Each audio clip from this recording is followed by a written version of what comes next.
Chapter 1. The reborn genius mage will not encounter the Holy Maiden. Are you saying that you are the Holy Maiden of the Moon Kingdom, currently being hunted, and if I take you back to the Holy City, you will make me the Grand Mage of the Holy Temple? Yes. By the campfire, Ian's mouth twitched slightly as he kept glancing at the girl in front of him, who was munching on roasted meat. The girl's face glowed red in the firelight. Her wide pupils showed satisfaction, and her cheeks were puffed out, with grease smeared around her mouth, leaving her too preoccupied to speak. Looking at the girl's moon-white hair and her luxurious attire, her words seemed quite credible. "Lift your head so I can see." The girl tilted her face upward while still chewing. "Forget it. Just finish eating first." Ian waved his hand in resignation. He had already believed more than half of what the girl said 18 years ago. He excitedly put on a second-hand helmet to play a long-awaited new game, which was said to offer the most immersive, wonderful, and realistic experience. Who would have thought that when he finished creating his character and loaded the game, the helmet malfunctioned? With a loud bang, he lost consciousness, and when he opened his eyes again, he had become a newborn baby. Fine, he accepted the fact he had been reborn, but ending up in this G-game world was far from pleasant. Fortunately, his player panel and the talent he had drawn came along with him. The game was called The Fall of the Holy Maiden, where players acted as demon races conquering the continent, during which they could pursue various girls and engage in all sorts of unspeakable activities.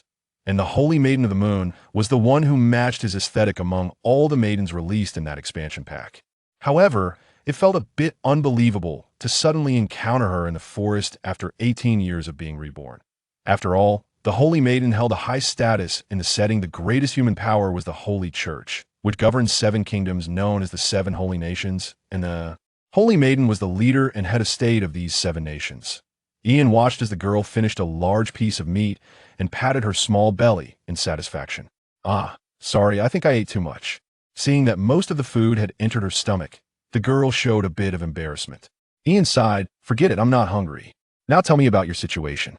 "My name is Cynthia, full name Cynthia Saint Sicania, the 5th Holy Maiden of the Moon Kingdom. I love desserts and hate work, and my wish is to sell the Moon Kingdom and become a carefree rich person." Looking at Cynthia's cheerful expression, Ian couldn't help but retort, "Don't your citizens mind?" It's just to prove my identity, and no one else would dare to say such treasonous words but me." "Clearly, you should be the last person to say that. If you still don't believe me, I can show you this." Cynthia suddenly lifted one foot and placed it in front of Ian, her delicate, fair foot swaying around. "Identification complete, food grade." "What does this mean?" Ian asked, moving his gaze away nonchalantly. "Don't you know? The body of the Holy Maiden does not get stained with any dust or dirt otherwise. My feet would have turned black by now. And this." Cynthia stood up and walked a couple of steps in front of Ian. "This isn't very easy to see. My feet actually don't touch the ground, which is also a special feature of the Holy Maiden." Indeed. After observing for a moment, Ian nodded. This ability was quite convenient, saving even the need to bathe. "Do you need to use the restroom?" Cynthia was taken aback, slightly tilting her head, her blush deepening a little, but she still replied, "Well, that I still need to. After all, the Holy Maiden is also human, and normal physiological activities are necessary." "All right, I believe you. But as the Holy Maiden, aren't you afraid of exposing your identity to me? What if I do something to you? My intuition tells me I can trust you. Moreover, if I tell you my identity as the Holy Maiden, you would have some reservations, making me safer." Just as Ian wanted to say something, he heard Cynthia add, "And one more thing, your level 40 strength cannot break through the defenses of the Holy Maiden's robe." All right, he understood. It turned out he didn't have the ability to do anything anyway. But being level 40 was already considered quite strong on the continent. No wonder it was the attire of the Holy Maiden. It must be top-tier equipment in the game. However, this Holy Maiden's attire had very little fabric. The girl's shoulders were completely exposed, and the main body was adorned with platinum-colored patterns. The sides of her waist were also hollowed out, and the hem could cover half of her thighs, perfectly outlining the girl's figure. Was this kind of clothing designed specifically for fan service? Seeing Ian's gaze scanning her body, Cynthia awkwardly crossed her arms over her chest. "At least tone it down a bit. Although I'm good-looking and have a nice figure, you don't need to stare like that." "Well, I don't deny that. I really was just looking at the clothes." "I understand. I also think the Holy Maiden's attire is a bit strange, but mine is still considered all right. If you get the chance, You can see the Holy Maiden of the Sand, her attire only has a few straps floating around. But this is the church's requirement. The Holy Maiden can only wear the Holy Maiden's attire except in special circumstances. After all, it has strong protective capabilities and comes with insulation, cleaning, and other functions, and it's quite comfortable to wear. Not bad, quite good looking. Ian expressed his appreciation for the designer, casually tossing a few more sticks in the fire to maintain the campfire. Let's talk business. Even if you were the Holy Maiden, I can't joke with my life. The fact that you're still willing to talk to me means you have no intention of leaving me to fend for myself, right? Cynthia's crimson pupils flickered slightly. TSK. Ian pursed his lips. He really didn't want to talk to such a clever woman, as she could guess his intentions almost perfectly with just one sentence. The reason for helping Cynthia was simple before his reincarnation. She was the game's poster girl, indicating she would definitely play an important role in the story. The game's ending was that the demon races conquered the continent after all. It was a game meant for enjoyment, but the officials had also mentioned the existence of hidden endings, though unfortunately he had not completed any routes before he died. After all, he was still human now and naturally didn't want to survive under a race driven solely by desire. If there were indeed hidden routes, then as the poster girl character, the Holy Maiden of the Moon had a high chance of being a key figure. Oh, you mind if I take a look at your panel? Cynthia asked. You have that ability too? Ian was genuinely shocked. It turned out his panel wasn't unique to him. Don't make it sound like some kind of item. This is also one of the Holy Maiden's abilities. Cynthia placed her hand on Ian's shoulder, and a transparent panel unfolded between them. Ian. Class Mage. Level 42. Talent. Elemental Body. When in the class of Mage, upgrade speed increases by 15, magic limit increases by 20, magic power increases by 15, chant speed increases by 10, and magic consumption decreases by 10. Evaluation. A genius mage who will surely break through level 70 in the future. Aren't you excited? Chapter 2. Commission. Your talent is quite good. It's a pity I don't have the Holy Maiden staff with me, or I could give you a title. Do you need me to read your talent to you? No need, I can see it. This time, it was Cynthia's turn to be shocked. That shouldn't be. Only the Pope and the Holy Maiden should be able to see that. Is that so? Yes. Checking the talents of those about to change classes is also one of the Holy Maiden's duties, Cynthia said. Forget it, I originally wanted to offer you a little benefit, but it seems that won't be necessary. The girl sighed. This kind of service was worth 10 gold coins. You are an adventurer, right? What level? Intermediate, Ian replied honestly. Although his strength could qualify him as a high-level adventurer, the only place to get high-level certification was Crescent City, which was a branch of the royal capital, and he hadn't had the chance to go there yet due to the long distance. Then I'll consider it a high-level commission. The task requires me to take you to the Holy City, right at the entrance of the Holy Maiden's palace, and the highest risk we might encounter along the way is a level 50 strongman. As for the reward, Cynthia frowned. How about a stable, decent, and well-paying job? Seeing Ian look at her with an expression of "Do you think I'm a fool?" a hint of reluctance flashed across Cynthia's face. All right, 50 gold coins, that's the most I can offer. Add that job to it, and we have a deal. Ian placed his hand in front of Cynthia, an adventurer's agreement, a clap to seal the vow. The girl paused for a moment, hesitated, then reached out to lightly clap. If the knights see you, it'll be over. Huh? What did you say? Nothing, just a remark. Cynthia chose to skip the topic, lightly getting up to ask, how will we rest tonight? You just sleep, I'll keep watch. Ian took out a tent and bedding from his inventory. The inventory is something everyone has once they break level 10, equivalent to a personal space that expands as the level increases. Although a mage's physical constitution isn't high, the benefits from leveling up are still much stronger than those of ordinary people. But Cynthia, a dignified holy maiden, was surprisingly still under level 10, her physical condition only on par with an ordinary girl. Can I ask a question? Ian handed the tent and bedding to Cynthia to set up herself. Sure, but I won't answer anything confidential. Cynthia took the tent and opened it, laying down the bedding, looking as if it wasn't her first time doing this. Once Ian confirmed she didn't need help, he asked, as a holy maiden, why is your level so low? Ah, I knew you would ask that. Cynthia sighed. This question is also somewhat confidential, but since we're in a cooperative relationship, I don't mind telling you. The title of Holy Maiden represents both status and rank, but unlike other ranks, there are only 7 Holy Maidens, and they are chosen by the rank itself. For example, me, Cynthia pointed at herself. I've only been a Holy Maiden for about 8 months before that. I was just an orphan eating at various homes in the village, and then, one day, I suddenly received the rank, after which I was taken by the church and trained for a month before starting my duties. Ian was at a loss for words. It was quite absurd to determine a kingdom's fate in such a hasty manner. It's a miracle that the Holy Church has lasted for over 1,000 years. Although I also feel it's hasty, according to the scriptures, it's considered divine will, and God does not make mistakes. Then there's the issue of strength. Each holy maiden has different leveling conditions. For instance, the Wind Holy Maiden, known as the strongest, has fighting as her leveling condition, which is the simplest and most straightforward, and she broke level 60 early on.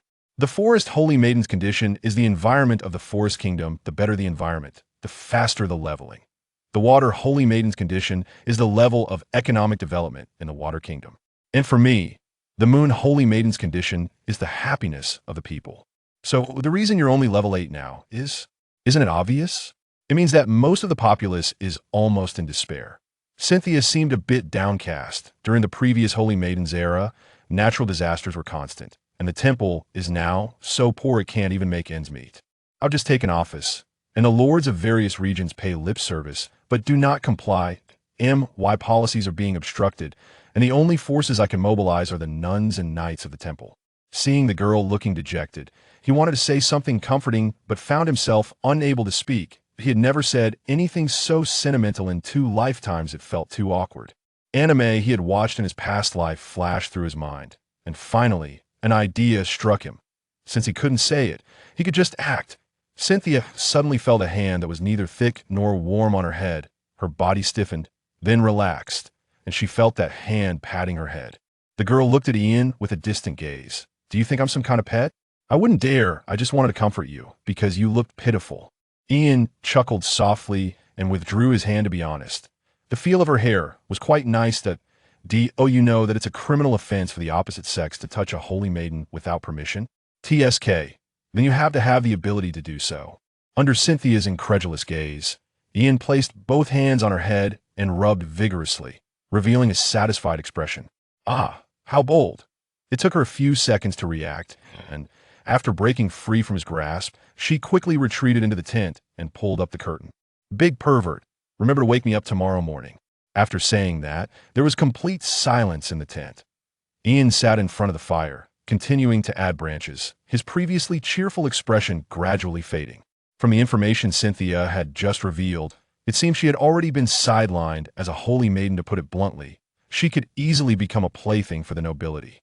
Was it really the right choice to help a puppet holy maiden? How could a holy maiden travel without attendance? The fact that Cynthia appeared here alone indicated that something must have happened, or someone wanted her to get into trouble. If she returned alive to the holy city, he, as her accomplice, would be exposed immediately. Ian, now only 18 years old, had already reached level 40. He believed he could break level 70 before turning 30 and reach his peak, at which point he would be the strongest human mage, able to roam the continent without issue. But 10 years later, even if he reached level 70, the continent would meet its end. The full-scale invasion of the demon race could not be stopped by just one more person. In the expansion pack, the Forest Kingdom and the Elven Forest, which first engaged in battle with the demon race, were utterly devastated. Even the Elven Queen, a well-known level 70 powerhouse, became a trophy for the demons and suffered great humiliation. He was not some overpowered protagonist with a system or various cheats. He was just a somewhat gifted mage who couldn't single-handedly change the world. I don't want to just be carefree for 10 years. Ian looked at the tent, seemingly seeing the girl inside, rolling over in her blanket. Let's take the plunge. Chapter 3 Magic still lingers. Ian snapped his fingers and cast a magical barrier for soundproofing and early warning. He then leaned against a wooden post, closed his eyes, and entered meditation. For him, the ways to level up were not only through meditation, but also by killing monsters to gain experience points. But only those monsters that were not lower than his level. This was one of the reasons he had been an adventurer for so many years. However, as his level increased, the number of suitable monsters decreased, so meditation became his main source of experience. The night quickly passed, and early the next morning, Cynthia woke up by herself, rubbing her eyes and looking drowsy. Aren't you going to sleep a bit more? No, I'm a bit worried about the situation in Crescent City. The longer the Saintess is missing, the more those nobles want to stir up trouble. You're the boss. You have the final say. Ian took out 2 pieces of bread and handed them to Cynthia, urging her to eat while they walked. The fastest way to Crescent City is to first go to Moonlight City and rent a carriage. Do you have any problems with that? Cynthia frowned. I just ran out of Moonlight City. That lord suddenly turned against me for no reason. What about your knight order? They're still inside the city.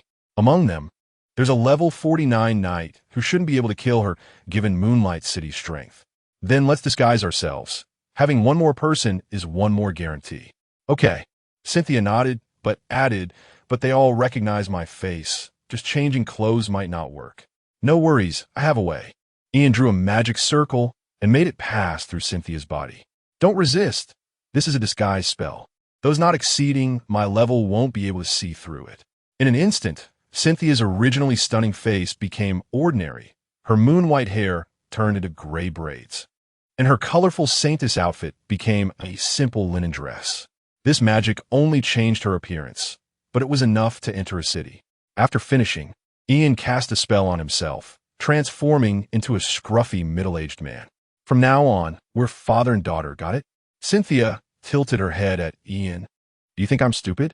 This way, we won't be suspected. Ian maintained a serious face and took Cynthia's hand. The girl struggled a bit, but eventually gave in. You're just trying to take advantage of me, Cynthia muttered. Half an hour later, the two arrived at the entrance of Moonlight City. The city, true to its name, was the only coastal city in the Moon Kingdom.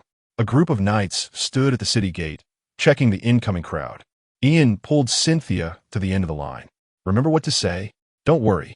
Cynthia felt a bit speechless. It would be better if your hands didn't wander. I'm just afraid you'll get nervous. Ian kept his gaze straight ahead, watching the line slowly shorten. The checks for entering the city seemed quite casual. Soon it was their turn. Ian quietly took out 2 silver coins from his pocket and slipped them into the knight's hand. Sir, this is my daughter. She's just a girl. Please, let's make it easier and don't search her. Routine check. No one is exempt, the knight replied sternly, showing no signs of being swayed. Ian frowned secretly, just about to use some tricks when he noticed another knight winking at him. There's indeed such a rule, but it's also natural for a lady to care about her appearance. How about this? You pay an additional 5 silver coins as a guarantee, and I'll let you pass. Captain this. The knight called Captain shot him a glare, and Ian felt a glimmer of hope, but also hesitated. Sir Knight, we're in a hurry and only have 2 silver coins left. We're entering the city to take this child to Lord Luce. Lord Luce? That Baron? The knight captain looked at the girl hiding behind Ian, noticing her beauty. Since he's a Baron's person, I'll let it go this time. Just give me the 2 silver coins. Oh, all right. Ian nodded quickly, taking out 2 more silver coins and handing them over, feeling a pang in his heart. You now owe me 50 gold coins and 4 silver coins. Got it, but who is Luce? A perverted man who likes children. He's quite famous around here. Paying the price of 4 silver coins, Ian led Cynthia into the city. Inside the city, a celebration was taking place, with various colorful flags and banners hanging on the streets, along with several large banners reading, "Welcome, Your Highness the Saintess." Wow, quite the spectacle. But why do all the vendors look so expressionless? They're all being forced, Cynthia sighed. Common folks don't have much to begin with. And this year has been both drought and flood, leading to poor crop yields. They have to be forced to come out and sell things to create atmosphere. Most of the shoppers are arranged. They just walk around without buying anything, Cynthia whispered. I only learned this after coming here. I even got into an argument with Reynard about it, but it seems it didn't help. Ian nodded. He knew a bit about Reynard. After all, as an adventurer, he had heard various rumors. I've heard that the Lord of Moonlight City has quite a chaotic private life, having taken in no less than 20 concubines. What level is this lord? Above level 50. Specifics are unclear. Ian calculated in his mind. With about a 10-level difference, it would be best to avoid confrontation. Keep an eye on your surroundings. I don't know what Reynard looks like. He fears that the city lord might come out wandering around, and a level 50 could see through his disguise. Understood.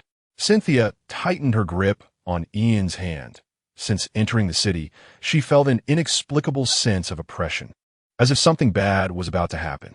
After asking a few passers-by, Ian found an inn and rented a small carriage for 10 silver coins. After agreeing on a location, He told the driver to wait. Is 2 hours enough? It will be. Follow me. After handling this, Cynthia took Ian to the place where she had stayed previously to see if she could reunite with her night order. If they couldn't make contact in 2 hours, Ian would have to take Cynthia away, as the longer they waited, the more variables there would be. This was an inn located in the city center, and just the door revealed its luxuriousness.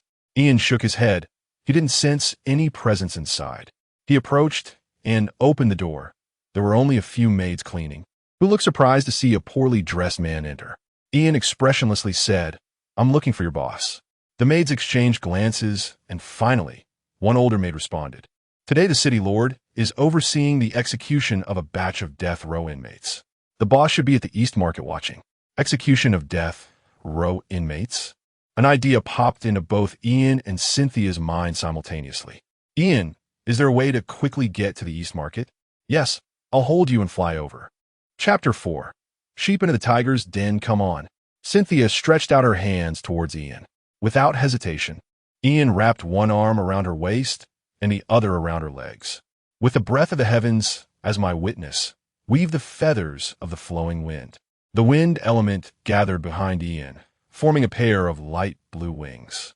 This was a level 40 wind magic, wings of wind.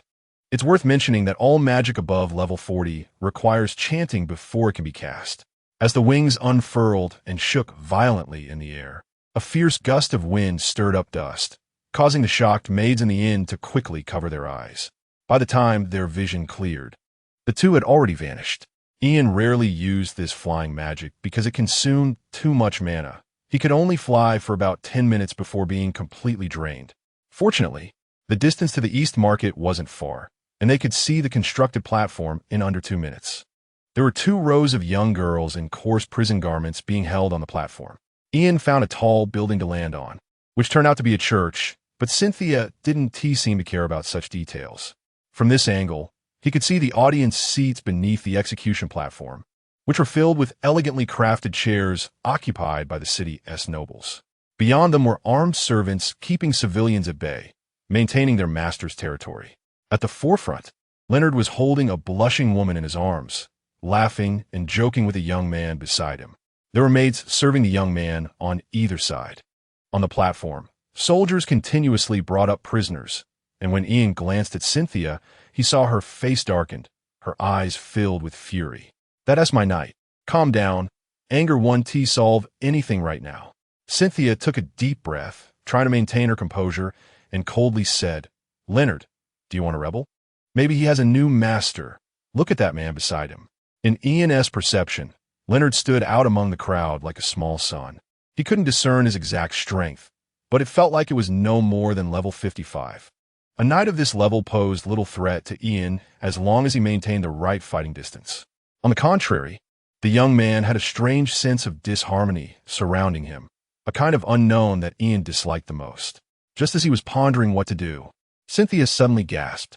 On the execution platform, a girl with fiery red short hair was being dragged up by 2 guards, but her condition was much more tragic. Her clothes were tattered, and beneath them were visible wounds. "Fina, how could this happen?" Cynthia murmured. She was her guardian knight, the most loyal knight, and also a somewhat childish and stubborn girl. Ian could see that although this knight's aura was weak, she was still shouting something at Leonard, only to be heavily pressed to the ground by the 2 guards behind her. The knight's spirit was truly admirable. Ian thought that if it were him up there, he would probably bow his head and endure, looking for an opportunity to escape. "Ian, take me down. I need to ask Leonard some questions." "What good will it do for you to go down? They're likely waiting for you to come out, since they dare to do this. It means they don't care what you can do." "Then I will go. As a saint, if I can't even protect my own knight, what face do I have to be this saint?" Cynthia looked at Ian, her eyes filled with determination. Ian opened his mouth, but seeing the tears welling up in her eyes, he swallowed what he wanted to say. Would it be too low to mention that she still owed him 50 gold coins at this moment? "Fine, go ahead, but don't blame me if you die." Cynthia smiled at Ian. "Thank you. At least these 2 days with you have been the easiest since I became the saint." She walked to the edge of the eaves. The disguise magic had already worn off, and the girl transformed back into the noble and sacred saint. Under Ian's astonished gaze, The saint's attire emitted a faint white light, and a pair of pure white wings appeared behind Cynthia. By the way, that 50 gold coins was actually a joke. I really have no money. You. Ian reached out his hand, but ultimately withdrew it. Cynthia had already flown toward the execution platform. To Ian, her speed was like a tortoise crawling. It would have been easy to catch her or forcibly take her away. But he was someone who liked to force others, just as he didn't like being forced. Following his heart was the principle by which Ian acted. He respected Cynthia's wishes, even if he thought it was foolish. But what about his own heart? Ian stood on the beam, falling into silence, quietly watching Cynthia descend onto the execution platform amidst the shocked gazes of the crowd. Your Highness. Fina, who had just been cursing Leonard, suddenly froze. Am I dreaming? Of course not. I specifically rushed back to save you. Cynthia smiled at Fina, a bit of white light appearing in her hand and entering Fina's body. Holy healing, a magic unique to the saint, capable of healing regardless of level. Fina's wounds visibly healed rapidly, and she became more articulate. Your Highness, this handcuff has sealing effects. Don't worry about us. Fina's words extinguished the rekindled hope of the knights once more. Yes, their saintly lady was not strong, and without the ability to remove the handcuffs. They were no different from ordinary people. Shut up and don't speak. Cynthia whispered coldly, her icy gaze directed at Leonard. Lord Leonard, and everyone present, you all owe me an explanation. When did my guardian knight become a criminal? And when did it become your turn to execute? Faced with Cynthia's questioning, the nobles exchanged glances, most of them still unclear about the current situation. Leonard's face darkened, forcing a smile under Cynthia's furious gaze. Your Highness, there may be a misunderstanding. I received intelligence that these knights have long harbored thoughts of rebellion, attempting to assassinate the saint. You're talking nonsense. Fina suddenly interjected, ready to lash out. Cynthia's clenched fist trembled slightly. Leonard, I will discern right from wrong myself. Release them, and you can state your conditions. Your Highness. No. Cynthia waved her hand to interrupt Fina, her gaze fixed firmly on Leonard. Leonard sneered, his tone dismissive. Your Highness, you really are naive.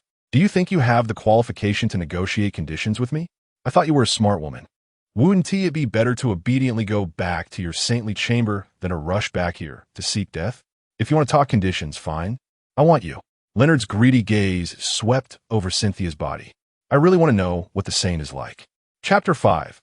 Escape after Leonard's sudden, self-destructive statement. The scene fell into silence. You're seeking death. Fina gritted her teeth, veins bulging on the back of her hands, trying to break free from the handcuffs with brute force. Your Highness, you cannot agree to him. Anger burned in the eyes of the knights. To them, the saintess was the earthly representative of the divine, someone to be protected with their lives. The humiliation of the saintess was a reflection of their incompetence. Cynthia was silent for a moment, took a deep breath, and exhaled. Your Highness, you must think carefully about using your life to exchange for theirs. You should leave now. Can I finish speaking?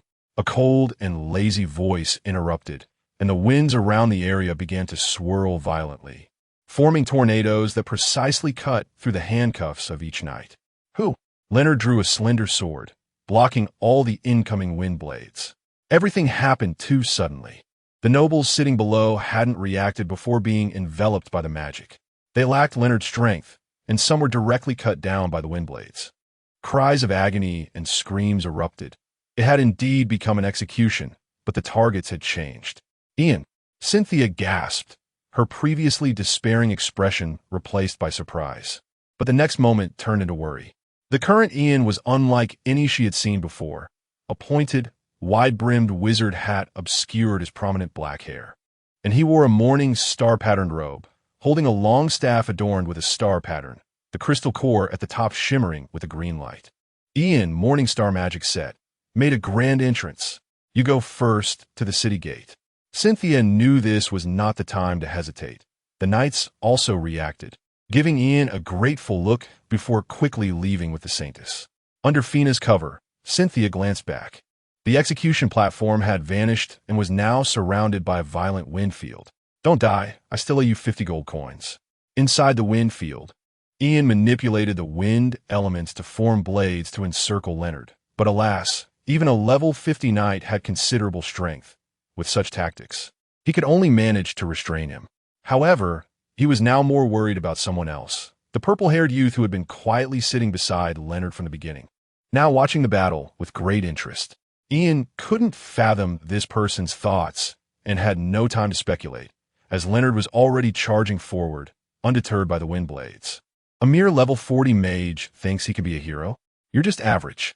Ian frowned at Leonard's reckless approach, raising his hands in a bowing motion.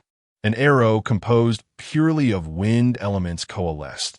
Even at a distance of several dozen meters, the concentrated elemental power at its tip made Leonard's heart race. Impossible. A spell of such power. He quickly halted, raising his sword in front of him, a faint white light emanating from the blade to form a shield. Holy barrier. The light shield collided with the wind arrow, but the force of this strike clearly exceeded Leonard's expectations. In this coastal city, due to the influence of the sea, both wind and water elements were particularly active.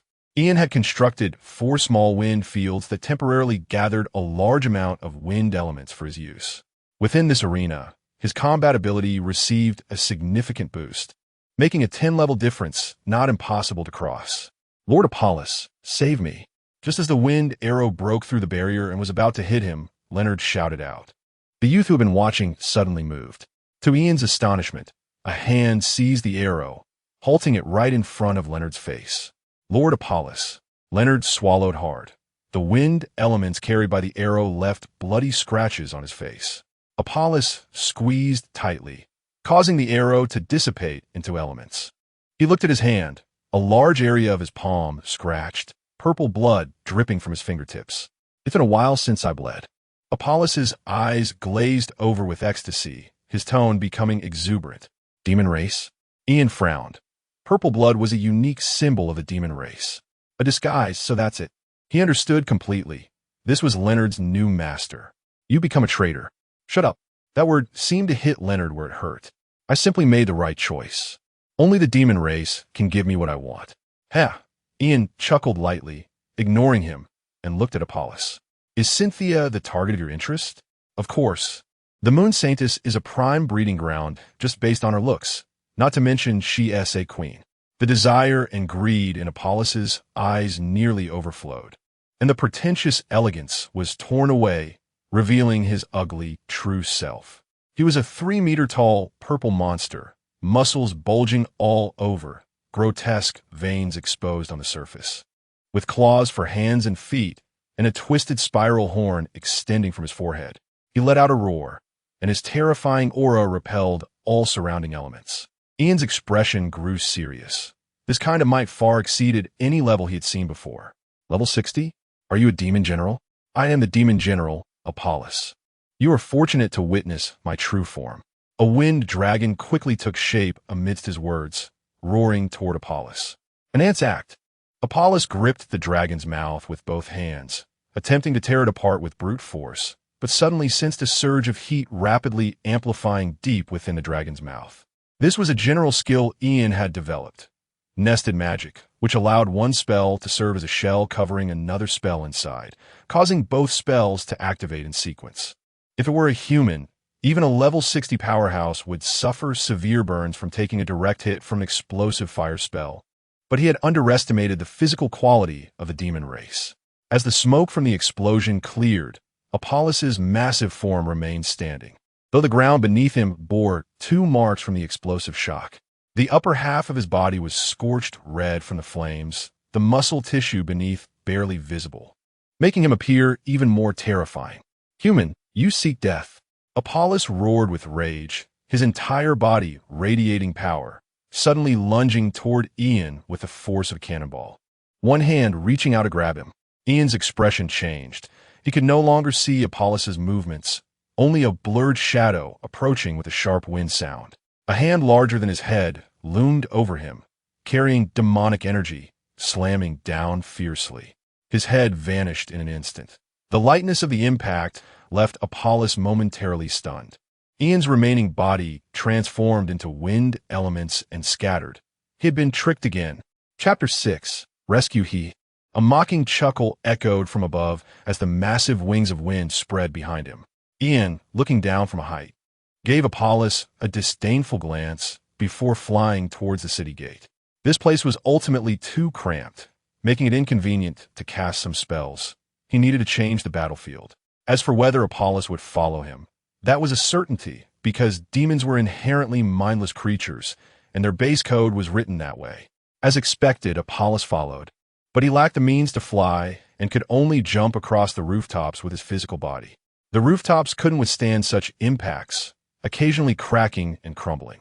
Residents inside the buildings ran outside, staring dumbfounded at the chase in the sky. Demons? That must be a demon, right? Why are demons in the city? Finally, someone reacted. The sudden appearance of demons in the city was enough to incite panic throughout. Thankfully, this demon was being led away. But who knew if there were other demons hiding in the city? Reynard stood in the ruins of the execution platform with a dark expression. He knew that this incident had exposed him, and there was no way to clear his name. If Cynthia returned to the temple, he would be the first to face the purge. The nobles, upon learning this, wouldn't refuse the assets of a city lord. They would certainly choose to help the Saintess, showcasing their loyalty in the process. Damn it. On the other side, after leaving the Windfield, Ian lost the domain boost, and his strength returned to normal levels. A level 40 mage, a level 60 demon general, the gap in power was like a chasm. I was really stupid. Ian glanced back at Apollos' position, feeling the pressure of being chased by a demon general. He couldn't shake him off with the speed of wind wings, and with his magic about to run out. Surviving was becoming an issue. It wouldn't be right if the history of the Moon Kingdom didn't record my rescue efforts. And I haven't even calculated the money yet. Just as Ian was lost in thought, he suddenly caught sight of a carriage quietly parked by the road not far from the city gate, with a girl protected by knights standing on the platform, looking up at the sky. Cynthia, the Moon Saintess? Ian and Apollos noticed her almost simultaneously. You foolish woman, run. An urgent voice came from the sky, filled with anger and confusion. Cynthia naturally understood Ian's meaning. As a saintess, she was more sensitive to demonic energy. In the moment Apollos appeared, she confirmed his identity. The crimson in Apollos' eyes faded slightly as the task given by the Demon King returned to his mind.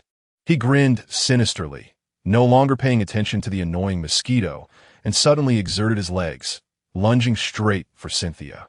Ian cursed under his breath and quickly waved his staff. As the pale yellow light swirled, a thick earthen wall rose before Cynthia. But this defense was no different from paper to Apollos. His claws embedded into the earth as effortlessly as a hot knife through butter. Ian realized it was too late to rescue her, and with his next spell still chanting, he could only watch helplessly as the demon's claws reached for Cynthia. Elsa, at your command. In an instant, the air was torn apart by sword blades, and a dense array of sword lights wove into a large net. Dimensional slash? Standing at the edge of the sky, Ian seemed to see an old acquaintance. But now this acquaintance had transformed into a tall, blonde beauty knight. After a moment of shock, Ian dismissed the magic he had been gathering. The two in the arena were moving too fast, and his vision could only capture afterimages. Casting magic now would only cause disruption. That's kind of cool. Ian descended in front of Cynthia. What's going on? That's Elsa, the only holy knight of the Moon Kingdom. Fina contacted her about the Saintess being ambushed and had her rush over from Crescent City. Crescent City, a weekest journey by carriage. How'd you get here? Even a level 60 powerhouse moves fast, but that is only for short bursts. It's obviously impossible for her to have run here. She must have used a long-distance teleportation scroll. Cynthia sighed. Just the thought of it made her heart ache. Such scrolls are consumables, mostly found in dungeons or ruins. Extremely rare and valuable, especially the long-distance ones. There are only 3 left in the whole Moon Kingdom, and now 1 has been used. Your Highness, there is still a long-distance communication scroll. Fina added. Now my heart aches even more. Ian couldn't help but rub his temples, almost losing his life while worrying about money. By the way, Cynthia suddenly remembered something. A flash of white light in her hand, and a gorgeously styled staff appeared. It looked like it was made of some kind of metal, giving off a sense of weight, with an irregular blue crystal at the top, radiating a faint glow. Compared to his own, Cynthia's looked like a piece of equipment obtained after reaching the pinnacle of accumulation, a symbol of a wealthy person. This is the Saintess's staff. Since I don't have storage space, I've kept it in the Saintess's hall, and Elsa just brought it over. But it's strange. I just inexplicably broke through to level 10. What did you do in the city? I don't know. Then forget it. Since the staff is here, let me help you strengthen it. Before Ian could say anything, Cynthia grasped the staff with both hands, closed her eyes slightly, and murmured prayer. After a while, the staff emitted a dazzling white light that enveloped the two of them. When the light dissipated, Ian's face was filled with reminiscence. It felt like an amazing angel was singing while giving him a full-body massage. The panel automatically popped up, and the title section changed to Guardian Mage. All attributes increased by 10. How does it feel? This is a boost only a Saintess can give you. When you reach level 50, come find me, and it can be changed to a Radiant title, increasing your attributes to 20. Not bad. Is this a perk for joining the church? Of course, at the internal price of 50 gold coins. The girl revealed a sly smile. Ian sneered. So I should thank you? Of course. Cynthia replied confidently. What was happening on this side had no impact on the other. The fierce battle was nearing its conclusion. The sword light and demonic energy fused into one, and after a grand clash, two figures were sent flying. Ian's eyes lit up, and he immediately began chanting. Elsa drove her sword into the ground, halting her movements as the divine power on the sword gradually dissipated, and she uncontrollably spat out a mouthful of blood. Her armor was already deformed, with fist and palm imprints crisscrossed across it. Of course, Apollos was not feeling good either. Having been ambushed, he could only respond hastily, with wounds covering his body. One deep sword cut across his chest, revealing glimpses of white bone, and another penetrating wound in his abdomen caused blood to continuously pour out. Damn! Apollos, though weakened, still looked fierce. Just as he was about to say something, a thunderclap echoed from the sky, dimming the light before him. A pitch-black thundercloud brewed a terrifying aura of destruction within. A 1T. The pitch-black lightning crashed down, drowning Apollos's words in the roar. 1 bolt, 2 bolts, 3 bolts. Ian frantically squeezed his magic power. 10 bolts, 11 bolts, 12 bolts. Chapter 7 titled 12 bolts of black lightning struck down, and amid the astonished gazes of everyone, Ian's body swayed slightly, a satisfied smile appearing at the corner of his mouth, before he fell towards Cynthia's direction. Cynthia was still immersed in the shock brought by the grand lightning magic when suddenly, half of Ian's body slumped onto her. I can't do it anymore. Not a drop left. If you're fainting, don't say things that can be misunderstood. Cynthia sighed. Ian's weight was considered light among men. After all, he looked thin and had little muscle. She could still support him. Your Highness, this person. Elsa hesitated, but her eyes already revealed her thoughts. It's fine. He's our savior. I'll introduce you to him later. Cynthia smiled. Fina, help me get him onto the carriage to rest. We still have things to do. Yes, Your Highness. Fina happily complied, taking Ian from Cynthia and carrying him into the carriage in a princess carry. Elsa frowned, but ultimately said nothing, turning to walk toward the charred Apollos, who had just been struck by 12 bolts of lightning. The ground had been split open, creating a large pit dozens of meters wide, with Apollos at the bottom. His features unrecognizable, his body blackened, and 90% of him carbonized. Elsa gently poked him with her sword, and the skin instantly peeled off, the sword tip becoming stained with black. Black lines floated on his forehead. She rubbed the sword on the ground beside her with disdain.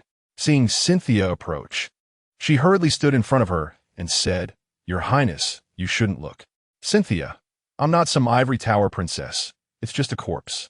She indeed had never seen blood and, as a saint, had no chance to see a corpse. But things were different now. After witnessing Fina almost being executed, she yearned to change and grow. The Moon Kingdom was not just cold. At least there was a group of loyal knights willing to give their lives for her. And Ian, a friend she had known for only 2 days, was willing to help her. For these people, she needed to become strong, at least to be able to help when they needed it. Suppressing the instinctive nausea in her body, Cynthia asked, Who has a recording stone? A knight ran over holding a recording stone and respectfully bowed. Your Highness, please command.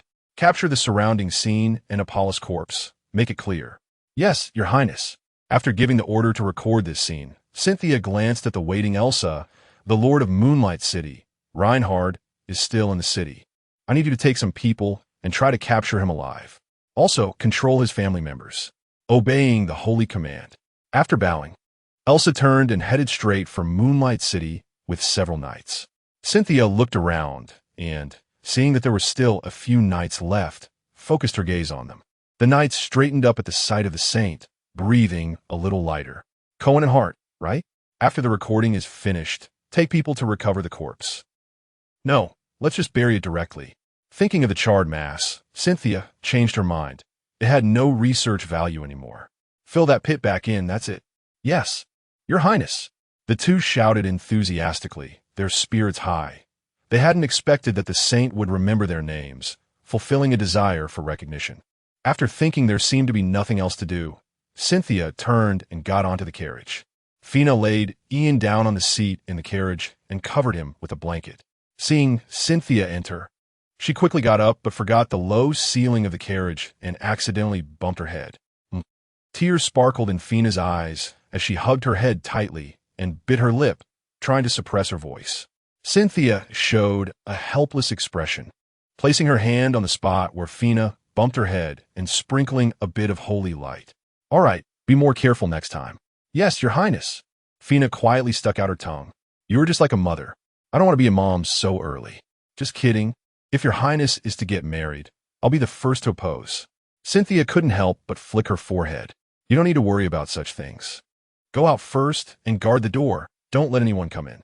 Fina was startled, her gaze darting between Ian and Cynthia, and her hands quickly covered her mouth, as if she had discovered something shocking. Your Highness, is that so?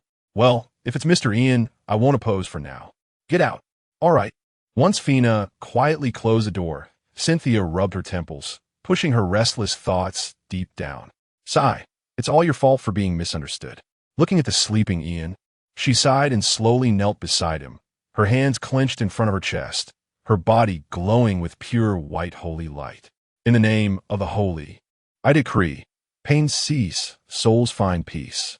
After breaking through level 10, Cynthia finally unlocked the Saints class skill panel.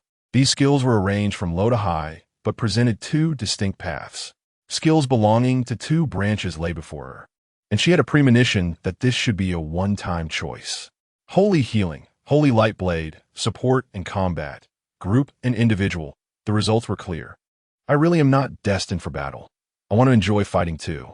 Fortunately, the healing path also had holy magic to learn at level 40, which was more elegant and suited the image of a saint. No problem. A saint must be glorious and holy, spreading goodness to the world. Wielding a sword is not my style. Yes, it must be like this. After a brief internal struggle, Cynthia closed her eyes and quickly activated holy healing, fearing regret if she delayed even a second. As expected, the skill pathway represented by Holy Light Blade completely darkened and gradually faded away. I regret it so much. While casting healing, she silently shouted in her heart, her expression still one of devotion. Ian, who was in a state of faint due to depleted magic and mental exhaustion, felt as if he had immersed himself in a hot spring, warm all over, reminiscent of the feeling he had when Cynthia gave him a title. In his dazed state, that warmth seemed to drift further away, and the holy light grew dimmer. Ian suddenly panicked, opening his eyes wide and shouting, "Don't go, add another hour." Cynthia was startled, her hands being tightly grasped by Ian. Ian was also bewildered. Wasn't she just an angel with wings? So you are an angel? I am your. Cynthia timely swallowed the rest of her words, remembering the first rule of the Saints' Code, no profanity, as it harms the holy image. The divine does not favor a saint who speaks dirty words. I must stay calm. Cynthia quickly mumbled a couple of phrases under her breath, then raised her head with a captivating smile in response to Ian's confused gaze. Mr. Ian, holding a lady's hand like this is not very gentlemanly. Chapter 8. The recruitment. Miss Cynthia, I have a request. Speak, she said. Please, add another hour. Time passed little by little as the sun completely sank below the horizon. In the central square of Moonlight City, copper pillars stood tall on the platform, each one bound with a person. In the very center was Leonard, who had been full of vigor not long ago, now covered in blood, his mouth gagged, emitting incomprehensible sounds. "That sounds really foul," Ian whispered to Cynthia beside him, his appearance somewhat comical, with a small handprint faintly visible on his face. Cynthia nodded expressionlessly, then let him be completely silenced. Fina behind them felt a bit embarrassed. Why did it seem like Leonard was begging for mercy? He looked like he was about to cry. Once everything was ready, Elsa nodded at Cynthia, who stepped forward, addressing the crowd loudly. "In the name of the Saintess of the Moon, I hereby pronounce judgment. Leonard, the Lord of Moonlight City, has colluded with the demon race, disregarding human life, attempting to assassinate the Saintess, defying authority, and will be punished with the punishment of Pao Luo. All members of the Leonard family are guilty by association. I will ask one last time, Leonard, do you plead guilty?" Leonard's eyes widened in rage, and he began to struggle violently. Leonard admits to the crimes. "Execution shall commence immediately." Cynthia waved her hand, signaling the knights to act. Flames ignited at the base of the copper pillars, and those bound to them began to struggle. This was a cruel punishment. The temperature of the copper pillars would slowly rise to over 1,000 degrees, gradually burning through flesh, resulting in a torturous death. Not a single person from the Leonard family, numbering in the hundreds, would be spared. Cynthia sighed. This cruel and ruthless method was something she was using for the first time. But she had to use this method to instill fear and to remind all those with ulterior motives to think about the consequences before acting. This was also an explanation to the public. The news of Apollo's appearance in the city had already spread, and, as the Saintess, she had to make statement. Thinking of the many matters that needed to be dealt with afterward, Cynthia felt a headache coming on. She really needed to cultivate a deputy to help her with some trivial matters. With this in mind, her gaze unconsciously fell on Ian. It was said that those of the mage class had high intelligence, a clean background, and were not entangled with any forces. Coming from a commoner background, he had an acceptable personality and a decent appearance, not embarrassing to take out. Hey, looking at it this way, he really seems suitable. I should have a chat with him later. Just as Ian was watching the execution with great interest, he suddenly felt a chill on his back. After looking around and finding nothing unusual, he blamed it on the weather. After this lively event ended, Ian returned to the Lord's mansion, which had been occupied by Cynthia as her temporary residence. The girl was chatting with Knight G in the hall. Elsa had not returned. She only stood in front of Ian with a frown for a few minutes after the execution ended. Just as Ian couldn't help but speak, she suddenly patted his shoulder. "Take good care, His Highness." "Huh? Oh, okay." The bewildered Ian nodded, then watched as Elsa mounted her horse and left gracefully. Cynthia nodded at Ian when he returned. "Just in time. I have something to discuss with you." "Sure, by the way, what is up with Elsa?" Ian walked over to the sofa and sat down, sinking his whole body into the soft cushions and backrest without any semblance of decorum. Fina quietly perked up her ears. She was very curious about the relationship between His Highness and Ian. Then she saw His Highness looking at her with a half-smile, glancing towards the door. "All right, I'll go guard the door." Once only the two of them were left in the room, Cynthia picked up the red tea in front of her and took a sip, a look of delight appearing in her eyes. "Want to give it a try? I brewed it myself. If this is to make amends for the strange looks I received, I certainly have a try cup." They both understood what was being said, and the girl subtly averted her gaze, her face turning red as she said, "Who told you not to let go? If you act so perverted, I can only make a certain ungrateful gentleman calm down." "All right, I was too abrupt." Ian took the red tea. It was at a moderate temperature, clearly brewed in advance. He smiled, drank it all in one go, and then his expression twisted in discomfort. "Ha ha ha ha ha." The girl's silver bell-like laughter rang out, and Ian realized he had been tricked again. "You can't brew tea at all, can you? This is my first time brewing tea. Mr. Ian, you are now the first person in the world to taste tea brewed by the Saintess of the Moon," Cynthia said with a smile. All right, don't be mad. Let's talk about serious matters now." Ian didn't take the girl's little prank to heart. After all, he had been hugging her, so what was wrong with drinking a bitter tea? If a sip could earn him a hug, he would gladly bathe in red tea. "It's fine, go ahead." Pushing the red tea aside, Ian straightened up a bit to show he was listening. What are your plans for the future? Plans for the future? Ian thought for a moment. Since Cynthia was safe now, he was no longer needed here, and he truly didn't know what to do next. Leveling up was certainly the main focus, but high-level monsters were hard to find. Then there was making money. Should he continue being an adventurer? Seeing Ian lost in thought, Cynthia spoke up first. It's obvious you don't have any plans. How about I point you in a direction? What brilliant idea does the Saintess have? Stopping his contemplation, Ian decided to listen to Cynthia's opinion. Join the Kingdom of the Moon and work with me. Are you serious? Of course. Just like we said when we first met. You escort me back to the Holy City, and I will appoint you as the Grand Mage of the Holy Temple. Cynthia was serious. And this was the conclusion Ian reached after locking eyes with the girl with red pupils. So, should he follow Cynthia? It was certain that this was inevitable. If he wanted to change the outcome of the story, he had to join this story first. Over the past couple of days, he had roughly understood what kind of person Cynthia was. He had to say that when he was with her, he hardly felt the noble aloofness that came with her identity as a saintess. Instead, there was a strangely relaxing feeling, and subjectively, he could accept it. From a broader perspective, although Cynthia currently had little power, her status was high enough, being one person below 10,000 in the Holy See. If he could help her seize power and take control of the Kingdom of the Moon, he would have the backing of a national machine, giving him more confidence in the fight against the demon race. There was also his title. The level 40 title Guardian provided a 10 boost to all attributes, and later titles like Radiance, Holy Radiance, and even Apocalypse would bring tremendous bonuses. This was also one of the reasons why the 7 nations of the Holy Church could maintain a transcendent position. The bonuses from titles allowed a level 50 powerhouse to contend with a level 60 powerhouse without a title in a short time, in a battle of the same level. The side with the title would completely crush the other. Chapter 9, Onboarding the Atmosphere, fell silent for a moment. Ian unconsciously tapped his index finger on the armrest of the sofa. It seemed that there were indeed many advantages, but what about the disadvantages? Joining the Saintess faction meant standing in opposition to the nobility. Although he looked down on those parasites, it was undeniable that they held considerable power, and the Kingdom of the Moon needed these nobles.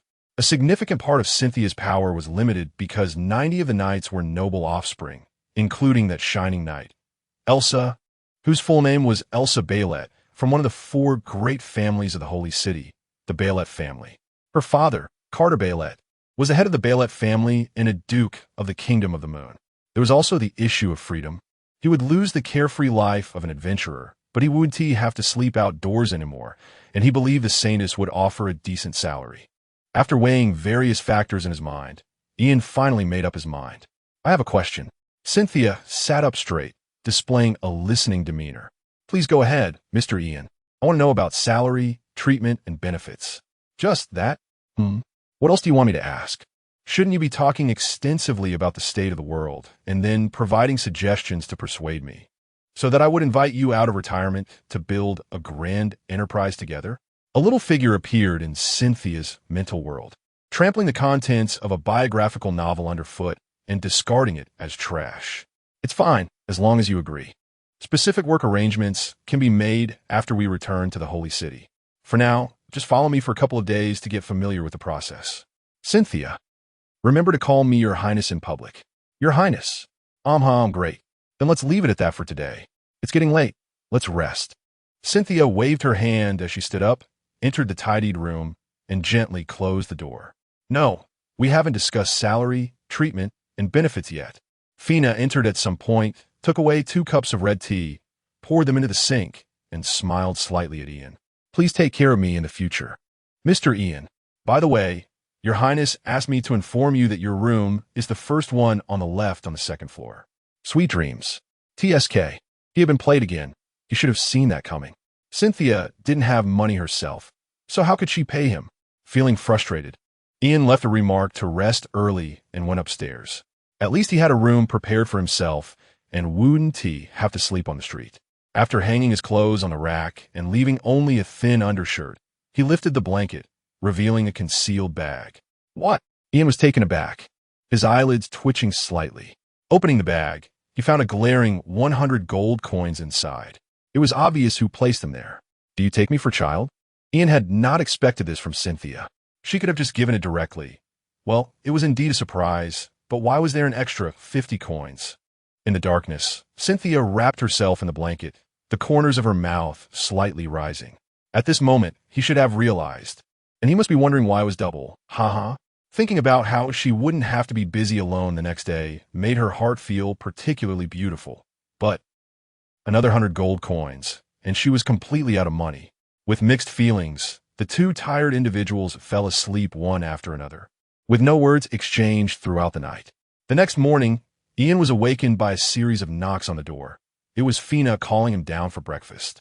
After responding to indicate he was aware, Ian rubbed his messy hair and headed to the washroom, wetting his fingertips to press down the ends of his hair. It was getting in his eyes. He should find a time to get it cut. Yawning, he cast 2 cleaning spells on himself, dressed, and stepped out of the room. With the aroma of food wafted towards him, Cynthia was sitting at the dining table. Upon seeing Ian come down, she waved her hand. "Good morning.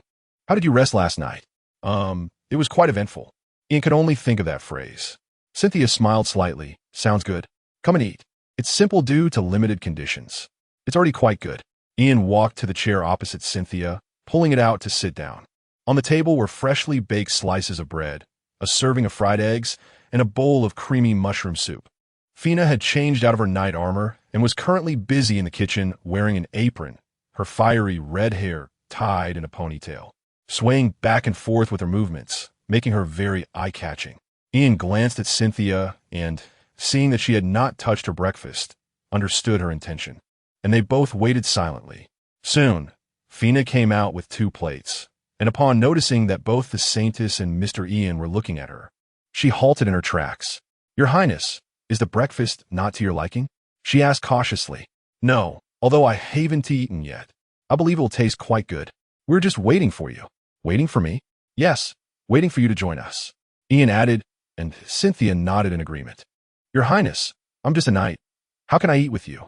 Fina shook her head repeatedly. "Fina, before we're lord and subject, we are first friends.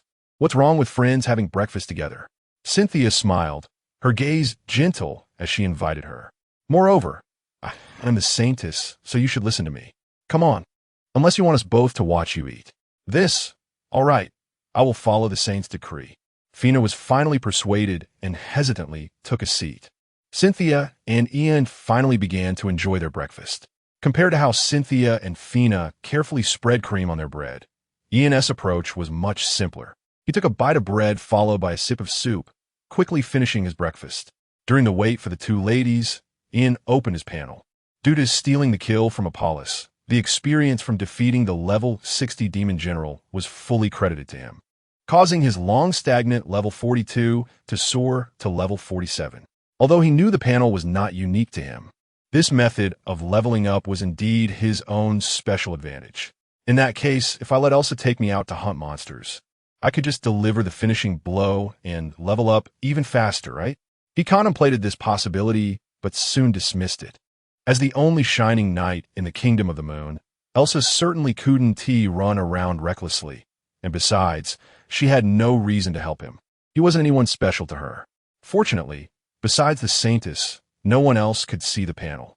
Otherwise, such a significant level jump could easily be classified as an evil and forbidden method. It's better to meditate slowly now.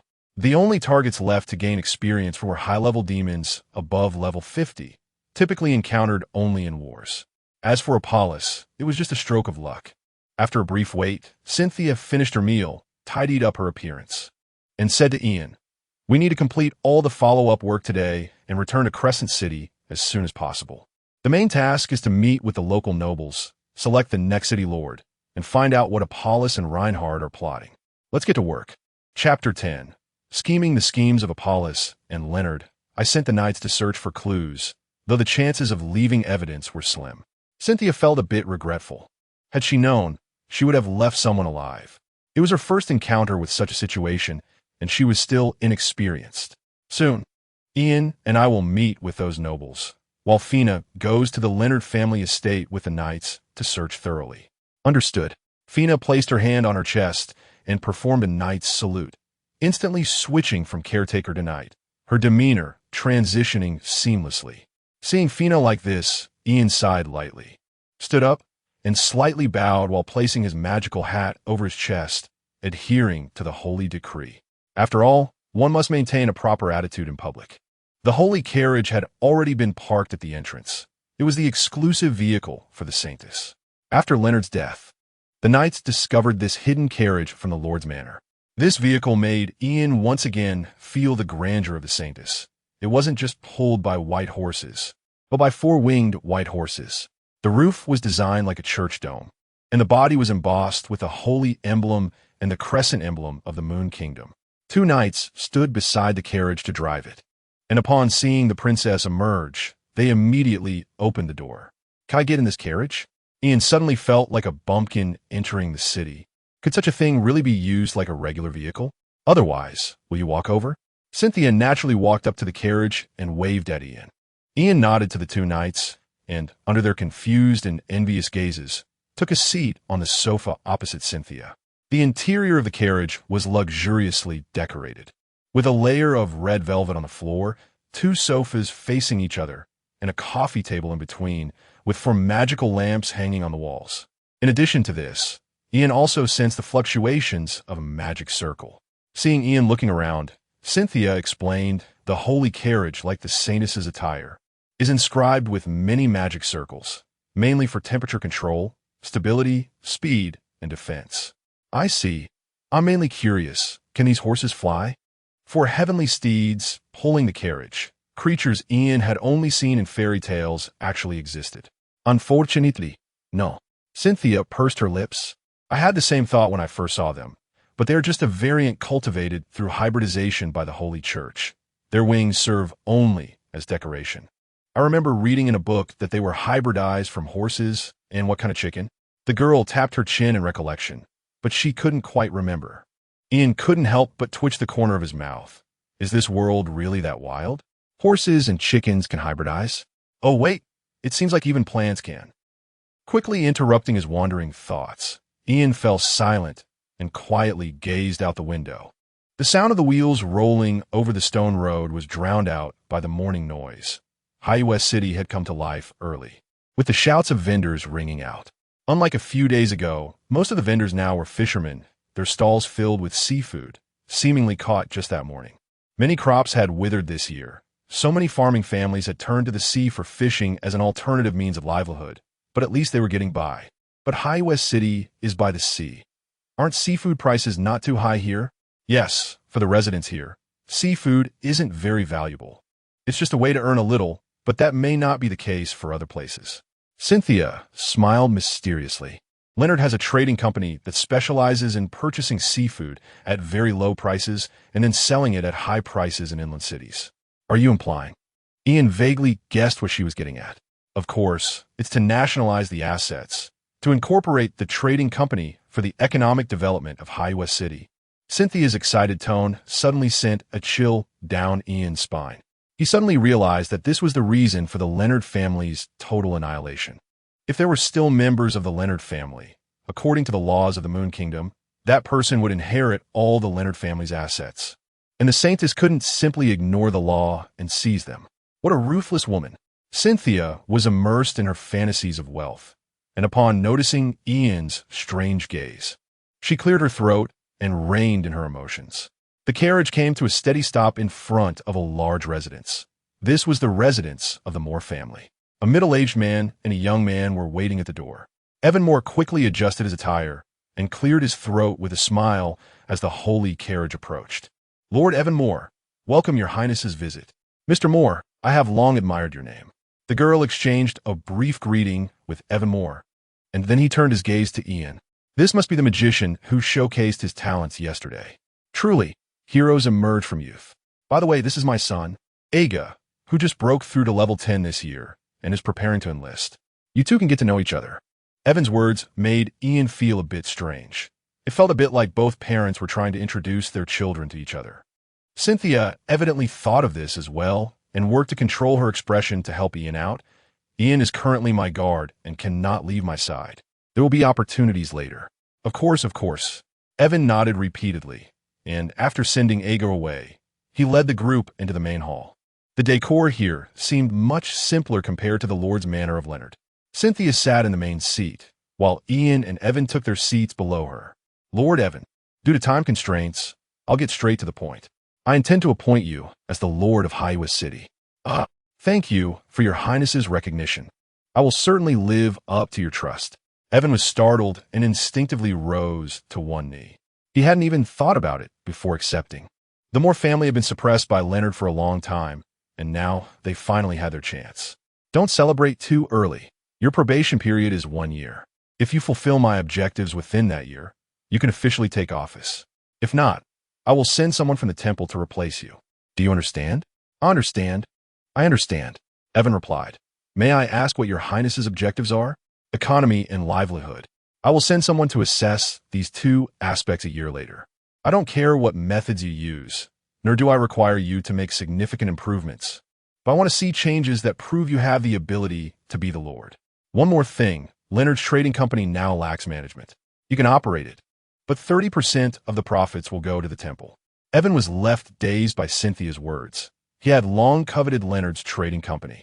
This business model was straightforward, but Leonard had previously used the power of the Lord to decree that only this trading company could export fishery resources, nearly monopolizing the market. Your Highness, thank you once again for your recognition. The Moore family will do its utmost to serve you. I hope you can remember today's words. And I also hope the Moore family will not disappoint. Chapter 11 Return. The reason for making Avon the Lord of the City is simple. The Moore family is the second largest noble under Leonard and has enough capability to stabilize Moonlight City. As for the Merchant Guild, Cynthia originally wanted to monopolize it, but upon further reflection, she realized that it seemed impossible to do so. Her main power is concentrated in the Holy City, and most of her influence consists of knights. She certainly can't send a knight to run a business. Moreover, with the distance from the Emperor, supervision would be a significant issue. It would be better to hand it all over to Avon, taking only a portion of the profits for herself, which could also motivate him to work hard to make money. Whether he can maintain this industry will depend on Avon's ability. Leaving Avon a probationary period also gives her time to build up her own strength. If there is no progress after a year, she can rightfully replace the Lord with her own person and completely control Moonlight City. If things go well, she can continue with him, and when her power reaches a certain level, Avon will naturally choose to align with her as a gesture of gratitude. Truly, she is the clever, beautiful, and exceptionally wise saintess, and I admire myself for that, Cynthia thought, cradling her face in the carriage. After hearing Cynthia's plan, Ian handed over the peeled apple he had prepared. Yes, your Highness, what are we doing next? Of course, we're going back to rest. Talking with Avon has exhausted all my strength. Cynthia stretched, her holy attire outlining an alluring curve. Ian silently turned his gaze to the window, where the clouds were exceptionally white today. How about we take a trip to Leonard's family estate? After all, knights aren't as perceptive as mages. I should be a bit more cautious. Well, if you put it that way, that's fine, although I don't think we'll find anything. Meanwhile, Fina and the other knights were searching through house after house, but unfortunately, they had not made any discoveries. A few boxes lay scattered at the feet of the night girl, all dug out from hidden corners, but sadly they were mostly filled with embarrassing trinkets. How disgraceful! Fina spat, filled with contempt for the noble offspring. Oh, what's this? Who? A sudden voice startled Fina, and her knight's sword swung behind her. Hey, calm down. It's us. With a clang, a staff precisely blocked the blade, the force of the sword sending a tingle through Ian's hand. Your Highness, Mr. Ian? Fina was momentarily stunned, watching her lady emerge from behind Ian with a suppressed laugh. I told you this could easily scare Fina. Sorry, I'll teach him a lesson later. Quite strong. Ian shook his hand. Didn't you say you didn't want to disturb the knights? I did say that, but I didn't mean for you to scare people. Cynthia sighed, picked up a book from the scattered ones on the ground, and was about to flip it open with some curiosity. Your Highness, don't. Fina tried to warn her, but it was too late. Fortunately, a hand pressed down on the pages, blocking the girl's view. You should avoid looking at this. I have an obligation to ensure your mental well-being. Ian snatched the book away, turning to a corner with his back to the two, and opened it. Shut up. Cynthia glared at Ian, her intention exposed, and glanced at the other scattered objects on the ground, only to find Fina staring intently at her. "Your Highness, such things can cause mental pollution." Seeing her plan exposed, Cynthia reluctantly turned around, silently noting Ian's interference. "Damn it, just a bit more, and I would have seen it." With his back to the two, Ian flipped through the pages. The content might have been a bit stimulating for Cynthia, but for him, who had experienced the internet culture of the 21st century, it seemed rather dull. "No, you can look, but why are you squatting down?" "My legs are numb." Ian suddenly closed the book, a flame igniting in his hand. "There's nothing worth seeing. Let's get back to business." "Then you should get up," Cynthia said disdainfully, looking at Ian squatting in the corner like some garbage. She wasn't ignorant. Ian's behavior of looking without sharing was the most detestable. "What do you know? This helps with perception," Ian retorted stubbornly. He pressed one hand on the ground, murmuring incantations, and invisible waves flowed through his palm into the earth. The palm flickered with a dark yellow elemental light as Ian gently closed his eyes, inaudible whispers echoing in his ears. Seeing this, Cynthia signaled for Fina to remain quiet. The two of them calmed their breathing and waited patiently. After a moment, Ian suddenly opened his eyes, his staff pointing to the ground. "Listen, the lament of the earth's veins. Witness the final song of millennia-old rocks. Submerge the elegy of crumbling bedrock." A powerful magical wave instantly enveloped the entire courtyard. The ground trembled and the soil collapsed, forming a massive pit. The knights searching around had not yet understood what was happening when they saw the ground in the center of the estate suddenly cave in, revealing what seemed to be another world below. Seeing the effect achieved, Ian cut off the flow of magic, his face visibly pale. "How is it? I told you this was for business." Cynthia smiled, watching Ian still squatting there without moving. "Help me up. My legs are numb." "Serves you right for showing off." The girl lightly huffed, signaling for Fina to help him up. She needed to go out first and let the knights know what had happened. When Fina helped the pale-faced Ian out, Cynthia was carefully peering down into the pit he had created. As the two approached, Cynthia asked, "How should we arrange this?" "Leave half up top to keep watch. The other half will come down with us." Ian glanced around and summoned earth elements to create a staircase leading down. Once Cynthia had assigned the people, he instructed a few people in front to hold shields, a few behind. "Cynthia and I will stand in the middle. Fina, you take the rear." The space below was quite large, and Ian sensed that there were living beings present. What kind of strength? Uncertain. Probably not strong. Just be cautious. After giving his orders, the group arranged themselves and began to descend the staircase. This place was some distance from the surface, and sunlight could only penetrate a small portion. Cynthia gathered a ball of holy light in her hand, floating ahead as a source of illumination under Ian's guidance. It seemed that this place was intended to be built into an underground palace, with dark bricks laid on the walls, indicating that the construction was still incomplete. About 10 minutes later, they reached the bottom and saw a large door. Two knights stepped forward to push the door open, revealing a scene that shocked everyone. It was a horrifying sight. Chains were affixed to the walls on either side, and at the end of each chain was a woman who was barely clothed, looking at the newcomers with terrified eyes. "Beasts!" Cynthia cursed inwardly, and, at a glance, there were at least 100 people. Ian frowned. He had intended to approach and observe, but the layer of filth on the ground stopped him in his tracks, and he could only point. "Cynthia, these few people have the aura of magical creatures within them." "What do you mean?" "Exactly that. It should be the work of Apollos." Chapter 12. Numbness. Cynthia understood Ian's meaning, confusion and struggle flashing in her eyes. Normally, women from other tribes who become pregnant with demon seeds do not live long. They cannot give birth through normal means. The demon seed will mature and forcibly break out of the mother's body within 3 months, sometimes even using the mother as nourishment. Therefore, the usual approach on the continent is to offer them release. I understand, but they finally saved, yet faced with despair. Ian followed up on Cynthia's murmurs. "I know, but we are powerless." Looking around, the sounds of debauchery filled the air. They had lost their sanity and personality, completely sinking into desire. Kill me." The woman closest to the knight spoke with difficulty. Her eyes filled with numbness and despair. "There is a monster inside me. Kill me." Cynthia lowered her head, biting her lip tightly. What should I do? She truly couldn't make a decision. The saint could punish the wicked and be merciless to those who have wronged, but now she was facing victims. They were innocent, pitiful people. Ian patted Cynthia's shoulder. Let me handle this. Let the knights come back. The demonic energy inside is too heavy and can easily affect their minds. I'm sorry. I'm troubling you. Cynthia turned away, unwilling to see what would happen next. Ian signaled for everyone to step back. Magic energy swirling around him. Thank you. Thank you. No need. Is there anything else you want to say? My name is Deus. Please don't tell my parents. The woman said, gently closing her eyes, waiting for the release she had longed for. I'll remember. With a reply, Deus revealed a final smile, a chill instantly sweeping through her body as her consciousness sank into darkness. This smile was forever frozen in ice. The entire space covered in frost, transforming into a world of ice and snow. Let's go, it's over. All right. Cynthia took a deep breath, having adjusted her emotions. Facing all the deceased with her hands clasped before her chest, a faint holy light shining brightly in the darkness.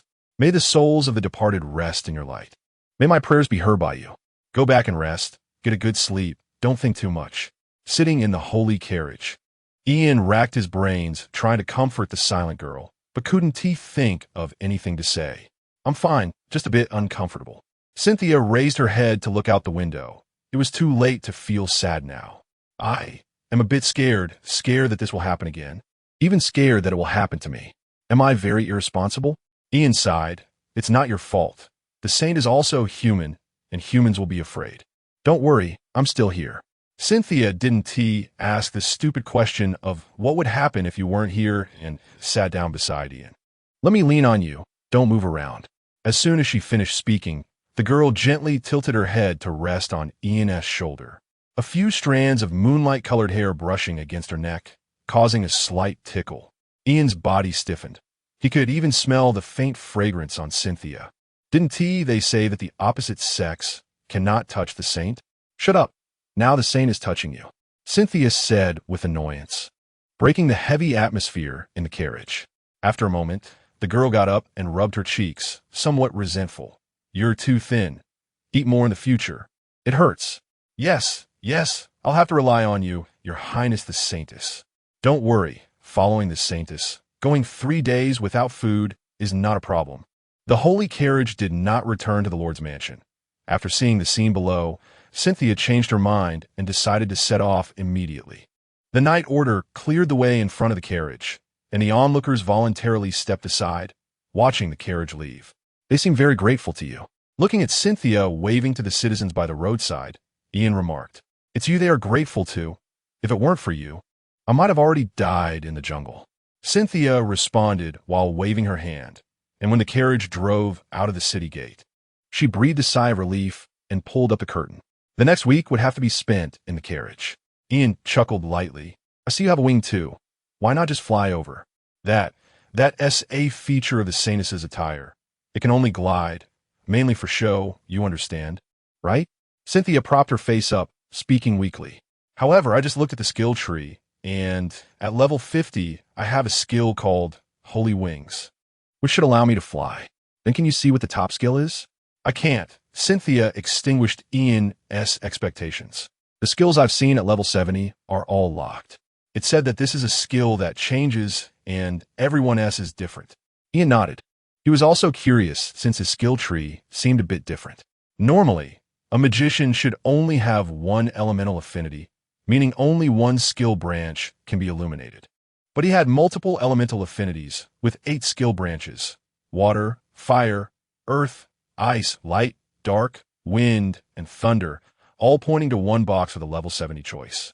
This meant he needed to fill out the entire skill tree to meet the prerequisites for the level 70 skill. Ian learned skills by consuming skill points, which, like experience, also needed to be obtained by defeating magical creatures. However, skill points could be gained by killing magical creatures of any level. And the higher the level of the creature killed, the more skill points were obtained. Despite this, the previous level 42 Ian had only learned level 40 spells for fire and wind. Fortunately, he gained a large number of skill points from defeating Apollos. allowing all his elements to obtain level 40 spells. The Holy Church should have level 70 powerhouses, right? Haven Tea, they revealed. Anything about it? There are, but they belong to the Holy Church, not to me, or rather, they shouldn't exist. The highest rank in the Seven Nations subordinate to the Holy Church is the Holy Radiance Knight. I saw this generation of Apocalypse Knights while training at the Holy Church. She is directly under the Pope. At least when I saw her, she was always beside the Pope. However, I heard from the nuns that she has a somewhat ambiguous relationship with the Pope. Ian wasn't concerned about that. He asked Cynthia about another piece of information from her words. You just said that the Seven Nations are not allowed to have their own Apocalypse Knights? Of course. The Saintess is not as upright as the world thinks. She also pursues money and power. Ultimately, they are the rulers of the nations. Therefore, the right to bestow the title of Apocalypse has been stripped from the Saintess rank. Only the Pope has that right. However, there is speculation that Apocalypse is unique. After all, there has only been one Rosweir revealed by the Holy Church over the years. Ian was not unfamiliar with this name. After all, Rosweir's deeds have been publicized by the Holy Church to the point of being excessive, such as the King of Knights, the youngest dragon slayer, legendary hero, and so on. Chapter 13. The Holy City Uniqueness? It sounds a bit like a privilege exclusive to the Kryptonians. Yes, just like special classes unique. Ian nodded. In this world, obtaining a class requires an item called a class contract document, which is usually held by major powers. For example, the Holy Church has Pope, Saint, and Knight, while the Adventurers Association has Warrior, and the Continental Magic Association has Mage. Ian's class was obtained after signing the contract document with the Continental Magic Association. The special classes Cynthia mentioned are those like Saint and Pope, which have special conditions for obtaining them. Classes like yours, I absolutely won't sign up for. Huh, you have no chance for Saint, but you might be able to aim for Pope. So how about it? Interested in giving a try? Cynthia rubbed her hands together, seemingly looking forward to it. What? Do you really dislike the current Pope? No, I just want to watch the show. A week passed, and their banter made the time seem less tedious. It turned out that the loneliness of travel often stemmed from being alone with the right companion. Even the longest time would fly by. During this week, Ian spent almost all his time in the carriage except for sleeping at night. To pass the time, he used ice magic to create a deck of cards. Initially wanting to bully a newbie, he quickly realized something was off. Cynthia's luck was a bit too good. A 2, do you want it? No, really don't want it? If you don't, I'll win again, you know? How could that be? Ian scoffed, still holding 2 jokers in his hand. You still have 14 cards, I don't believe. This should be called a pair, right? Cynthia hesitated and laid down all her cards, quickly revealing a playful expression. Mr. Ian, do you accept the bet? Ian looked incredulously at the 2 jokers in his hand. Seeing Cynthia with her hands spread out, he reluctantly put down his cards. I accept the bet. You go ahead. I need to think this over carefully. Let us leave it as a debt for now. After winning an unconditional request from Ian, Cynthia was finally satisfied. Just about to say something when she was interrupted by a knock on the door. Your Highness, we are nearing the Holy City. Got it. After entering the city, head directly to the Saints' Hall. Understood. The carriage, which had briefly stopped, set off again. Ian snapped his fingers to dispel the magic, and the cards quickly turned to water, which was then manipulated to splash out of the window. We're finally here. By the way, where'll I stay in the Holy City? That. Cynthia was stunned, immediately lowering her head to think of a plan. She really forgot to consider this. No money, no vacant rooms, and ends 1T work. Hey, you can't let me sleep under a bridge, right? Ian's eyes twitched as he listened to Cynthia's mumbling. One by one, she proposed and dismissed various plans. Parks and under bridges, definitely 1T work. That would affect the city's appearance. So, let us stay together at the Saints' Hall. The girl's gaze was bright.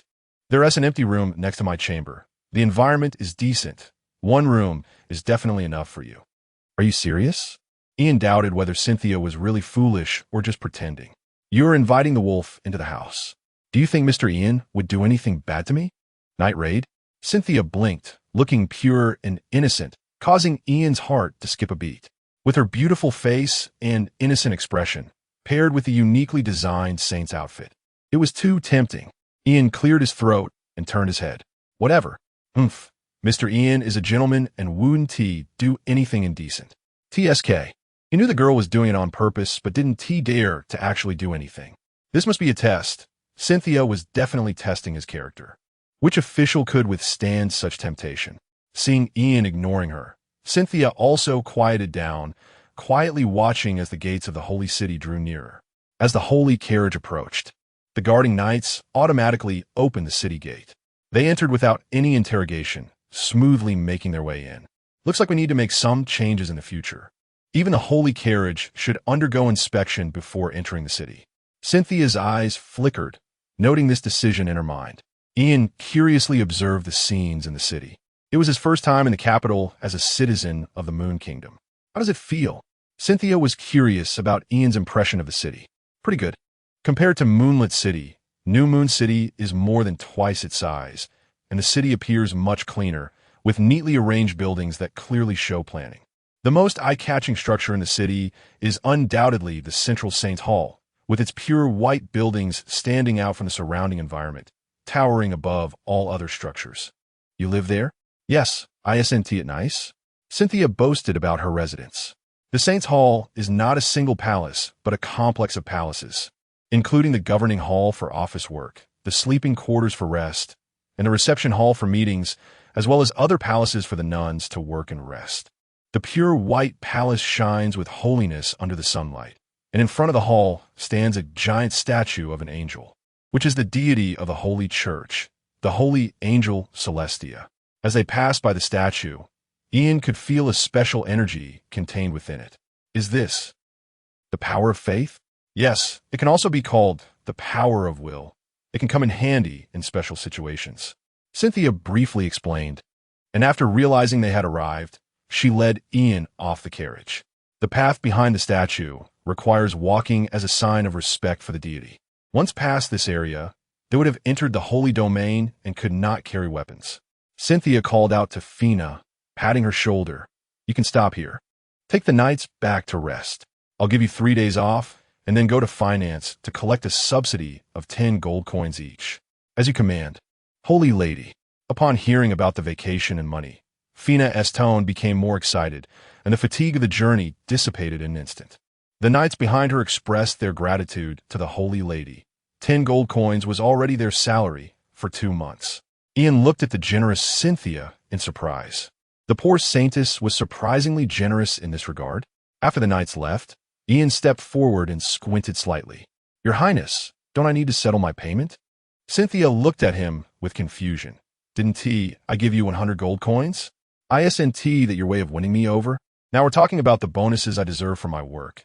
They are 2 different matters. Cynthia also squinted her eyes, a dangerous glint flashing in them. What word do you have? The knights completed the guarding tasks, which is their deserved reward. What did you do? Did you walk outside for a week? Ian's mouth twitched. He had nothing to say. He indeed hadn't taken a single step. Ungrateful guy. Letting you share a carriage with me is already a tremendous favor, and you still want money? No way. But what is my job? Well, the girl turned her back and secretly stuck out her tongue. Let me think about it some more. Chapter 14. Ian's work. The road between the statue and the Hall of the Saintess is called the Pilgrim's Way. The entire ground is paved with pure white bricks, and the landscaping on both sides is quite nice, complete with rockeries and fountains. Several nuns are busy trimming flowers and plants with tools in hand. Upon seeing Cynthia, they all stop what they're doing and bow in greeting. You've worked hard. Don't mind me. Please continue your work. As you command, the nuns respond, only daring to rise after that. But their movements while trimming the flowers are noticeably more stiff than before. Ian notices the subtle glances the nuns cast at him and follows Cynthia quickly without drawing attention. Your Highness, something seems off with these nuns. I know. They're not my people. Cynthia replies helplessly. Wait, I'll explain later. Just as she was about to elaborate, she suddenly stops. Having seen the person standing in front of the Hall of Governance, the High Nun, that is High Nun Belinda Trayborn, the administrator of the nuns. Ian smiles at the appropriate moment, gently nodding under her scrutinizing gaze. Truly, the High Nun has an exaggerated figure that fills out the nun's attire. And although her gaze is serious, He can't shake off the feeling of a somewhat lewd temptation lingering around him. Your Grace, I believe you should review the Saintess Code. As a Saintess, you should maintain a certain distance from the opposite sex. Ian is taken aback and looks down. There is at least 2 fists width between him and Cynthia's arm. Thank you for your reminder, but I believe I haven't done anything wrong, Cynthia replies. This is Ian, my temporary assistant. Nice to meet you, Miss Trayborn. Nice to meet you, Mr. Ian, Belinda greets before turning to Cynthia, stating frankly, Your Highness, this is against the rules. There cannot be the presence of the opposite sex in the positions within the Hall of the Saintess. Belinda, in the Hall of the Saintess. I am the rule, Cynthia says, gazing directly into Belinda's eyes with her wine-red pupils. Now please step aside. The atmosphere instantly becomes tense, and the nuns working nearby stop their actions, lowering their presence to the minimum, afraid to make sound. Ian silently observes this scene.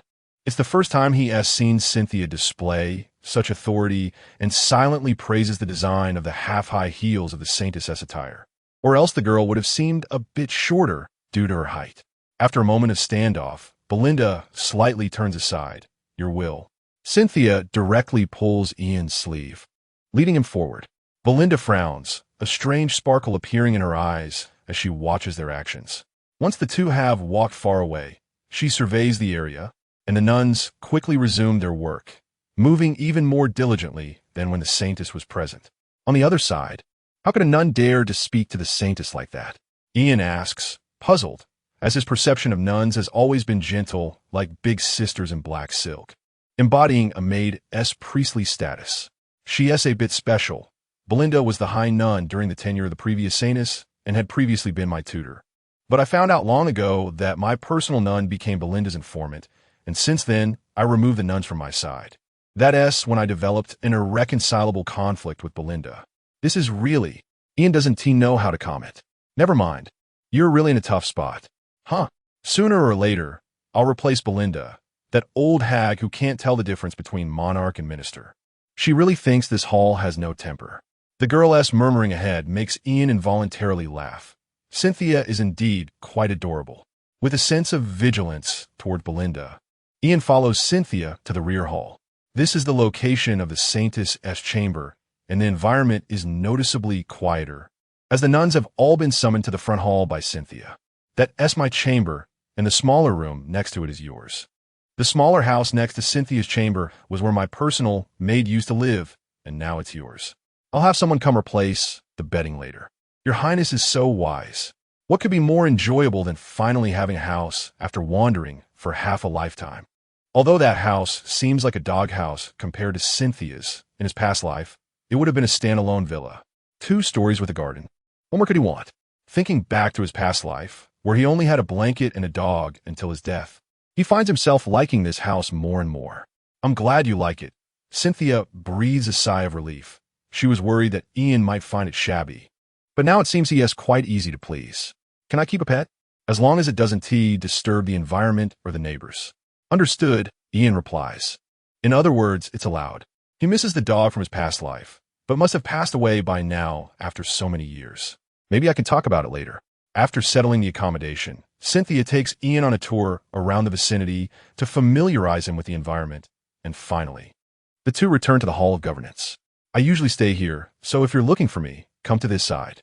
The Hall of Governance is somewhat like the Emperor's office that Ian has seen before. There are several chairs on both sides, a few steps leading up front, where a wide table and a uniquely designed throne are placed. The throne is shaped like a half-angel with wings spread open, the lower half transformed into a seat. Ian imagines with a strange look that if Cynthia were a bit taller, her head would hit. No, that would be blasphemy. In front of Cynthia, the table is piled high with papers, which are the work she has fallen behind on these past few days. She moves them out of her line of sight first and rests her chin on one hand propped on the table. By the way, what kind of position should I arrange for you? I'll leave it to you. Ian sits on the steps below, enjoying the ministerial position. It's quite comfortable. I was thinking of using a fictitious title to deceive you. Did you just speak your mind? But since we're already in this kind of relationship. What kind of relationship? How come I didn't know? Since you call me Your Highness, I naturally have to take responsibility for you. You're quite nice.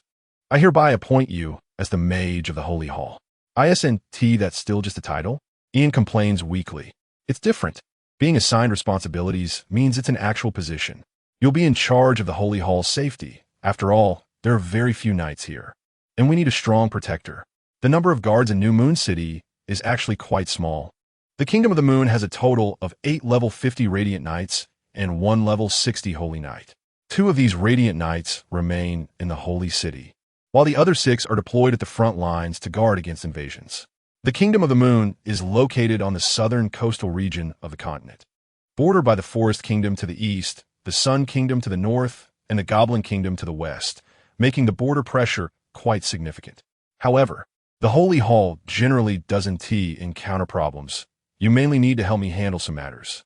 Private commissions? Yes, you can understand it that way. Sounds like a good job. What about the salary? We can discuss it later. You're still on probation. Chapter 15, early morning the next day.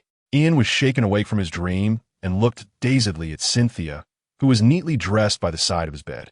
Is this my home? What is yours and mine? The whole Sanctus Palace is mine. Even so, why are you here so early? Fortunately, Ian wasn't sleeping naked. He rubbed his hair and walked to the window to pull aside the curtains. The sun hadn't even risen yet. I might have forgotten to mention, we have an early morning assembly at 8. Early? 8?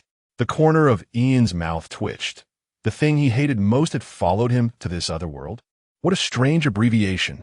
Cynthia tilted her head and said, in any case, get up quickly. Today is your first appearance at the governing hall. Don't be late. I'll go ahead. Wait. Ian sighed. Why does he have to attend the morning assembly for a position that doesn't even require it? His wardrobe was already filled with outfits from yesterday. Since he's attending an assembly, he should dress more formally. Ian took out a dark long coat from it, paired with a white shirt, black pants, and a black top hat.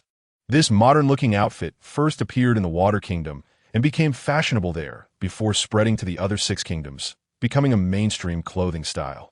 The suits, shirts, short sleeves, various skirts, and accessories he was familiar with all originated from the Water Kingdom, which is also why it's referred to as the Fashion Kingdom. It is also the most commercially developed country, vastly different from the impoverished Moon Kingdom. Although he had never been there, he often heard merchants praising and longing for it in taverns. It was a holy land for merchants. Returning to the present, aside from needing to wear gear enhancements during battles, he preferred this modern-style clothing. After adjusting his bow tie in front of the mirror, Ian stepped out of his room. It was only a 5-minute walk to the governing hall, and when he arrived, there were already a few officials waiting at the entrance. The appearance of a new face always attracts attention, especially as more people gathered. The focused gazes on him made Ian frown. He looked around and saw about 30 people attending, all dressed in dark long robes and wearing crowns, their clothing embroidered with a full moon emblem. Uniform official attire. No wonder everyone was looking at him. Just as Ian leaned against a pillar, lost in thought, an elderly man with graying hair approached him with a perfectly timed smile. Old man Edward Hope, you look quite unfamiliar, young brother. Sigh trouble. Ian was just about to stand up and take off his hat to place it on his chest. Hello, Mr. Hope. My name is Ian. Ah, I've heard about you already. Mr. Ian, at such a young age, you possess the strength to contend with the demon general. Truly remarkable. Flattery, it's just a slight delay, thanks to Knight Elsa arriving in time. Their conversation was straightforward, and when the crowd heard that Ian had the strength to contend with the demon general, their gazes immediately shifted. Everyone knew what a demon general represented, and to have a young powerhouse capable of contending with one was a sign of limitless potential for future achievements. After all, this was a world where strength reigned supreme. Even the noble class, who wielded power, needed strength to protect their power from being seized. They never easily offended a powerful individual. Being overly humble isn't good. Young people should be a bit more spirited. Edward patted Ian on the shoulder. Come on, we should go in. The doors of the governing hall slowly opened, and the attending nuns gestured for them to enter, bowing slightly to step aside. Ian followed Edward inside, noticing a phenomenon. The other officials only moved forward after Edward did, suggesting that this elder held a high status. Sure enough, Edward moved straight ahead upon entering the hall, stopping only at the chair before the holy seat. Ian was taken aback and turned around to find that the officials had already formed a line, bowing their heads, subtly glancing at him. Wait, where do I stand? He looked at Cynthia, blinking in confusion. Sit down, Mr. Ian. Edward spoke up to relieve him, while he himself took a seat. Ian saw Cynthia nod and decided not to worry about it. After all, the Saintess had given her approval. He sat next to Edward, who smiled at him. Let us get started. If there is something to discuss, let us discuss it. If not, I'll create something to discuss. Cynthia began the morning assembly with quite an impolite tone. The officials fell silent for a moment, and after a while, Ian saw Edward stand up. Your Highness, I have something to report. Please speak. Seeing it was Edward, Cynthia displayed a respectful demeanor. Your Highness, the tax revenue situation for the first half of this year is not optimistic. The Treasury's income may not meet expenditures. The Minister of Finance? Ian speculated on Edward's position. In agriculture, due to the severe drought, many cities have reported food shortages. The Minister of Agriculture? The public facilities in New Moon City need maintenance. He also manages the people's livelihood. The Sun Kingdom submitted a diplomatic request to our country yesterday. Diplomacy? No wonder you say the front. Ian's gaze shifted from surprise to admiration. Edward, at his age, could manage so many affairs. He was truly remarkable. How could one person handle so much without issues? What were the other officials doing? Stop a moment, Edward. Cynthia sighed.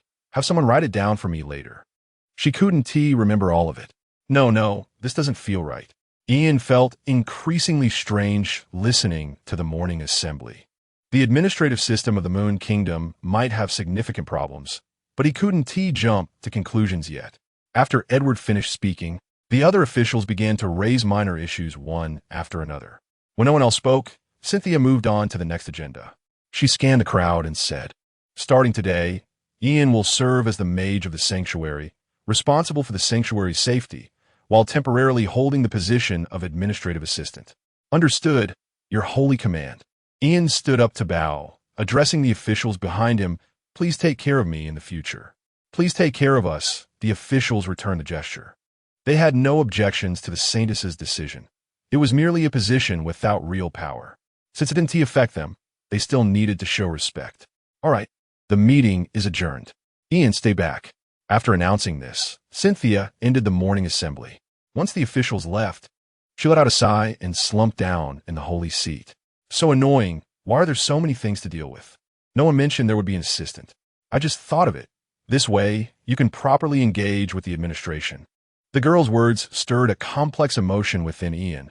People's hearts can be fickle. Aren't you afraid that I might not know anything?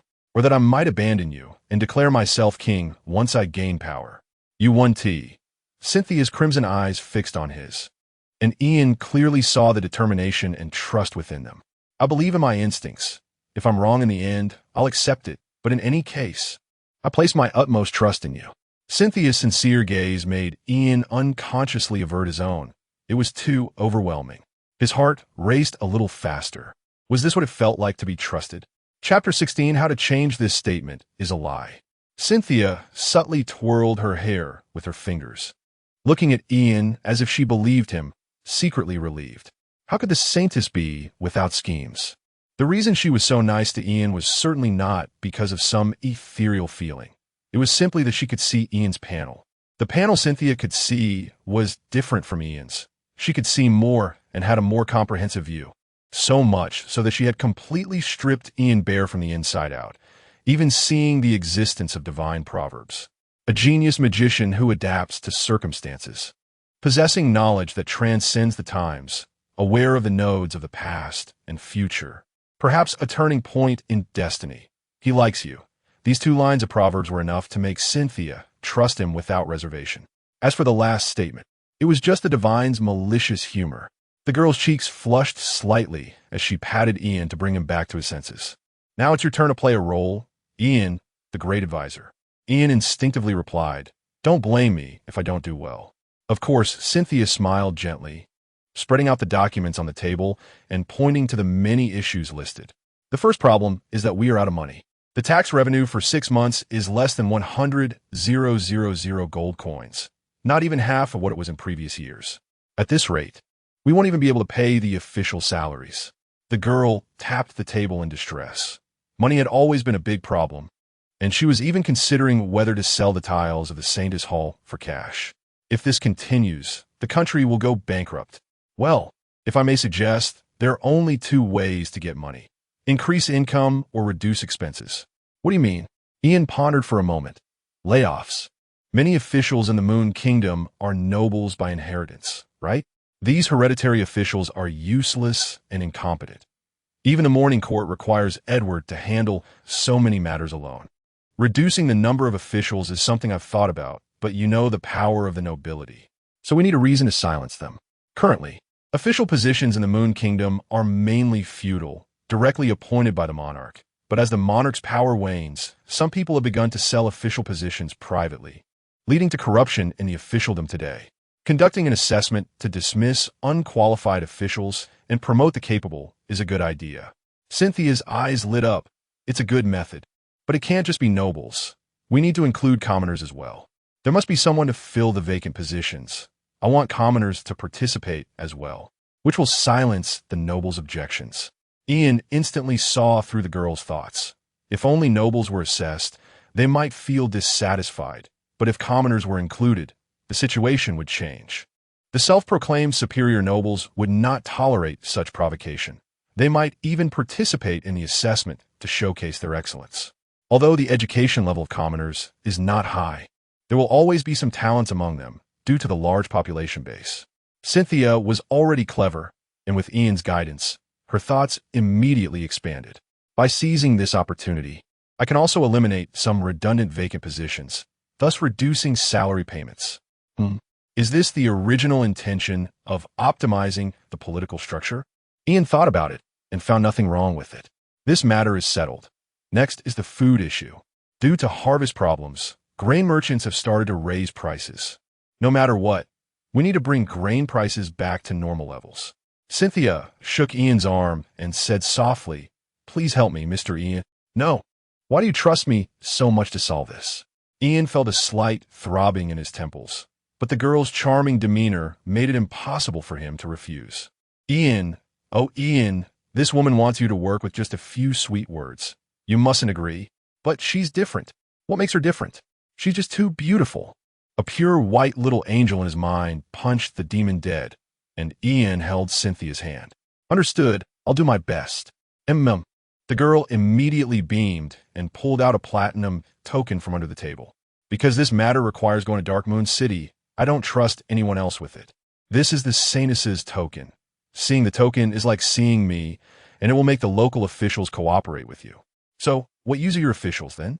Ian sighed and put the token into his space. "By the way, there's also this. Come with me."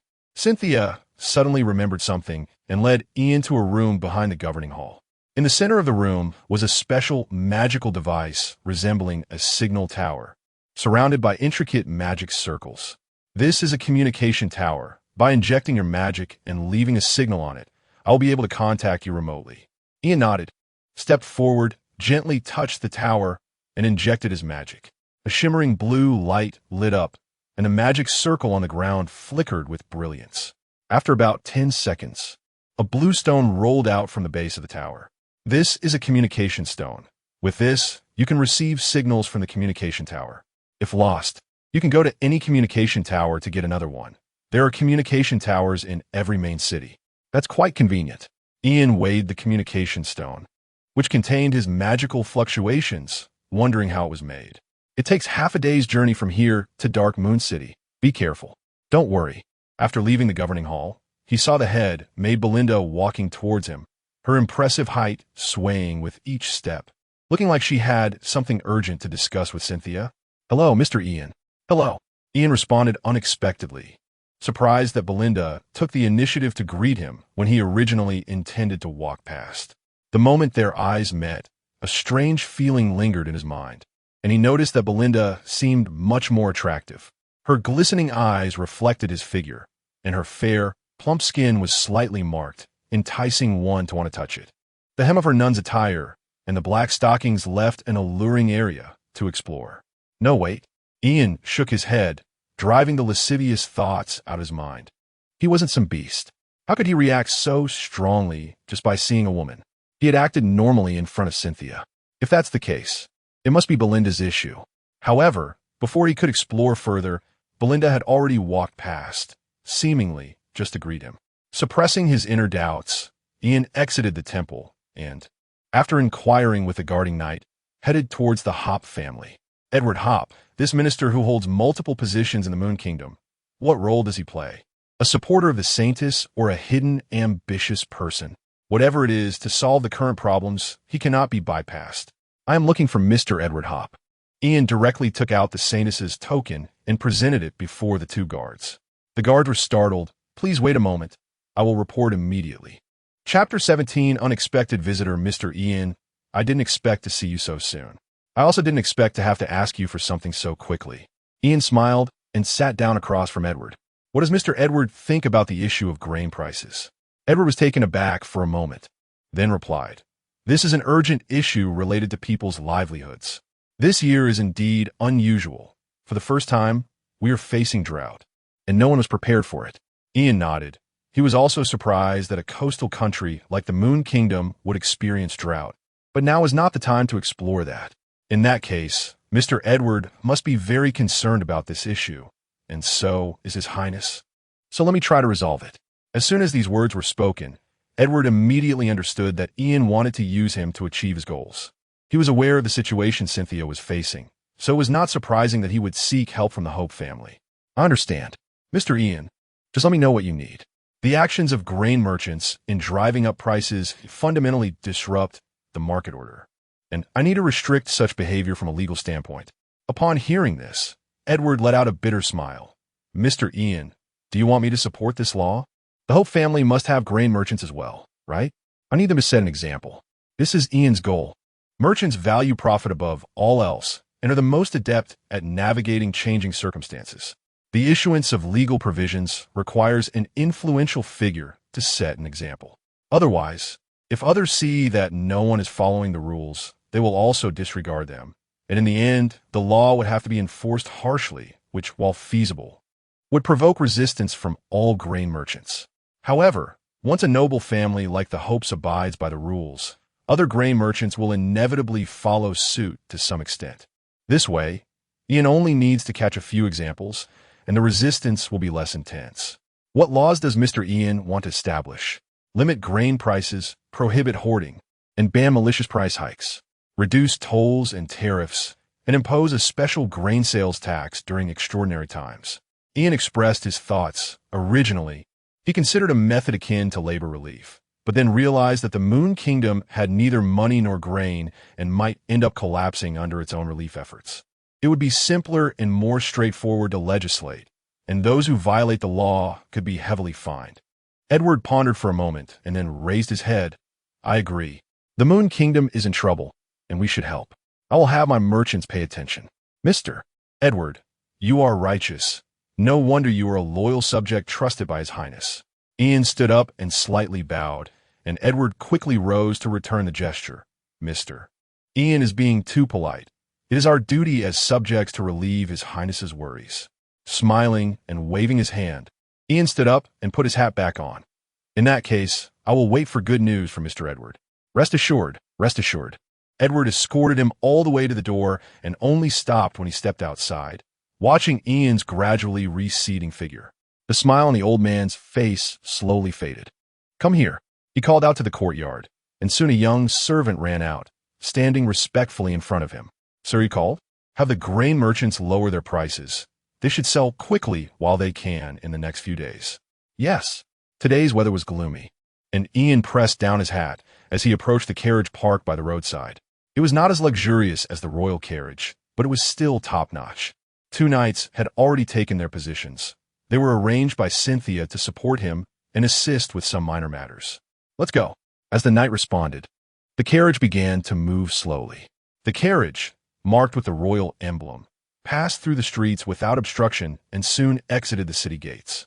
Traveling along the main road, Ian looked out at the rapidly receding scenery with boredom and casually asked the 2 knights driving the carriage, by the way, I still don't know your names. The knight driving, a man and a woman, was first to respond. The female knight with short golden hair spoke. My name is Annabelle, the chief of the Knight Academy, a squire. Her voice sounded sweet, her face round, and her petite figure was well developed. The design of her knight's armor was quite bold, with two pieces of hollow black inner armor in front, perfectly showcasing her contours. In response, the male knight said, "I am Randall George, the second in command of the Knight Academy, also a squire." The other knight looked more mature, with a square face and a serious demeanor. However, George reminded Ian of a certain pink hairdryer. Ian suppressed a smile, growing curious about the Knight Academy. He could sense that the two knights were not very strong, probably around level 20, and he began to speculate. Is the Knight Academy a place for training knights? Yes, Anna nodded. The Knight Academy was established by His Highness, a place for squires below level 30 to study. If they reach level 30 before the age of 30, they can graduate and become knights. What happens if they don't graduate? Typically, they are assigned to guard duties or logistics, Randall said. That's quite humane. It seems these two talented squires from the Knight Academy have been sent by Cynthia to gain some experience. Have you both come of age? We are both 16 years old. Is being level 20 at 16 considered a genius? What does that make him? Hanging? Ian finally gained an understanding of the normal standards of this world. After clarifying this matter, Ian continued to ask, "Did His Highness send you here with any instructions?" Both shook their heads, and Anna replied, "His Highness only said to come and help, and everything is up to you." Ian nodded, and the carriage fell silent for a moment, with only the sound of the wheels rolling over the cobblestones echoing, the tedious journey making one naturally drowsy. It's a pity Cynthia isn't here. Otherwise, we could play cards to pass the time. Should I ask her for a personal maid when we return? While lost in thought, a special magical fluctuation suddenly appeared in his perception, and the carriage abruptly came to a halt, evidently detected by the two knights ahead. In the middle of the road stood a figure in a black cloak, holding a dagger in each hand. "Who are you? Hiding in front of us, knights." With a dramatic shout from Randall George, the knight's sword was drawn and pointed at the cloaked figure, with his cape billowing naturally as his internal fighting energy circulated. Knights, as a class, had been purely physical before the Holy Radiance, focusing on cultivating fighting energy, and only when they broke through level 60 would they develop magical power. Ian extended his perception, but found he could not see anything. Some kind of item with hidden properties? Anna placed her hand on the hilt of her sword and asked, "Mr. Ian, what should we do?" Let's subdue her. I just feel something is off." "Yes." Upon hearing Randall's words, the cloaked figure trembled slightly, and the brim of the hood covering her face lowered a bit. Yet she still raised her daggers and assumed a stance. "You cannot pass. Retreat now, and you will not be harmed." The voice of the cloaked figure was broken and halting, as if struggling with the language, with some words mispronounced. Upon hearing this, Ian became interested. This was clearly a female voice, sounding crisp and youthful, and the figure cloaked in black was not tall at all. Chapter 18. Engagement. Randall could no longer hold back.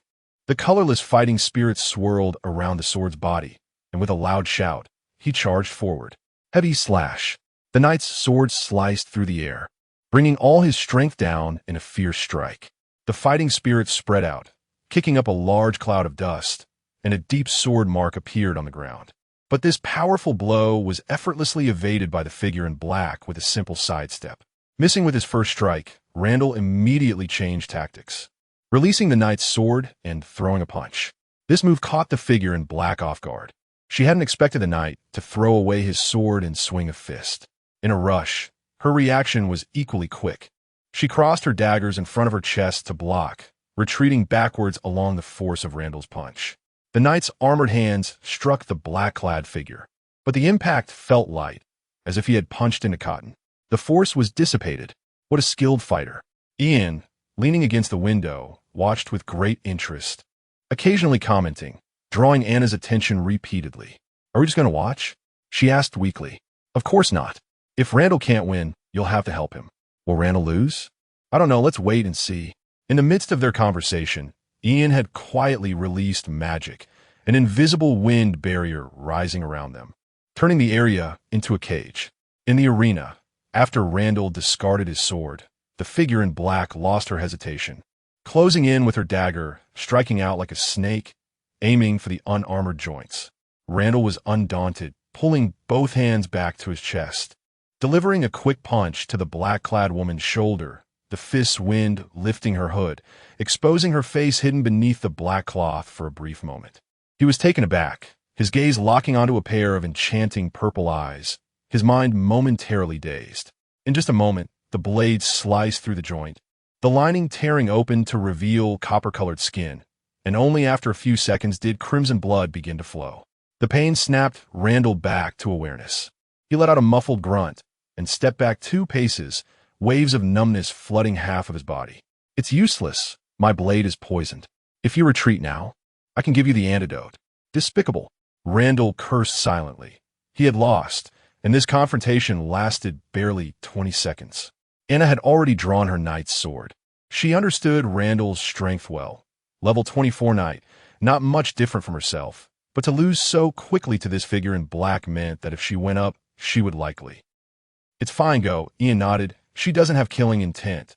Think of it as a training experience." "As you command." She knew Ian was a very powerful mage, and with someone backing her, she could let loose.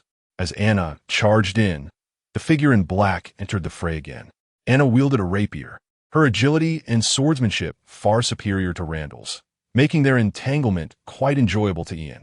Unlike Randall's brutish style, Anna's combat resembled a dance, beautiful yet hiding lethal danger. The sound of their blades clashing echoed like a drumbeat, the rhythm gradually falling under Anna's control.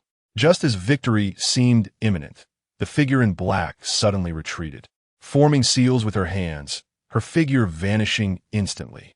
Invisibility. This move shocked everyone present.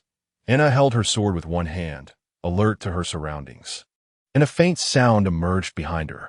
Without thinking, she turned and slashed, instantly breaking the flying wooden stick. Oh no! She realized she had been deceived, trying to retract her move, but it was too late. The dagger still sliced across her waist, the numbing sensation sweeping through her body. Having dealt with Anna, the figure in black was nearing her limits, propping herself on her knees, quickly gasping for breath to adjust.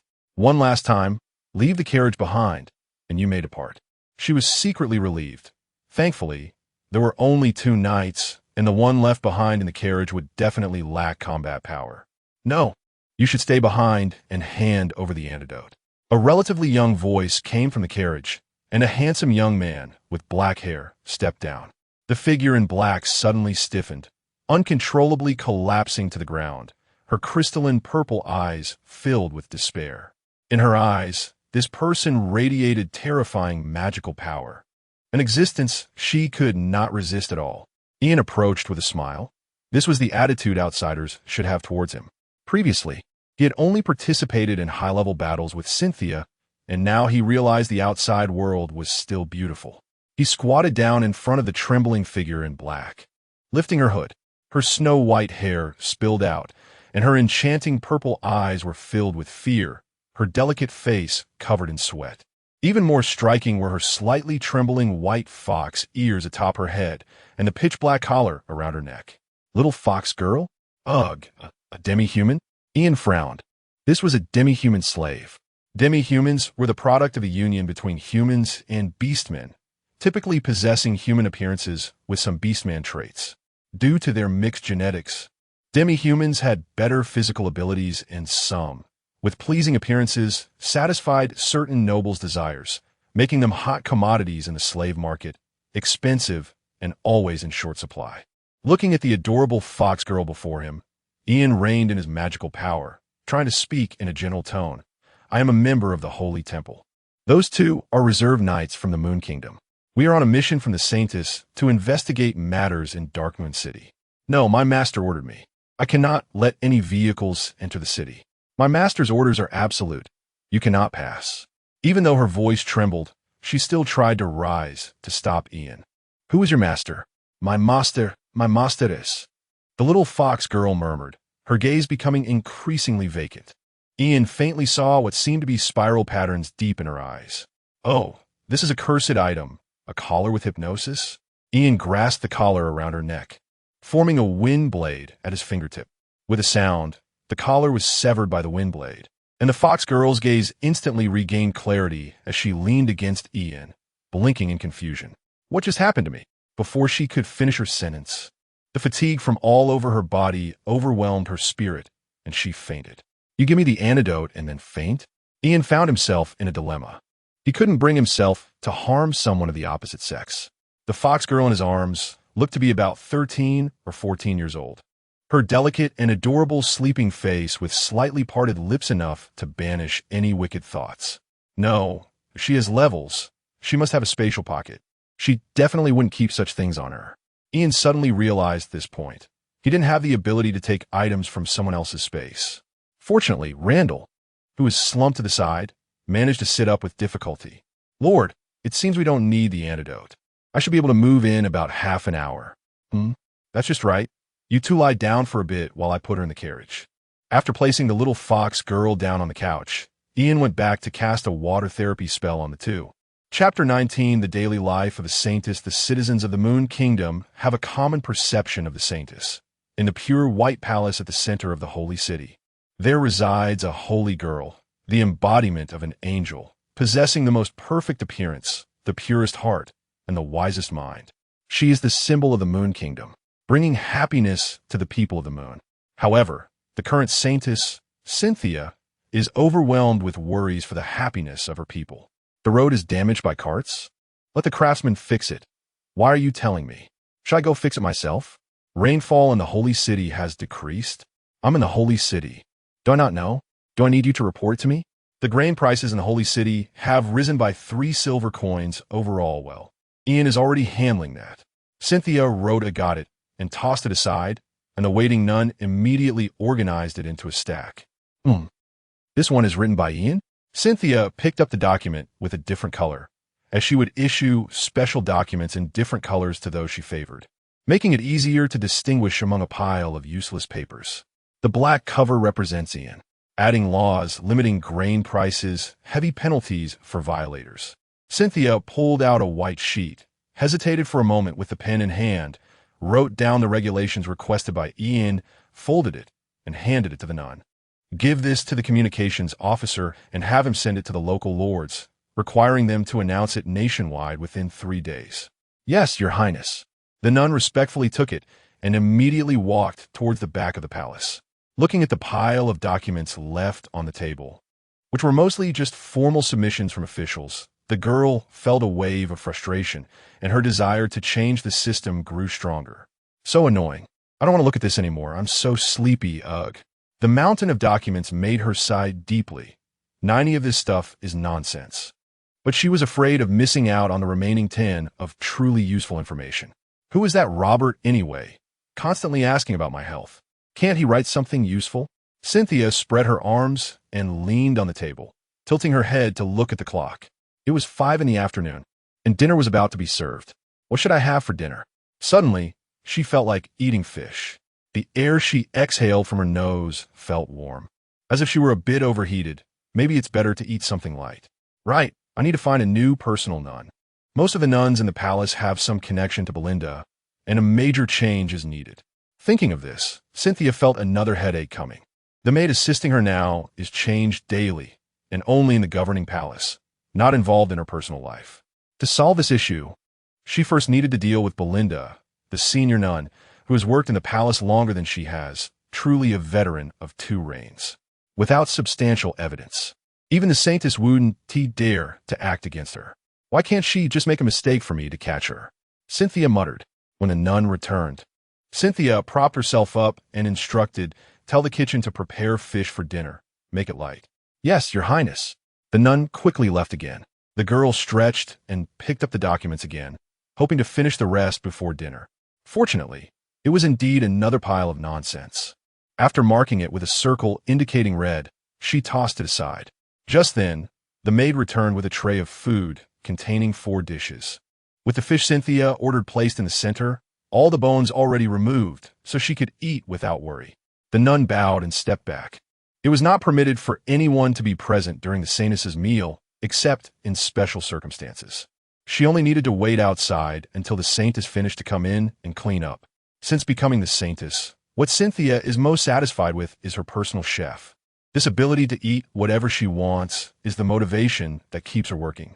She doesn't even have to pick out the fish bones, raise the salary. The The kitchen must raise salaries. After finishing a fish with rice, the girl licked the sauce left on her lips, contentedly rubbing her stomach. The satisfaction at that moment was beyond words. Food. If the citizens of the Moon Kingdom could all eat delicious food, would their happiness increase? Cynthia thought to herself. This was an idea she had long had, but the current situation is that ordinary commoners even struggle to fill their stomachs, let alone eat well. Agriculture. Sigh. How to develop agriculture? The saintess fell into deep thought once again, and after a long while, she suddenly slapped the table. Forget it. I can't think of anything. She is not a goddess. How could she possibly know everything? It was almost 9 o'clock, and she could only push her worries aside for now. It was time for her to rest. Right? There was a document saying that there was not enough holy water. So let us soak a little longer today. After returning to her chamber and changing into a bathrobe, Cynthia walked to the bath and tied her hair up. Sitting on the edge, she dipped her toes in to feel the temperature before slowly entering the water, allowing her skin to gradually adapt to the somewhat hot water. To obtain enough holy water, this bath was built very large, almost taking up an entire room, with a pure white angel statue by the edge pouring a light pink potion into it. Don't get me wrong, it's a proper potion that helps the saintess regulate her body and soothe her spirit. Cynthia leaned against the edge, stretching her body so that as much skin as possible could soak in the water. Holy water is a powerful tool against the demon race. Just a drop is enough to reveal the true form of a disguised demon. It can also be used in environments or bodies contaminated by demonic energy, or to treat certain diseases. The source of holy water is, of course, the saintess. The best holy water comes from the saintess herself. However, Cynthia felt it was too perverse, so she only produced holy water through soaking. To make money. The market price of her bathwater has already reached 2 gold coins per bottle. Life is hard, the saintess sighed. By the way, have I developed again recently? After taking her bath and notifying the nun to collect the water, Cynthia returned to her chamber and collapsed onto her soft bed. She's already at level 11. Logically, her physical condition should be much better than before, yet she feels increasingly tired. The girl curled up in the blankets, pressing the soft fabric between her legs. She wondered how Ian was doing. Should she send a message? Forget it. What if he is busy? At that moment, in a hotel in Dark Moon City, Ian was sitting on the sofa with his legs crossed, casually resting his hands on the backrest, watching with interest the little fox girl on the bed, wrapped in a blanket. Let me sort out the information. You are a slave bought by the merchant Nide, and he ordered you to intercept grain merchants trying to enter the city on the main road and destroy their goods. Is that correct? MHM. The fox girl weakly nodded, revealing a pitiful expression, her tearful eyes blinking. Do you have a name? My name is Lunette Ross Carvos. Please believe me, I only burned their goods. I've never killed anyone. And I can't control myself. Lunette lowered her head. Her voice choked. Please, don't take me to prison, okay? Chapter 20 Under the Dark Moon. It's really hard to refuse a little girl like this when she's being cute in front of me. Ian cleared his throat and said with a slight smile, although it wasn't your intention, what's done is done, and punishment is inevitable. But Lunette's words were cut off. However, I can give you a chance to atone for your mistakes. I'm quite familiar with the Holy Maiden. I'll ensure you're not guilty when the time comes. Well, it's easy to deceive a child. First scare them a bit, and then offer some benefits. And they'll naturally fall for it. Lunette's reaction was as expected. What do you need me to do? Mage shouldn't have only you as a slave, right? Ian asked. Well, there are 3 others like me with ranks. All demi-humans? No, I'm the only demi-human. Sister Sylvie is human, and Sister Vina is an elf. An elf? Are you sure? Absolutely. Sister Vina is so beautiful, and she has pointy ears and green hair. Lunette exclaimed, gesturing with her hands, anxious that Ian wouldn't believe her. This description indeed fits the characteristics of elves. Although he hadn't seen what elves looked like in this world, it matched the image in his mind. If she really is an elf, this could complicate matters further and might provoke the wrath of the elven forest. Elves and humans have had a long-standing grudge. After all, both male and female elves are all fair-skinned and beautiful, highly favored by human nobles. In the past, many elves were captured by humans and turned into slaves.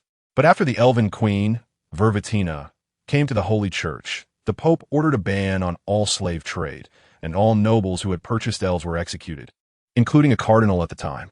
After that incident, although the slave trade continued in secret, no one dared to lay their hands on elves anymore. This matter needed to be reported to Cynthia. If not handled properly, it could provoke the wrath of one of the continent's peak powerhouses. His small moon country couldn't handle such turmoil. After making up his mind, Ian paused for a moment. I need you to return to Nade's side and obtain evidence of him purchasing slaves. There should be some paper proof. Once you get it, hand it over to me. Just like that. Prepare yourself. We'll set off shortly. I will follow you secretly. Understood. I promise to complete the task. The little fox girl nodded seriously. After leaving the room, Ian leaned against the railing on the second floor. He had thought about going directly to Nade and taking him out, but doing so would likely result in no evidence left behind. Only by finding evidence could he pin the blame on one person rather than the moon country. Nade couldn't die yet. At least he needed to be alive to be handed over to the possibly arriving elven queen. Ugh, this is giving me a headache. He briefly described the situation and sent it to Cynthia, unsure if she was asleep. If she was, he wondered what her expression would be when she saw the message tomorrow. Thinking of this, Ian suddenly smiled, just as the door behind him opened, and Lunette had put on her black robe again. After giving Anna a brief explanation, Ian and Lunette stepped out. The hypnosis collar had been destroyed by him, so he could only use disguise magic to conceal them. After confirming that the disguise collar was indistinguishable from the original, Lunette led Ian to a courtyard. This is Nade's home. We usually have to stay in the basement.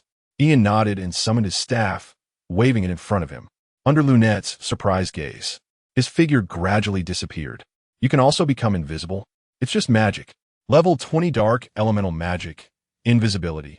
The effect is to conceal one's figure in dark environments. But the downside is that it can only be used in dark conditions. I'll try to stay behind you. Act according to the situation. Understood. Lunette took a deep breath, bent her legs, jumped, and grasped the edge of the wall, deftly flipping over. Watching the little fox girl move so gracefully, Ian stood frozen in place. Wait, how does he get over a wall that's over 2 meters high? First rule of the mage's code. Behavior must comply with the principles of elegance. An elegant mage would never do something so uncouth as climbing over walls. He decided to go through the front door instead. Just 2 low-level guards. Ian snapped his fingers at the door, and the 2 were instantly enveloped by an inexplicable drowsiness. Their mental defenses collapsing in an instant, and soon both slumped to the ground. Level 30 Dark Elemental Magic Sleep. With the moon dark and the wind high. No one should pass by for a while. Probably. This house is quite spacious. There's a rockery in the yard. No wonder Nade could hide an elf. Who would have thought the rockery was hollow? Behind a rockery, there was a hidden small door. Lunette went in first, and Ian didn't follow, fearing he would see something awkward. It's easy to imagine what a wealthy merchant would do with 3 beautiful young female slaves. However, when Lunette emerged from the small door with the 2 girls, their condition looked okay, just a bit mentally drained. With light green hair, long, pointy ears, and a lovely appearance. One of them wore a crown-like white flower circle on her head, but her clothing was intact. Ian could sense a magical fluctuation from it. It should be quite a good piece of equipment. However, he felt that her face looked very familiar, but he couldn't recall where he had seen it before. The other girl looked much more normal, with slightly messy dark brown hair, dressed in tattered cloth that barely covered her body. Her exposed skin bore bruises, and her eyes were dull and lifeless, resembling the typical appearance of a tortured slave. This is Sister Sylvie, and this is Sister Vina. Ian nodded and stepped forward to destroy the collars around their necks one by one. Vina had more than one cursed item on her. The collar was connected to chains on her limbs, which looked quite enticing. A sealing chain, such a thing exists? When a wind blade touched the chain, it dissipated immediately. Ian tried it out and found that there was a special energy protection on it, making it impossible to destroy with external force. It probably needs a key. Lunette, it's up to you. I'll keep an eye on them here. Understood. After the hypnosis collars were removed, the 2 girls gradually regained consciousness. They understood what had happened and silently leaned against the wall. Seeing their condition, Ian didn't know what to say, so he leaned against the side in silence as well. Teach, thank you. A voice as soft as a mosquito broke the silence. Sylvie spoke, her voice slightly hoarse. No need. It's the least I could do. Ian took out 2 bottles of water and handed them to the 2 girls. Drink a bit to calm down? Thank you. Vina, no longer reserved, accepted it and took small sips. Once her mood settled, she stood up and bowed slightly to Ian. Thank you again for your help. Thanks to Lunette. If it weren't for her, I wouldn't have known about this situation. Ian waved his hand, and an invisible wind lifted her up. If possible, could you tell me how you were captured? Humans shouldn't be bold enough to dare to capture elves from the elven forest. Chapter 21. The road ahead. Vina's eyes flickered as she gently turned her head away. I ran out on my own. About a month ago, I saw a group wanting to attack Lunette outside Darkmoon City, and I thought about intervening. Then we got captured together? Let's not talk about it. The elven girl covered her face, her ears flushed with embarrassment. This ridiculous reason left Ian speechless. Did this Ned really have the guts to capture 2 high-level elves and a beastman together? It must be his slave capture team. Do they have some means? Or do they have high-level strong ones in their team? No, most of them are ordinary people, but they have a kind of bottle with a pink liquid inside, which smells sweet and greasy. When thrown, it spreads and erodes magical power, and it also affects the mind.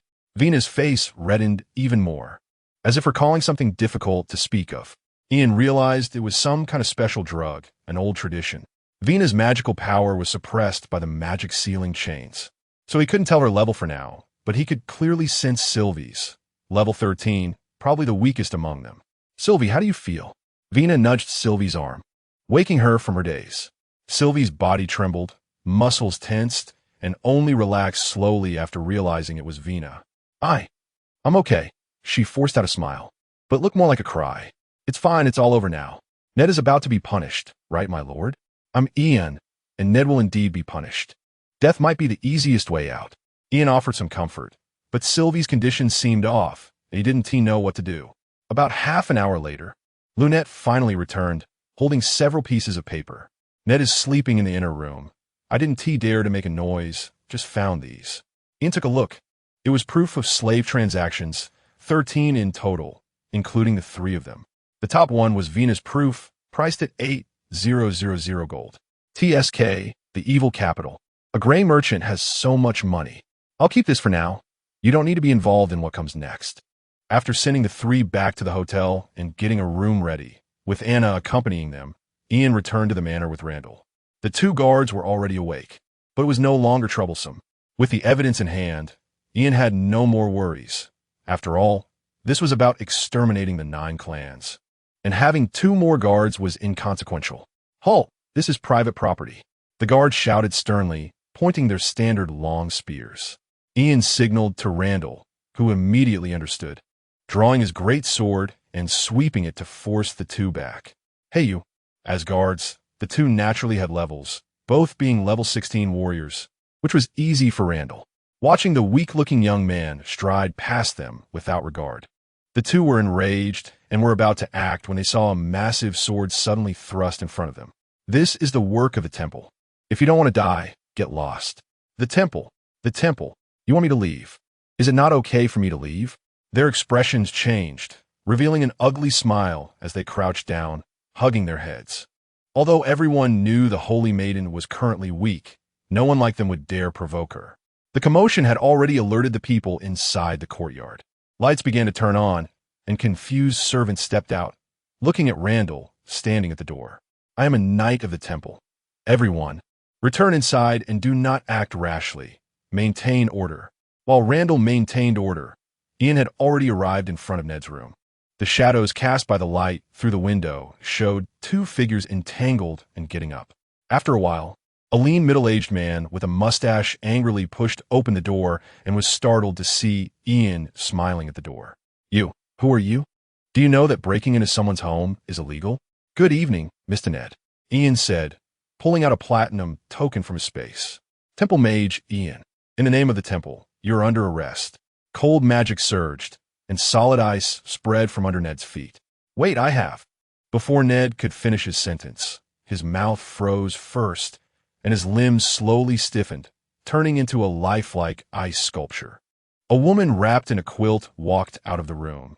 Upon seeing the scene at the door, She froze in place, covering her mouth in shock, and the quilt slipped off, revealing a large expanse of skin. Tears welled up in her eyes, too preoccupied to care about her exposure, feeling only the relief that the nightmare was finally over. Put on some clothes and go home. Yes, but where was her home? Back to the place that sold her daughter for money?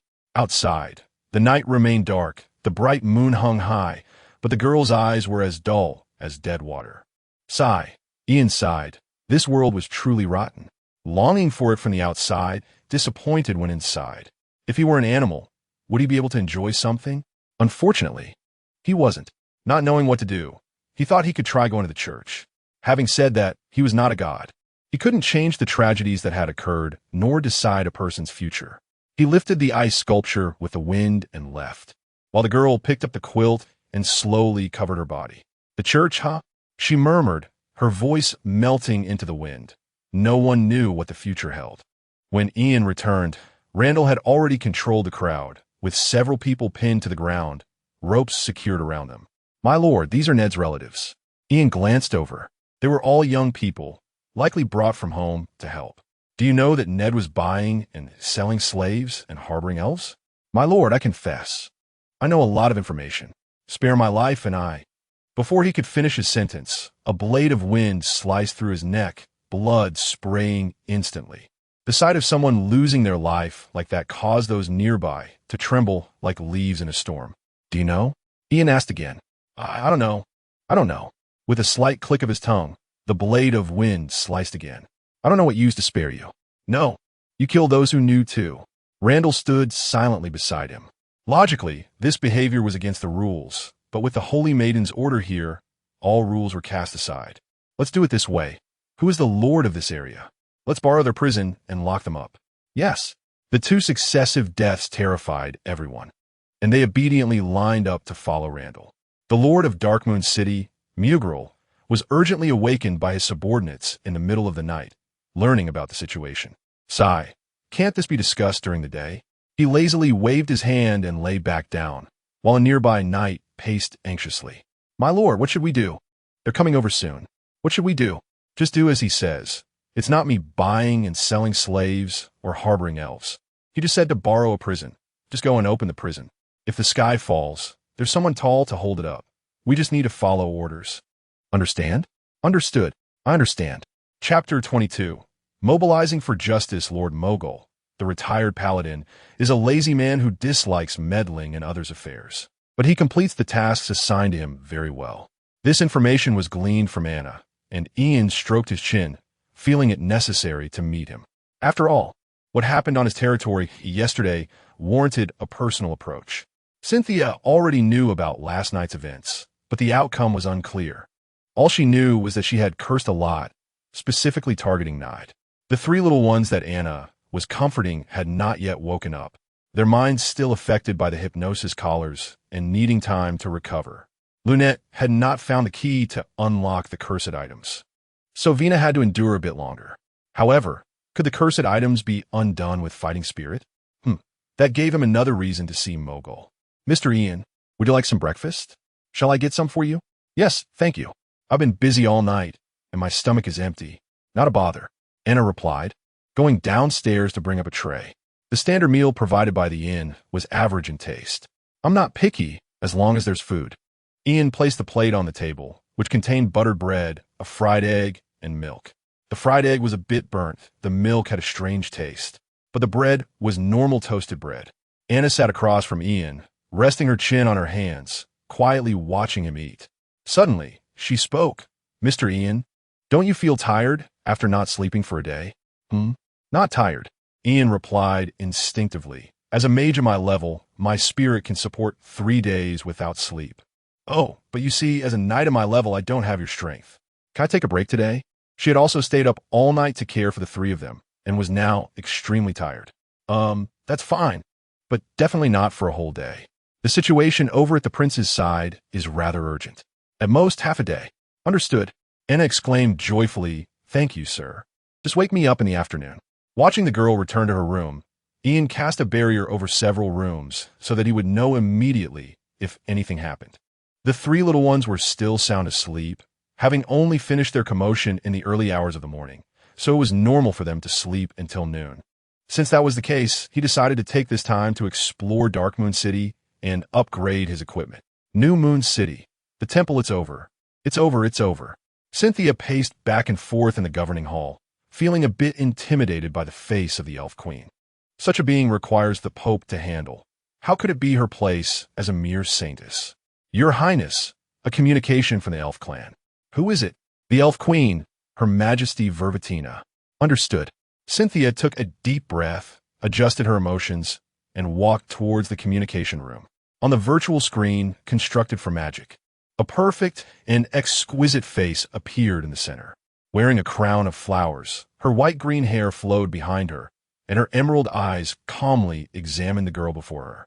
In the moment their gazes met, Cynthia seemed to see countless intricate runes rotating within, an invisible pressure that could be felt even from thousands of miles away. This was the pinnacle of the continent, a demigod-level powerhouse, the long-lived Elf Queen, Vervatina. Greetings, Saintess of the Moon Kingdom. Greetings, Your Majesty. The Queen's voice was gentle and calm, as if carrying some special rhythm that could soothe one's mind. Regardless of how others felt, Cynthia felt her nervousness dissipate. Perhaps she had come to terms with it. Since the main figure had come to her, hiding away would be pointless. Forgive my intrusion. To her surprise, Vervatina actually leaned forward to apologize, startling the girl into taking 2 steps back. Your Majesty, you are too polite. It is my honor. It seemed that the Saintess also disliked such formalities, so Vervatina continued directly. The ancient tree of the elves informed me that an elven royal presence has appeared within the Moon Kingdom. Are you aware of this matter? Royal? No. Can the slave capture team catch an elven royal? What are the elves doing? Cynthia was a bit suspicious that this woman might be exaggerating facts to trick her. After pondering her words, she said, Your Majesty, there is indeed an elf in the Moon Kingdom. She is currently in Dark Moon City and has been protected by my people. So there is no need to worry about her safety. Then I thank the Saintess. I won't hide it from you. Her name is Vina, and she is my daughter. The Queen's daughter, which means she is now a princess. This slave capture team has really become something. Cynthia still tried to resist. After all, she hadn't said that the elf had been captured as a slave, just that she had gone missing. The ancient tree of the elf can track the location of every elf through magic, but a month ago, Vina's magic suddenly disappeared. They only knew she was alive. So I speculate that her magic must have been suppressed by something. Do you think I'm correct? Yes, if you guessed it, how can I argue? Your Majesty, I have already captured the main culprit, and all related individuals will face severe punishment. The main culprit will be handed over to you for disposal, and Princess Vina will be escorted back by us. How's that sound? A very reasonable arrangement. Cynthia secretly breathed a sigh of relief. It seemed she had gotten through it, but it wasn't enough. A single sentence made her heart rise again. Vervatina smiled at Cynthia. 100 years ago, I sought out the human pope. His promise was that there would never again be any trade of the elven clan by humans. Yet now it has happened again, and the target is my daughter. What do you intend to do? This matter requires a more detailed discussion before a decision is made. I expect to visit the Moon Kingdom in a week, and I hope to discuss it with you face to face. Cynthia was stunned. Just as she was about to speak, she saw the other party cut off the communication on her own. The magical screen was instantly severed, and the girl's fists clenched and relaxed repeatedly. Damn, she cursed under her breath, adjusted the communication tower to send a message on another frequency, and then left the communication room. The sudden visit of the Elf Queen disrupted her plans, and Cynthia could fully suspect that the woman might come to the temple to unleash a forbidden curse and then run away. On the other side, Ian had a strange expression as he checked the message he had just received. Vina is the elven princess? The Elf Queen is coming to the Moon Kingdom? What does she want? To unleash a forbidden curse? To make them all pay for the princess's predicament? The two of them coincidentally thought of the same possibility. After all, this Elf Queen was currently the strongest mage on the continent. The Elven clan has 2 classes. One is the ordinary members who can contract as rangers, and the other is nature mages, a special class that only royalty can contract, belonging to the mages. In this demigod-level nature, mage undoubtedly earned the title of the strongest mage on the continent. Chapter 23. People don't deceive others. The suspicion arises naturally because this person has a criminal record. It is said that when Vervatina broke through to demigod status, the first thing she did was to throw a forbidden spell into Dragon Valley, causing the Dragon Prince at that time, who is now the Dragon Emperor, to turn green for a whole month. Some also say that the Dragon Clan's territory was once a mountain, which was then smashed into a valley by the Empress. Although the credibility of these stories is questionable, it is enough to prove that Vervatina is not an easy person to get along with. An elf princess? Ian looked suspiciously at the door. Vervatina was already over 1,000 years old, and her daughter was at least several hundred years old. She should have various protective gear on her. Would it be too childish for her to be captured by a slave-catching team? With such means, why not catch a few demons instead of an elf? Calling the waiter to clear away the plates, Ian grabbed a hat and headed out. Darkmoon City has rich deposits of magic stones, which can provide a good enhancement when embedded in equipment. Thus, it is also famous for its craftsmanship in gear. His own staff was still a blank slate, without any enhancements, so it would be just right to level it up here. The living area of Darkmoon City was not crowded early in the morning, and most of the shops by the street had just opened. Ian walked along, looking around. There were many small magic stonecraft shops, but most of them were quite small. Some small workshops might indeed have good craftsmanship, but he didn't dare to take that risk.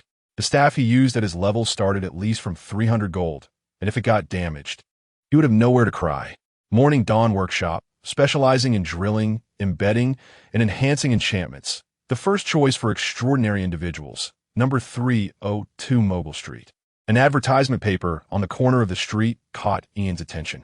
Although it was muddy from being stepped on, a shop that could afford to advertise should be doing well, right? But where is Mogul Street? Mogul Street? I can take you there, how about it? Huh? A hand rested on Ian's shoulder. Turning around, he saw a middle-aged man with wavy long hair standing behind him. He smiled and said, "I see you're interested in this shop. I'm just heading there to pick something up. Want to go together?" "Sure, thank you. Not a bother. Let's go." The man casually draped his arm over Ian's shoulder and led him forward. "Brother, is this your first time in Darkmoon City?" "Yeah." Ian didn't mind being led along. "Want to enhance your equipment?" "Huh? Let me tell you, Morning Dawn is a really skilled shop. They used to be an S-rank adventurer guild, and later established a shop here in Darkmoon City. Their craftsmanship is definitely reliable." S-rank adventurer guild? Why do they stop? The requirement for an S-rank adventure group is that at least half of the members must reach level 40, and the captain must reach level 50. Such high-level adventurer groups are rare across the continent, while various reasons like dangers, diseases, etc. After all, who wants to spend all their time dealing with those monsters in the wild? True, Ian deeply understood the hardships of living rough. If it weren't for the bounty, he really wouldn't want to do it. There are passionate adventurers, but he definitely wasn't one of them. As they walked and chatted, they quickly became familiar. "Do you also think waking up at 8 is inhumane?" "Yeah, obviously waking up at 11 is correct. Those evil bosses always want to exploit us." The entrance of Morning Dawn Workshop was right in front of them. The man withdrew his hand and said with some emotion, "It's been a long time since I chatted with someone so well." Ian smiled and smoothed out the wrinkles in his clothes. "By the way, brother, I haven't asked your name yet. Can I get your contact information so I can treat you to a meal next time?" "Oh, I'm Mugrel." Ian's smile slowly stiffened on his face. "That name sounds quite familiar." "Ha, right? I thought so too." Mugrel awkwardly chuckled. "Well, mainly you didn't ask. Did you? Let's go in first. It's not good to block the door." Ian looked at him with a forced smile. He really thought there was a kind-hearted person, but it was all a routine. It turned out he had been chatting along like a fool, and only realized after his background was thoroughly probed. Feeling the increasingly heavy pressure around him, beads of cold sweat appeared on Mugrel's forehead, and he quickly smiled. "Don't be like that, brother. You didn't ask at the beginning either, right? How about I treat you today?" "Sure." "Huh? Really? Not gonna think it over?" Ian retracted his magic power and turned to walk into the shop. Since the brother said so, how could he refuse? He had a flexible bottom line. Money was king. "Welcome to Morning Dawn Workshop. How may I assist you?" The blonde girl at the counter saw the two standing at the door for a long time and immediately put on a smile as they finally entered. "Do you have any finished equipment?" Ian changed his mind. Since someone was paying, he might as well get a better set. "Yes, sir. We provide finished equipment for most classes here." Hey, and my sword, I made an appointment to pick it up today. Mugriel interjected. Yes, Lord City Master. Your sword has been upgraded. You can pick it up any time after you complete the remaining payment. The counter girl picked up something that looked like a walkie-talkie from the table. Lily, come out and attend to the guests. At your service, meow. A strange sound came out, and a few seconds later, a cat-eared lowly in a fluffy skirt rushed out from the side, coming to an abrupt stop in front of Ian. Service staff number 1, Lily, reporting for duty. Please follow me, meow. A cat girl, huh? There have been quite a few demi-humans seen in the past few days. Don't underestimate Miss Lily. She was the damage dealer of the Morning Dawn adventurer team back in the day, Mugriel whispered beside Ian. Yes, meow. So the equipment here is definitely the best on the market, meow. Cats have hearing several times better than humans. Hearing the praise, Lily's tail unconsciously swayed back and forth. Ian looked in surprise at this petite girl who was shorter than his chest. The role of a damage dealer in a party is to engage enemies in close combat and attract aggro, creating an environment for teammates to deal damage, usually wielding heavy weapons like great swords and hammers. Thinking of a cat girl under 1.5 meters tall, carrying a hammer bigger than herself. Is this what they call contrast? Come take a look over here, meow. Lily led the two to a display case. Here are the works of our forging master. Sister Nora, meow. Can you tell me your class and level, meow? Wizards, level 47. Ian was already eyeing the staves hanging on the wall. Are you looking to prepare for level 50 equipment, meow? Yes, a full set of level 50 equipment, including accessories. I understand. Please look over here, meow. With a leap, Lily took down a staff hanging high up. This is made from a noble wood of the silver moon tree, possessing good magical conductivity. The tip is embedded with star-pattern stones, which can adapt well to various attributes of magic. The special effect is dual casting. Chapter 24, Explosive Wand Dual Casting. This effect piqued Ian's interest. He picked up the wand and weighed it in his hand, asking, is there a condition for the effect to trigger? As long as it doesn't exceed the wand's limit. It's fine, meow. Can I get a try? Sure, meow, but please use a low power skill, meow. Hearing this, Ian pointed the wand at Muglar, and a faint water light appeared. Hey, you're not planning to take revenge on me, are you? Muglar quickly waved his hands and stepped back. Ian sighed. What happened to trust between people? It's just a healing spell. Muglar chuckled awkwardly. Oh, in that case, go ahead. A blue light burst forth, and 2 layers of water rings were placed on Muglar one after the other. He perked up, feeling as if 2 cool little hands were massaging his whole body. All fatigue and drowsiness vanished. Wow, this magic is great. Muglar looked pleased. Stop talking, feel the difference. Well, the strength of the 2 hands is different. One big and one small, which feels a bit strange.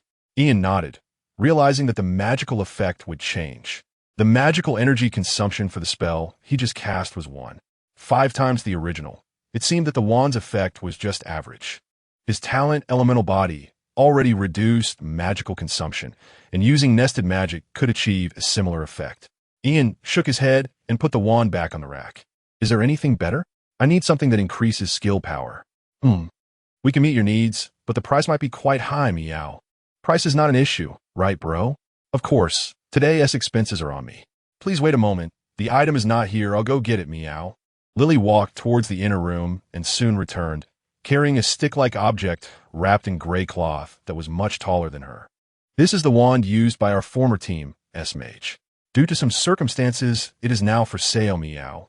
She unraveled the gray cloth, revealing a long wand made entirely of red gold, which looked very metallic at first glance. The main material was the branch of the sacred tree Fusong from the land of the rising sun, and the colored part was lava gold, which could enhance the wand's durability. Theoretically, it could even cast level 70 magic. Ian's first impression upon receiving it was its weight.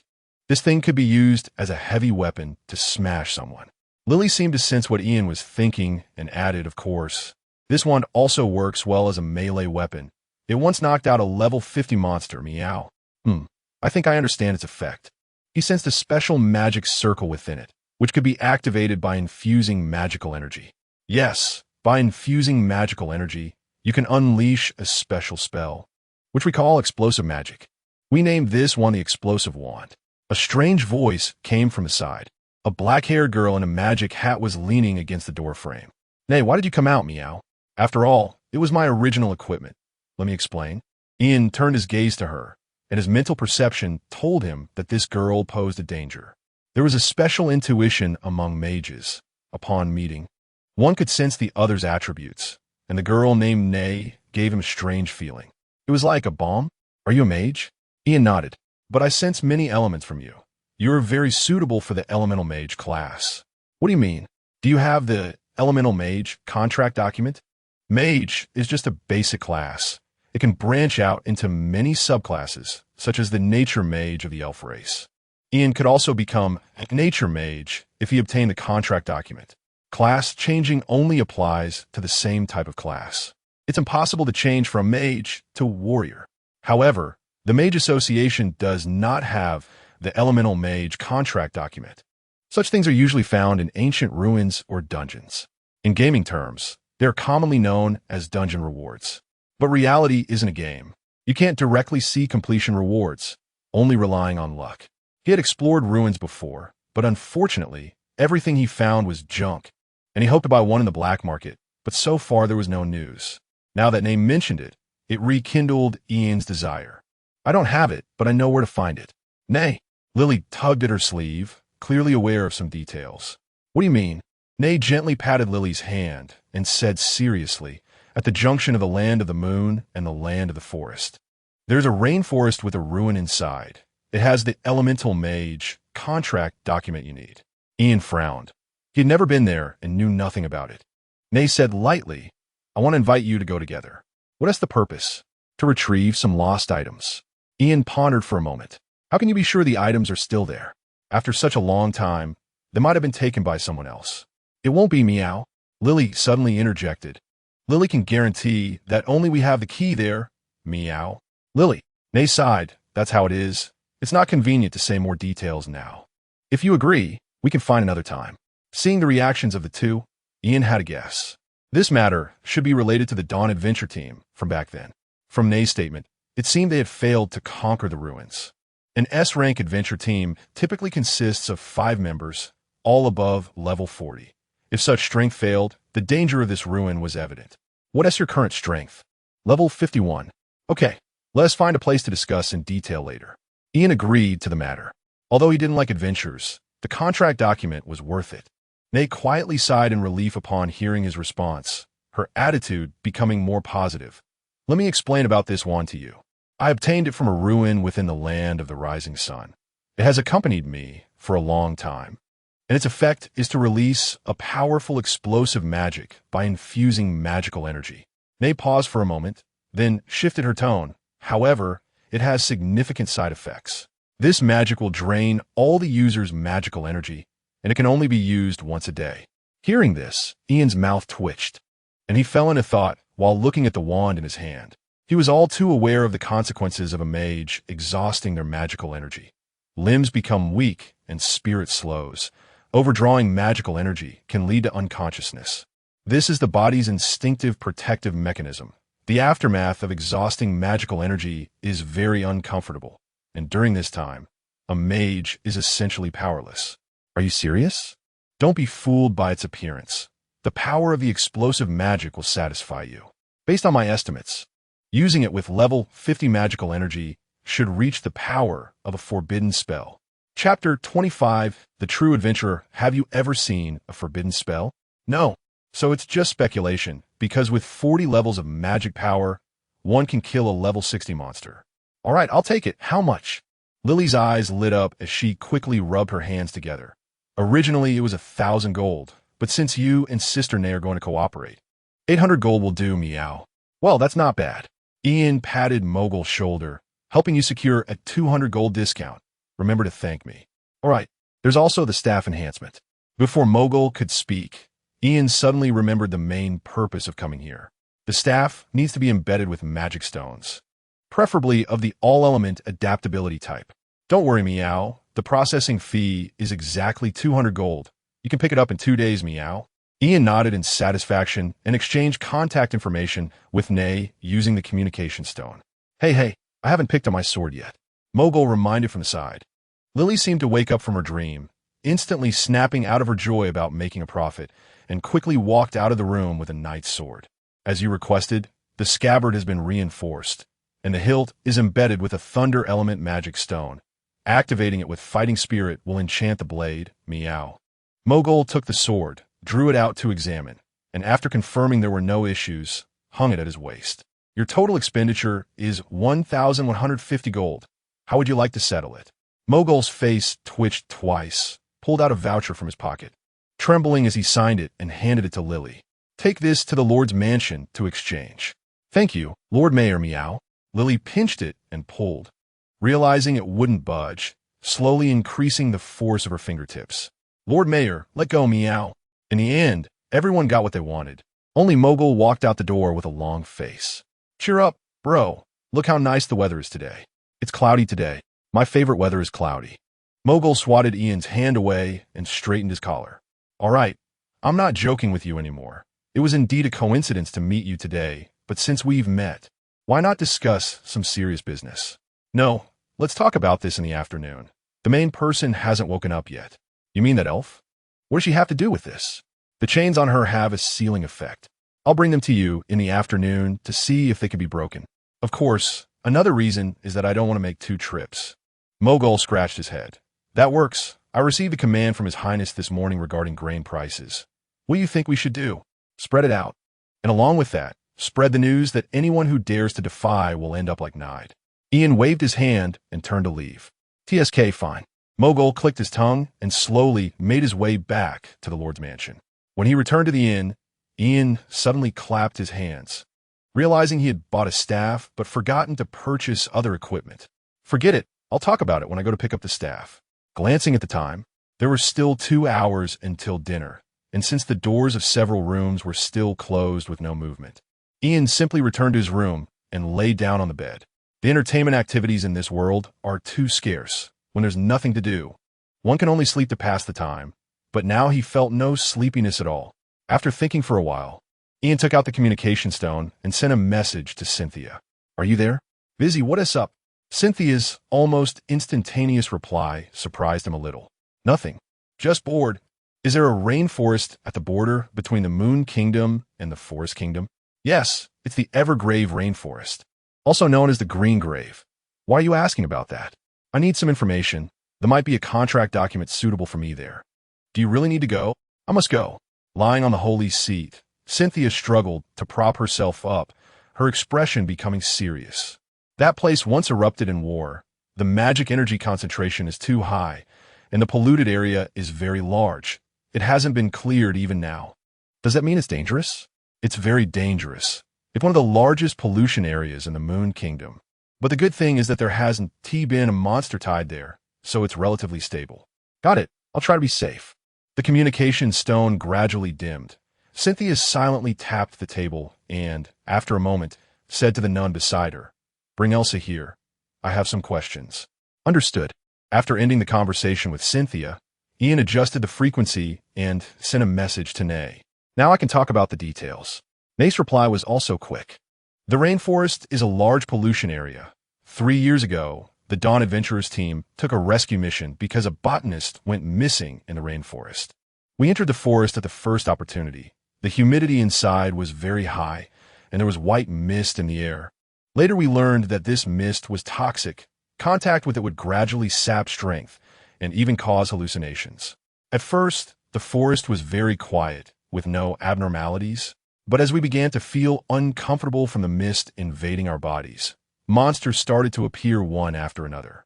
Slugs, giant mosquitoes, slimes, and plants that had mutated due to pollution. Our mission target was eaten by a tree, which was a level 60 tree monster. After I heavily injured it with explosive magic, we managed to kill it together. After the tree monster died, we found a key inside it, which is the ruins I mentioned to you, located underground where the tree monster took root. We weren't in a good state at the time.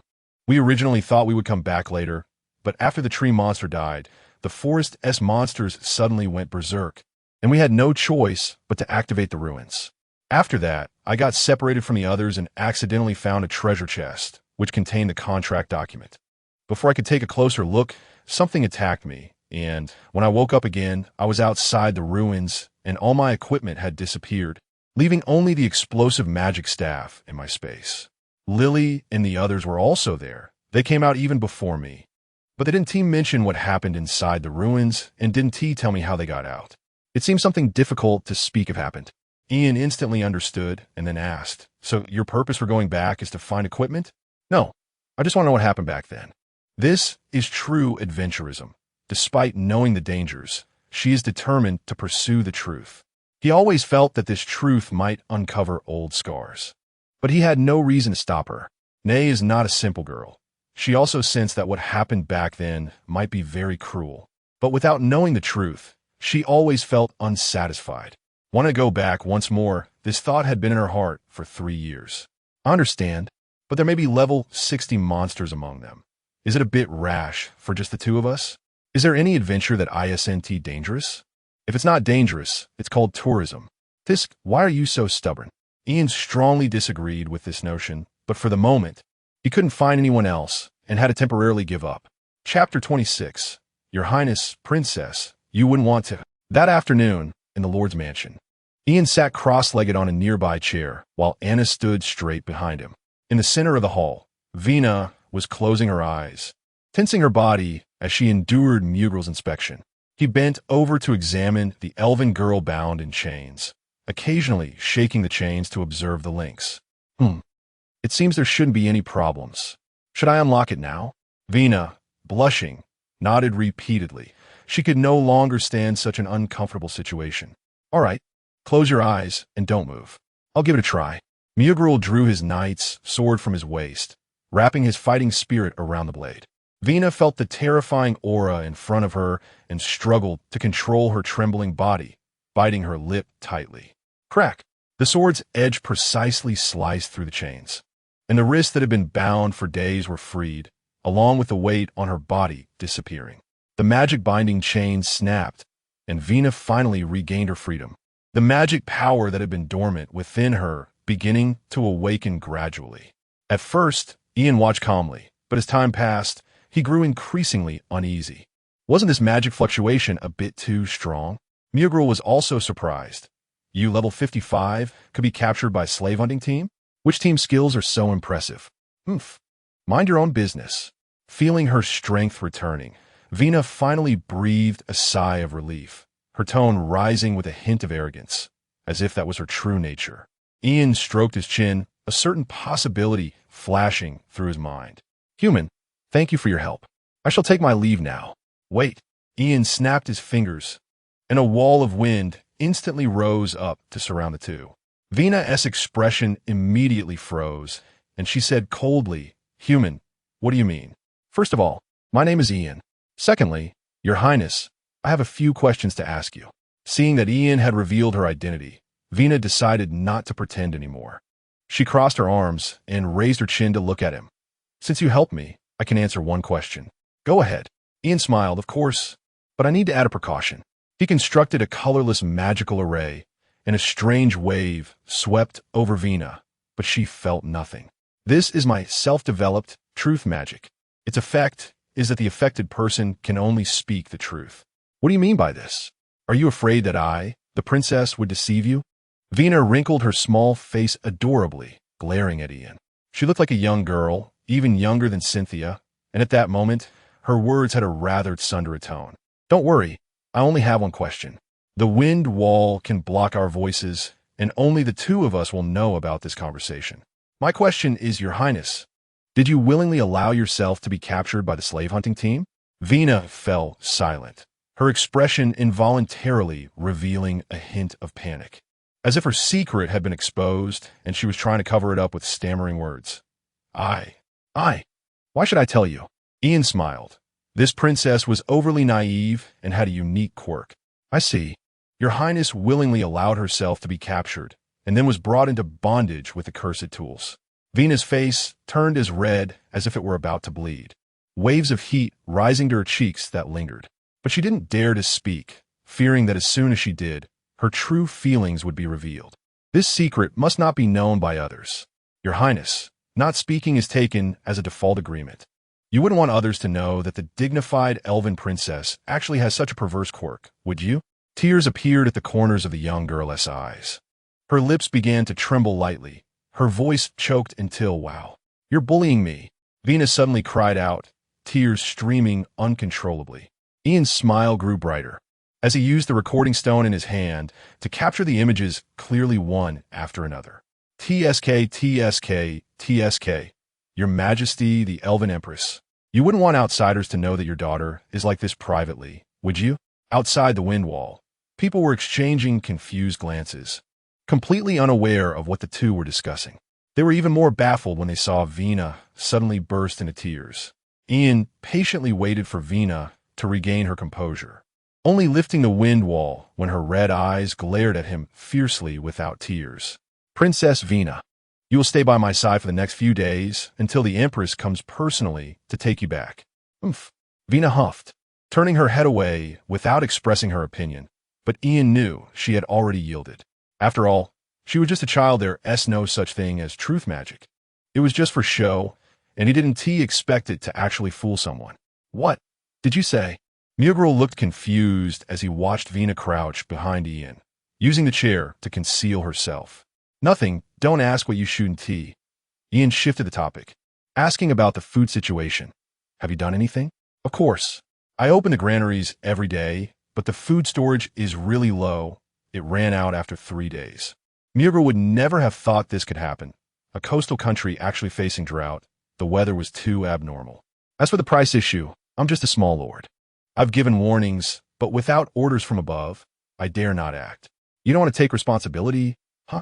Ian sneered, fully aware of Mugral's thoughts. "You can't say it like that. The grain merchants are backed by nobles. If they get pushed too hard, who knows what they might do." Mugral wasn't angry. He knew Ian understood the current situation. It wasn't just him. Even that person in the Holy Temple was also restricted everywhere. TSK nobles. In the current situation, Ian had no way to deal with them. Most knights were of noble birth, and some great nobles even maintained private armies under the guise of guards, providing them the capital to resist the Holy Temple. The promotion conditions for the Moon Saintess are bound to be based on the people, naturally placing her at odds with the nobles. "Help me arrange a meeting with the grain merchants in the city. I'll talk to them in person." "All right, you can meet them tonight." Mugral smiled, happily promising, as someone was helping him solve problems, which he desired immensely. That night, Mugral prepared a large room as a conference room, where 13 grain merchants from Darkmoon City had already gathered. A rectangular table was set up with the merchants sitting on either side, leaving the main seat empty, indicating that the person had not yet arrived. Mugral walked in first, and the merchants immediately stood up. "We greet the Lord Mayor." "Oh, no need to be formal. Please sit." Mugral pressed his hands down, saying, "Today, we are to meet a distinguished guest from the Holy Temple, sent by the Holy Maiden to discuss important matters. Now, let us welcome the Holy Envoy." Outside the door, Ian's mouth twitched as he suppressed the urge to punch Mugral and walked into the room. The merchants immediately bowed and shouted in unison, "We greet the Holy Envoy." Although the merchants were also commoners, their etiquette was not inferior to that of the nobles. Chapter 27 Pressure. The merchants were all dressed in fine clothes, without the cunning and deceit often associated with them. Instead, they resembled gentlemen. Ian was the first to sit down, and just by looking at their appearances, he suspected that even some minor nobles could not compare to their quality of life. At the left and right of the lower seat were an elderly man with a graying beard and a still charming woman, likely representing the two most powerful factions. "Please, sit down, don't be shy. I'm just here to chat with everyone," Ian said. Of course, the Holy Envoy wouldn't make things difficult for us merchants. "So if you have any needs, please feel free to speak up." The elderly man on the left immediately responded, smiling broadly and giving face. "Is it me who cannot make things difficult for you?" A hint of annoyance arose in Ian's heart. He was reluctant to engage in this back and forth, but had no choice but to speak. Everyone in the room was well aware and yet pretended to be innocent. "Mr. Buck is right.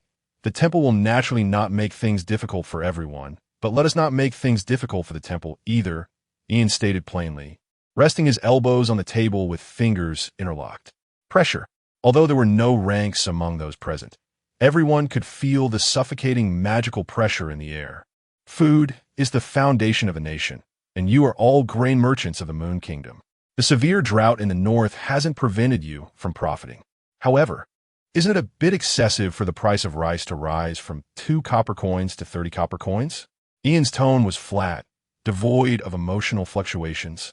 But every person present felt a prickling sensation on their backs, and beads of cold sweat began to form. Seeing the situation was ripe, he gradually retracted his pressure, revealing a smile under the gazes of those who felt they had narrowly escaped disaster. Of course, I'm not here to make things difficult for everyone. If you have any difficulties, you can speak up now. The merchants were momentarily speechless. The woman on the right hesitated for a moment before speaking. Holy Envoy, it's currently difficult to do business. The processes of transporting, storing, and selling food all require money. Yes, sir. We don't have much food on hand and must rely on outside supplies. The manpower for transporting grain is a significant cost. The voices of agreement gradually increased, and various difficulties emerged. As merchants, profit-seeking was in their nature, and asking them to lower prices was akin to skinning them alive. Ian had anticipated this situation. It would be naive to think he could loosen their grip with just a few words. Let me tell you about the temple's latest policies. You probably haven't received the news yet. First, there will no longer be any taxes on goods traded between cities. To quickly resolve the food issue, the temple will encourage southern grain merchants to enter the northern market. You should know that this year, the coastal areas have seen a high yield of seafood, and prices are lower. The temple has decided to introduce foreign merchants, and for the next 3 to 5 years, there will be 0 tariffs. Sir, I oppose this. This is absolutely unacceptable. The market is this big. We were all happily sharing the cake. But once foreign merchants enter the competition, it will intensify, and they won't be able to remain carefree. Opposition is futile, Ian coldly replied. The market needs competition to thrive. The Moon Kingdom needs a healthy market environment, not parasites draining the blood of the common people. Dream on if you want to profit from national disasters. The temple has no money to watch you profit. Of course, you are all the pillars of the Moon Kingdom, and the temple cannot show favoritism. Ian shifted his tone, raising the tension in the room again. You should thank Her Highness the Saintess. She couldn't bear to see the merchants of the Moon Kingdom suffer, so she decided to issue tax reduction certificates to local merchants. The more food you sell, the more tax reductions you will receive. Once the amount of food sold reaches 300 tons, no grain tax will be levied thereafter. We plan to implement this policy for 2 years, of course. Obtaining the certificate will also require certain conditions. Everyone knew what those conditions were, but the temptation of no taxes was something they could not refuse. Ian smiled. This method was proposed by Cynthia. Although it might lead to losses in the long run, the losses were minimal, and in the short term, it could bring in a considerable amount of tax revenue to fill the fiscal gap. One more thing. Cynthia feared that directly lowering prices would touch the sensitive nerves of the nobles. This method could slightly appease them and convey the message that he had no intention of turning against them, so they shouldn't stir up trouble. Although the Saintess of the Moon was weak, it was only relatively speaking, as she still stood behind the Holy Church and the Pope.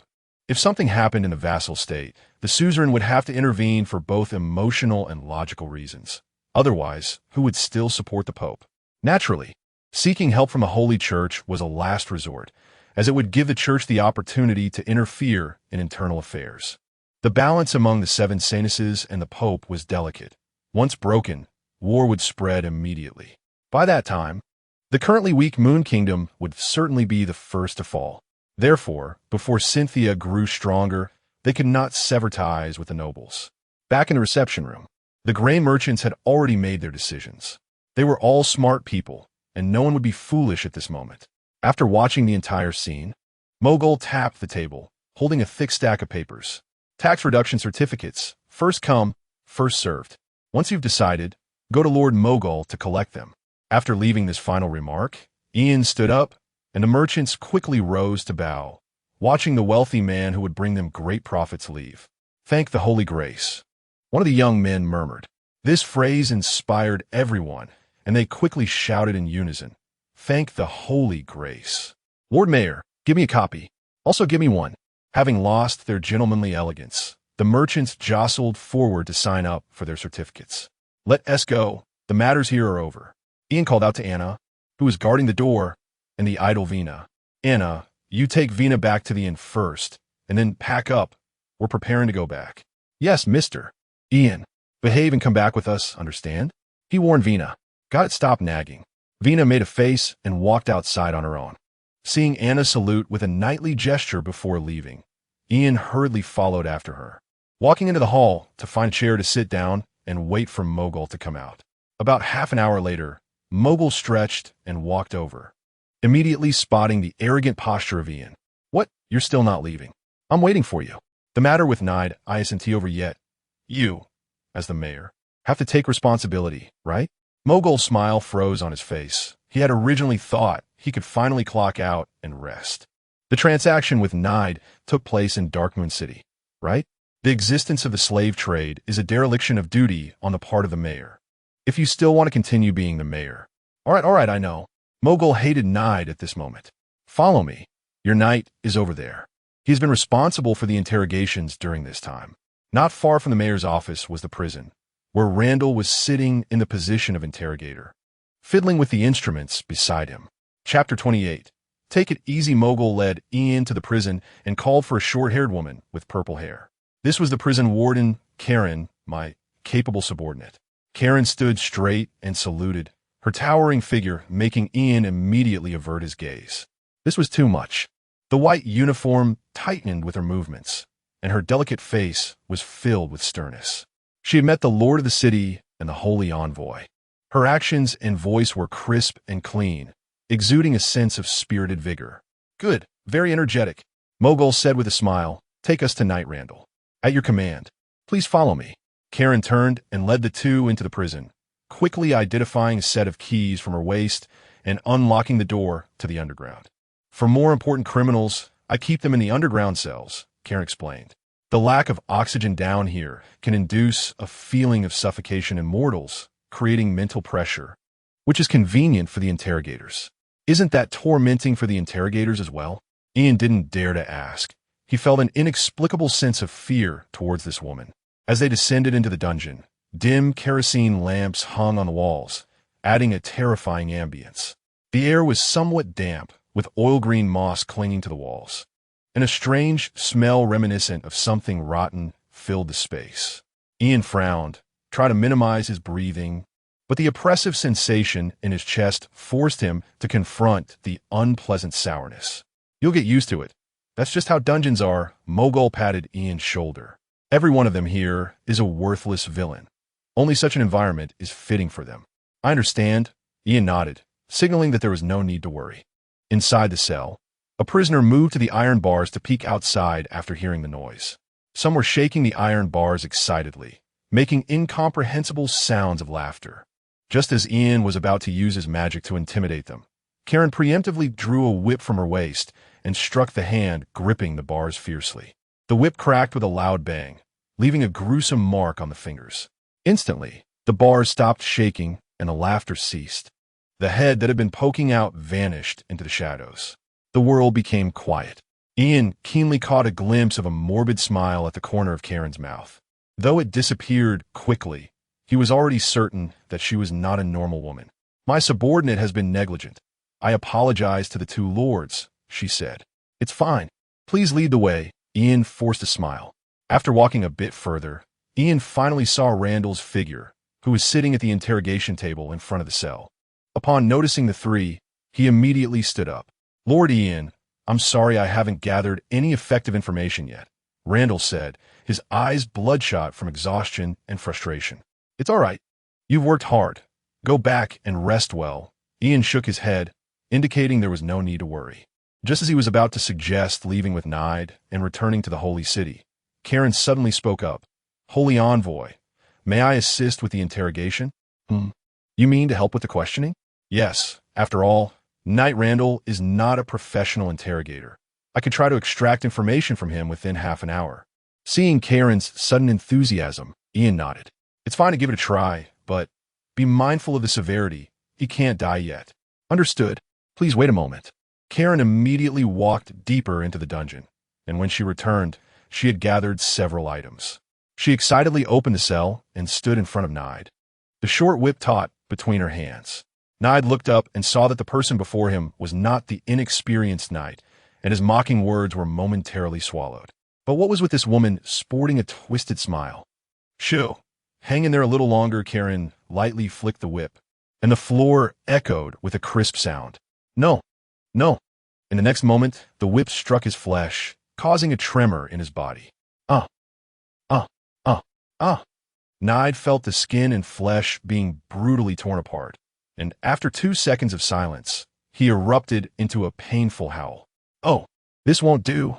You're not being obedient. Karen produced a transparent box containing 10 steel needles. Here, try this. Nide looked at Karen in terror as she clamped his hand, forcing his index finger to straighten. No, I'll tell you. The steel needle pierced through his fingernail, and the excruciating pain shattered his spirit in an instant. Ian involuntarily shrank back, his fingers inexplicably feeling phantom pain. He actually felt a twinge of sympathy for Nide. How about we step outside for a bit? Yes. After gaining the consent of the two beside him, the three quickly exited the dungeon, leaving the stage entirely to Karen. Upon seeing the sunlight outside, Ian finally breathed a sigh of relief, the pressure in his heart easing considerably. Your subordinate is impressive. Ian could only describe her with that word. I only just found out. I hadn't paid attention before, Mogul said with lingering fear, deciding to give the prison staff a raise once he returned. In the future, anyone who suggests cutting the prison budget will be sent to see Karen. Half an hour later, Karen emerged, looking relaxed, dragging a barely conscious Nide behind her, holding a piece of paper in her hand. This is what Nide disclosed. His mouth was indeed very tight. Randall immediately stepped forward to take the paper along with Nide, passing the statement to Ian. Underground Slave Organization, Mr. K. He quickly scanned the information on the paper before storing it in his space. In summary, it was an underground slave trading organization that required a certain membership fee to access. The leader was called Mr. K, and it also mentioned the location of their next gathering. Where? New Moon City. Ian's response startled Mogul. The Holy City? How bold. Yes, the place where the saint resides. It takes audacity to do this. What a troublesome time. Well, it has nothing to do with me. Mogul sighed, and since the matter was resolved, he said, I'll take my leave now. Yes, we should head back too. Ian glanced at the sky. Let's stay another night. Let Randall rest a bit, and we'll set off tomorrow morning. Safe travels. I don't need to throw a farewell ceremony, do I? No need. Ian took out a hat from his space and put it on. As a parting gift for our time together over the past 2 days, I'll give you a piece of news. A nationwide official assessment will be held soon. If you still want to be the lord of the city, make some achievements now. Huh? Can you clarify what you mean? Ignoring Mogul's loud protests, Ian quickly left with Randall. Back at the inn, Anna was in a good mood upon hearing that they could return later, as it meant she wouldn't have to attend class at the Night Academy. Who doesn't love a legitimate excuse to skip class? Chapter 29. Return NID's confession mentioned that Mr. K would be organizing gatherings in Crescent City soon, so you might want to pay attention to that. Well then, take care on the road. After finishing the communication with Cynthia, Ian called everyone to load their luggage into the carriage. Mogul said he wouldn't come, but in the end, he yawned and showed up at the city gate to see them off. Sister Sylvie, aren't you coming with us? Lunette tugged at Sylvie's sleeve, her eyes brimming with tears. Sylvie gently patted the back of the little fox girl's hand and shook her head. I've decided to stay here. Lord Mogul will give me a job. This was Sylvie's own choice. Ian had originally planned to take all 3 of them to the Holy City to train as temple personnel, but Sylvie rejected this proposal. She knew she was different from Lunette and Vina. The torment she endured while controlled by the hypnotic collar was forever etched in her heart. NID's brutal treatment had left her with irreversible scars, both mentally and physically tainted. How could she enter the pure temple to serve the Saintess? The Saintess didn't need someone as weak as her, at level 13. But Lunette and Vina were different. They were more talented, and their time under hypnosis was short, so they hadn't yet fallen into NID's clutches. Ian wasn't aware of Sylvie's deeper thoughts. After all, he wasn't a bandit, and if she didn't want to go to the temple, she wouldn't. He entrusted Sylvie to Mogul, asking him to help settle this poor girl. Well, it's pretty good to follow me. No need to suffer in the temple. I can't pretend I didn't hear that. About the previous Saintess, you know. Mogul waved his hand, telling him not to mind. Lunette reluctantly let go of Sylvie, turning back 3 times as she walked to the carriage. It's not like we won't see each other again. Dark Moon City is quite close to Crescent City. You can come back anytime. Ian placed his hand on Lunette's head and patted her beloved fox ears. Lunette swatted his hand away. Don't mess around, it tickles. What about Vina? Ian looked around and suddenly realized someone was missing. She's already in the carriage. Anna pointed to the cabin. All right, we're off then. Ian waved at Mogul and climbed into the carriage, while Anna and Randall sat at the front to control the horses. The carriage moved slowly, and once it faded from Mogul's sight, he stretched and patted the girl beside him. Let's go too. Inside the carriage. Everyone was still immersed in the atmosphere of parting, and Ian felt puzzled, but didn't speak up. Maybe his heart had long been numb? No, it should be said that it had matured. He could no longer empathize with such matters. Actually, during that time, Sylvie suffered the most. NID couldn't touch us, so he could only torment Sylvie alone, Venus said. With their levels, their physical strength had long surpassed that of ordinary adults. Neither of them were human, and their mental resistance was much higher than Sylvie's. The control of the hypnotic collar over them was not strong. When NID attempted to corrupt them, their bodies instinctively resisted in a way he couldn't bear, which allowed them to preserve themselves. Stop thinking about that. At least the outcome is good. Vina bit her lip. Ian's words meant nothing to her. Only she knew the outcome could have been better, and no one would have had to suffer for it. In short, she regretted it. The carriage gradually accelerated in eerie silence. There were no obstacles on the way back, and in just half a day, they reached the city gate. To Ian's surprise, he saw Cynthia at the gate. Your Highness. Anna and Randall were startled and immediately got out of the carriage to bow. Cynthia smiled and raised her hand to signal them to rise. Have you learned anything these past few days? Yes, Your Highness, we gained a lot, Randall replied, unconsciously picturing Karen's face in his mind. Why are you here? Is it not okay to come pick you up? The girl pouted. How could I show such kindness only to receive cold questions in return? All right, I appreciate Your Highness's concern. That sounds insincere. This saintess has a broad mind and won't bother you over it. The playful banter between the two made the others hold their breath, fearing to interrupt the delicate atmosphere. Randall and Anna, you've worked hard these past 2 days. Now that the mission is over, I'm giving you 2 days off. Long live Your Highness. Anna couldn't help but cheer, quickly covering her mouth when she realized. All right, no need to be so formal. You can go back now and return the carriage. As you command. Once Randall and Anna left, Cynthia beckoned everyone onto the holy carriage. Princess Vina, I apologize if I have offended you. Her Majesty the Empress will arrive in 5 days. I understand, Vina said, staring blankly at the ceiling. Lunette took a moment to react and suddenly exclaimed, Vina is a princess? Ah, I forgot you didn't know yet, came a weary voice. I am the Elven Princess. You should hurry and pay your respects. But how can a princess? It seemed to trigger a keyword, and Vina jumped up, covering Lunette's mouth. Don't say it out loud. It's already embarrassing enough. Don't keep torturing her. Cynthia stifled a laugh, subtly shifting the topic. This young lady, may I introduce you? I'm Lunette Laskervoss. You could just call me Lunette, Your Highness. All right then, Miss Lunette. I heard from Ian that you want to join the temple. Is that correct? Yes, Your Highness.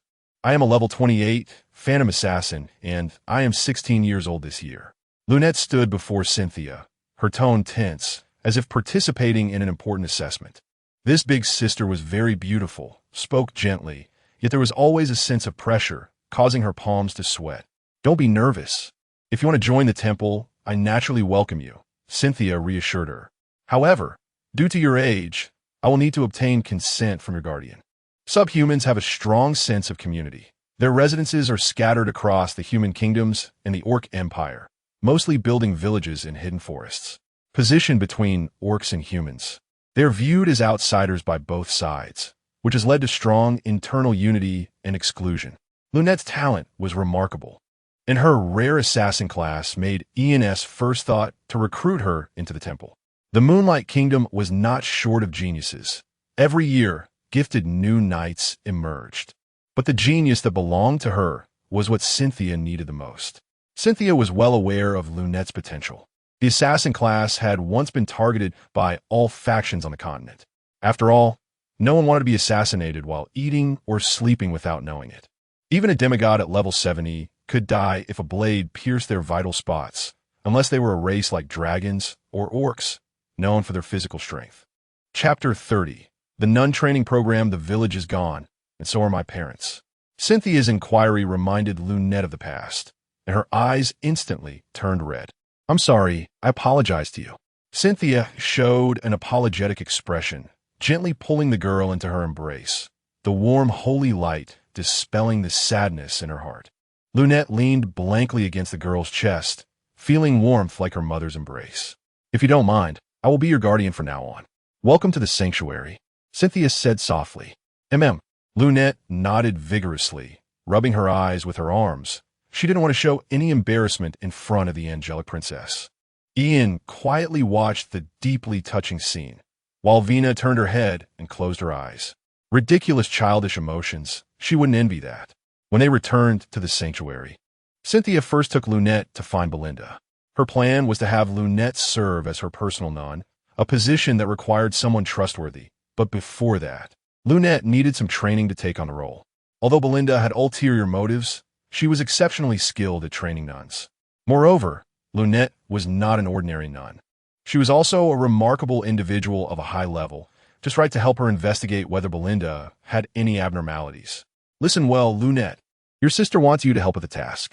Cynthia bent down in front of Lunette, as if coaxing a child. Your Highness, please tell me. I can definitely do it. The little fox girl twitched her ears, looking forward to the upcoming task. Great. Cynthia stroked the girl's soft hair, helping her tuck a loose strand behind her ear. There is a lot to learn as a nun. I want you to study for a while with the senior nun Belinda. During this time, I would like you to help me investigate Belinda. I suspect she's a bad person. Bad person? Lunette is going to be a detective? That's right. Can Lunette help me investigate Belinda's schemes? Of course. And Lunette, be sure to protect yourself. If the situation seems off, give up, understand? Understood. Lunette nodded seriously, her eyes seeming to ignite with fierce determination. This was the first task entrusted to her by the princess. Belinda, just wait to be judged by justice. Although she still didn't know what exactly was wrong with Belinda, in the little fox girl's heart, she had already become a villain beyond redemption. After explaining everything to Lunette, Cynthia took her to the holy convent, where the trainee nuns were being trained. In a room resembling a tiered classroom, senior nun Belinda was standing at the podium, using a pointer to explain to the nuns below while pointing at the blackboard.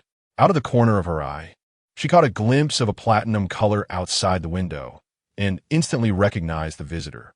In the Moon Kingdom, this color was only used in the attire of the saintess as a symbol. No other clothing could use it.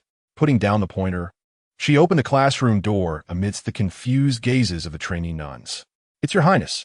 How could your Highness come here? Most of the trainee nuns had never seen Cynthia before, and upon seeing the legendary saintess appear, they immediately became excited and whispered among themselves. Your Highness is so beautiful. I want to bear your Highness as children. One nun's bizarre comment caused the others to distance themselves. Don't be infatuated. The princess wouldn't look at you. The noisy chatter instantly vanished when Belinda turned back, and everyone lowered their heads, scribbling in their notebooks. Your Highness, may I ask what brings you here? After intimidating the nuns, Belinda turned back and asked, Sorry to interrupt. I just came to deliver a student. Cynthia patted Lunette's back, signaling her to step forward. This is Lunette. She is here to study the nun courses. Is your Highness appointing a personal nun? Yes. Such a decisive admission caught Belinda off guard. The day had come too quickly. However, training a personal nun was indeed part of her duties, and she could not refuse. Belinda stiffly turned around and coldly said, Come in, find a seat to sit down. Go ahead, listen carefully in class, Cynthia encouraged.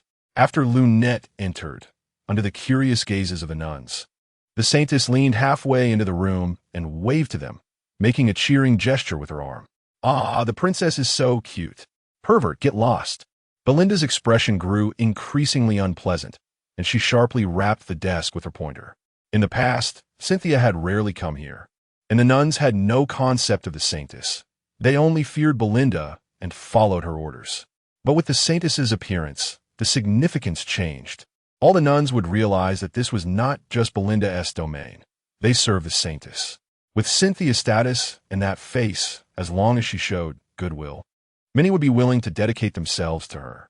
In the back hall, Ian took Vina to a side hall as her residence for the next few days. A princess's treatment naturally could not be poor. Vina wandered around the saintess's hall and finally found a place she was relatively satisfied with. The places in the human kingdom are also average, not as good as my home in the elf tribe. I'm sorry I couldn't make the princess fully enjoy herself. Ian replied without a good temper. It's just like this. Then I'll reluctantly stay here. Remember to arrange for a few servants to come over. You need to find Cynthia for that. I can't manage the nuns. If there is no problem, I'll leave. He was exhausted and desperately needed a rest. Don't even think about it.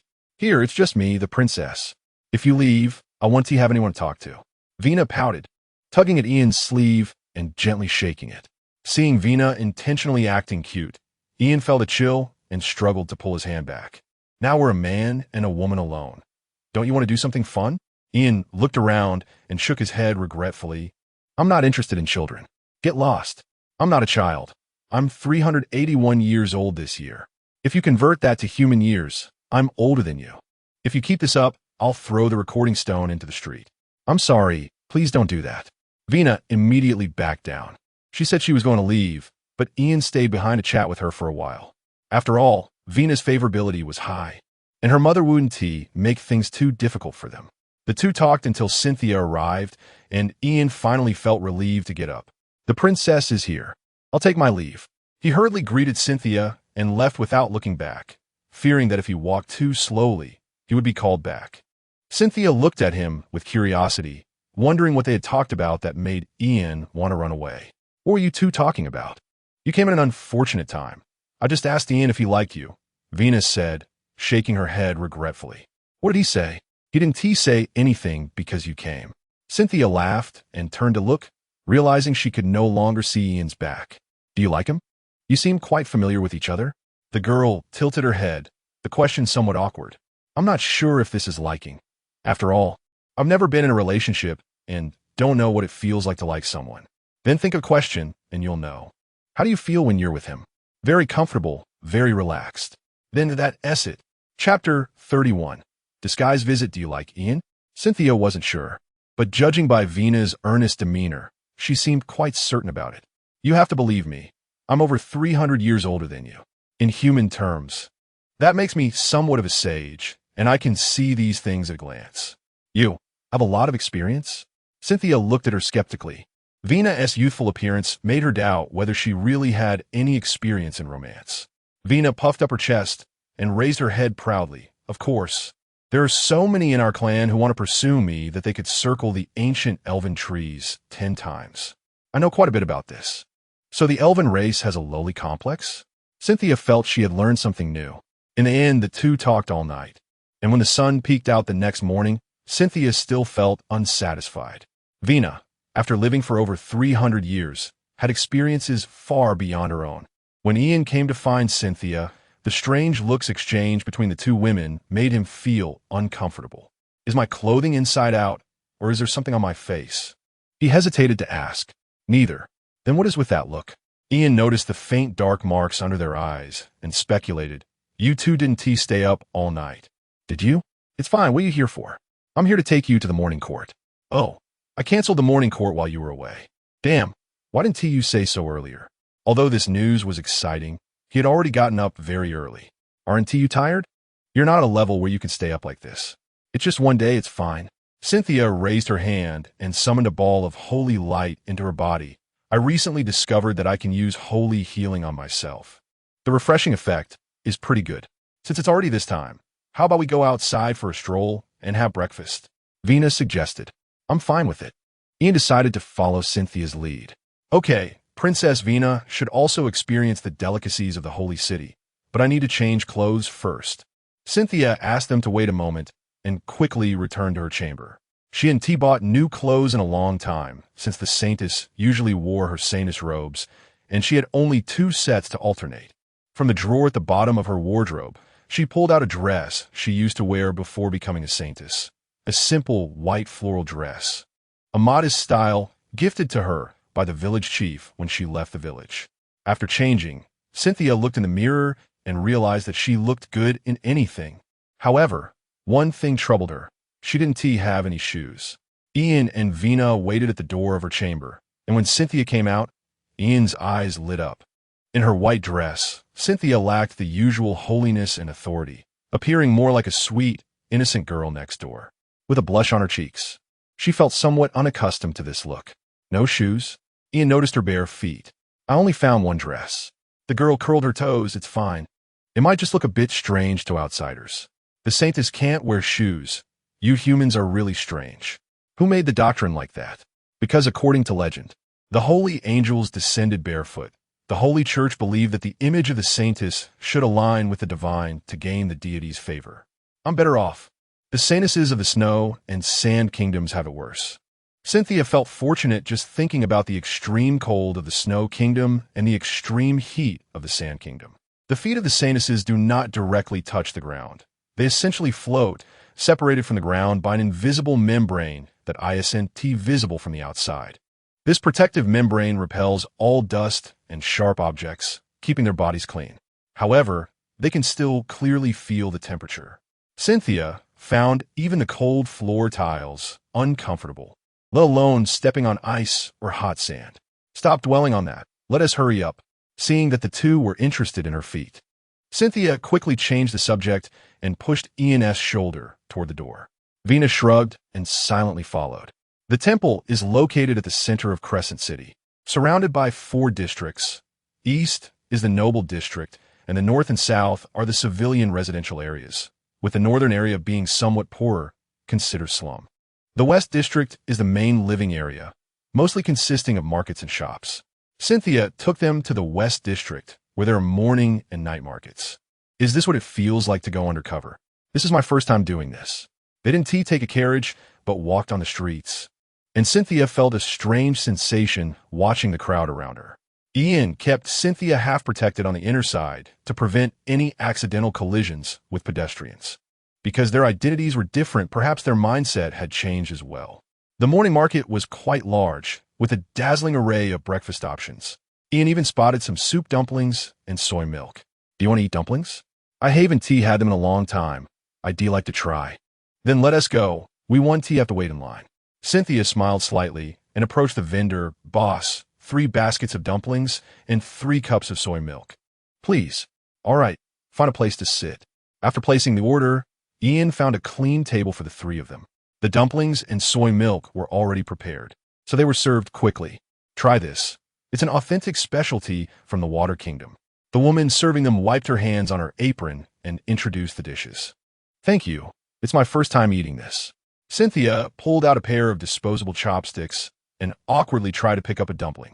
Ian tasted one and found it tasted much like he remembered, although it seemed to have become a specialty of the Water Kingdom. Not bad. Vina's eyes brightened.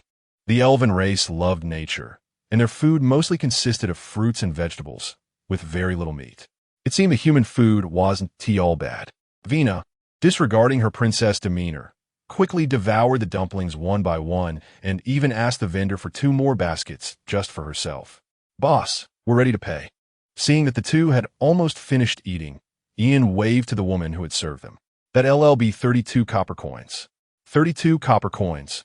Ian was momentarily stunned, rummaging through his space, then turned his gaze to Cynthia.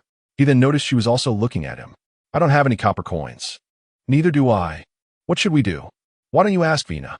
Where would an elf get human currency? The woman watching the 2 exchange glances seemed to understand something. Just as she was about to prepare to stop them, she saw the prettiest girl among them standing barefoot on the ground, and her heart immediately softened. Forget it. It's tough for everyone. At least your family can still afford shoes. How about 10 copper coins? I'll help the little girl save some money to buy shoes. You can't walk around barefoot. Ah, Inuit. Ian couldn't help but laugh, finally seeing the scene he wanted to witness. He relaxed and took out a silver coin to hand to the woman. Can you break this? Sure. Cynthia lowered her head and gently bit her lip, and under the table, she stepped hard on Ian's foot. Chapter 32 Warning. All right. What else do we need to do? The recovered money all fell into Cynthia's pocket. And the smiling saintess naturally no longer cared about the minor offense from her subordinate. It's not easy to get out. Let's go shopping. I want to buy some clothes. Cynthia suggested. Her wardrobe really needed some filling. Although she usually couldn't wear them, it was nice to just look at them. Vina had no objections. She had nothing better to do. On the commercial street, Cynthia walked while looking around, only glancing at the storefronts without going inside. Don't like any? They're too expensive. I can't bear to buy them. These stores all advertised high-end handmade items, with prices starting at 50 silver coins per piece. She was truly broke. Even being a dignified saintess, she didn't receive a salary, and the little gold coins she had saved were given to Ian. Ian sighed. Cynthia's thoughts were written all over her face. No girl could resist the temptation of beautiful dresses. Just then, there was a store nearby, and he tilted his head toward the entrance. Let's go in and take a look. Cynthia glanced at the sign and quickly grabbed his arm. This is a magic craft store, a place that sells equipment. That's exactly what I want. Ian held her wrist firmly. I'll pay. You should have said so earlier. Cynthia's expression instantly changed, exuding a satisfaction akin to a scheme successfully executed. I worked hard all this way, and finally won over Lord Ian's heart. You could just say what you want. Your Holiness, Ian shrugged helplessly. That would mean something different. The staff, who had just opened the store not long ago, didn't expect customers to arrive so soon. A gentleman with 2 girls. She had a feeling this would be a big sale. Welcome, beautiful ladies. What would you like to see? Cynthia waved her hand to signal her to come over, then pointed to a dress in the upper display case.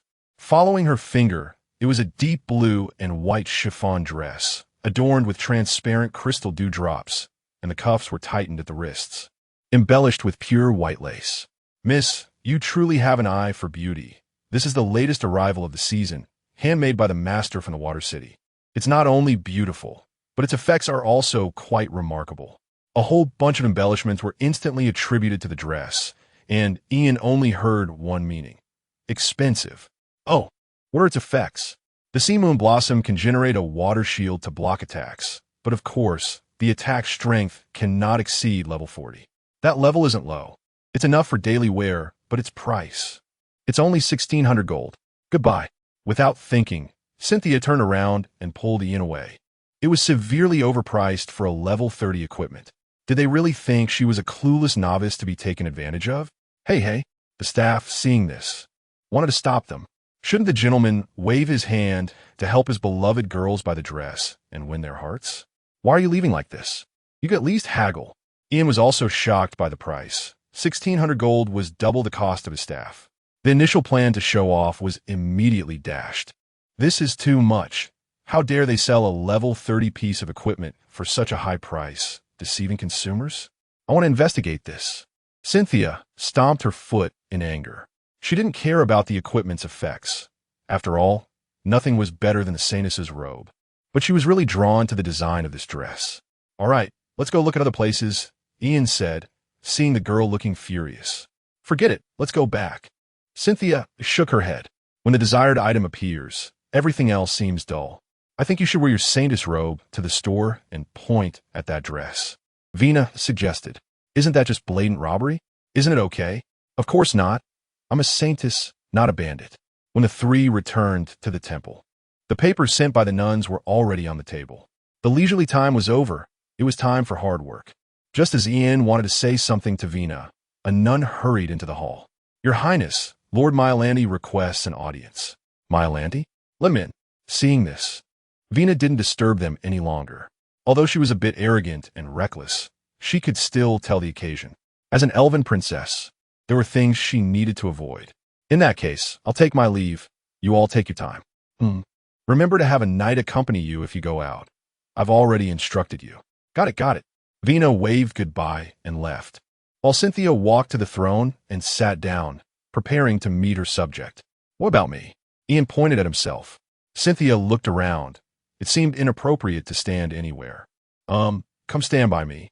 After Ian stood next to her, Cynthia whispered, Mylandi is the warden of the holy city, and Nide is now under his charge. Before long, a bald man knelt on one knee before the steps of the throne. Greetings, Your Highness. I have important matters to report. No need for excessive courtesy. Please speak. Mylandi raised his head, but did not stand up. The hideous scar from the corner of his eye down to his chin twisted as he spoke. Your Highness, Knight is dead. Crash. Cynthia suddenly stood up, scattering the papers all over the table. What do you mean? Explain yourself. She suppressed her anger as she asked. The incompetent servant reported this morning that Knight died from poisoning after his meal. Are you joking with me? Died from food poisoning in prison? What did I instruct you? I am incompetent. What good is your incompetence? Cynthia couldn't help but scold. I entrusted him to you just yesterday. And today you tell me he is dead? What are you, the warden, doing? She felt a bit dizzy from anger and slightly supported her forehead to stabilize her emotions. Have the culprits been caught? Not yet. Myolante's head lowered even more.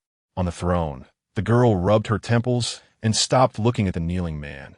Myolante, you have greatly disappointed me. Withdraw and come back after you have investigated thoroughly. As you wish, Your Holiness. Myolante's hands clenched into fists, tightly gripping the ground. Being reprimanded like this by a little girl made him lose face, and he couldn't retort. I take my leave, biting his teeth hard. Myolante turned and walked out of the hall. Once his figure was out of sight, Cynthia silently leaned back, letting her body sink into the soft cushions. Is this a show of power towards me?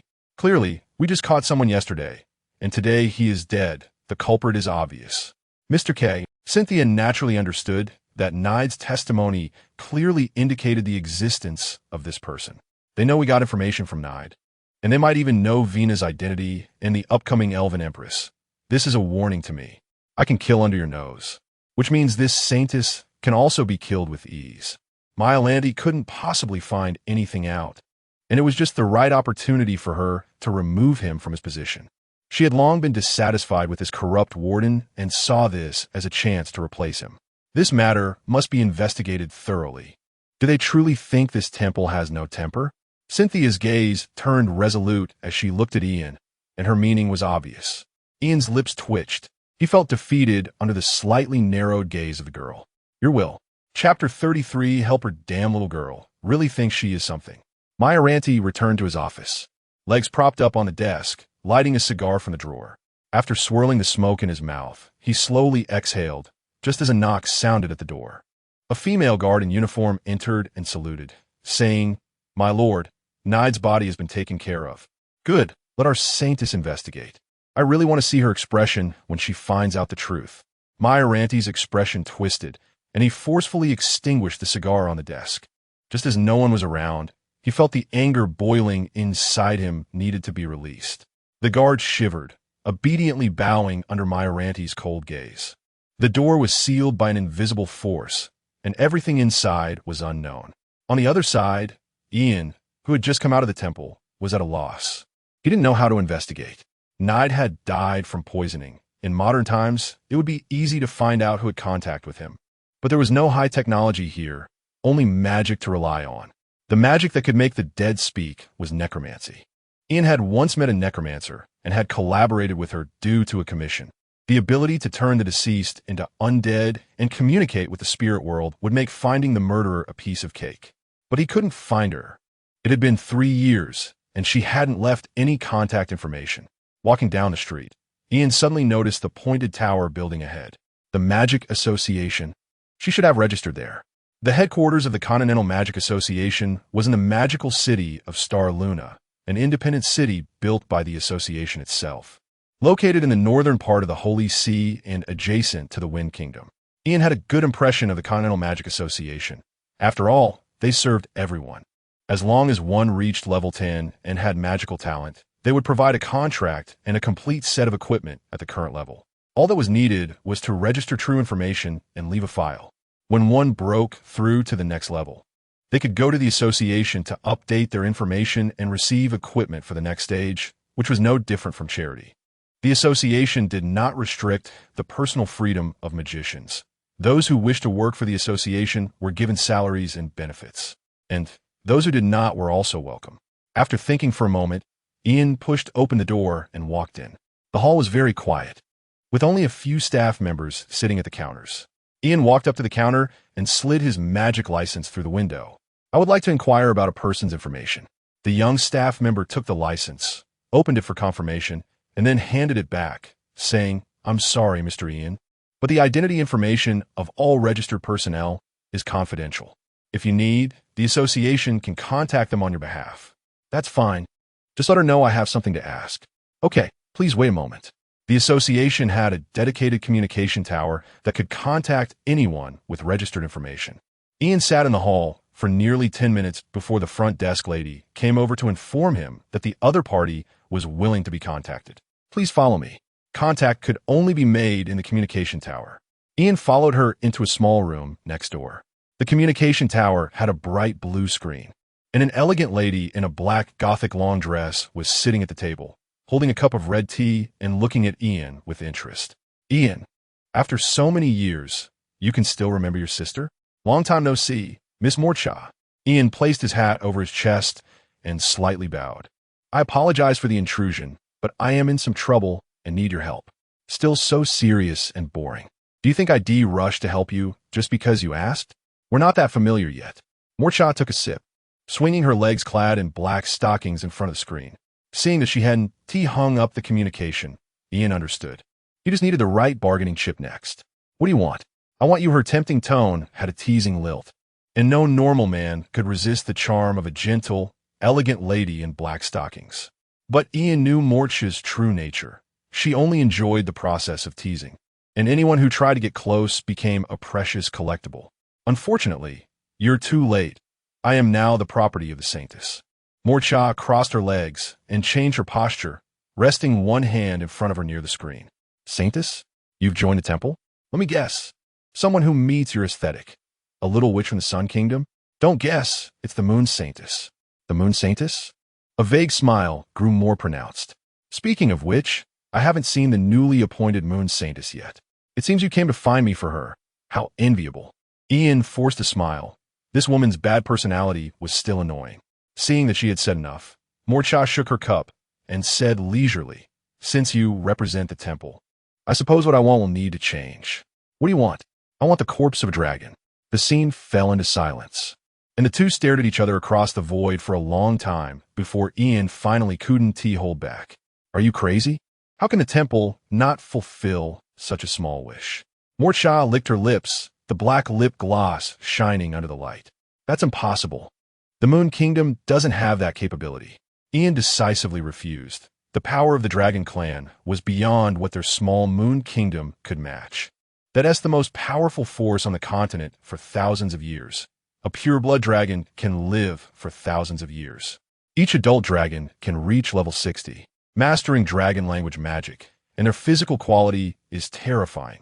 Every generation of dragon emperors is undoubtedly the strongest on the continent. The only thing limiting dragons is their long growth period and small numbers. There are very few pure-blood dragons. The common dragon species are just creatures with a bit of dragon blood, collectively known as subdragons. Like the subhuman races, subdragons are not recognized by the Dragon Clan. After all, dragon nature is, the genes they spread are countless. Pure-blood dragons are the core of the Dragon Clan. The Moon Kingdom cannot offend the Dragon Emperor for you. Morcha chuckled behind her hand. Don't be so excited. I was just joking. I won't make it hard for you. Give me a subdragon, and I'll help you with this. Subdragon, not recognized by the Dragon Clan. But they worship the Dragon Clan as their gods, like a sycophant trying to gain recognition from a goddess. As long as the subdragon and Morcha didn't specify a level, this deal didn't even need to be consulted. Don't you want to ask what I need your help with? No need, as long as my little brother Ian asks. Any help. Sister will agree to it. Morcha threw a flirtatious glance, naturally relaxing her body against the sofa. Give me an address so I can set off early. New Moon City. Time is tight. Can you make it there in 3 days? Ian was somewhat worried about Morcha's location. Don't worry, you'll see me in half an hour. Huh? You nearby? Of course. My magic tower is right by the forest at the edge of the city. Chapter 34 Investigation. Is there still a mage tower outside the city? Ian thought for a moment and confirmed he had no memory of it. He had indeed never been to the forest outside the city. He initially thought it was just an ordinary forest with nothing special, but he didn't expect it to hide such a figure. Half an hour later, Ian saw a witch dressed Mortha sitting on a bench in front of the Magic Association. The veil covered half her face, and she wore a hood, revealing only her eyes. which were heavily made up with dark eyeliner. Mortha? At first glance, Ian couldn't be sure. She looked quite different from his impression. What kind of outfit is this? This is more fitting for a necromancer's image. Moore explained, stop wasting time, just tell me what you need from my sister. A very important person has died, and we need to find the murderer. That's simple. Remember to treat me to a meal afterward. Sure. Ian took out a communication stone to send a message to Cynthia and headed toward the prison with Mortha. When they arrived at the prison entrance, they did not see Myrani. Not wanting to wait any longer, Ian took out the saint's order and had the two knights on duty open the door directly. As they prepared to enter, Myrani came out, cursing as he fastened his belt. He was momentarily stunned to see the two standing at the door. "We'll let you in." He narrowed his eyes, recognizing the man who had stood beside the saint in the morning. "Did you not receive the prince's communication?" Ian retorted. "Communication?" Myrani realized that there had indeed been a message on the communication stone, but he had been too busy at a critical moment to pay attention to it. "The prince's order. I need to inspect Nide's body." Myrani was startled but maintained his composure, saying, "The prince entrusted this matter to me. But it seems you are not prepared to work seriously." Ian showed a half-smile, saying for the last time, "The prince's order. Step aside." "Huh, a loyal dog barking at me. I have not received the prince's order. I can even suspect you are using the prince's name to act improperly." Myrani blocked the door, closing in on Ian. Looking down at him, "The body has long been disposed of. How could it be retrieved? That matter requires time, and even the prince's people cannot enter." "What? Do you want to be dismissed for blocking me?" Ian gripped the saint's order in his hand, the words as if the saint were present on the platinum token, standing out prominently. "Huh, where did such a madman come from to dare forge the prince's holy order? Seeking death." Myrani firmly accused Ian, knowing the saint's order was real. But he thought that disobeying orders would only lead to dismissal. If the saint found something, that person would make him wish he were dead. A cold, killing intent flickered in his eyes. As long as he could buy time, killing these two was not a problem. "Huh." Ian let out a light laugh, feeling his magical power begin to boil. "You know the consequences of defying the holy order." Ice crystals began to form in the air, the cold air contending with a rising fighting spirit. A fist wrapped in bandages struck, the dense fighting spirit compressed to a point, and upon nearing Ian, it suddenly exploded. The wave of fighting spirit instantly pierced through Ian's chest. Myrani casually retracted his fist, looking disdainfully at the gradually collapsing body. "Fool!" The voice came from behind. An ice spear pierced through his back, through his heart. "What?" Blood surged up his throat, choking off his voice. In his final moments, he saw the shattered ice fragments on the ground. There was a reason for being close to Myrani. His tall figure cast a shadow over Ian, allowing Ian to complete the nested magic. Ice crystal substitute concealment. Myrani was a level 48 knight. If he had worn armor, Ian would not have been able to achieve a one-hit kill. The defense provided by knight armor was enough to block the ice spear. But unfortunately, he wasn't wearing any. He was only in light clothing and didn't even carry a weapon. A mere mortal body cannot resist magic.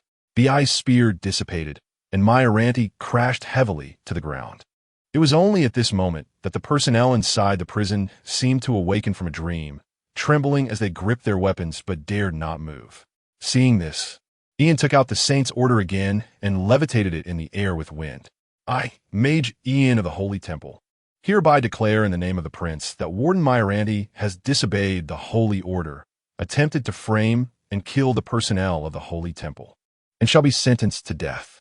Everyone present looked at each other, the words as if the saint were present engraved in each person's heart. One female guard turned pale, her body uncontrollably kneeling on the ground. This made them realize what was happening, and they all shouted in unison, "We obey the holy decree." Seeing the explanation was clear, Ian was satisfied and retracted the saint's order, pointing at the most perceptive female guard. "Get up, you, take me to Nide's cell." "Why, yes." She sobbed as she propped herself up, looking at Myrani's corpse and feeling her legs weaken. "Very impressive," Morta remarked. "Is this what they call a fox borrowing a tiger's might? This is called bullying with power." Trembling, she led the two to the cell.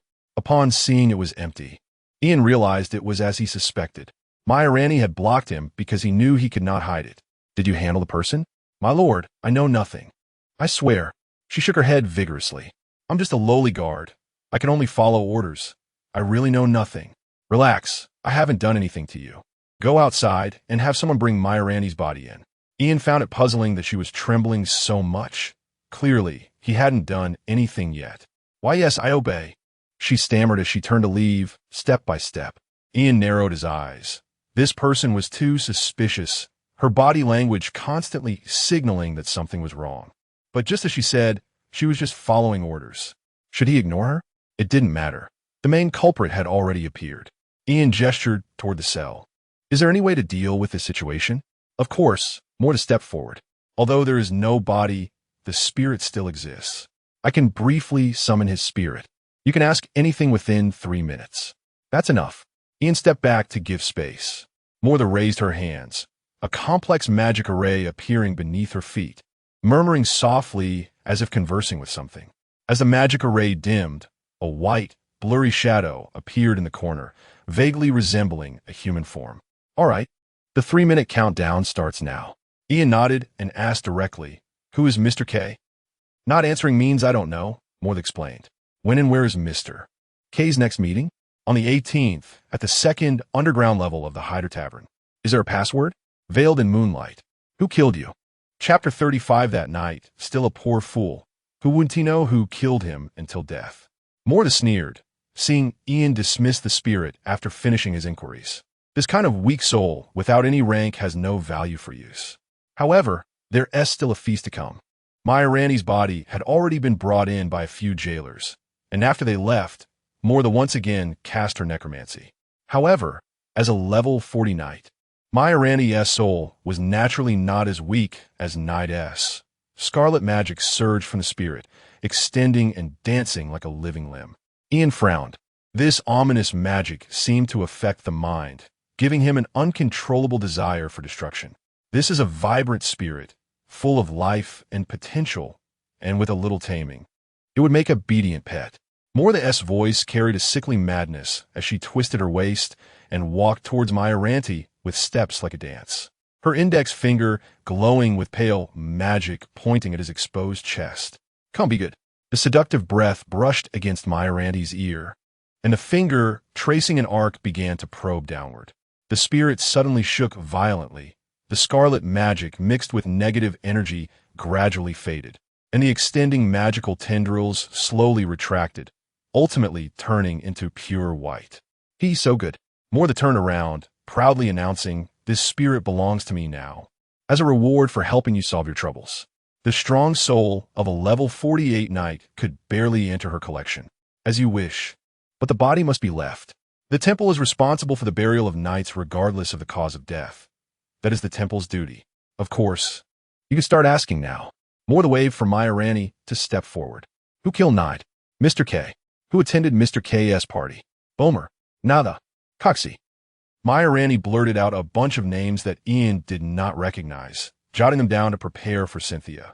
The last question, who is Mr. K? Belinda Treberon. Time was up, and the spirit was drawn into Mortha's staff. Hearing the news made her click her tongue in wonder. Your country is really chaotic. Even a grand nun would do such things. How interesting. Do you know her? Of course, sister has lived for so many years. Knows much more than you. How about this? You give me a bit of the saint's blood, and I'll tell you some little secrets? No thanks. Ian decisively refused, his voice carrying a faint warning. It's best not to reach for things that shouldn't be touched. What a pity, forgetting old love for a new flame. Does Her Highness the Saint know about that night we had? Huh, when you're my pet. I don't like old women. The verbal sparring was exceptionally sharp, and Mortha's smile stiffened slightly. Ian clearly remembered that 3 years ago, when he first encountered Mortha at the mass grave. He had just finished exploring the ruins and found the materials needed by his employer.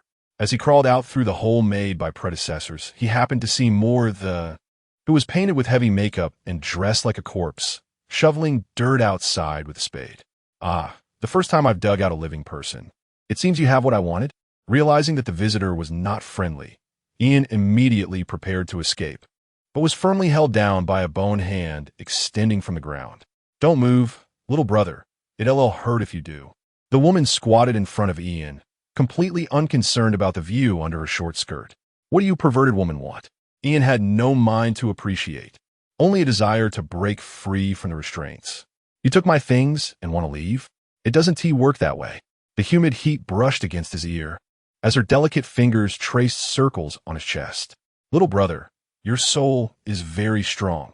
How about becoming my pet? Not interested, Ian gritted his teeth, secretly channeling magic. Really not considering it? Let me introduce myself. I'm Mortha, a necromancer. Following me 1T make you suffer. Mortha's fingers slowly traced towards a precarious area. Really? Not considering it? No worries, no effort needed. Just enjoy the happy days. Get lost. Ian glared at her, the accumulated magic bursting forth instantly. The dazzling light illuminating the night sky.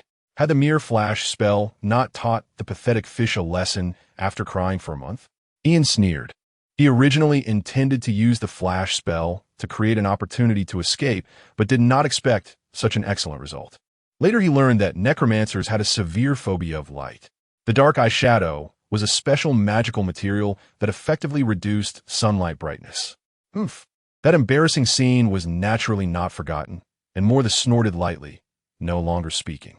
Living Ian was annoying. Dead Ian was the one she liked. I'll get you the dragon you requested after I discuss the timing with Her Highness. It shouldn't take long. You give me a contact method. Communication stone. Okay.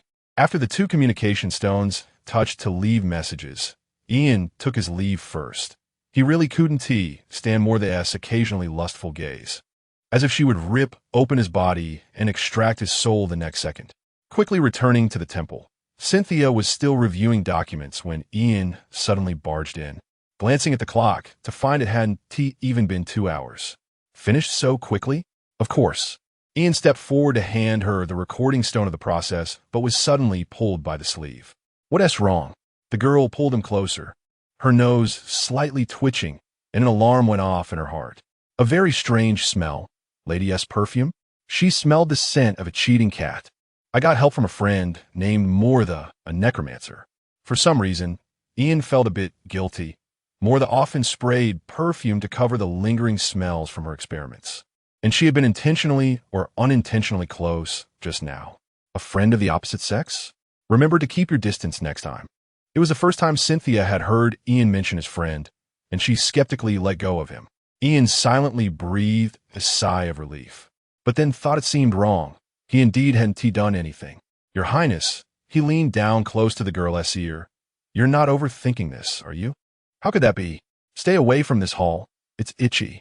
Cynthia seriously turned her head, but the blush on her earlobes, hidden under her hair, exposed her flustered psyche. Her adorable demeanor made one unable to resist wanting to tease her. Ian smiled and actively turned on the recording stone to play the footage. Now, let us allow her to focus on her work. The footage played frame by frame, and information organized into thoughts in Cynthia's mind until finally, who is Mr. K? Belinda Treberon. Chapter 36, I'm Strong Boomer. Nada, Kosi. These are all members of the Bellat family. Bellat is one of the 4 major families in New Moon City, and the head of the family, Carter Bellat, is the Duke of the Moon Kingdom.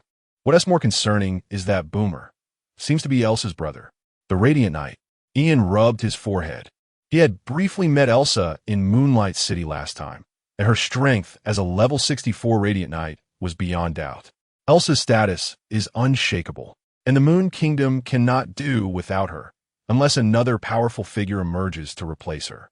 One can only hope that Elsa is not involved in this matter. Cynthia sighed. The more she investigated, the more tangled things became, and the more alarming it was. Belinda, Mr. K. She finally realized that the roots of the Moon Kingdom were rotten. Irredeemable. The word suddenly popped into Cynthia's mind. Even the high-ranking nun in the temple was corrupt. Is there really hope for this country? In that moment, she truly wanted to throw in the towel, but doing so might mean the end. Don't be afraid. Just do what you want to do. Sensing the low pressure surrounding Cynthia, Ian spoke to comfort her. Am I only able to trust you? That's enough. I am strong. The light tone contained a firm promise, devoid of the weight brought by vows, and the seemingly joking words warmed the girl's heart. Thank you. At least there is someone by her side. On the 18th, that is, the day after tomorrow, we will attend the gathering together. On the 18th at the convent. Lunette was boredly twirling the pen in her hand. She had been taking classes here for 3 days, and after experiencing both the theory and practical aspects, she realized that being a nun is not an easy task. There are rules for conduct and demeanor, and the religious texts must be memorized. This is not just being a nun. It's enough to be a saint. Frustrated, she scratched her hair as Belinda's mechanical speech invaded her brain from the podium. Lunette, Lunette, her desk mate, Emily, quietly called her name. Lunette leaned down and turned her head to respond softly. What's wrong? You look unwell. Do you need to go to the infirmary? No, I just don't want to listen to that old witch talk. Lunette pointed at Belinda on the podium, disdainfully sticking out her tongue. Emily was her desk mate and roommate, half a head taller than her, speaking gently and having a very shy personality. Lunette liked this new friend, especially enjoying the sight of her blushing face when she got shy. Lunette, stand up. A stern reprimand came from the podium, and a flying piece of chalk was instinctively dodged by her, tilting her head. Realizing she had been caught daydreaming, Lunette reluctantly stood up, looking at Belinda with a fierce little face. Thus, Lunette stood for an entire afternoon. Even with her level 28 stamina boost, her calves couldn't help but feel weak, and she finally leaned on Emily, half dragged back to the dormitory. Ah, that wicked old witch. Climbing onto the bed, Lunette couldn't help but shout loudly, slapping the mattress with her arms. I'm sorry for getting you punished, Emily said apologetically as she helped set up 2 meals. No, it's all that big nun's fault. She is clearly targeting me. The aroma of the food made her sniffle involuntarily, her body moving unconsciously. It smells so good. Emily, can you feed me? Her amethyst-like eyes revealed desire as the little fox girl gently shook Emily's arm, looking at her pitifully. Emily felt her heart suddenly race. Her cheeks flushed with an unusual redness. Nodding in response to Lunette's eager gaze, she brought the peeled shrimp to her mouth and paused, a hint of a smile in her eyes. If you want to eat, will you let me touch your tail later? I will. Without thinking, Lunette bit down. Touching her tail was just a small thing. Under Emily's careful feeding, Lunette contentedly rolled over and patted her little belly. I'm full thanks to Emily. Don't say such suspicious things. The little tease made Emily unable to help but increase her strength a little. The furry touch made her feel completely relaxed. By the way, does it feel good when I touch your tail? Of course it does. What kind of feeling? Emily asked curiously. Lunette thought for a moment. It feels tingly and a bit itchy. Nodding as if she understood, Emily let go of her hand and prepared to wash the 2 plates. Once she left, Lunette snapped back to reality, propping herself up to consider the matter that the saintess had entrusted her with. She had already found out that Belinda would not be at the convent tonight, making it a great opportunity to investigate. But where should she investigate? The fox girl was troubled, waiting for Emily to return. Lunette couldn't think a good place and could only seek help again. Emily, what's wrong? Emily tilted her head, puzzled by her call. Do you know where Belinda usually spends her time? The most common place? Emily sat on the edge of the bed and thought for a moment. It should be the office. After all, Belinda doesn't have many classes. Yes, the office. That's it. Lunette jumped off the bed, not caring about her sore legs, and seriously grabbed Emily's arm. At this point, I won't hide it from you anymore. Actually, I'm a spy sent by the prince, no, an undercover agent. No, that's not right. She suddenly didn't know how to describe her identity, stammering for a while. In short, this is a special mission from the prince. A mission, Emily softly echoed, nodding occasionally. So, Emily, I need your help now. Lunette walked back and forth in front of Emily with her hands behind her back, causing the girl to giggle. All right, Lunette, what do you need me to do? I need you to take me to Belinda's office, then sneak in, get the key evidence, and retreat smoothly. Understood, Lunette. Should we sleep first? It's almost inspection time. Lunette frowned. You don't trust me? I do. Emily's tone was like coaxing a child, making Lunette feel extremely frustrated. I'm serious. Wait, hold on, let me think. Lunette walked back and forth a couple of steps, finally clapping her hands. I got it, look at this. Lunette moved, transforming into a cloud of black mist in front of Emily's astonished gaze, and instantly appeared 2 meters away. Did you see that? I'm a level 28 shadow assassin. I'm really one of the prince's people. Emily believed it, but still felt it was unreal. It was like a classmate she spent every day with suddenly telling her that he was actually Ultraman and was going to save the world. and then transforming right in front of her. She couldn't imagine that a little novice nun like herself would get involved in such matters. Chapter 37 Exploration Show. Lunette quietly peeked out to observe the corridor, and after confirming that no one was around, she waved her hand. It's safe. Are we done for if we get caught? Emily was still very nervous, her hands clasped in front of her chest. Don't be afraid. If something happens, you run first, I'll cover you, Lunette assured her, patting her chest. What's the next step? Go straight to the end, then turn right into the second room. Got it. Lunette took Emily's hand and led her forward, so that if anything went wrong, she could quickly take her to safety. Fortunately, they didn't encounter anyone along the way. The time was 23:24, and the entire convent was very quiet. Arriving at the room Emily mentioned, Lunette reached out and gently pushed, but it wouldn't budge. She turned her gaze to the window beside her. I'll go in first and then pull you up. Be careful. Emily let go of her hand, watching Lunette's movements with some concern. Although the window was a bit high, it posed no difficulty for an agile assassin. Lunette took 2 steps back to give herself enough distance, then used the force of her sprint to kick off the wall, propelling herself higher and successfully reaching the windowsill. She pulled the window open, pushed herself over, and then extended a hand to Emily. I don't think we need to do it that way. Emily hesitated, pointing to the door. You've already gone in. You should be able to open it from the inside. Lunette paused for a moment, then silently retracted her body.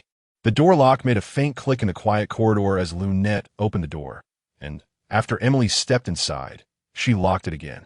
The room's furnishings were simple, with only a desk and a large cabinet filled with various paper documents. Let me see. Lunette rubbed her hands together. With her dark vision, she could clearly see the text on the documents. Convent development plan, building renovation, budget planning, candidate none files. She quickly flipped through the sheets, but they were all serious documents, completely lacking the information she was looking for. Emily rummaged through the desk drawer, thinking that secretive items would likely be hidden in obscure places. Near the bottom of the drawer, buried under unrelated items. Hey! Emily felt something hard among a stack of white paper. What is this? Emily brought it into the moonlight, trying to discern the text. It was hard and angular, likely made of specially treated cardstock. The surface had 3 embossed gold letters that vaguely looked like an invitation. It's an auction catalog, Lunette approached, taking it from Emily's hands and placing it on the desk to open it. Emily couldn't see the content clearly, so she continued searching through the cabinet. Preview of auction items. Lunette opened the first page, and her face flushed bright red, steam seemingly rising from her head. This is scandalous. Indecent. The image depicted a person who appeared to be around her age, standing under a spotlight, dressed in clothing woven from 3 knots of rope. Disgraceful. Disgraceful. Belinda is indeed a big pervert to even think of such a place. She stored the catalog in her space, planning to use it as evidence to show the Saint Sister. On the other side, Emily, rummaging through the cabinet, made another discovery and found a letter to show Lunette. This might be useful. Let me see.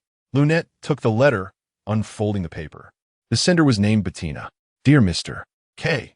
The House of Pleasure has recently received a new batch of angels for training, and the last batch is ready to be auctioned on the 18th of this month. Yours sincerely, Bettina, Mr. K. The House of Pleasure. Lunette murmured, a terrifying suspicion forming in her mind. Belinda was the behind-the-scenes owner of this House of Pleasure, secretly engaged in slave trading. The convent's chief nun was committing crimes that were explicitly forbidden by the Holy Church, enough to warrant a stake. Lady Belinda would actually do such a thing. Hearing Lunette's murmurs, Emily covered her mouth, the holy image of the chief nun in her heart crumbling instantly. She recalled the recent rumors of missing nuns and couldn't help but feel a chill down her spine. Let's go. This is enough. Lunette tucked the letter away, pulling Emily's hand as they headed toward the door. Wait, the cabinet is still open. Emily whispered, letting go of her hand as she prepared to close the cabinet when her foot slipped. Lunette reacted quickly, reaching out to wrap her arms around Emily's waist. As her left hand pressed down on the table, something was activated. Click, click, click. The sound of gears rotating startled both of them into stillness, and they saw the cabinet in front of Emily slowly open to reveal a pitch-black passageway wide enough for 2.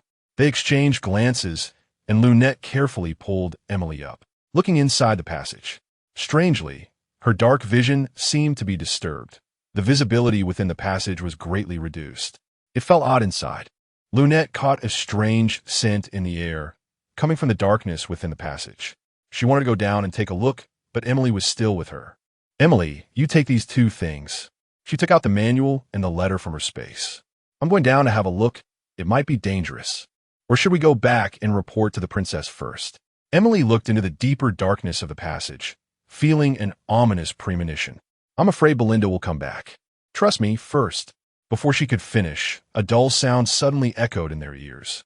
Lunette's fur bristled in alarm, her purple eyes narrowing into slits as she turned to stare into the passage.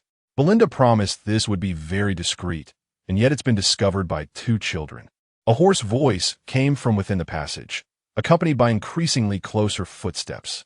Lunette saw it. A purple monster emerged from the darkness, with spiraling horns on its head, a tusk hanging from one side of its lip, and limbs that were unusually stout. When it fully stepped out of the passage, Emily faintly saw a silhouette that reached the ceiling. "What is this?" Her voice trembled, and she suddenly felt something shoved into her hand. In the darkness, Emily clearly saw Lunette's lips forming the words, "Run. I'm a mid-level demon, a troll warlord, Malba." As Malba straightened up, its massive shadow enveloped the two, and the thick demonic energy left Emily's limbs weak. Lunette stood in front of her, holding two black daggers reversed against Malba. "Human, kneel down obediently, and I will spare your life. Go!" Lunette shouted softly, giving Emily a hard push on the back. The pain jolted her back to her senses, and the fear paralyzed by the demonic energy faded somewhat. Realizing that staying would only complicate things, she immediately turned and ran toward the door. Chapter 38. Gathering at 9 o'clock on the evening of the 18th, Ian arrived alone at the Hyde Tavern, having rejected Cynthia's request to accompany him. He wasn't sure of the situation here and thought he might not be able to protect Cynthia if danger arose. The Hyde Tavern wasn't a well-known establishment. It was located in an alley in the Northern District, frequented mostly by workers. The smell of cheap beer was overwhelming, and Ian couldn't help but frown. He despised such drinks. He quickly walked to the bar and tapped on the counter to attract the bartender's attention. "What do you need?" "You're late. Just a moment." The bartender took out a wooden plaque from under the table. "The room on the left. Go in and open the cabinet." Ian took the wooden plaque, which was marked with the number 36. "Got it." He stood up and entered the room, using a disguise spell to change his appearance before opening the cabinet mentioned by the bartender, revealing a dark passageway. "This place is quite creative," he commented, turning sideways and slowly moving inside. After walking for a while, the space opened up into a bright area. Unlike the shabby Hyde Tavern outside, this place resembled an exquisite high-end club, and a scantily dressed woman approached Ian as soon as he entered. "Sir, we're this. Is the theme for today masks?" "Of course. Don't you think it's more interesting this way?" Taking the half-face mask from the woman, Ian walked into the venue. The women moved back and forth with drinks among the booths, and the thrilling music reverberated in his ears. Ian ordered a lemonade at the bar, found a corner seat, and quietly observed the crowd. "Ladies and gentlemen," a passionate voice boomed through the amplification magic device, and the lights focused on the stage in the center of the venue. A man in a tailcoat with a 5-pointed star decorated mirror stepped onto the stage and opened his arms. "Welcome to the themed auction hosted by the House of Joy. First, I would like to thank the owner of the House of Joy, Mr. K." A beam of light shone on the second-floor platform, where a tall woman in tight leather raised her glass. Even with half of her face covered, Ian recognized her. It was the Grand Sister Belinda herself. He hadn't seen anyone else with a head that large. "I believe everyone has been waiting for a long time. Let us begin today's event." The host snapped his fingers, and the stage mechanism began to move, bringing up a square object covered in black cloth. The first item for auction comes from the distant snow country, a mysterious race from the extreme northern ice fields, the favorite of the ice element, the ice elf. The black cloth was suddenly pulled away, revealing a powered iron cage inside, which a pure white girl curled up in the corner, her limbs and neck bound by spells that prevented any chance of resistance. She tightly closed her eyes, yet her beauty was enough to spark imagination. The heavy breaths from the audience grew more pronounced, their greedy, fiery gazes sweeping over the ice elf in the cage. The beautiful elven race was always beloved, especially with the even rarer ice elf girl. As you can see, this was captured at great cost by the elites of the House of Joy. And not only is she stunning in appearance, but she also possesses level 26 strength. With proper training, reaching level 40 shouldn't be a problem. Stop talking. Let us bid. Someone shouted from the audience. Who wouldn't love such a beautiful and capable elf? All right, the starting bid is 8,000 gold coins. With each increase, no less than 500 gold. 8,500. 8,600. Broke, I bid 9,500. Numbers were shouted out as if they were free, and by the end, the price had risen to 20,000 gold. Ian clicked his tongue. It seemed there was a reason why the Moon Country was poor. Bringing Cynthia to hear this would probably make her faint. Ultimately, the snow elf was sold for 25,000 gold to box 4 on the second floor. Congratulations to this guest for winning the first item of the night. And now, the host clapped his hands and the mechanism activated again, raising another black cloth cage. The second item for auction comes from the mysterious Goblin Kingdom, a dwarf. As we all know, the dwarves are famous for their forging skills, and this one possesses top-notch craftsmanship. The black cloth was pulled away to reveal an elderly dwarf, scruffy and lying on the ground, occasionally emitting soft snores. The scene fell silent. Most of the attendees weren't interested in a male dwarf, except for Ian in the corner. This aura, level 50? Ian finished his drink and began to examine the item on stage with interest. This dwarf is one we discovered by accident. Although he looks ugly, he possesses great strength and exceptional forging skills. The host knew this wasn't to the public's taste and hastened his words. Starting bid is 100 gold coins. With each increase, no less than 50 gold. Ian couldn't help but laugh. This dwarf was hiding well, and his spiritual energy was insufficient to detect its subtle aura. Fortunately, he could. 100 gold. Ian raised the wooden plaque and shouted. This guest bids 100 gold. Is there anyone who wants to increase the bid? 100 gold once. 100 gold twice. Sold. The host quickly announced the result. Ian had bought the dwarf for 100 gold. Of course, no money would be paid. The third item was a half-wolf girl, and after another round of heated competition, 2 big men brought the cage next to Ian. Sir, this is the item you purchased. Here is the key. Please pay in gold when leaving. Got it. Ian took the key and waved his hand to dismiss the 2, using a disguise spell to open the cage. Get up. How long do you plan to keep pretending? A chill appeared on the dwarf's neck, and his body jolted awake. Oh dear, have I been found out? The dwarf, who had been snoring, rubbed his head and sat up. You little brat, you really lack compassion. Tormenting an old man like this. Though he only reached Ian's waist, his words carried a strong presence.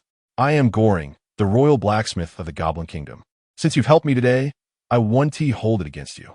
Huh, do you know my identity? Oh. Goring climbed onto a stool, scrutinizing Ian's face, and said, No impression. I am Ian, the chief mage under the Holy Maiden of the Moon Country. Oh. Goring nodded, no impression. Let us not joke around. Since I helped you, you'll help me with something later, right? No problem, old man. I'm still one to remember kindness. The following auction items were all highly sought after, but none reached the sky-high price of the snow elf at the beginning. This is our last item for tonight. A cage several times larger than before appeared, and the host could only speak from the stage. This is a well-preserved earth dragon corpse discovered in ruins. A dragon. Ian's eyes lit up. This was just right for Mortis's payment without needing to search for it.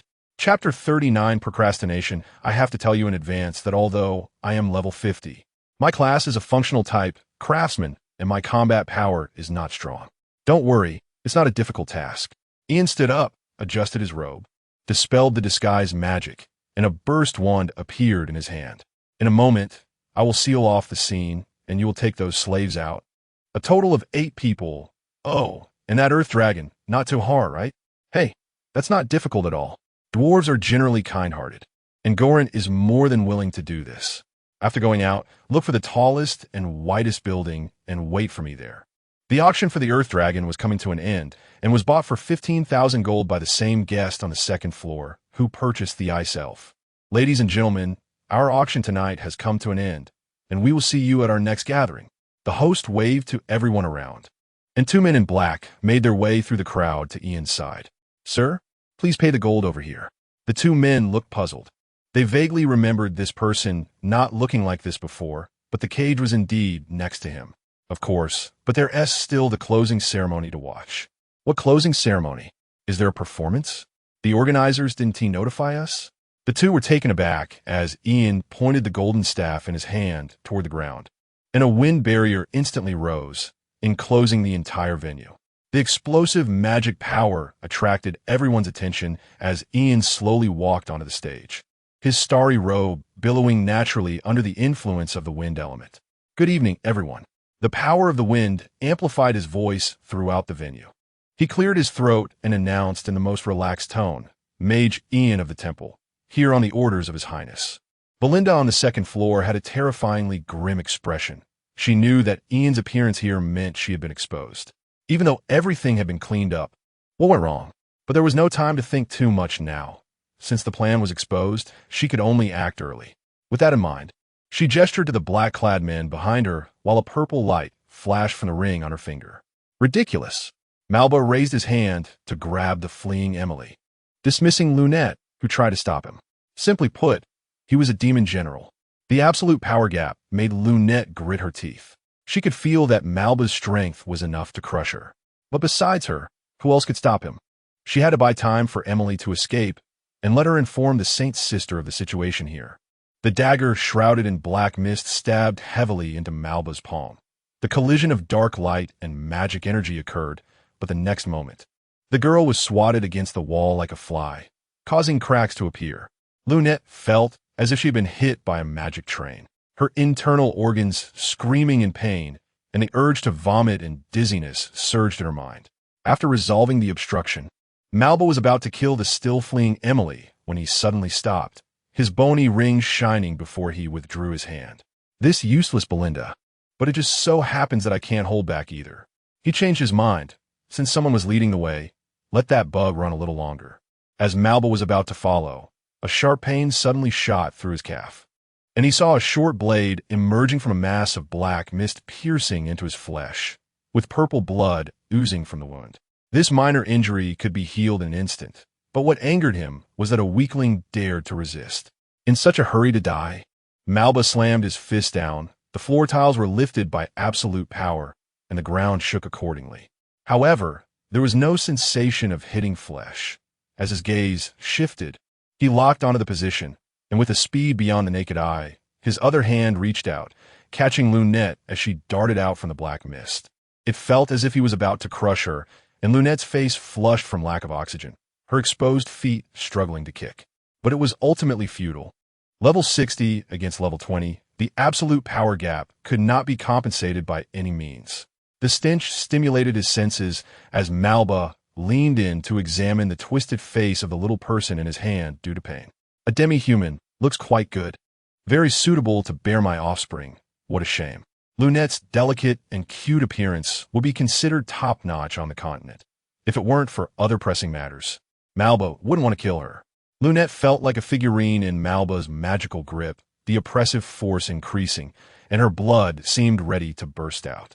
Just as Malba was about to deal with her, she met a pair of enchanting purple eyes, and primal desire began to assault his mind.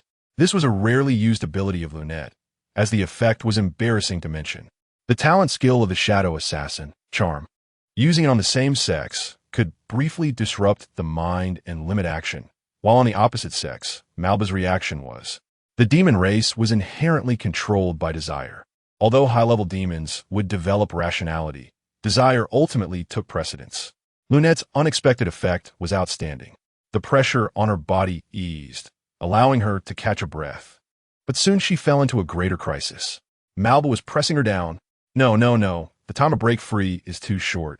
I need to wait a bit longer. Lunette struggled to keep her brain clear, judging the distance between them. Almost now's the time. In the moment before contact, a mass of black mist enveloped her, and she successfully teleported out of Malba's palm. But at that moment, the charm effect was lifted. Rationality returned, but desire surged high. Malba's eyes turned crimson as he gasped heavily. This skill, I increasingly don't want to kill you. Ugh. Lunette spat out blood foam, silently raising her dagger. 1 minute has passed. It should be soon. Time passed second by second, and Malba swung his fist again in this narrow corridor. Lunette had very limited places to dodge. To the left, the combat awareness in a crisis helped her make a judgment, and the flexibility granted by the assassin allowed her to narrowly evade this blow. But before she could adjust her posture, a sharp pain suddenly swept through her entire body. Struggling to look down, a thick spike had pierced through her left chest, blood gushing from the tip. That was Malba's tail. Her limbs went limp, and darkness swirled before her eyes. Mental fatigue brought an irresistible drowsiness. Am I going to die? I've tried my best. Has Emily arrived? The last consciousness lingered on the fleeing pink-haired girl. Malba flicked his hand down, and Lunette was sent crashing to the corner, curling up into a ball. A small pool of blood slowly forming. Lunette! Who's calling me? Lunette! Hold on, don't sleep. I want to, but I can't help it. When Emily arrived with Cynthia, she only saw Lunette lying in a pool of blood. Her snow-white hair stained with glaring red, the left half of her body pierced through. The horrifying injury left her with no glimmer of hope. Chapter 40, Battle. Level 60 Demon General. Sensing the nauseating demonic aura, Zincha's expression darkened. Why would such a being appear in the Holy Temple? The incident in Moonlight City was the same, and now this was the Demon General, a rare existence seen once every few centuries, here to throw a party in the Kingdom of the Moon. The report about Elsa and Ian teaming up to slay Apollos still hadn't received a response from the Holy Church, and now another one appeared right at her doorstep. But Ian was not by her side, nor was the Holy Knight Elsa. She raised her hand to cast a beam of holy light. This was the signal to summon the knights. She could only hope that the 2 radiant knights from the Holy City and Elsa would arrive quickly. Your Highness, it will take at least 3 minutes for the Holy Knights to arrive. Then we will stall for 3 more minutes. Zincha gritted her teeth. She was not without combat power. After breaking through level 10, the authority and treasure belonging to the Saintess of the Moon had been unlocked. They were not without hope. By the holy decree, Fina drew her knight's sword and stood in front of Zincha. Although she wanted her highness to escape first, she knew that alone she would likely be defeated in an instant. Facing a level 60 demon general, Fina had never done anything so thrilling in her life. The Saintess of the Moon, target, capture. Spitting out a few nonsensical words, Malba's enormous form began to charge, his height exceeding 5 meters. Creating a powerful pressure, Fina gripped the sword hilt and advanced. As a guardian knight, it was her duty to protect her highness, and she would not retreat regardless of how strong the opponent was. At the same time, Zincha called forth her own treasure from the void. The Saintess of the Moon had 2 inherited treasures, the Silver Moon Crown and the Moon Goddess Scepter. The crown provided protection and constant magical recovery, while the scepter could enhance her authority skills and had an inherent buff skill. Zincha raised the scepter, its gleaming moonstone reflecting the bright moon in the sky, gathering divine energy. By the moon as witness, with silver tracks as strings, listen now to the battle song of starlight pulsing. May this body become the fuse. May this heart ignite the resonance. Star-Moon Coexistence, a skill of the Moon Goddess Scepter, enhances the target's attributes by up to 100. Unfortunately, it was not a full moon tonight, and the effect was reduced to 70. The moonlight suddenly brightened, and the brilliance of the silver moon formed a silver ring around Fina. Under the gentle glow, she felt an unprecedented surge of power. With a 70 boost from Star-Moon Coexistence and a 10 boost from her Guardian title, she had a total enhancement of 80, surpassing an ordinary Holy Knight. Heartless Blade, Fina shouted, her fighting spirit enveloping the blade as she unleashed a long sword aura. Malba's punches were still simple and unadorned, but this time, they were no longer easy to block. His tough skin was torn open, a deep wound appeared, and demonic blood sprayed out. The intense pain brought him back to his senses, and reason reasserted itself over desire. He glanced at the wound on his hand and let out a mad laugh. Ha ha ha, truly worthy of the Saintess, truly the one favored by my king, to be able to injure such a weakling. What do you mean? Who is your king? Zinsha attempted to buy time with words, but Malba fell silent, sharp stingers extending from his body, his aura becoming even more terrifying. The stinger lunged straight for Zinsha, but Fina intercepted it with her sword, the collision creating a gust of wind that tousled the girl's hair. Zinsha stood her ground, not moving an inch, quietly watching Malba, as if his attack was beneath her notice. "How cool, your highness!" Emily, who had moved aside to tend to Lunette, happened to witness this scene and couldn't help but feel admiration and yearning. If only she could be as brave as her highness, as strong as Knight Fina. Perhaps she could fight alongside Lunette. But behind the calmness was Zinsha's awareness just returning. It wasn't that she didn't want to react, but that she truly couldn't. The speed of Malba's attack was such that she only realized what it was after Fina had blocked it, and her back was already drenched in cold sweat. That was close. Fortunately, the Saintess's attire had an automatic cleaning function, preventing her from showing any embarrassment in public. Malba grinned sinisterly, to remain unfazed under his attack. She truly lived up to being the Saintess. "I underestimated you. I just believe in my knight." "Your Highness." Fina was almost overwhelmed with emotion. Her Highness, whom she vowed to protect with her life, trusted her so completely. She could only repay that trust with her life. "Isn't it just a demon general? For my Highness, I'll kill you." "Huh." With a forceful shove, Fina pushed aside the stinger and charged forward with her sword. Her speed reaching its limit thanks to the boost from her fighting spirit, the blade meeting his fists. But this time she gained the upper hand. The knight's sword deflected the incoming punch, exposing a large gap in front of Malba. She seized the opportunity, spinning around and delivering a powerful slash. Level 40 combat skill, Punishing Strike. A deep sword mark cut from his abdomen to his chest, and Malba let out a painful roar, grabbing Fina, who was still in front of him, and smashing her downwards, head first into the ground. This position would undoubtedly mean death for a human body. One of Zinsha's crimson pupils turned light blue, the moonlight swirling within. "Malba!" The sudden shout made Malba instinctively look over. When his gaze met the Saintess of the Moon's azure pupils, the scene before him suddenly changed. The world transformed into a sea surface, two bright moons reflecting simultaneously, the moonlight acting like invisible chains, binding him tightly. The authority skill of the Saintess of the Moon, Heart Lake reflecting the moon, could imprison the target for up to 5 seconds if they maintained eye contact. Though the effect was shortened to 3 seconds tonight, it was enough. Fina sensed Malba's movements halt and immediately struggled to free herself, her knight's sword piercing into the heart of the giant demon. Punishing Stab. The powerful penetrating force drove through Malba's body, and the intense pain brought him back to his senses. He punched Fina away, pulling out the blade embedded in his heart. Gasping heavily, truly worthy of the Saintess, he said for the 3rd time that night, his eyes turning blood red. Fina was extremely frustrated that she was not a true holy knight. Otherwise, with the power of holy light, Malba would have already died from that strike. Without the blessing of holy attributes, relying on fighting spirit alone to kill a demon would only mean severing its head. But Malba was too tall. Achieving that was no easy feat, you two. Very good. The wound on his chest began to heal at a visibly fast rate, and, in no time, it was reduced to a shallow mark. He had already cast aside the Demon King's orders. These 2 women who dared to injure him had to pay the price. I wonder what expression the Saintess will show. I truly look forward to it. A sticky gaze enveloped Zinsha, sending a chill down her spine. She saw Malba's skin rippling behind him, 6 grotesque arms breaking through the flesh and extending out. An 8-armed giant demon?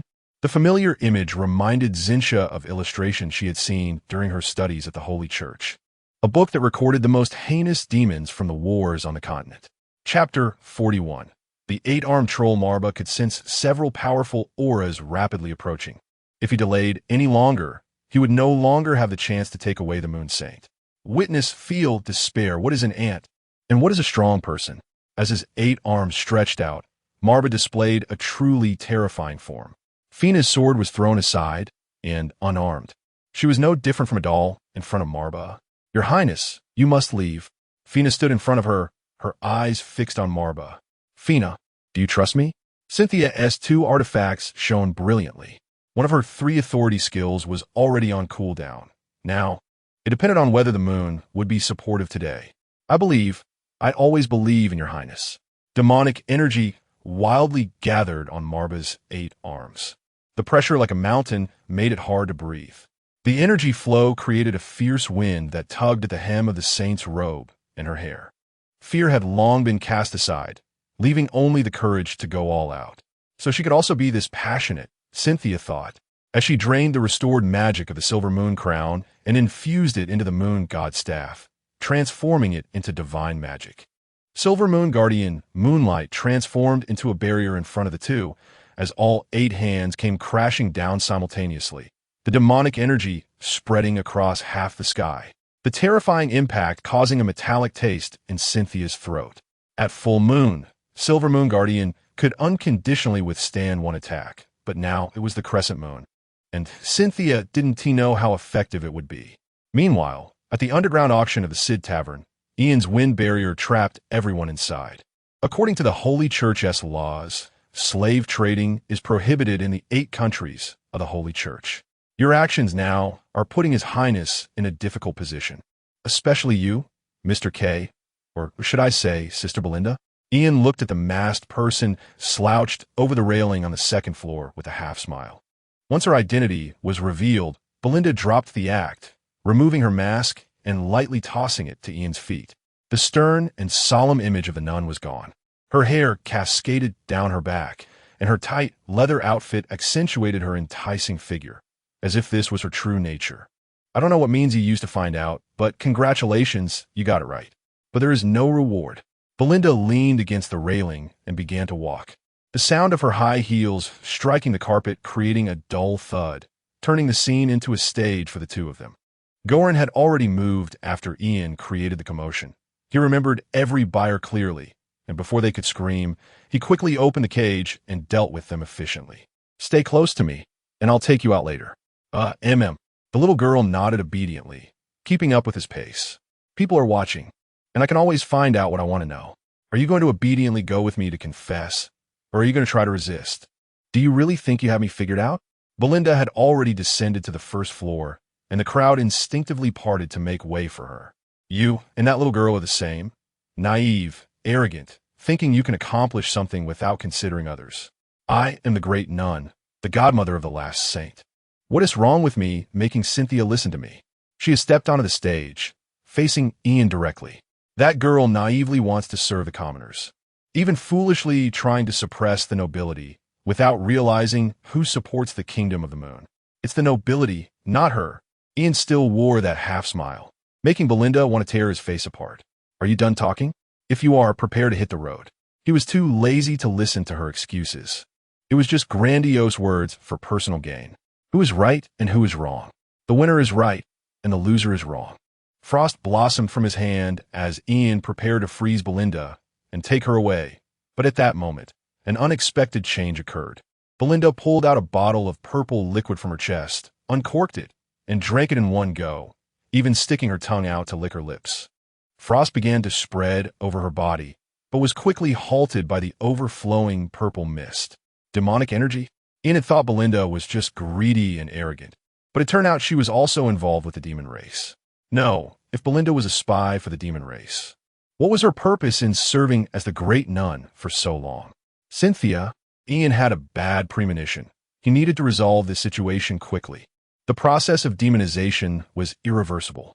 Belinda, who was originally about the same height as Ian, rose above him, her body swelling and flesh tearing, revealing new purple skin beneath. Humans transformed into demons would directly become demon-kin. This was a form only mid-tier demons could achieve, and it was one of the reasons demons were keen on capturing other races. The weakest demon-kin starts at level 30, under the same level. There are no races that can compare, except for certain types among dragons and beast races.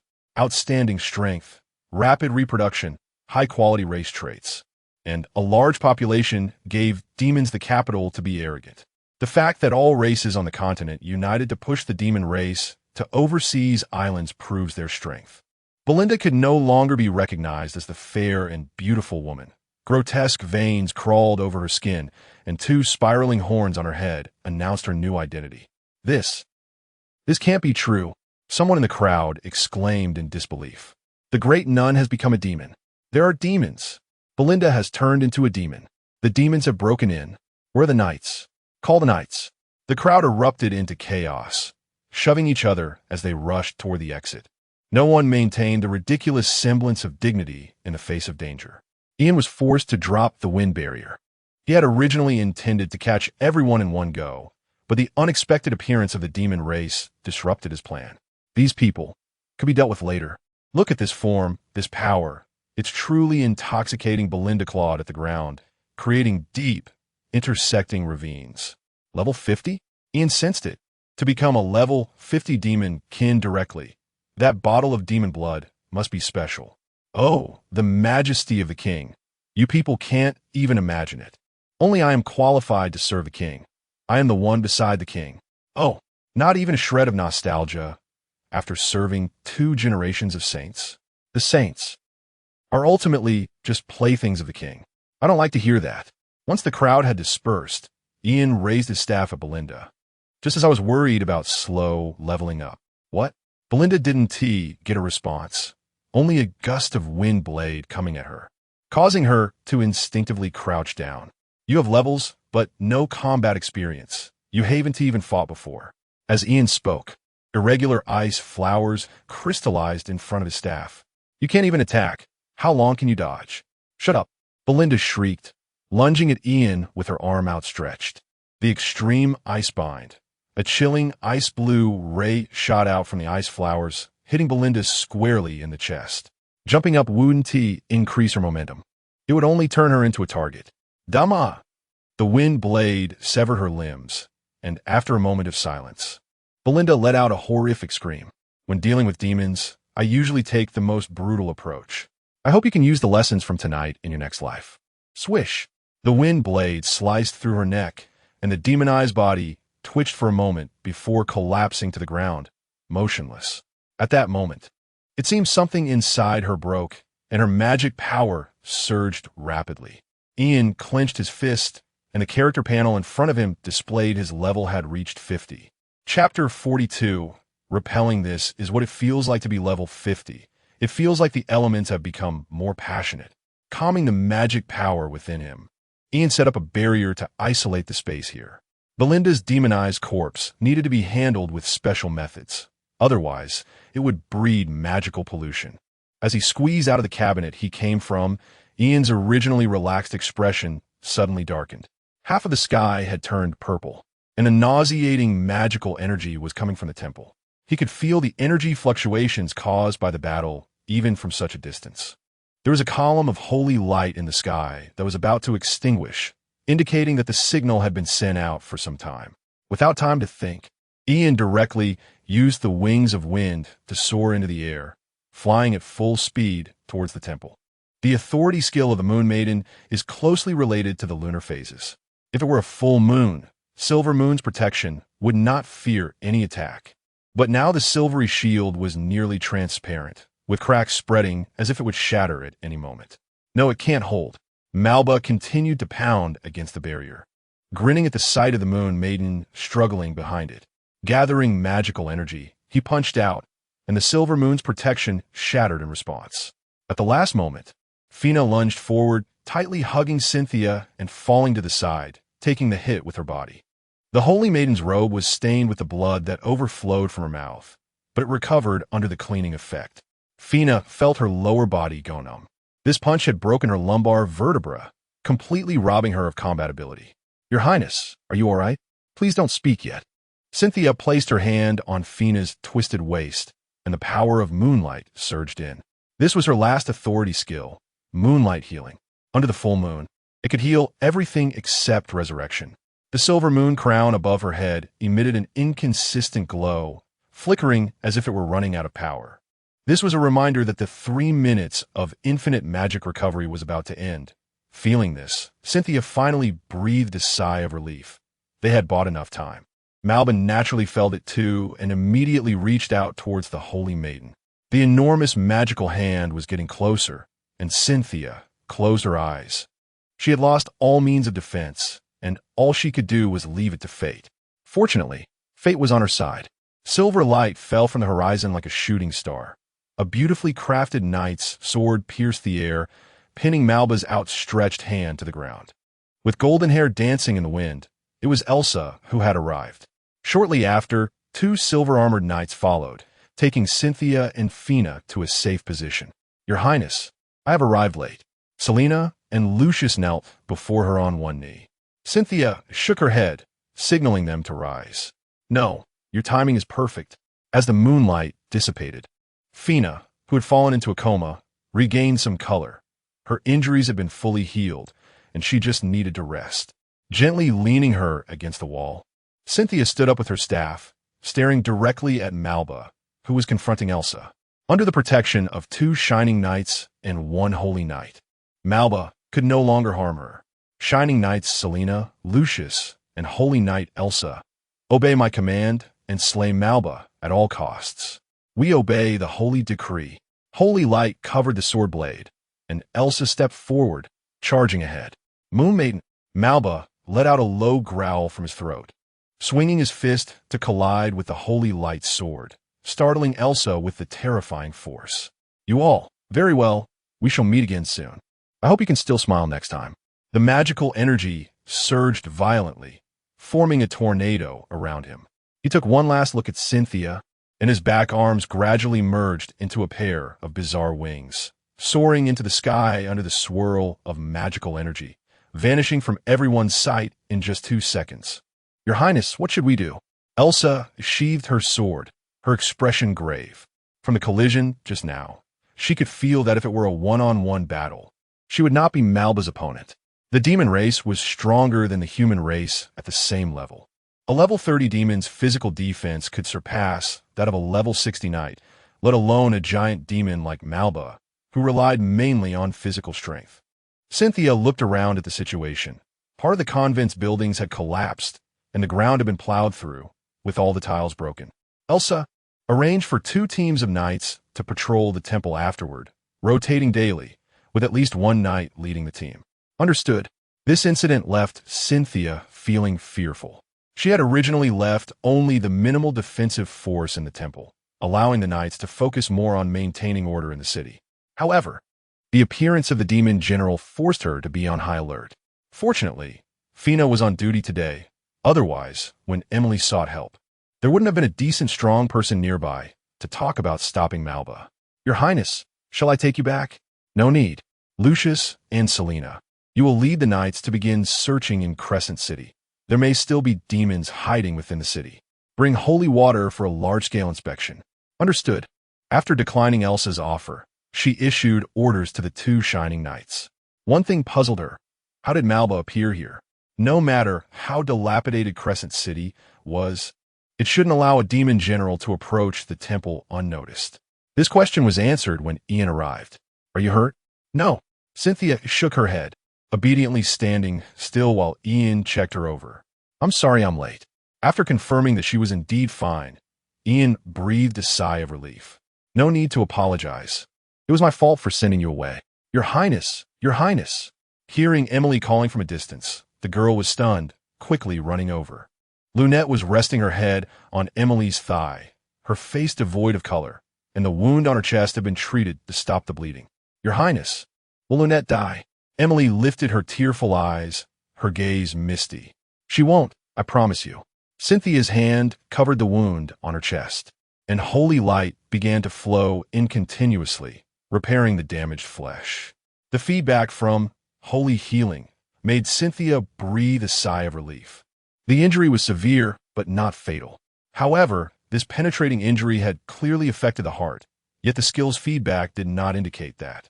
Unless Cynthia pressed her ear to Lunette's right chest and indeed felt a faint vibration. "Don't worry, she's just unconscious." Emily cried, even harder. A pierced heart is a fatal injury that even a child understands. "The princess is lying to her." Cynthia said helplessly. "I'm serious. Lunette's heart is on the right." The unshed tears were forcefully swallowed back. Emily mimicked Cynthia and pressed her ear against Lunette's chest, and in an instant, tears burst forth again. "Boo-hoo. You scare me to death. Lunette is still alive. Has Lunette made such friends in just 2 days? Cynthia tilted her head, curious about her school life. On the other side, Ian and Elsa stood side by side. Thank you for your help last time and this time. Protecting your highness is the duty of a knight. There's no need for thanks. Elsa shook her head, her eyes curiously looking at Ian. Your strength is progressing rapidly. How did you do it? She had never seen anyone improve nearly 10 levels in less than a month. Elsa was already recognized as a genius in the Moon Kingdom, and everyone believed she had the potential to reach ascendancy. But it took her nearly 3 years to go from level 40 to 50. Chapter 43 Aftermath 1. Fighting monsters to gain experience. That's it. Ian leaned against the railing, occasionally glancing over at Cynthia, who was treating Lunette. After listening, Elsa slightly lowered her head, resting her chin on her hand. You mean to gain insights from fighting enemies, to break through on the edge of life and death? Indeed, the belief in battle and the courage to face death are both helpful for breakthroughs. I should reflect. Have I been neglecting combat since becoming a Radiant Knight? She spoke to herself, as if suddenly realizing something, and patted her hand. Thank you, I know what to do now. Ian felt embarrassed. He thought Elsa's words seemed different from his own, but since she had come to such a profound realization, he could only pretend to be nonchalant and wave his hand. It's fine, as long as you understand. It's all for your highness. No need to be polite. This kind of guidance is rare. Please let me thank you later. Elsa bowed seriously. Hey, I already said no. You are a mage.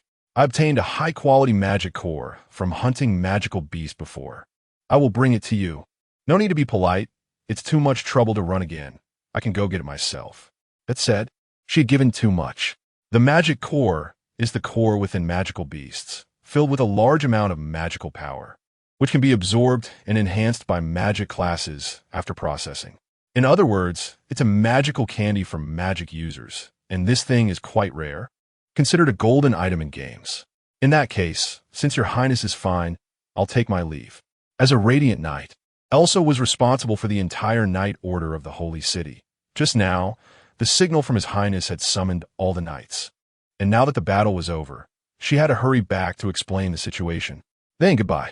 Ian waved his hand, bidding farewell to the strongest person in the Moon Kingdom. After Cynthia's treatment, Lunette finally woke up, clutching her waist and crying in pain. Oh, it hurts so much. I almost thought I would never see you again. Every time she inhaled, her body would convulse, causing the pain at her wound to surge, making it hard for Lunette to decide whether to cry or not. All right, don't move around. Cynthia gently patted her back, reassuring Lunette, who had been very brave and strong, completing her task well. And Emily, you did great too. She smiled slightly at the pink-haired girl squatting nearby. Emily, startled, straightened her hair and stammered, "Teach, thank you for the praise, your highness." She lowered her head, her voice growing softer. I just did what I was supposed to do. Doing what you can is the best. Cynthia gave Emily an encouraging look and continued. Without you, I might not have arrived in time, and Lunette would have been in trouble.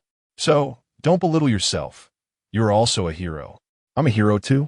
Yes, if Emily had run a little slower, I might not have made it, Lunette said with a grin, cupping Emily's face to make her look up. What? That's a strange thing to say. Emily finally smiled through her tears, pushing her small hands away from her face. Watching their interaction, Cynthia silently sighed, appreciating the youthfulness, and concluded the holy healing technique after Lunette's wound had healed. All right, Lunette, I'll leave you in Emily's care. I need to, As Cynthia spoke and stood up, a sudden wave of dizziness hit her, causing her body to sway uncontrollably. Your Highness, Emily exclaimed, and a figure quickly appeared behind Cynthia, catching her. Ian. Cynthia felt herself fall into a not very wide but warm embrace. The familiar sensation made her feel at ease, and she instinctively rubbed her head against his chest, hoping to find a more comfortable position. Out of magic? Yeah, I'm feeling really dizzy. Rest. I'll take you back to your chambers. After the effect of the silver moon crown wore off, the weakness for being drained of magic surged up. Cynthia tightened her grip on Ian's collar. Don't let others see. I'll try.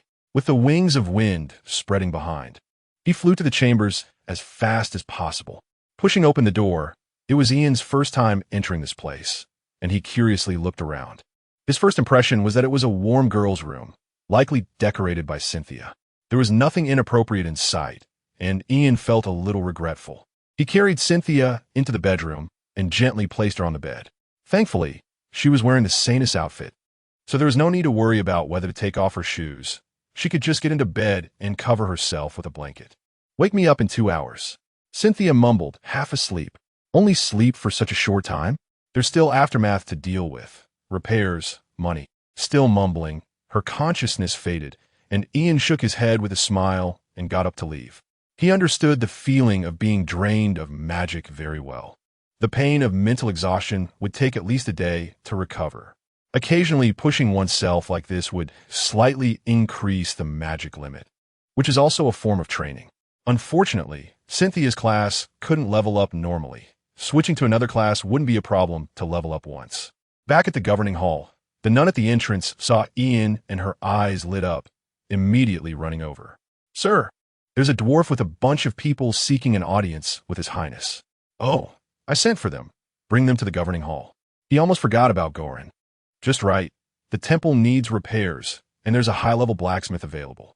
Thinking of this, when the nun brought Goran over, Ian greeted him with a big hug, smiling widely. "Brother Goran, you came at just the right time. Get away. I'm not interested in men." Goran pushed him away rudely, and the few girls behind him looked around timidly. Seeing this, Ian summoned wind blades to remove all the magical tools from everyone. Although some were anti-magic tools, they were of too low a level, and using some magic power could destroy them. "Don't be afraid. This is the temple. You are free now." Free. It was something they had longed for, but when it truly arrived, they were only confused as they had nowhere to go. Most tribes of demi-humans were established in hidden jungles and lacking geographical knowledge. They couldn't even say where their tribe was, let alone go back. Ian sighed. This situation was the most troublesome.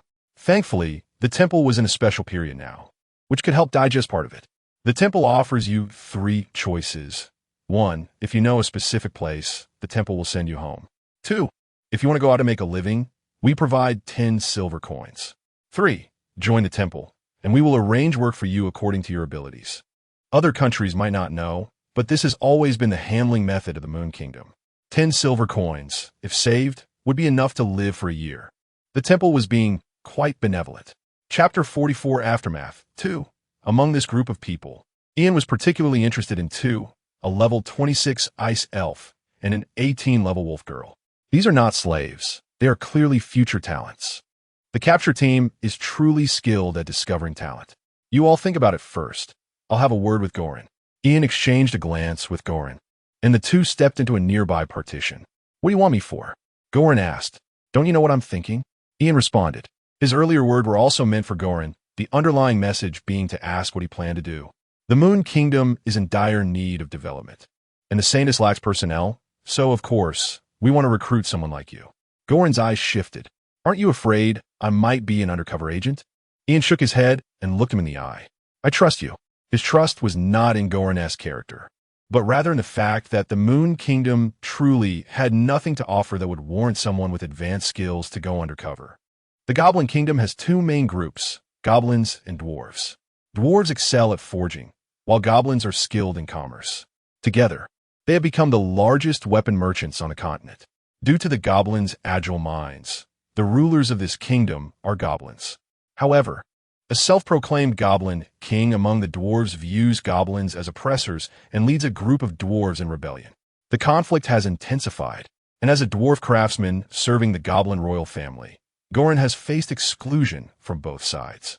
In desperation, he fled the kingdom and eventually arrived in the Moon Kingdom. "This is my story, like a stray dog driven out."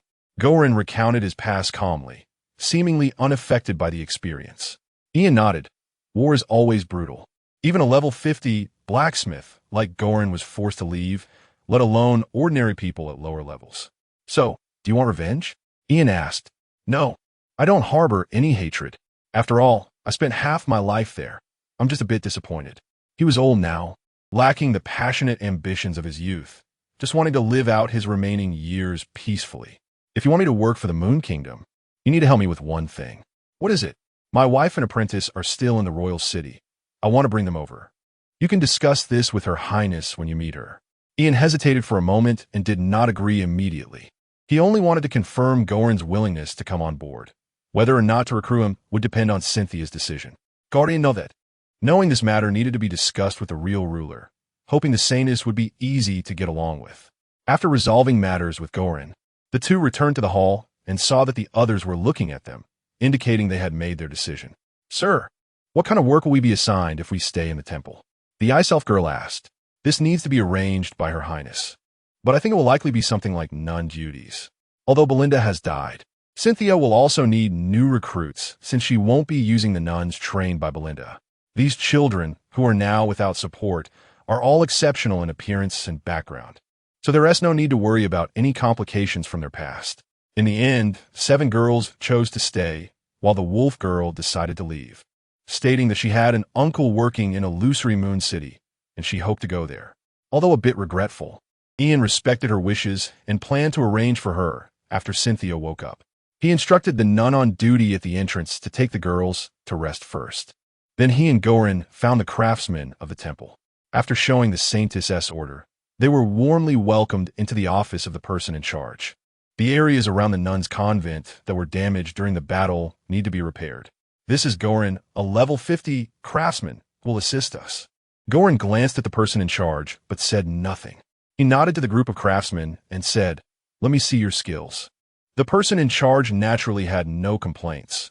Dwarves were renowned for their craftsmanship across the continent, especially since this was a high-level dwarf craftsman with a profession, so his skills were unquestionable.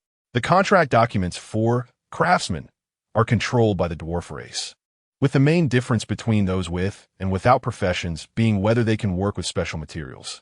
The current craftsmen in the Moon Kingdom can only forge everyday items, while Goran can create equipment needed by the extraordinary.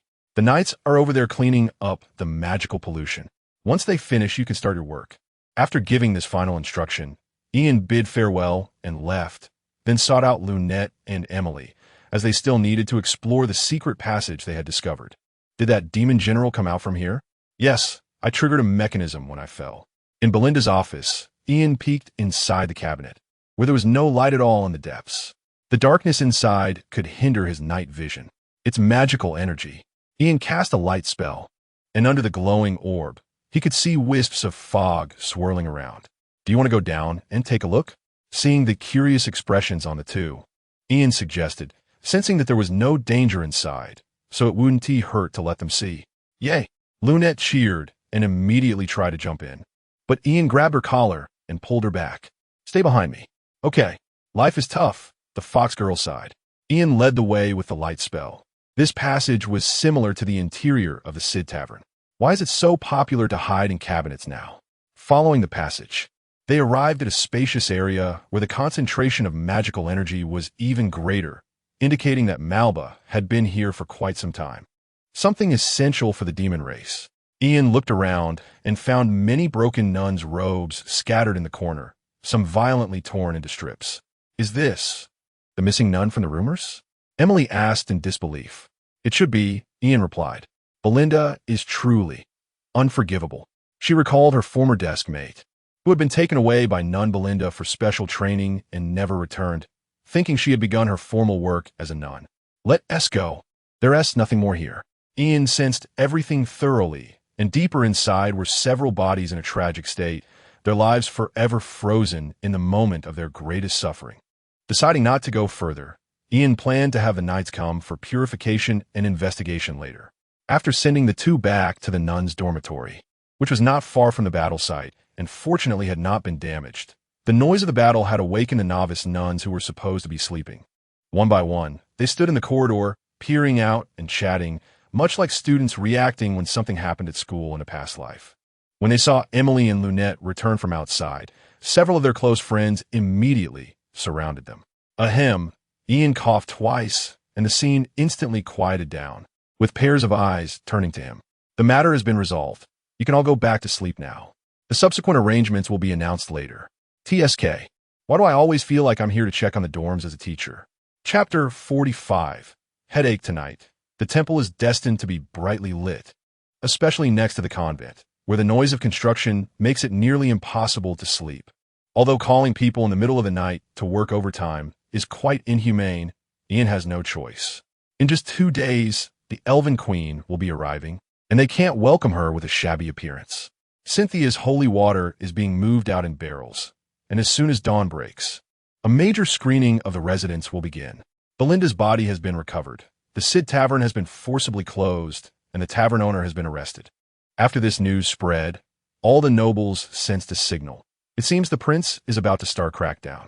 Especially those nobles who attended the auction are now feeling uneasy, afraid they might be the first to be targeted. At the Bellet family residence, Bormer Bellet is pacing back and forth in his room. Just moments ago, he had excitedly spent a fortune to buy an ice elf, planning to take it home and enjoy it as soon as the auction ended. Who would have thought that, after Ian appeared, a short, burly man would come up and knock him out with a slap? When he woke up, the ice elf was gone, and the gold coins he had prepared were also missing. In a fit of anger, he trembled as he ran back home from Cid. And now his emotions are a mix of anger and fear, making him want to vent. What are you doing up at this hour?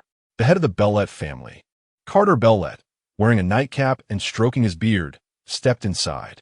As one ages, sleep becomes lighter, and with the continuous thumping outside, he couldn't help but come over to check. Father, you have to help me. My money, my things, and the Saintess wants to kill me. Bormer stammered, recounting the events of the night in a jumble. Carter frowned after listening. Are you getting involved in slave trading again? How many times have I warned you not to meddle in such affairs? Father, I was looking for talent for the family. That ice elf's talent is unparalleled. If it joins us, it will surely become a powerful member. Bormer's explanation earned him a cold laugh from Carter, who understood his son's intentions all too well. You're just lusting after a body. How base of you. Father, Bormer shouted in anger, feeling humiliated. That Ian sent by the Saintess is clearly here to target us. If it weren't for Belinda turning into a demon and delaying things, I wouldn't even be able to see you now. Maybe that's for the best. You, who brings shame to the Bellet family, what qualities do you have? Besides causing trouble, what can you do? Can't you learn from your sister? What about my sister? The Bellet family will ultimately be passed down to me. Elsa is a woman who even wants to become a knight. If she becomes the head of the family name will change to Tuscania. Nonsense. She's the Saintess. Carter glared at him, but then sighed. After all, he is his son. Initially, he encouraged Elsa to become a knight to ensure Bormer would inherit the family. But now Bormer's performance is making him reconsider the heir issue. First, shut up. You said Belinda has turned into a demon? Absolutely, I saw it with my own eyes. Carter stroked his beard and quietly looked towards the temple, where lights are still on. Something significant must have happened. Go investigate what happened at the temple. He waved his hand towards a door. A faint noise came from an unseen corner, and a shadow flashed across the window paper, quickly disappearing into the night. Bormer glanced back and then returned his gaze, waiting for Carter's next words. Has your identity been exposed? No. I was wearing a mask. No one saw me. Not too stupid, knowing to hide your identity. Carter finally heard some good news, and his eyes flashed with an inexplicable light. You don't need to be anxious. The incident at the temple should be quite significant. The prince wants you have time to look into this for the next few days. Just keep a low profile for now, and wait for the storm to pass before making any moves. Okay, all right, go to sleep. Don't go out and cause trouble. Carter's expression returned to calmness as he yawned and prepared to go back to his room. Before leaving, he turned back and reminded him, remember not to tell your sister about tonight's events. Got it. Boromir waved his hand impatiently, and after Carter left, he closed the door. Although Carter said the Saintess wouldn't act against him for now, what would happen next? What if his identity is exposed and the prince wants to eliminate him? No, it won't happen. I'm the Duke's heir. She wouldn't dare kill me. Boromir furrowed his brow tightly, and the more he thought, the more chaotic his mind became, with frustration building up inside him. He can't just sit and wait. He must do something. But now, Laura, come in. The maid outside responded promptly, noticing her young master's fiery gaze and neatly folding her clothes at her feet. Young master, inside the temple. In the Saintess's chamber, sunlight streamed through the window, illuminating half of Cynthia's face. The brightness made her uncomfortable, and she turned over, trying to return to the comforting darkness. Wait, light? Did I not draw the curtains? Realizing something, Cynthia suddenly sat up, but her head spun as she sat up too quickly, and she lay back down dizzily. Oh, you're awake? Ian happened to be carrying a tray and walked to the door, watching as Cynthia did a sit-up, struggling to hold back his laughter as he entered. Weren't you supposed to wake me up in 2 hours? You can't wake up in 2 hours with your magic exhausted. He placed the tray on the bedside table. I've taken care of most of the aftermath for you. There's still some that needs your decision. Come eat first. You can listen to me while you eat. Cynthia was momentarily stunned, lying in bed, unsure of what to do. After a long pause, she asked, Are you an angel? Ian raised an eyebrow. Then you can change the object of your daily prayers to me. Can I change the statue to you? Sure.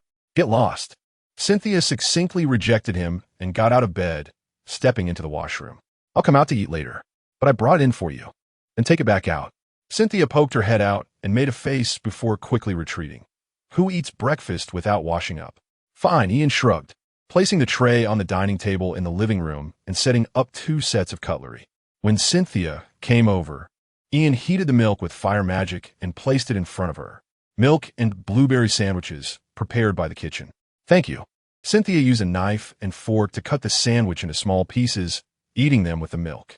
The sweet and fragrant taste of jam and bread satisfied her taste buds, and she squinted her eyes slightly in enjoyment. First thing first, Belinda is a spy for the demons. Cough, cough, what? Cynthia choked, coughing a couple of times, patting her chest to swallow what got stuck. Last night, at the gathering, she drank demon blood and turned into a demon. Ian briefly recounted what had happened. After listening, Cynthia fell silent for a moment before sighing. Was the scene cleaned up? I sent the knights. By the way, the nun said the holy water is used up and needs to be produced again. Chapter 46, Major Investigation, the Demon Clan. Yesterday, Malba seemed to want to take me away. He mentioned the Demon King. The Demon King? Yes, Malba said something about our king. This is not good news. It means Malba has a level 70 demigod backing him. But why is he targeting Cynthia?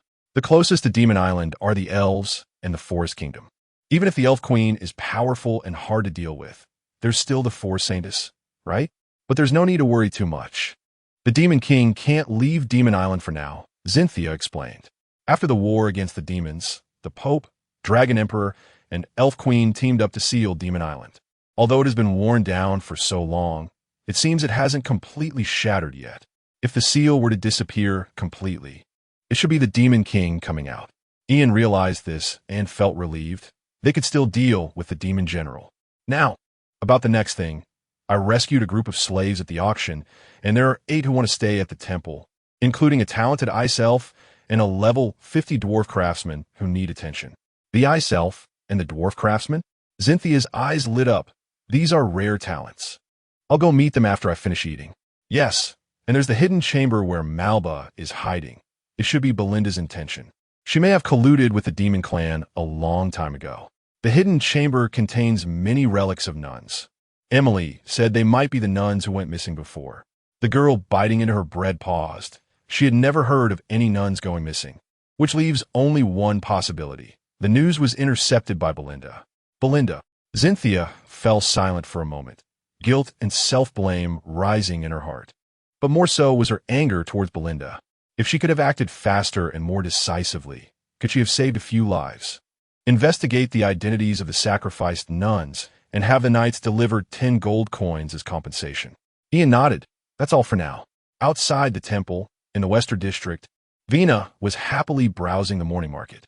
The commotion at the temple yesterday had not affected her good sleep at all.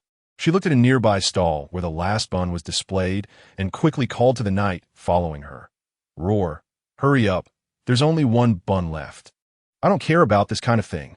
The knight named Roar looked up and sighed to the sky, but still hurriedly rushed to buy the last bun and handed it to the delighted elf lady. The Lord asked me to keep an eye on you and not let you run around, not to be your servant. He irritably scratched his hair. Ever since he was ordered to monitor this unknown elf, he had turned from a knight into a butler. It's just these 2 days after that. You won't be worthy of serving me anymore. Vina snorted lightly, pinching the bun with 2 fingers, putting it to her mouth, and swallowing it in one bite with a satisfied sigh. To think that he, a young knight in his prime, was assigned to do this. He should be in the Knight Academy, enjoying his classes and figuring out how to court the beautiful knight Lady Anna. However, he couldn't defy the Lord's orders. Just as he was lost in his dismal thoughts, a commotion nearby quickly snapped Roar back to reality. He reflexively drew his sword and shielded Vina behind him. Huh? Vina peeked out from behind him, seeing a silver-armored knight leading a squad of knights carrying a large barrel to the entrance of the morning market. That knight has such a strong aura.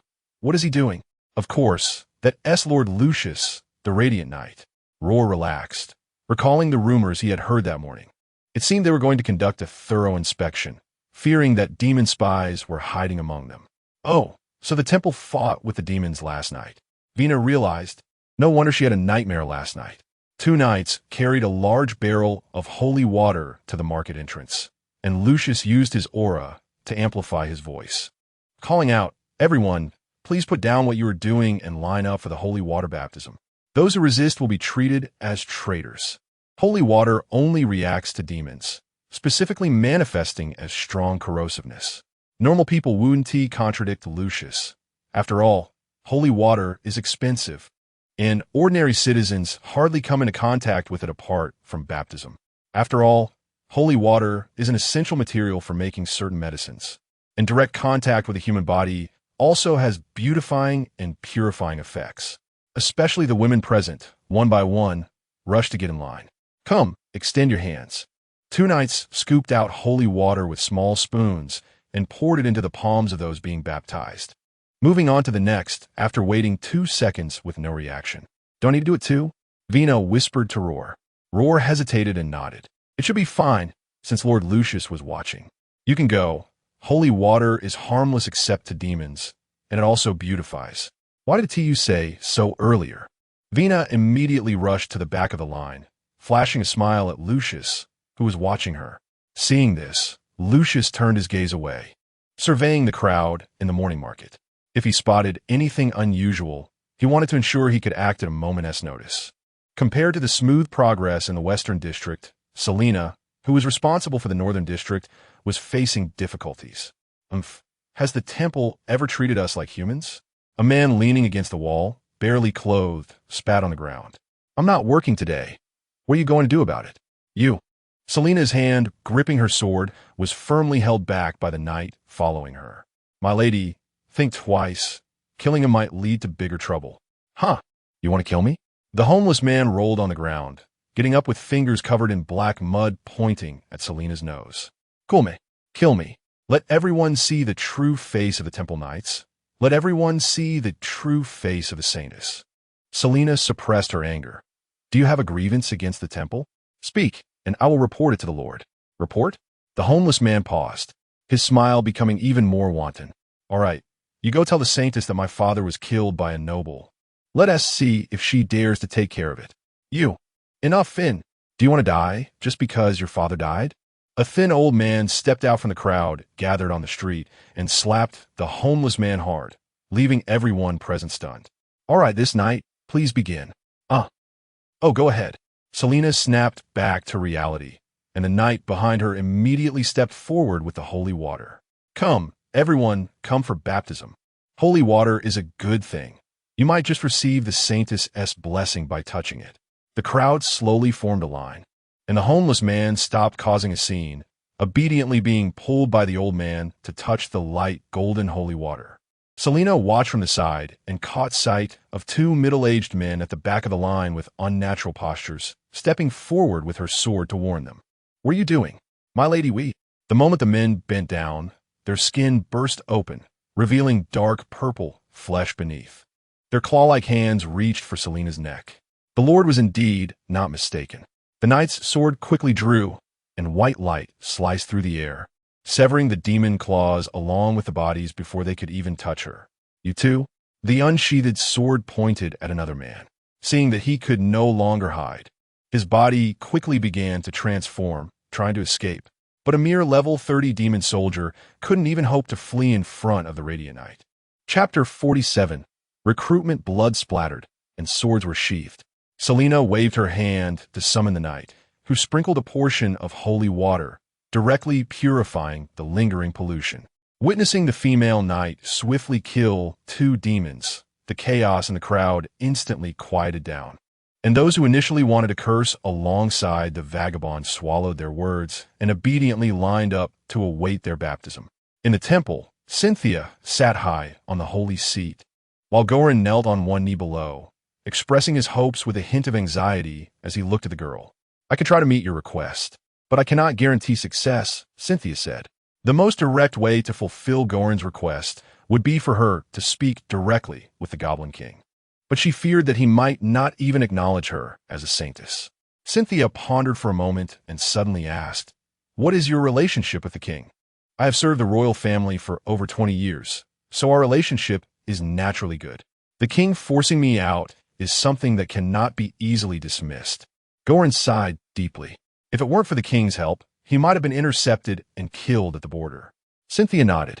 Although she had never met the Goblin King and didn't even know his name, she had to give it a try. Goran was someone she must strive to keep. As long as he remained in the Moon Kingdom, they wouldn't need to buy knight armor from the Holy Church every year, which would save a significant amount of military expenses. Although she hadn't purchased any this year, the preparatory knights of the Knight Academy were still wearing armor recycled from retired knights. There was no other way. They simply couldn't afford it. There was also the dwarves' airship technology, magical weapon technology. Cynthia made up her mind. Whether this matter succeeded or not, she could not let Goran go. "Lord Goran, I will contact the Goblin Kingdom shortly, and I will inform you of any news as soon as I have it." "Thank you, Your Highness." Goran bowed again and followed the nun out of the governing hall. The girl relaxed her body against the backrest and rubbed her forehead until the nun returned, prompting her to sit up straight. "Your Highness, the person has been brought in. Bring her in." "Understood." A moment later, the nun entered with a girl who could only be described as pure white at first glance. "Ice Elf Nivaris, greeting Your Highness." "No need for such formalities." Cynthia raised her hand to signal her to rise, thinking to herself that the Ice Elf was indeed as cold in appearance and voice as one would expect. "Can you tell me why you wish to stay in the temple?" Cynthia gently inquired, wearing a perfectly timed smile. Nivaris tilted her head and thought for a moment before uttering 4 words. "No place to go." "What about your clan?" "I don't know." Realizing that her response might not convey the right message, Nivaris added a few more sentences. "I was raised by snow wolves and have never seen my clan since I was born." "I see." Cynthia nodded, relieved that there wouldn't be any future disputes. Ice elves and the elves of the elven forest were not the same, and the queen couldn't manage her. "Do you have any plans for what you want to do in the temple?" Hearing this question, Nivaris's expression shifted slightly, a hint of expectation appearing in her ice-blue eyes. "I want to learn to fight." "Learn to fight." Cynthia felt overwhelmed. Ice elves were generally adept at ice magic. So where could she find someone to teach her? Ian? No, that wouldn't work. He wasn't suitable. The image that had instinctively surfaced was quickly dismissed. Although it was possible, Cynthia felt an inexplicable emotion of not wanting to rise in her heart. "The only mage in the temple right now is Ian, the one you met before, but he—" "I don't want a mage," Nivaris interjected, fearing Cynthia hadn't heard her clearly, and repeated herself. "You mean you want a knight?" Nivaris nodded and released a chilling aura that formed into an ice sword to show Cynthia. "A knight, all right. Could it be that ice elves are skilled in close combat using magic? How is that different from a mage hitting someone with a staff?" She had originally thought of asking Ian to provide some guidance when he had time. Confused, Cynthia searched through the documents under the table and pulled out a piece of paper printed with a sword and shield pattern, signing her name on it. "This is a recommendation letter from the Knight Academy. With your current level, you can enroll without any problem. Take this, and I will have the nun take you there shortly." "Understood?" Nivaris hesitated to use the formal speech, took the letter, and exited the governing hall. Cynthia was taken aback by this clean and decisive action. She felt that the girl had not fully understood what it meant to stay in the temple. Oh well, it was fine as it was. Since she was staying here, what more could she ask for? Going to the Knight Academy was also a good choice. Next, Cynthia stood up to tidy herself in front of the mirror, ensuring her appearance was presentable. She pulled out the Continental Directory from under the table, flipped to the Goblin Kingdom, and noted that the king's name was Groby. After silently memorizing this name, she went to the communication room. The communication tower needed someone with magical or martial energy to activate it and tune it to a specific channel to connect.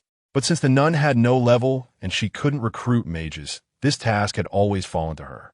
Life was not easy, Cynthia sighed. She tuned the channel to the Goblin Kingdom, and the two communication towers linked across thousands of miles, with a glowing screen unfolding before her. After a brief darkness, the image appeared, a green-skinned goblin clad in a black robe, with a bone chain around his neck and a staff in his hand. Moon Kingdom? Who are you? I am the Holy Maiden of the Moon, and I seek King Groby. Please wait. The goblin shaman closed the screen and turned to notify their king. Cynthia took a moment to calm her emotions after the screen went dark. This was her second time meeting a leader from another country. Something she wouldn't have dared to imagine just a few months ago. Setting aside her extraneous thoughts, the screen lit up again in less than 2 minutes, revealing an elderly goblin wearing a crown adorned with gems, with a white beard covering half of his face. The wrinkles around his eyes were tightly bunched, making his eyes nearly invisible. King Groby. This was the name she had just learned from her research, a ruler who had been in power for a century, and it was uncertain how much longer he could continue to reign. Hello, King Groby. I am Cynthia, the Holy Maiden of the Moon. Cynthia bowed slightly, not only as a courtesy of a lower status to a higher one, but also as a sign of respect from a junior to a senior. She had initially wanted to perform a curtsy, but since the saintess's robes had no hem, she had to forego that gesture. King Groby opened his eyelids slightly, revealing a raspy and deep voice. What is it? Regarding the family of the dwarf Gorin, he entrusted me to bring them to the Moon Kingdom. Oh, Gorin is in the Moon Kingdom? King Groby's voice remained steady, as if he were merely stating an inconsequential matter. Cynthia unconsciously held her breath, quietly waiting for him to continue. After a long silence, so long that Cynthia felt her brain was almost running out of oxygen, he finally spoke again. That is acceptable. Almost suffocated. Does that mean? I will send his family to the Moonlight Mountain Pass. You will go and pick them up. Although King Groby's tone had a commanding feel to it, Cynthia no longer cared about that. As long as he agreed, it was fine. I thank you on behalf of Gorin for your kindness. Chapter 48. Don't forget this communication was very brief, so brief that Cynthia even felt it was somewhat hasty. However, the outcome was good. After negotiating with King Groby, Gorlin officially announced his allegiance to the temple.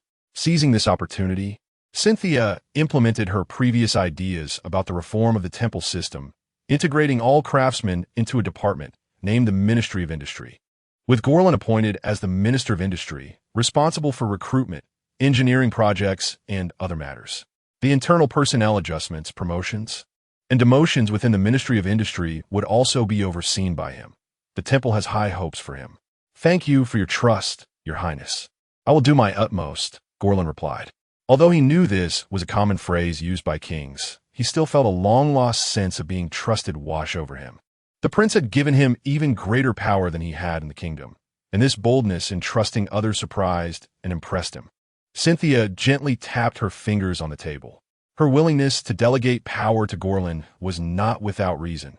Fundamentally, he had no competing factions behind him and would not engage in noble intrigues.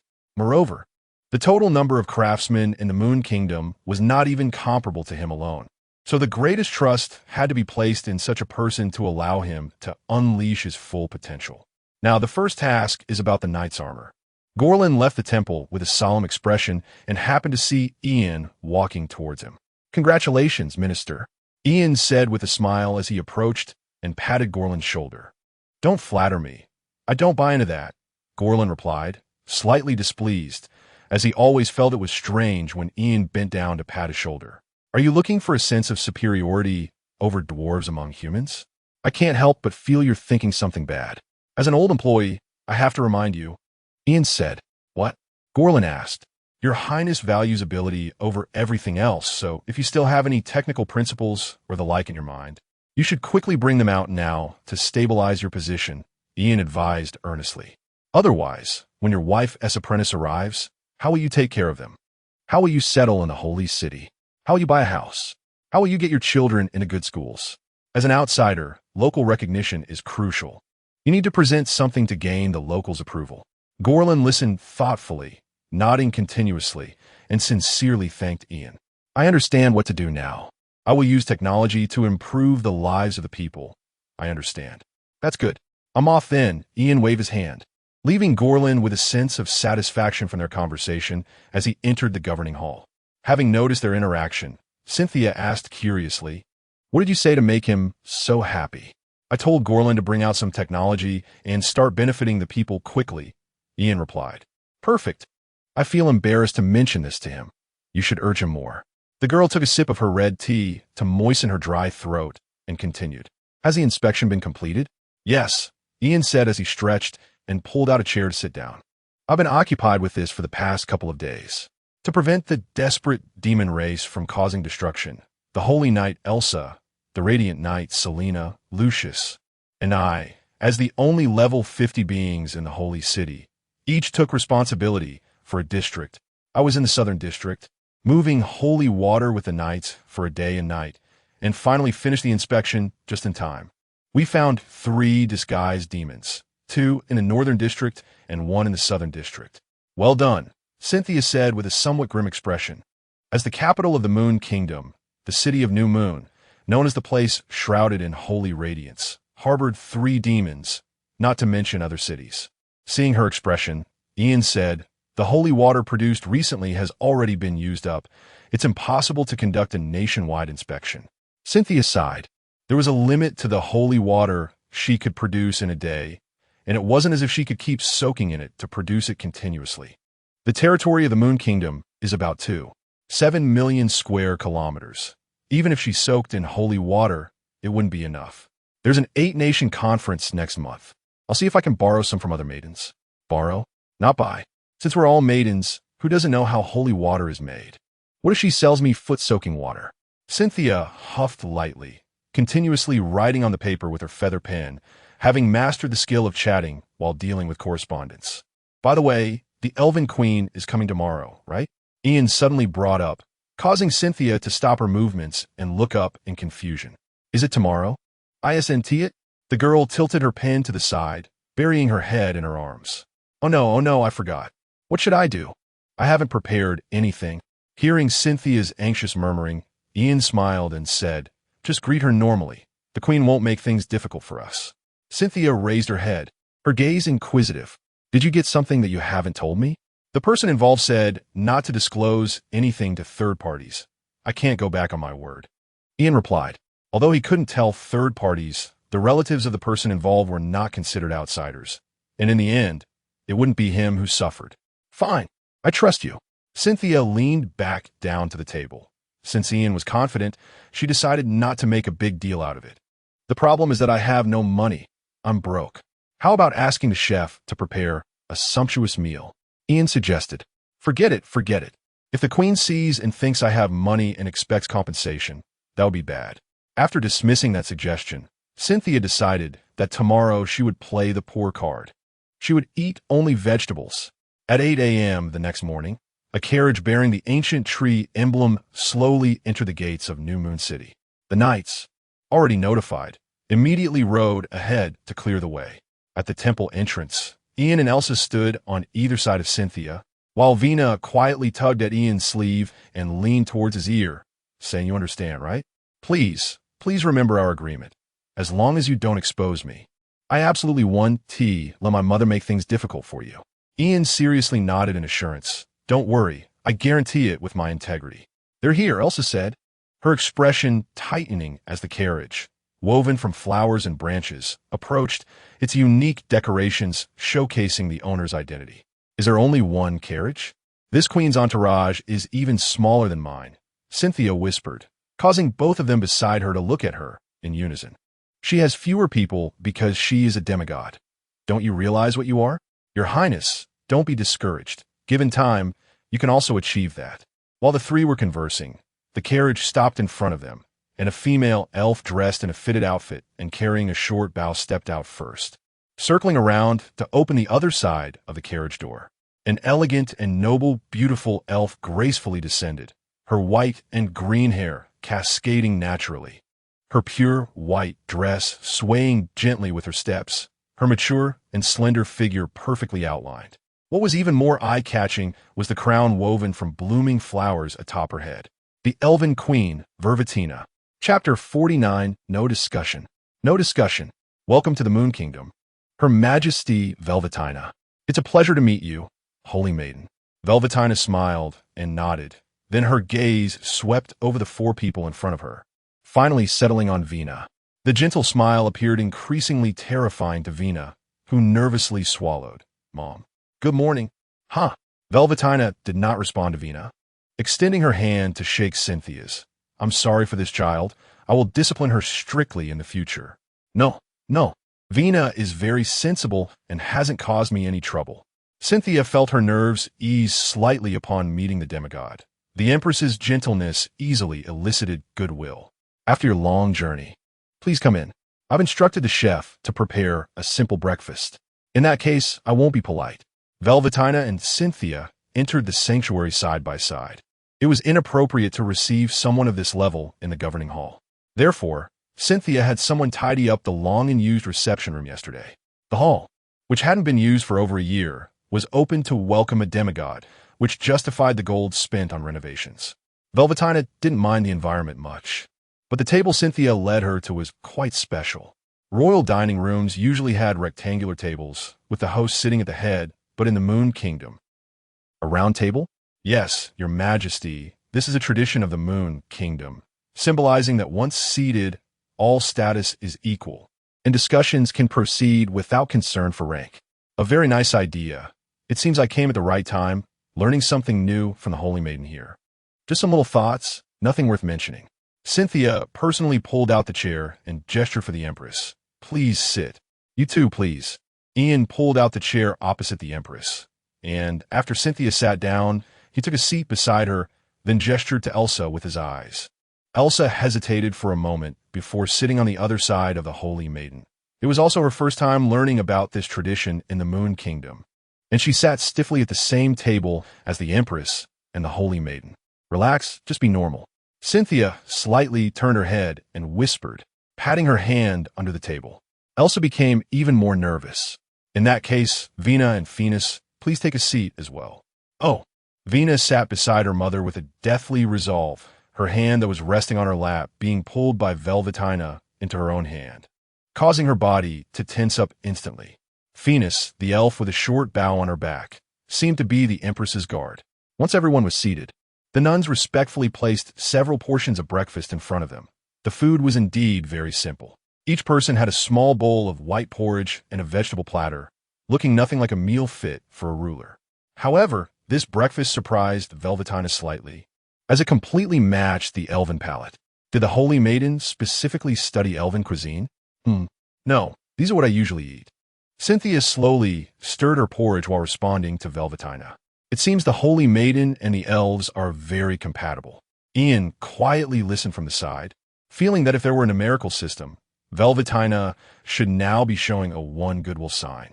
Elves advocate for the way of nature and have a natural aversion to meat. This vegetarian meal satisfied the Empress's palate. The Holy Maiden's daily meals being so simple is probably a necessity. She knows that most other races prefer meat. On the way here, she also saw that the sanctuary's floors and buildings were damaged, possibly due to long neglect. It seems the Moon Kingdom might indeed be facing financial difficulties as rumored. Perhaps even worse than the rumors suggest. This knight's armor has many battle scars. It seems military funding is also tight. Velvetina felt a quiet regret in her heart. Under such circumstances, even if she wanted to propose some compensation, it would be hard to bring it up. However, the necessary attitude still couldn't be lacking. Holy Maiden, I would like to discuss Vina's matter with you. Here it comes. Cynthia straightened her body, fully focused.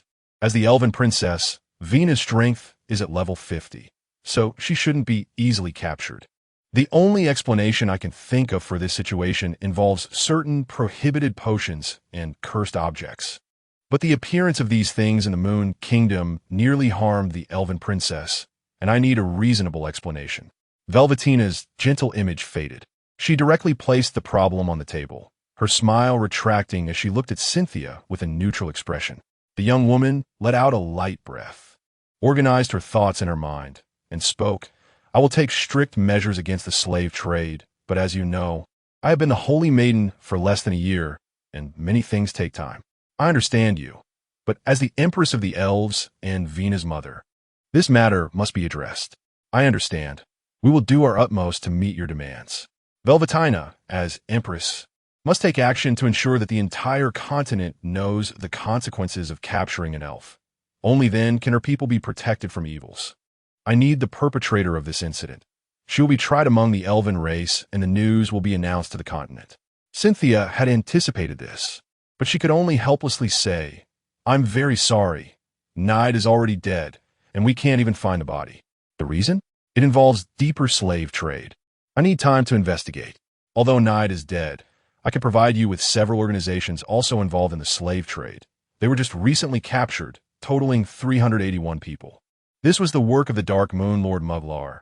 I don't know how he, a person who is usually lazy, suddenly became diligent. Velvetina nodded in agreement with this approach. Although they weren't the main culprits, she didn't care as long as it served as a warning. Cynthia breathed a sigh of relief. The sanctuary will be responsible for escorting this batch of people to the Elven Forest. How to deal with them is up to you.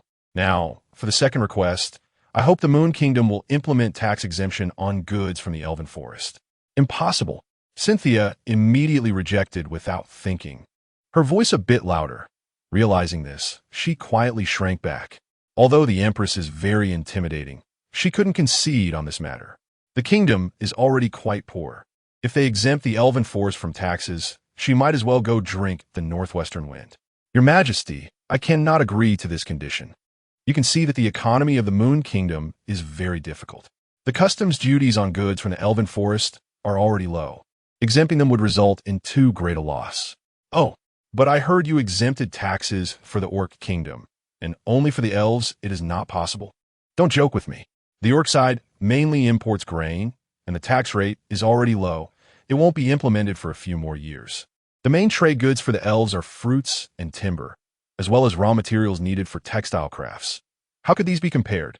Chapter 50 Conditions. Unfortunately, Your Holiness, I am not negotiating with you. Velvetina's expression was solemn, and the Empress's aura put pressure on everyone present, especially on Cynthia, who was the weakest among them. As a demigod, she could hardly breathe under such overwhelming pressure. Fortunately, there were others to help share the burden, preventing her from embarrassing herself. Your Majesty, the tariffs cannot be waived. If this portion of tax revenue disappears, I can only make up for it from other sources. Otherwise, the temple won't survive. Cynthia leaned on the table, unflinchingly looking into Velvetina's eyes. In the end, it will harm the interests of the citizens. This was her bottom line, one that cannot be crossed. If this precedent were set, what would happen if other countries followed suit? This vicious cycle must be cut off at the root. The tense atmosphere was broken when Velvetina spoke. In that case, I will also make a concession. How about I designate 3 types of goods to be tax-free for 5 years? Impossible. Tax exemption is absolutely out of the question. 3 years? Not possible. The meal ultimately failed to yield any results, and Cynthia was so angry that her chest heaved as she returned to her chamber and flung herself onto the bed. Ugh, it hurt so much. She turned over and covered her growing belly, rubbing it gently, tears welling in her eyes. Why does it hurt so much just to touch it? Ian, watching the girl pitifully using healing magic on herself, couldn't help but laugh, only to receive an angry glare that made him clear his throat and regain his composure. I'm so mad. This person is determined to make me bleed. Maybe I should just agree to go bankrupt directly. Once the pain faded, Cynthia scolded the stuffed toy on her bed and in a fit of anger, punched it twice. Looking at her, it seemed there was still room for negotiation. Her bottom line should be a tax reduction. I know, but I just don't want to reduce it. This tax rate was acceptable to everyone.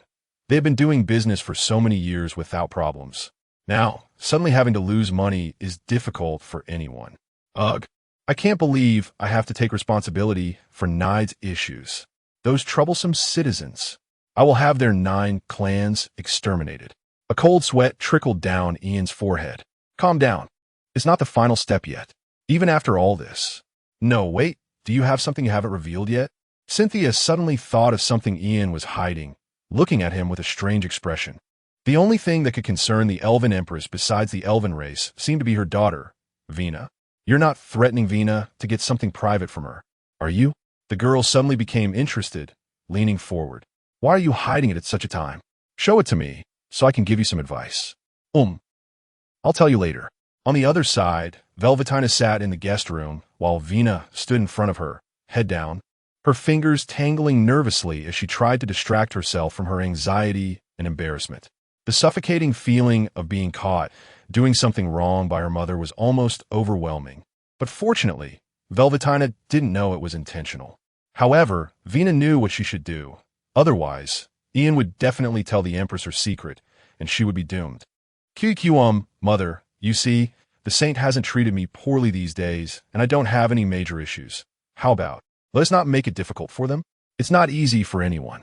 Vina moved around to Velvetina's back, awkwardly smiling and trying to be considerate, her small hand gently kneading her shoulder. Suspicion flashed in Velvetina's eyes. No one knows her daughter better than her. Vina only shows this kind of behavior when she feels guilty. But what is she guilty about? Suppressing her inner doubts, she turned around, cupping her daughter's face with a loving smile.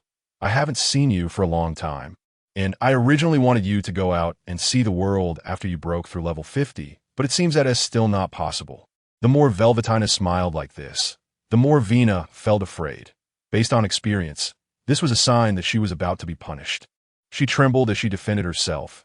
Yes, these humans are too insidious. So, I must make sure that those with ulterior motives remember, and let them know that if they dare to act, they must bear the consequences. But this has to do with the Saint. The Saint must take responsibility. After all, this is her country. After the magic circulated in Vina's body for a while, she released her grip and continued. As for the Saint, I want to make it too difficult for her, since her situation is also very tough. But I think what you just said is quite excessive. Velvetina tapped Vina's forehead, causing her to cry out in pain. Silly daughter, negotiations work like this. First propose an impossible condition, then gradually lower it until it's accepted. Listening to Velvetina's explanation, Vina nodded in confusion. As long as she understood that her mother wouldn't make things difficult, that should be enough, right? If mother doesn't make it hard for the Saint, then Ian won't either. Perfect. Furnace, standing aside with her hands behind her back, looked at the Na'vi princess with pity. She was aware of the Empress's true intentions. Such kind words were just to maintain her image while deceiving the little girl. All right, tell me about your recent experiences. Velvetina gently stroked Vina's hair. The girl nestled in her mother's embrace, accepting the affection. Her face instantly flushed, carefully glancing to see that Velvetina had no intention of scolding her. She cheered and snuggled closer, unabashedly acting spoiled. The mother-daughter scene of tenderness lasted the entire afternoon until night fell, and the three of them sat at the negotiation table again. This time, only Ian accompanied Cynthia, while Velvetina was alone. Your Holiness, have you considered how to proceed? I find your conditions difficult to accept. If you insist on holding your ground here, I can accompany you. Cynthia was fully charged tonight. Upon learning that Ian had a trump card, she loosened up a bit. Now, the imposing Saint made her entrance. Faced with the fiery Saint, Velvetina felt no offense. Cynthia was younger than her daughter, and her anger seemed more like a child's tantrum in Velvetina's eyes, because she posed no threat, including her moon nation. In that case, I have another request, which is unrelated to the tax rate. Cynthia was taken aback, deciding to listen to what came next. I want a secret silver mine from the Moon Nation. Cynthia was somewhat stunned. The gap between the two requests was too large for her to react immediately. Secret silver is a special ore produced in the northwest of the Moon Nation. This ore is usually used to enhance the quality of equipment, with the most common applications being in knight armor and swords, which add secret silver to improve hardness and enhance the efficiency of fighting spirit and magic transmission. This ore is not abundant. Its main production areas are the Moon Nation, the Sun Nation, and the Wind Nation. And each year the Holy Church imports a large amount of secret silver to manufacture knight equipment. Cynthia had kept it for herself before, and could pass it off as an import for the Holy Church, but now it was different. Now, she had Gorin, which was equivalent to mastering the technology for making knight equipment. Secret silver would be a strategic resource moving forward and would not be sold easily anymore. Chapter 51. Your Majesty. You don't want to either, as Cynthia hesitated on how to politely refuse. Ian, who had been silent all along, spoke up. Your Majesty. We find it difficult to fulfill your request. Do you understand the real reason behind your daughter's incident? Vervatina glanced at Ian, a flicker of impatience crossing her face before quickly hiding it. What do you mean? First, take a look at this. Ian smiled as he took out a recording stone from thin air and placed it before the queen. You don't need to think about destroying it. I have plenty of backups. Vervatina refrained from touching it and activated the recording stone using her magic, displaying a clear image in front of the three of them. The image showed Ian standing opposite Vina. This is a truth spell. Did the princess intentionally allow herself to be captured? I. Not speaking means you agree, right? You. So you actually sent her to be kidnapped? You wouldn't want your peculiar inner desires to be made public, would you? The atmosphere around them instantly became strange. Cynthia's face showed an indescribable expression, wanting to say something but hesitating. Ian awkwardly touched his nose. He hadn't anticipated that the queen would choose to broadcast this directly, and he couldn't be blamed for that. Vervatina was also taken aback, her lips slightly parted, looking at the image that had frozen at the end of the playback. She thought she had figured everything out and that there wouldn't be any surprises. But the biggest surprise turned out to be her daughter. This shameless thought and behavior would actually... Bang! The queen suddenly stood up, casting aside the gentleness and elegance she had maintained, as terrifying magic swept through the entire room. The flower pots, tables, and chairs were shattered under this terrifying magical outburst, and deep grooves were gouged into the walls. Damn! Ian exclaimed, quickly pulling Cynthia back and raising an earthen wall in front of them. My money. Don't think about that right now. Vervatina, in her unconscious magical outburst, thought of many things. She first suspected that she had suppressed Vina for too long, then wondered if Vina had learned something she shouldn't have. Finally, she developed murderous thoughts towards Cynthia and those around her. Vina was a princess, the heir of the elven forest, and her reputation could not afford to be tarnished before her ascension. But this man had obtained evidence that could ruin Vina's reputation. If this spread, wouldn't everyone in the continent know that the elven princess had strange thoughts? Everyone would be eager to try to defeat the princess and take her home. Vervatina hurriedly shook her head, a suspicious flush appearing behind her ears. Fortunately, the other two in the room were hidden behind the earthen wall and did not see it. Are you going to kill them to silence them?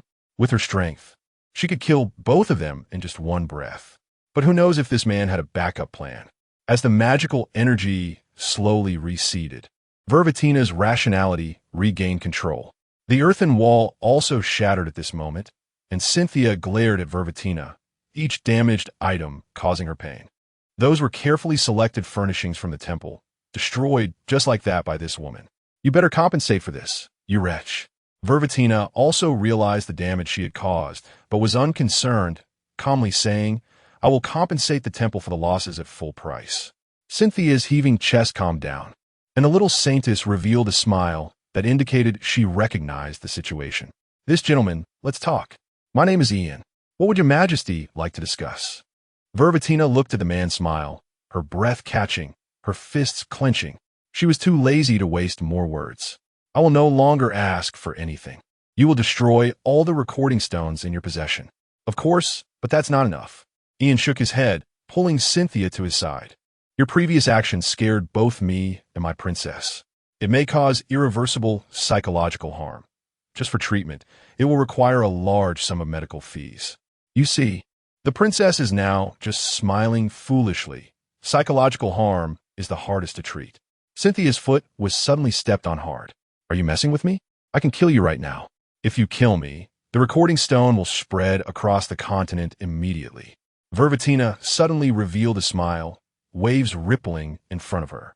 20,000 gold coins to destroy the image. 200,000. Ian quoted a number that shocked Cynthia, who quickly grabbed his hand. Your Majesty, you need to understand that the princess being captured has nothing to do with us. It's purely the result of your misguided educational methods, leading to her personality distortion. Therefore, 200,000 gold coins, and I will teach you how to correct her personality so that she can be a perfect princess. Vervatina, still angry, suddenly quieted down, seemingly truly considering whether it was feasible. After a moment, she said, 500,000 gold coins to delete the image and teach me the method. Seeing Ian's calm demeanor, Cynthia almost nodded in agreement. 500,000 was a sum she had never seen in her life. 800,000. Deal. In this world, the purchasing power of gold coins was quite considerable. 1 gold coin equated to 1 gram of gold, making 800,000 gold coins equivalent to 464 million renminbi in her previous life. Last year, the Moon Kingdom's tax revenue was only over 60 million gold coins. Still too little, Ian thought, feeling a bit regretful as he saw how readily the Queen agreed. It seemed the elves were wealthier than he had imagined. Tell me the method. The method? Huh. Come a bit closer. Your Highness, you should step aside. Ian patted Cynthia's back.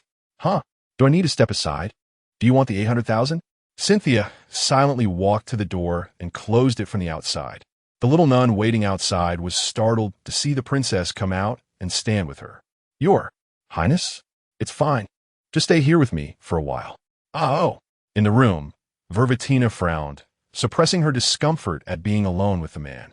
Speak, and I hope your next words will satisfy me, or else I won't hesitate to showcase the might of a demigod. Of course, Ian didn't mind the threat in her words. He simply understood the psychology of Princess Vina as one of excessive curiosity during adolescence. All he needed to do was satisfy her fantasies and then break them, allowing the princess to see the reality, and she would naturally awaken. Satisfy the fantasy, then break it?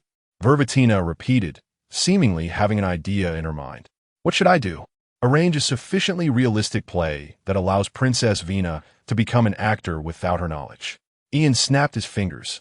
For example, if Princess Vina desires the thrill of an inevitable defeat, you should directly satisfy her, but remember to make it real, and only come to rescue her at the last moment. Vervatina understood Ian's meaning, her expression carrying a hint of distrust. Can this really work? As long as it's real enough to break Princess Vina's naivety, I believe she will grow. Chapter 52. The green grave. Cynthia looked up at the moon gradually disappearing into the clouds, shadows enveloping the eaves. The little nun beside her seemed to be trembling.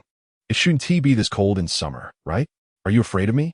The nun, who had been counting her fingers with her head down, startled and stammered. And no, I'm sorry, Your Highness. Why the sudden apology? Cynthia looked at her in confusion. This child was one of the newly assigned nuns, with a round, cute face. Around 7 years old. After hesitating for a moment, she gently placed her hand on the little nun's head, as if petting a small animal. Why, Your Highness? The gentle hand seemed to smooth away her fear, and the bowed head lifted slightly. Can you tell me why you're afraid of me? Cynthia asked softly. Is it because I look ugly and frighten people? And no, Your Highness is very beautiful, the most beautiful I've ever seen. The little nun's gaze met Cynthia's soft red eyes, and she felt her face heat up, shyly lowering her gaze. Because the nun before you said that Your Highness is very strict and often punishes nuns, even withholding their wages. Rumors. It must be Belinda who is slandering her. What do you think now? Cynthia gently tucked the stray hair from the nun's forehead behind her ear. The little nun raised her head, her speech more fluid. I think someone is definitely slandering Your Highness. Clearly, Your Highness is so gentle and beautiful, and you haven't punished me at all. Very good, promising. Cynthia patted her shoulder, her gaze turning to the moonlight that reappeared from behind the dark clouds. The truth often needs to be seen with one's own eyes. Just like the moonlight, even if it's obscured, it will shine again. What do you mean? The little nun's eyes sparkled. I mean, why haven't the two inside come out yet? Cynthia smiled, but said nothing more. However, the girl's smile under the moonlight was forever etched in her heart, as if she was suppressing some emotion or bearing a mission. Your Highness must be feeling very uncomfortable, still treating others gently despite such slander. Your Highness, I understand. The little nun declared with determination. I will let them know what the real Your Highness is like. Then thank you. Creak. The door behind them made a sound as Ian pushed it open for the Empress to exit first. Have you finished your conversation? Cynthia turned around with her hands behind her back, her gaze sweeping over the two of them. Noticing the little nun's small movements, Ian silently smiled, then turned to Verbatina, saying, "Your Majesty, I hope you will keep your promise. Of course, elves value credibility the most, and I hope you will be consistent in word and deed." Verbatina nodded expressionlessly at Cynthia. "Saintess, we will return tomorrow." "So soon? Can't you stay a few more days?" Although Cynthia was eager to send him off, she still showed a hint of regret. "I've already overstayed my welcome. I can't be away from the elf forest for long. I hope to have the chance to visit again next time." Before Cynthia could exchange more pleasantries, Verbatina had already turned to leave, still holding a recording stone. "Looks like someone is going to suffer soon." Ian looked up at the sky with emotion. In the guest palace, Vina, who was sleeping soundly, suddenly woke up, feeling as if she had a nightmare, a chill running down her back. "I knew it, the blanket fell off." Dazed, she pulled the kicked-off blanket back and returned to her dreams. Early the next morning, watching the carriage grow smaller until it disappeared from sight, Cynthia stretched lazily, leaning listlessly on Ian's shoulder. "They finally left. I was dying of boredom." She let out a small yawn. Since last night's conversation, she had only slept for 4 hours. "These people are all of such high rank, and they can endure so much. They never considered me a weakling." "Your Highness, I need to ask for leave." "You're leaving too?" Cynthia panicked for a moment, instinctively grabbing his sleeve before realizing. "Oh, is it about the contract scroll?" "Yes. I discussed it with Nahe last night. We're setting off for the Evergrave rainforest tomorrow." "The Green Grave?" "Wait, I'll give you some information. This place is recorded in the temple." Back at the temple, Cynthia forced herself to suppress her drowsiness and took Ian to the display room, which was located within her palace, containing treasures from various dynasties of the Moon Kingdom. This could be considered the treasury of the Moon Kingdom. She activated the mechanism, and the bookshelf split apart to reveal the space within. "You learned this from Belinda, right?" Ian commented, following her into the shelves. It felt like a museum, with many items isolated by special materials, only to be looked at and not touched. "All the items here can only be used by the Saintess. See if there's anything useful, and I'll get it for you." Hearing this, Ian's gaze swept across and fixed on a heavy-looking warhammer. Cynthia glanced over, then looked at Ian's build and shook her head. "No, what kind of eyes are those?" "This is the weapon of the Apocalypse Knight, ULS. Born in the sacred year 523 and died in the sacred year 612. She recalled ULS's information without missing a word. He was the last Apocalypse Knight of the Moon Kingdom. Naturally, such peak-level powerhouses could not all emerge from the Holy Church. To put it bluntly, the Holy Church's territory is just a city surrounded by 7 nations, with a population of only 2 million. How could so many strong people emerge? More often, they were drawn from within the 7 nations. Throughout the history of the Moon Kingdom, only 2 Apocalypse Knights had appeared during the reigns of the first and third Saintesses. At that time, it was during the reign of the third Saintess. According to records, the Moon Kingdom's national strength was ranked first among the 7 nations, even able to stand toe-to-toe with the Holy Church. But it was also during that time that the demon race launched a large-scale invasion, marking the first time they landed on the Moon Kingdom's southern coast, eventually reaching Dark Moon City. Apocalypse Knight ULS led 50,000 elite soldiers to execute a decapitation operation, and in the end, all 50,000 knights perished. ULS, after exhausting all his strength to kill the Demon King, died from exhaustion. This hammer weighs 5 tons and is crafted using the finest technology from dwarves, with just the rare mithril, which has a very limited supply, weighing 3 tons. Converted to gold, it could probably buy the temple. You can forget about this thing. Even if you kill yourself, you won't be able to lift it. "I know. I'm just looking." Ian touched the barrier. He had once loved using such heavy weapons in games, but now he could only fantasize. He looked at other items, most of which were knight equipment, useless to him. Cynthia returned from the inner counter with a book, flipping through it based on her fragmented memories. This is the Moon Holy Scripture, which every Saintess needs to study. It contains information about the various regions of the Moon Kingdom. Here, the Evergrave Rainforest, also known as the Green Grave, is the burial place of the heroic mage Evergrave.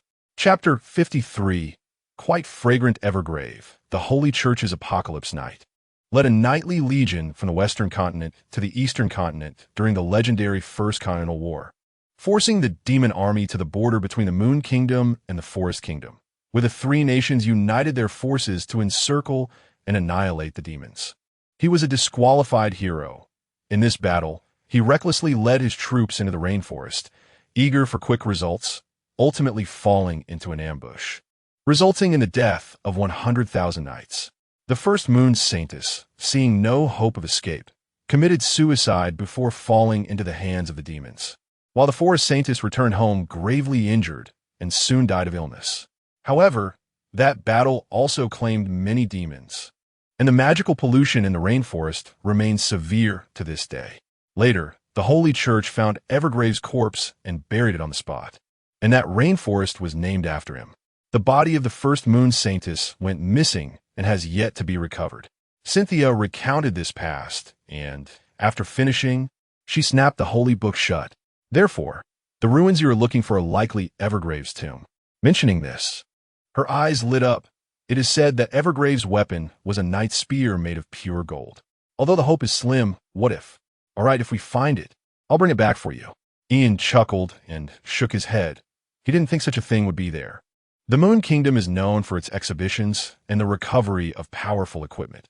It doesn't make sense for the Holy Temple to leave behind a demigod-level weapon. Also, the magical pollution there is severe. Wait until tonight. No, let us do it tomorrow. Cynthia blushed a little and, without waiting for Ian to say anything, push him out. Anyway, just come to me tomorrow to pick it up. Bang! Ian stood outside, looking at the tightly closed door, puzzled. What would be so mysterious? Behind the door, Cynthia's face was flushed, and after covering her chest with both hands for a while, she finally made up her mind.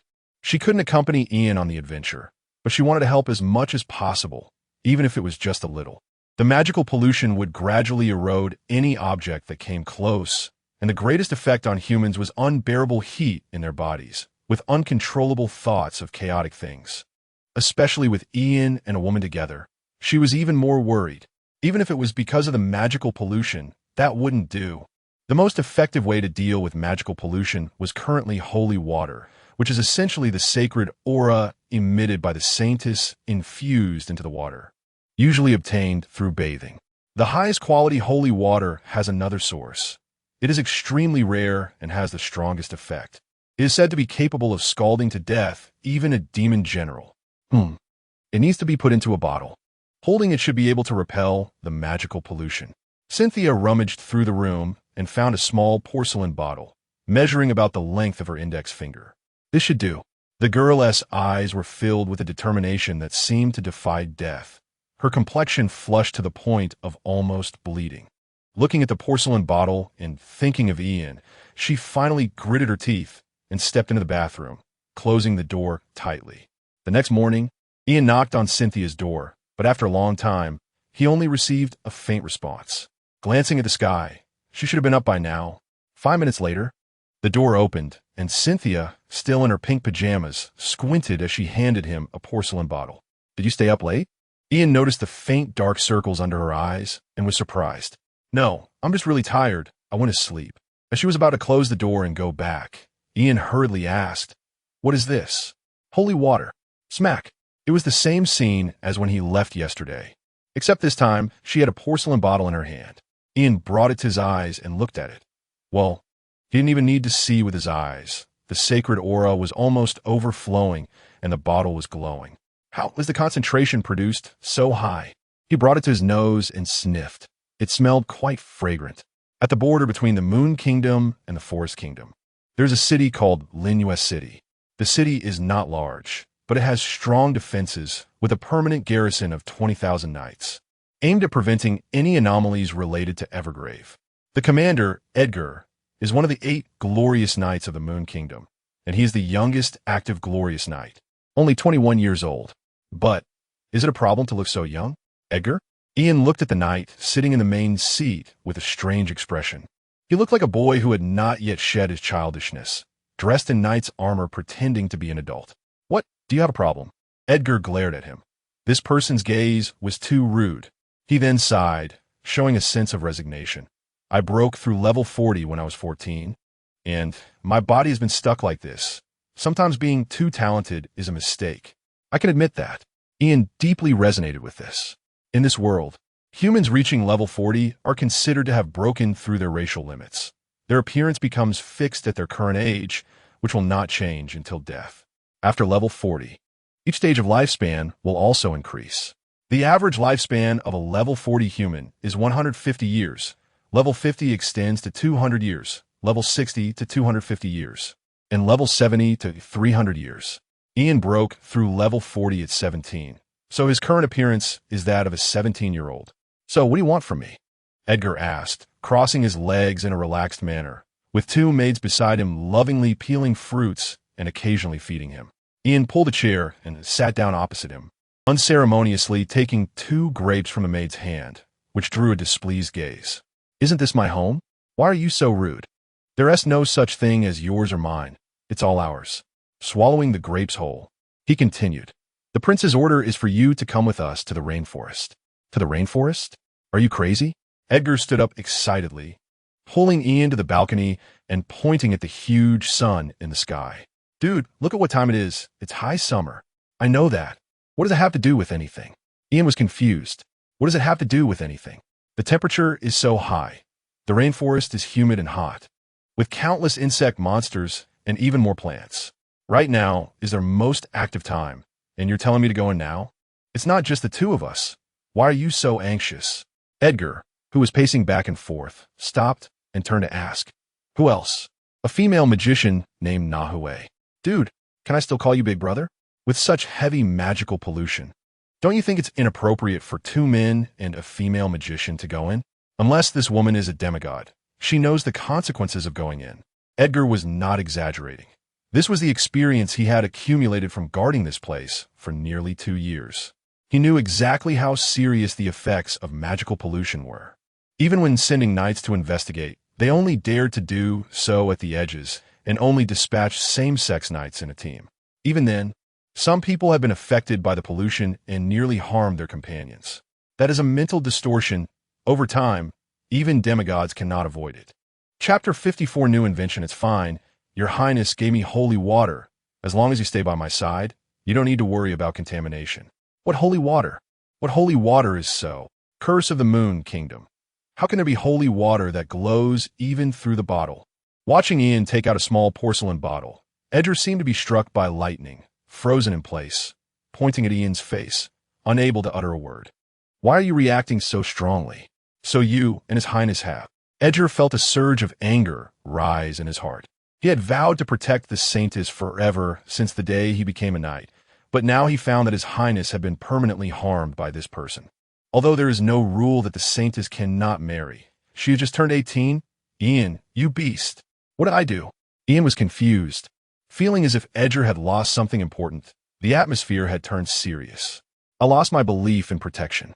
You can read minds. After a commotion, Edgar dismissed the surrounding people, his youthful face filled with seriousness. His Highness had tasked him with assisting the two and investigating the situation deep in the rainforest. Since there was holy water for protection and Ian's ambiguous relationship with His Highness, if he got hurt, it would probably mean the end of his glorious knight career. Nihue did not have flying abilities, and there were no airships in the Moon Kingdom, so the only way to get here was by horse-drawn carriage along the official road, which would take longer. Since there's nothing to do now, can you take me around? Edgar raised an eyebrow, pushing himself off the stool and jumping down. All right, I haven't patrolled yet today, but I can reluctantly take you around. If it's reluctantly, then we don't have to go. Let us go. The temperature in Linua City was also unbearably humid, with very few people on the streets, as most were indoors. To combat the heat and humidity, Linua City invented a unique magical device. Edgar led Ian into a tavern and sat down at the bar.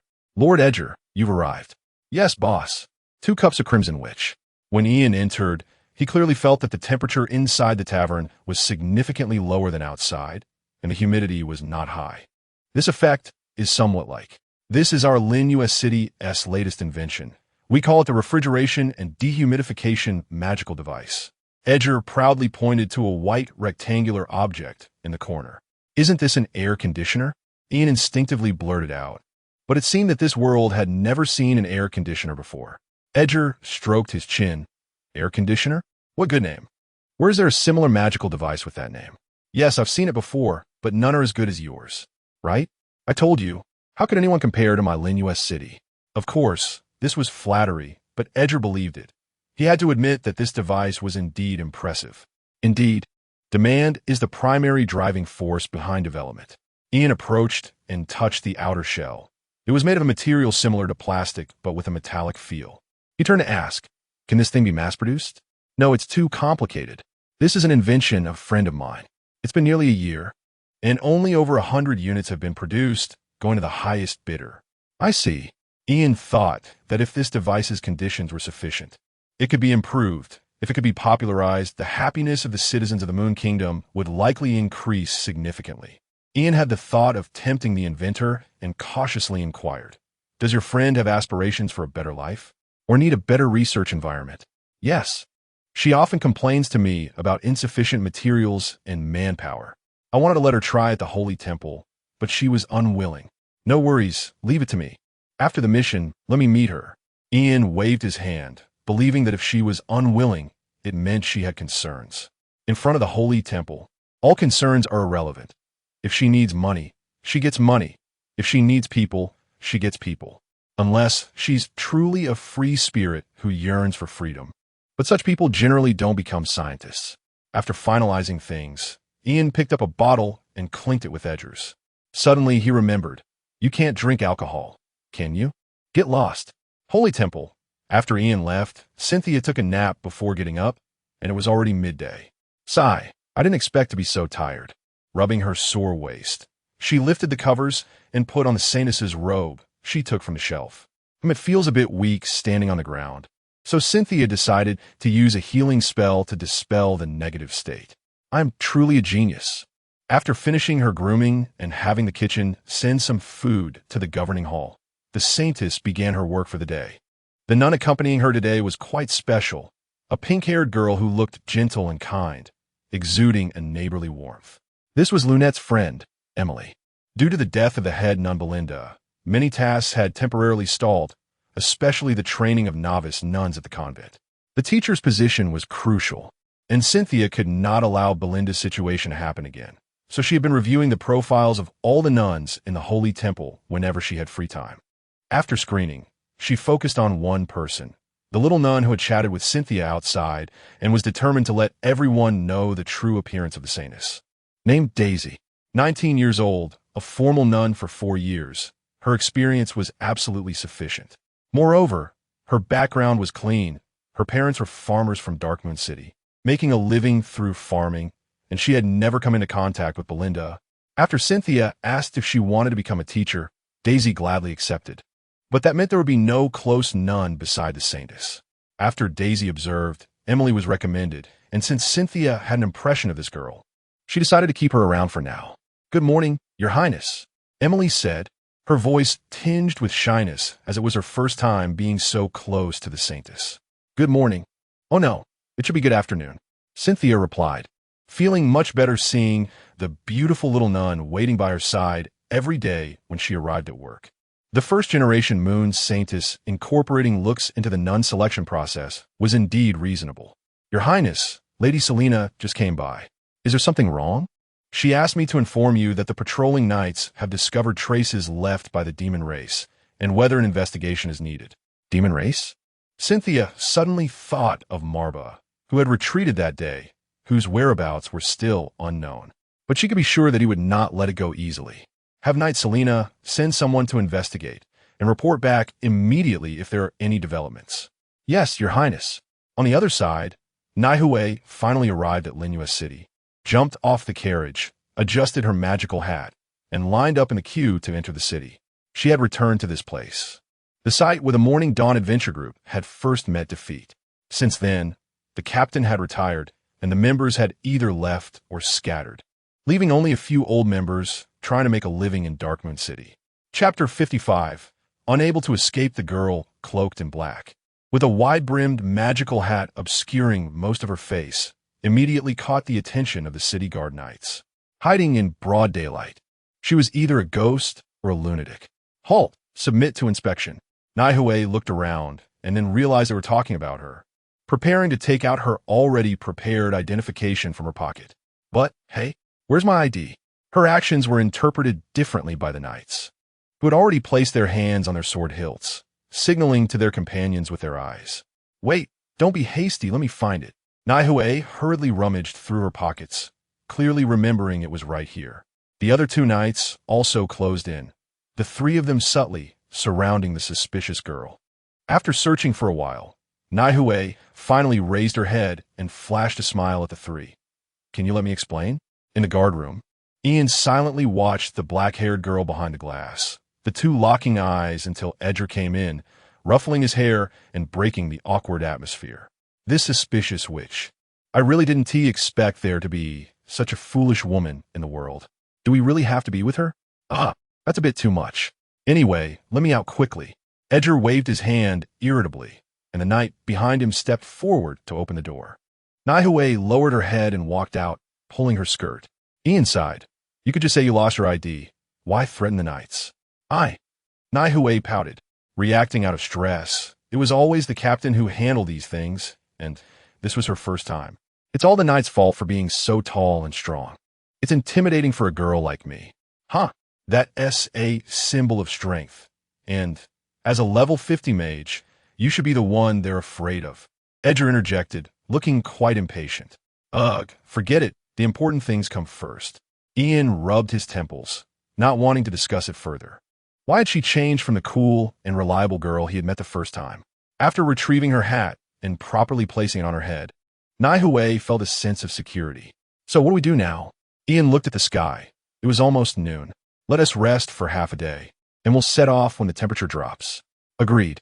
The idea suited both of them, as Edgar didn't want to travel in the heat, and Naihue needed to rest after a few days on the carriage. After having lunch with Edgar, the three returned to their rooms to rest. Outside the Moon City forest, recently having broken through level 40, the Guardian Knight Rog led a small team of 10 carefully navigating through the forest, following the traces left by the demon race. Listen up, Lady Selena's orders are to gather information. If anyone encounters an accident, prioritize survival. Understood? Understood, Captain. These 10 were all level 30 formal knights, elite members selected by Selena from her knightly order. With a gesture from Rog, they set off immediately, their bodies rustling through the jungle, keeping everyone on high alert. The vegetation grew denser as they delved deeper into the forest, and the traces of demonic energy became more apparent. Captain, something's not right. These traces couldn't have been left by just one demon. Someone in the group noticed something amiss. Marks were visible on the ground, trees, and plants everywhere within sight. Unless a demon was idly wandering back and forth. He suspected there were likely many demons. Rog furrowed his brow. He had also noticed the unusual signs, but it felt unsatisfactory to return with just this information. Gritting his teeth, he decided to push further. I'll go first. Everyone be careful. If things go south, don't worry about me, just run. Yes. They swapped positions, and Rog moved from the middle to the front, choosing the direction with the most obvious traces. As he pushed aside the tall bushes, Rog peered through the gap, and what he saw in his limited view made his pupils constrict sharply. A camp. A sprawling camp. This was the demon race's main encampment. With his experience commanding troops, he could tell from the scale of the camp that the number of demons was at least in the thousands. Why? Why is the demon army here? But there was no time to be shocked. This news needed to be reported back to Moon City, to the prince. The faint sound of music could be heard from within the tents. The demons must be enjoying their rations, and likely hadn't noticed them. Crack! The sound of a branch snapping came from behind. Rog was instantly furious. How could such a basic error happen to formal knights? Just as he turned to see who it was, a foul smell suddenly filled the air. The scent of demons. Brother, we've found a bug. Yes, brother. We've found a bug. Two ugly, grinning faces appeared over his shoulder, and Rog's cold sweat instantly soaked his back. His hand, which was about to grasp his knight's sword, was caught by a demon creature on his right, the immense strength making him cry out in agony. Ah! Captain! The few knights behind him heard Rog scream and quickened their pace. When they arrived, they found Rog lying on the ground, The space where his right arm should have been empty, blood spraying. Behind Rog stood a towering two-headed demon, its four eyes spinning wildly, holding a severed arm to gnaw on. Brother, I found so many bugs. Brother, another bug has found us. The swirling eyes locked onto the approaching knights. Brother, what should we do with this bug? Brother, let him kill himself. The two-headed demon let out a shrill laugh, its severed arm piercing through Rog's chest, its palm emerging from his back. Run, demons, invasion. Blood surged up his throat, choking his voice.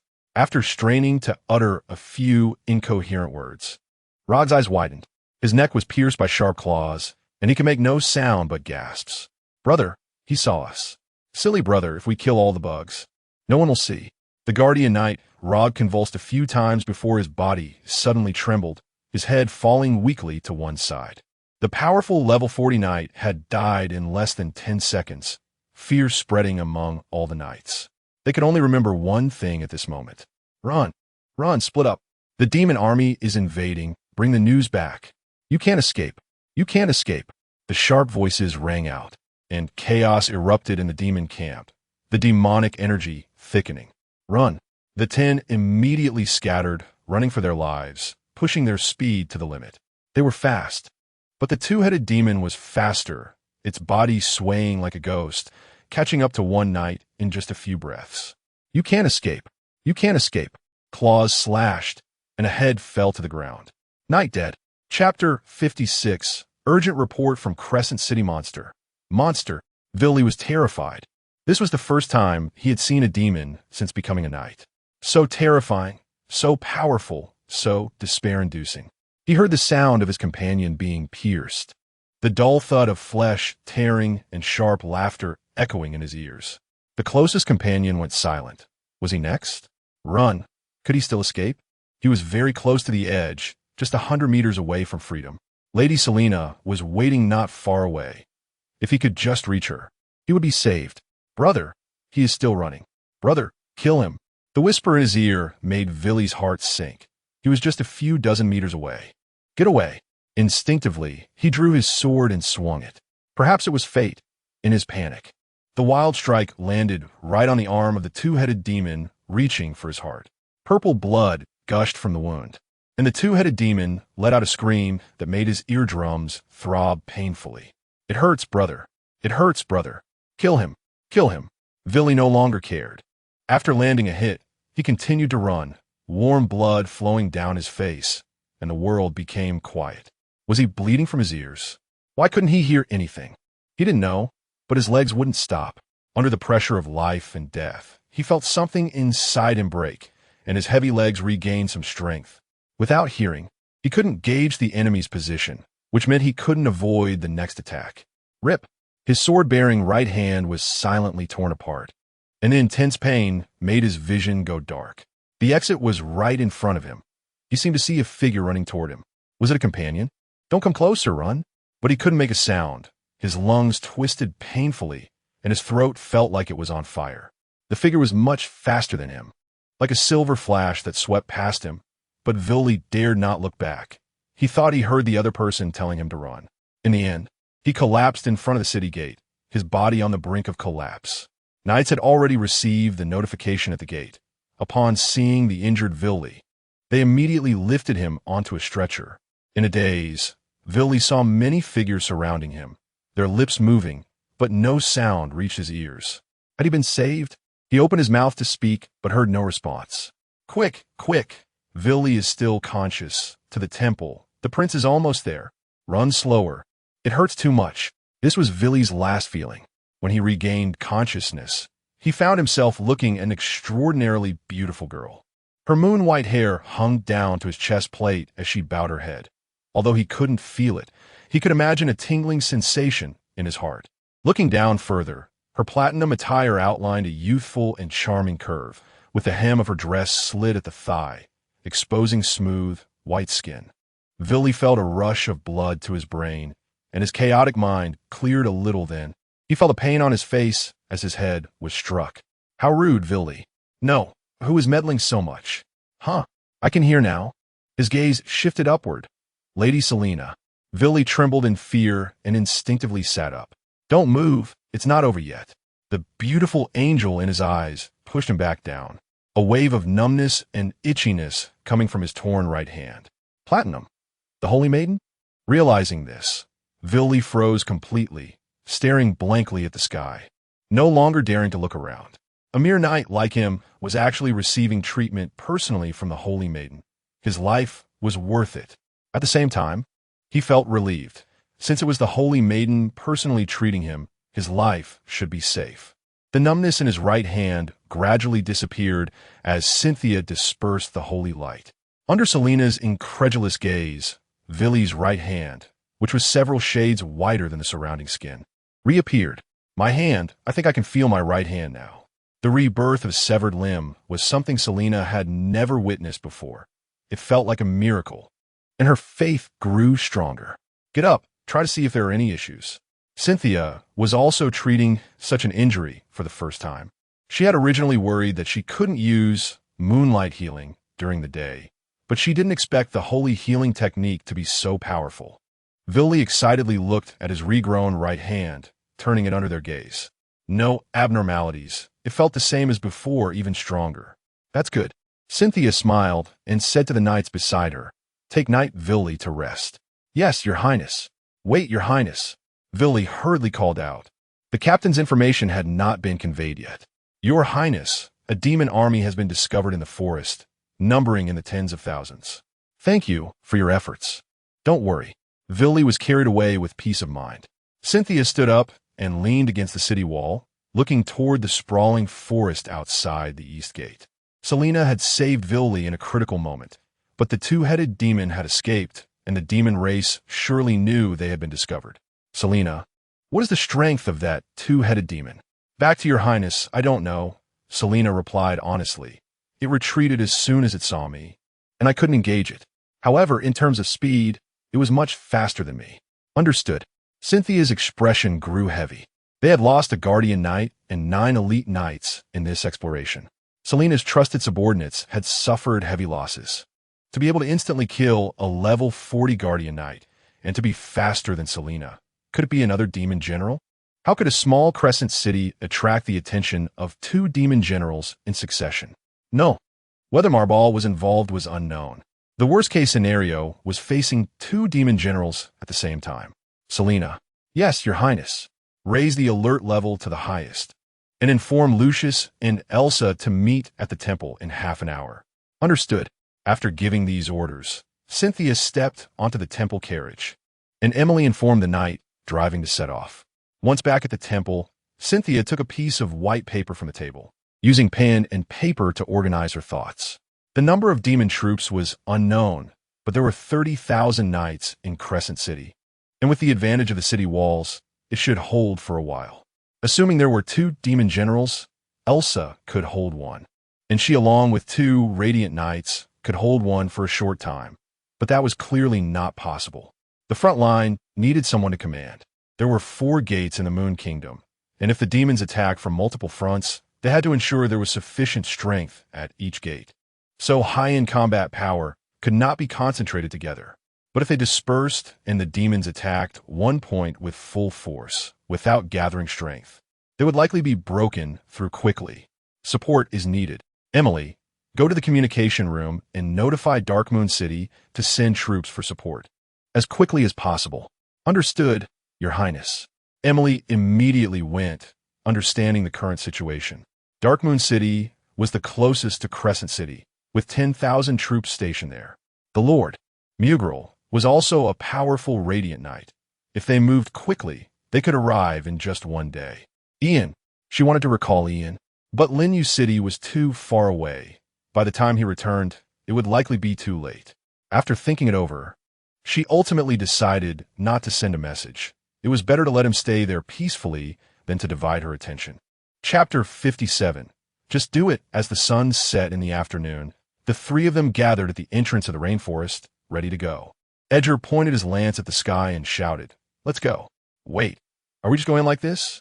Naihui quickly grabbed him, saying, "The magical pollution issue hasn't been resolved yet. Are we just going to walk in and offer ourselves as sacrifices?" "Don't worry. Lord Ian has already obtained the artifact. Just do it." Edgar waved his hand and stepped in first. As a knight, he naturally wanted to lead the two mages. Ian shrugged and signaled for Naihui to follow. The three maintained a triangular formation in the rainforest, and Ian took out a porcelain vial, summoning a gentle holy light that formed a halo around them. The magical pollution in the rainforest was indeed thick, with visible purple mist floating in the air. Naihui tried to recall the route from her memory. But after so many years, the rainforest had changed a lot. No, I'm asking if you can do it. We've been wandering for 3 hours. Edgar chewed on a piece of grass, looking around. He had never been here and had lost his sense of direction long ago. Shut up. Naihui glared at him and squatted down to feel the soil beneath her feet. I remember the soil around the ruins was very moist, with scattered stones and moss nearby. That means it should be in a swamp. I think I've heard of a swamp somewhere. Edgar recalled the knight's report in his mind when suddenly his gaze turned in a certain direction and a buzzing sound approached. Careful, it's magical insects. Ian's mental energy reached out first, and he had already seen the source of the sound. A swarm of mosquito-like creatures, about the size of a human, flew through the forest, their sharp mouthparts and robust limbs sending shivers down Ian's spine. They looked disgusting. Divine shield protection, Edgar shouted, and the knight's shield burst forth with holy light, enveloping the three of them. The magical insects, seeing the light's source, crazily charged at them, creating a crackling sound against the illusory light shield. You two output some damage. What are you standing around for? Don't you know magic needs to be chanted? Ian shot him an annoyed glance, and the blue and white magic array at the tip of his staff was completed, cold air spreading from it. Ice point freeze. The temperature outside the light shield plummeted, and one by one, the magical insects turned into ice sculptures, crashing to the ground and shattering into pieces. These magical insects were not high in level, but their numbers were terrifying. Fortunately, the team had 2 mages, maximizing the AoE damage. Edgar canceled his skill, feeling a sudden chill that made him shiver. You're wasting this magic. It could be used for air conditioning. Just as Naihui was about to say something, she caught a glimpse of something moving from the corner of her eye. Long and thin. Is it a snake? Careful, I think I saw a snake. She warned the others. There are many deadly creatures in the wild for humans, and venomous snakes are common. The toxins that enter the bloodstream can threaten even a powerful knight, let alone mages with weaker physiques. Note, fun fact, sucking on a wound doesn't really help. Hearing this, Ian expanded his mental perception, but after scanning multiple times, he found no trace of any creatures. There's no sign of life. Oh crap! Before he could finish, Ian exclaimed as a powerful force suddenly yanked his right ankle backward, causing a sharp pain in his groin. Damn it! You're looking for death. Wind King Barrier. A strong wind surged around Ian, forming a wind barrier within a 10-meter radius, deadly wind blades slicing through the air, leaving no gaps. A long, thin root was cut into powder, and only then did Ian realize what had attacked him. Careful, it's a tree demon. He had encountered these when he was an adventurer. These creatures look just like ordinary trees when not exposed, making them difficult to detect with mental scans. A scream came from behind as Naihui was suddenly ensnared by several vines and lifted into the air, the branches thrashing around her in a precarious position.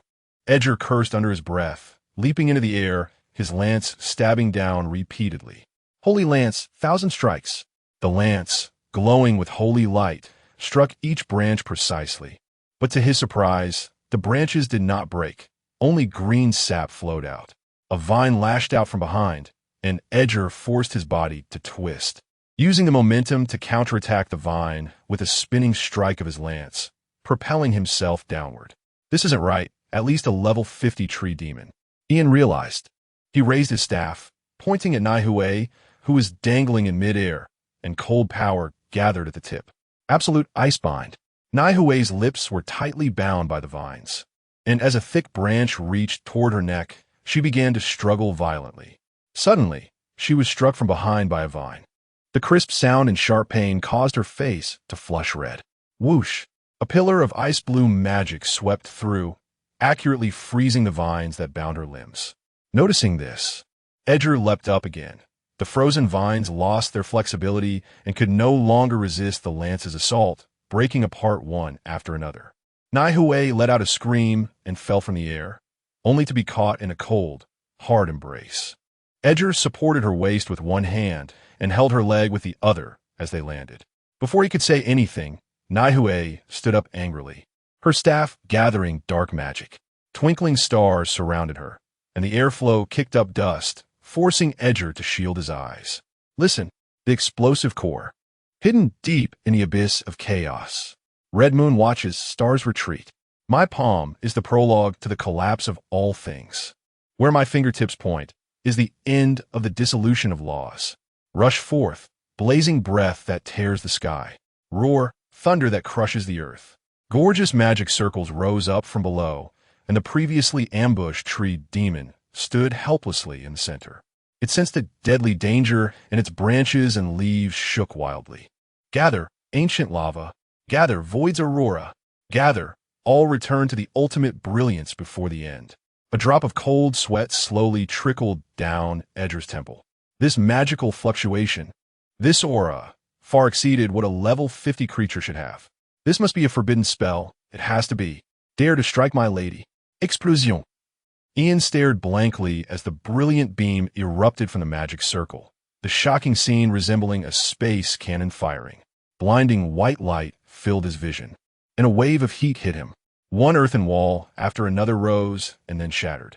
Edgar raised the holy shield in front of him to block the impact. Only Naihui remained calm, lightly adjusting her magic hat as her clothes billowed in the wind. When the light faded, a massive crater was left behind. As for the immobile tree demon, it might be anywhere now. Edgar swallowed hard, gazing in awe at Naihui's back. Wait, are you just going to act like a master and not say anything? Ian wanted to make a sarcastic remark, only to see the figure that had just displayed invincibility collapse straight down, eyes rolling back. Dizzy. Is she fainting? Chapter 58. The impending threat. After returning to the temple, Cynthia immediately sounded the alarm to remind residents to reduce outdoor activities and seek shelter voluntarily. Knights marched in groups on the streets, the sound of armor clashing echoing continuously. At this moment, Elsa, Lucius, and Selena were kneeling on one knee in front of the altar, waiting for the orders from the girl above. A holy knight and 2 radiant knights. This represented the strongest force in the holy city at present. Fortunately, Elsa was inside the city. As the strongest in the kingdom of the moon, her mere presence stood as a symbol and a belief. It was regrettable that as a saintess, she could not bear this role. She was still too weak. Cynthia shook her head to keep her mind clear, and after writing down the last note, she raised her head to look at the 3. There are 4 gates in Crescent City, and we, as the defenders, have a certain advantage. But we know nothing about the specific numbers, supplies, leadership, or strength of the demon army. The worst-case scenario is that we might face 2 demon generals. Elsa can handle one, and with 1 radiant knight, I can hold another, but the problem is we don't know which gate the demon generals will appear at. Therefore, to ensure sufficient defensive strength, we must spread out. Each of you will guard 1 gate, and I will guard the last one. Your Highness, you cannot. Selena spoke out directly. Although interrupting was rude, it was indeed too dangerous. Your Highness, what if both demon generals appear on your side? The distance between the gates means even Lady Elsa would need at least 10 minutes to arrive. Elsa nodded, agreeing with Selena's words. Although the Holy Knight was strong, she was not omnipotent. Cynthia had already considered these matters. This was also her greatest fear, the demons gathering together. However, the likelihood of such a scenario was minimal. According to the sacred texts, demons are inherently arrogant and do not have good relationships with each other, as their nature is to indulge in desires and prioritize the strong.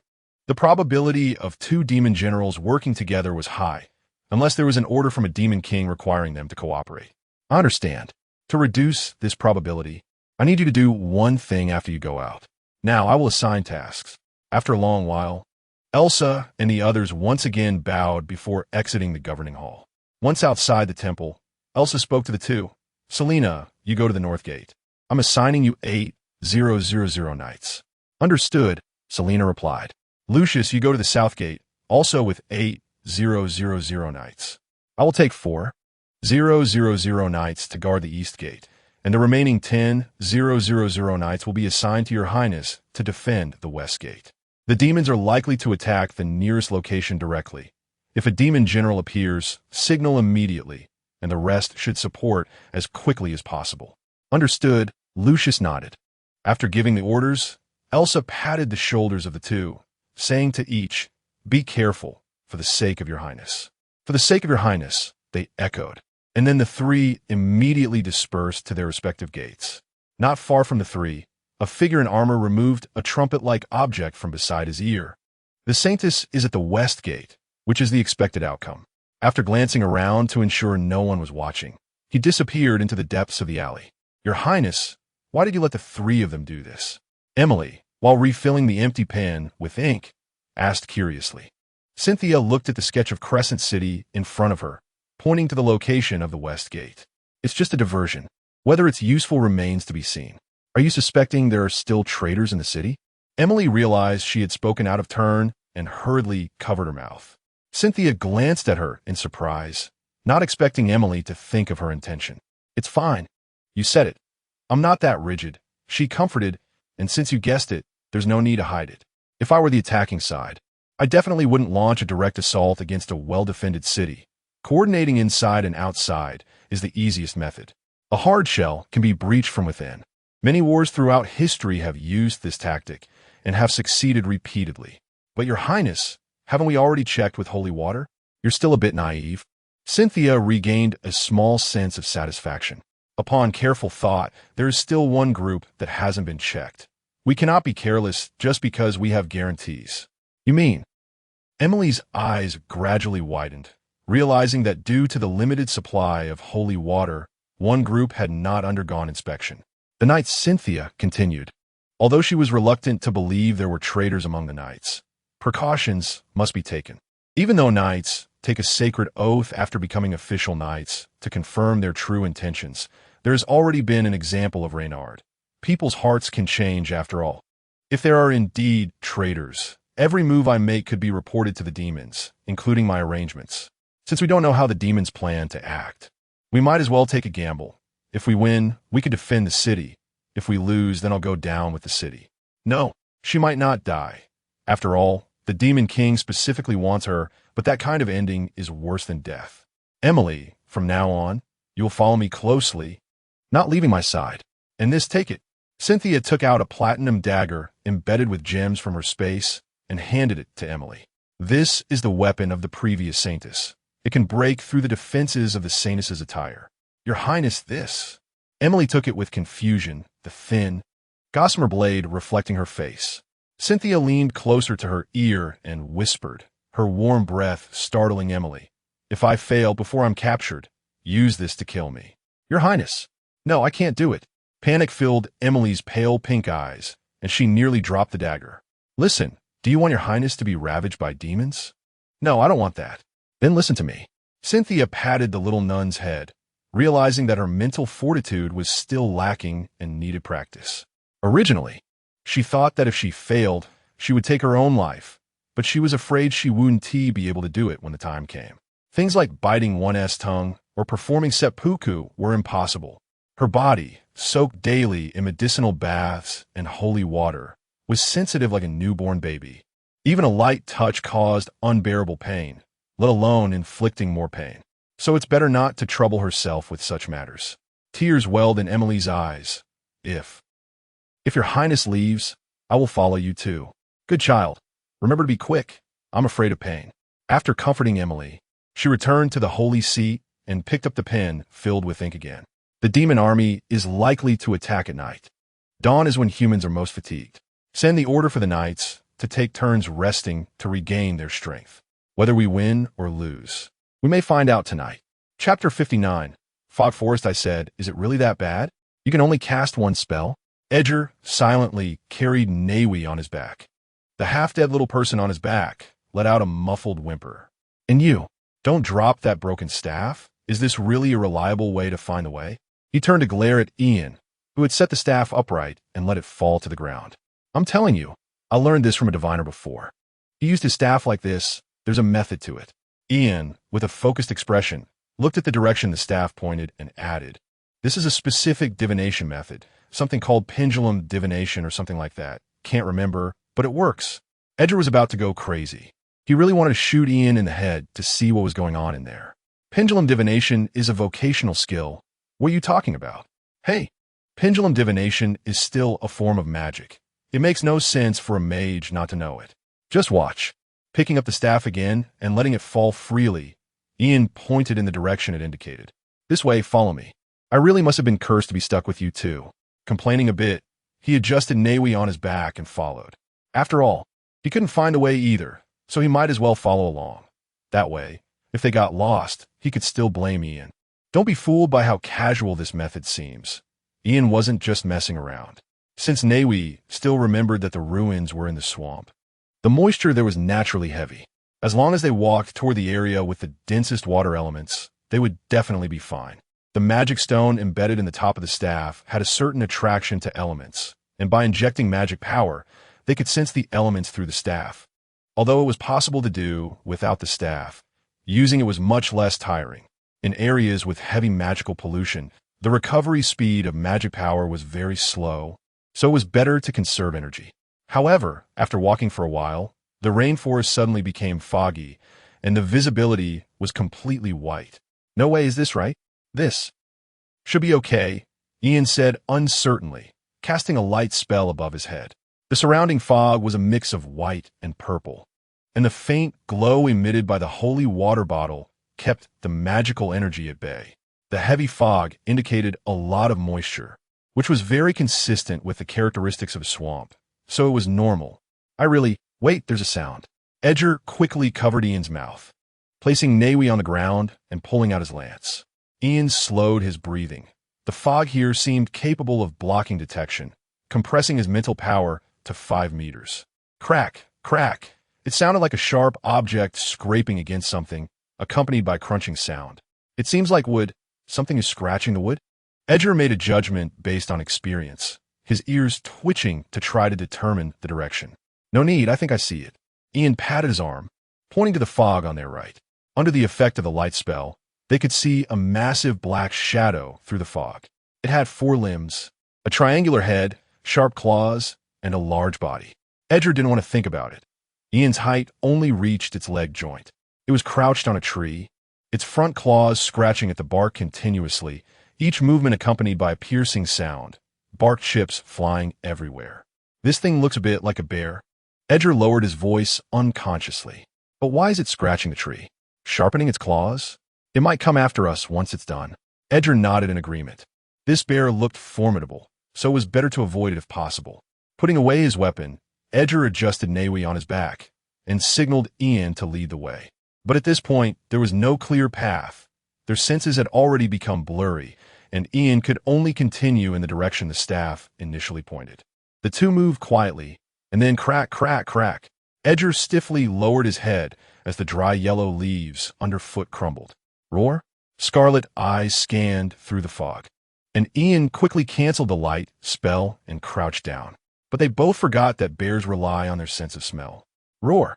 The ground trembled, and the sound wave frightened Edgar so much that he changed his demeanor. Damn it, I'm really in trouble. I'm sorry, Nawi. Edgar threw Nawi to the side, and she rolled safely into a patch of dry grass to avoid injury. Fighting this thing would have too large a range of impact, so he could only temporarily put the non-combat personnel in a safe position. I'm going for it, Edgar shouted, also reminding Ian as he braced himself with his knight's shield. Roar! The bear's paw collided with the shield, and the terrifying force made Edgar's blood surge. The knight's shield was deeply indented with a paw print. Damn it, I thought I had a mithril shield. Although he was complaining, his actions didn't stop. After deflecting one bear paw, it left an opening, and the lance, glowing with holy light, thrust directly forward. The sound of tearing flesh echoed, but Edgar's face turned red as the lance was unable to penetrate further. This skin is really tough, he cursed inwardly, stepping back to create space, as Ian's magic was already charged. Ice King Lance. Within the icy blue magic circle, a crystal-clear ice lance, carrying terrifying cold power, shot out, aimed directly at the wound Edgar had inflicted. Puffed! The Ice King Lance didn't manage to pierce the intended spot, being blocked at the last moment by the bear's other paw. The ice lance pierced through the bear's paw and barely stopped in front of its body, the frost quickly eroding the entire arm. However, it ultimately did not deliver a fatal blow. Hold on a bit longer, Ian cursed under his breath. Ice King Lance was a level 50 ice element spell, and casting it again required a new chant. Edgar planted his feet firmly on the ground, holy magic power infusing his lance, causing the holy light to shine brightly. Light burst, divine strike. The holy light gathered at the tip of the lance erupted violently, forming a penetrating beam of golden holy light. This strike successfully pierced through the bear's chest, and the holy flames ignited along its fur, with purple magical energy continuously steaming out from within. A howl filled with pain erupted, and the wound's agony triggered its bloodlust and ferocity. The massive bear paw came crashing down recklessly, and Edgar, bracing against the knight's shield, was heavily slammed to the ground. Damn!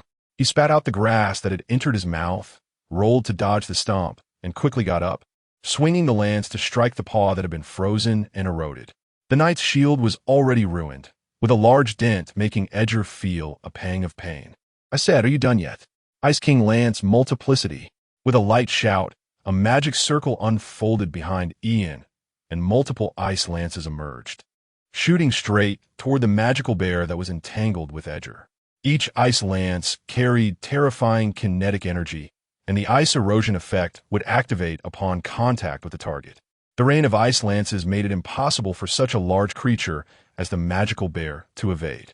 After a limited struggle, numerous ice lances pierced through its body, ripping it apart like ragged cloth. Limbs, body, head, every part was spilling blood, turning into ice shrapnel before it even hit the ground. A wave of experience points flooded in, prompting Ian to let out a satisfied sigh. This was a creature close to level 60, allowing Ian to level up 1.5 levels, bringing him to level 51.5. Chapter 60. The war begins that night. Bonfires blazed atop the towering city walls, and plates of food were served, only to be taken down empty, the sweet aroma of fruit wine wafting through the air.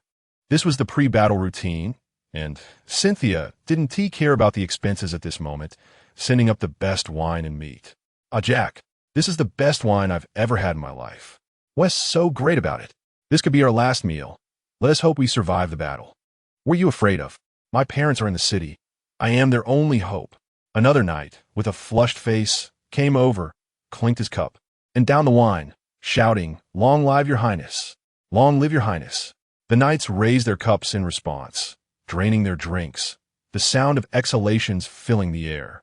Most of the knights joining in were commoners. Becoming knights had indeed changed their social status, and they received decent salaries every month. This was a new regulation implemented by Cynthia after she took power. As long as one became a formal knight, their status and treatment were equivalent to those of a baron in the Moon Kingdom, a transformation for those who were once commoners. Each person was limited to 5 cups of wine to ensure no one would get drunk. Alcohol might embolden the fearful, and facing the demon race, fear was a taboo. Cynthia aimed to eliminate the knights' fears as much as possible. Otherwise, what could they do if they were paralyzed with fear at the sight of demons? Of course, merely doing this wasn't enough. Mobilization was even more important before the battle. Accompanied by Fina and Emily, Cynthia ascended the eastern city gate. Upon sensing her arrival, the drinking knights froze mid-action and immediately adjusted their postures, kneeling on one knee. "We greet your highness." Cynthia smiled and raised her hands. No need for formalities, continue. Although she said this, with their leader present, the atmosphere could hardly remain casual. After completing their salutes, they sat up straight, resembling students facing a teacher. Cynthia had anticipated this bizarre scene and took the opportunity to get straight to the point. "Gentlemen, I have a question for you. Are you afraid of death?" The quiet atmosphere was shattered by a shout. "Not afraid." Cynthia looked at the knight who shouted. He appeared to be in his 20s, raising his arm in response. However, she shook her head at this knight. "Aside from those with unwavering beliefs, I believe most of you here are afraid." Watching many knights silently lower their heads, Cynthia suddenly raised her voice. "Lift your heads. There is no shame in it. Being afraid of death is nothing to be embarrassed about. Everyone fears it, including me. Indeed, The saintess is also human and can certainly feel fear. At that moment, the knights felt that the saintess was closer to them. No longer a divine figure looking down from a lofty position, but someone made of flesh and blood, just like them. But, Cynthia continued, there's a feeling worse than death. Knight Bruce, your family is in the city, right? The knight named Bruce suddenly looked up in disbelief at Cynthia, surprised that she remembered his name. Not just Bruce, Inta. Your sister is also in the city, isn't she? This should be her age to start school. A female knight nodded, locking eyes with Cynthia. We all know the nature of the demon race. They are a vile breed, beasts of desire. If we lose, what awaits us is worse than death. Your parents, children, sisters, and relatives will become playthings for the demons. Do you want to see that scene? No. The knights shouted in unison. In battle, grip your swords tightly and think of what lies behind you. Countless homes lit up, and you are the guardians, the heroes, the hope. Every light shines for you, and you carry the expectations of 500,000 residents of Crescent City. So tonight, take up your weapons. I will face this with you. Tonight, I am no longer the saintess, but a warrior on the front lines. Finally, I ask again, are you afraid of death? For the Moon Kingdom, for your highness, even in death, we shall have honor. That is right, very spirited. Hearing the knights respond to her, Cynthia felt her anxiety ease a bit. The two knights she had called out were Fina's subordinates. It was fortunate she had checked on them before coming up. She had established a good image of a caring saintess for the knights, and the plan was working. She turned to look at Fina, whose red eyes were also fixed on her. Your Highness, I am not afraid of death. I will definitely protect you. Cynthia's lips twitched slightly as she stepped forward and gently patted Fina's head. All right, I know. I'll obediently follow behind Fina, okay? Fina's face flushed when she saw her liege so close, quickly turning her head away, too shy to look again. Your Highness, so gentle. I wish I could be patted again for a while, unfortunately. The gentle touch was brief, and Emily glanced at her pocket watch, reminding her with concern, Your Highness, it's already 10 o'clock. We should head to the western city. No, I will stay here. Cynthia shook her head, watching the 10,000 knights preparing to arm themselves on the city wall. I've said I am with them. How can the saintess go back on her word? But Your Highness. Before Emily could finish her sentence, her lips were silenced by Cynthia's finger. Cynthia smiled and winked at her. No, but this is strategy. In a tactical exchange, she swapped positions with Elsa. If the demons had indeed infiltrated the city, their main attack direction would surely be the western city gate. And there, the demons would face the sharpest sword of the Moon Kingdom. As time ticked away, the tense atmosphere thickened.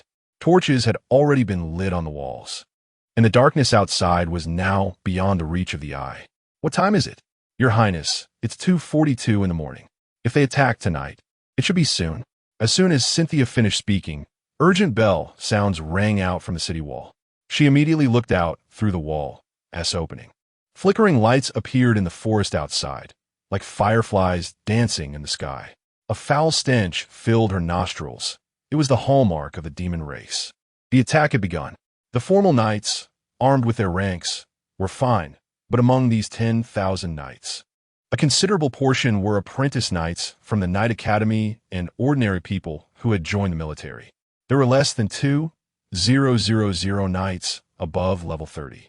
These apprentice knights and militia had never participated in a war.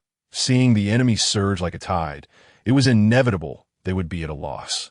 Don't panic. Hold your positions and fulfill your duties. Cynthia's voice, amplified by a magic device, reached everyone's ears, slightly calming their frantic hearts. Each team leader took charge, directing their members. After orderly coordination, the entire defense system began to operate smoothly. Catapults ready. One round of fire, release. Long swords were drawn, and the catapults operated quickly, launching hundreds of red meteors that traced beautiful arcs from the city walls.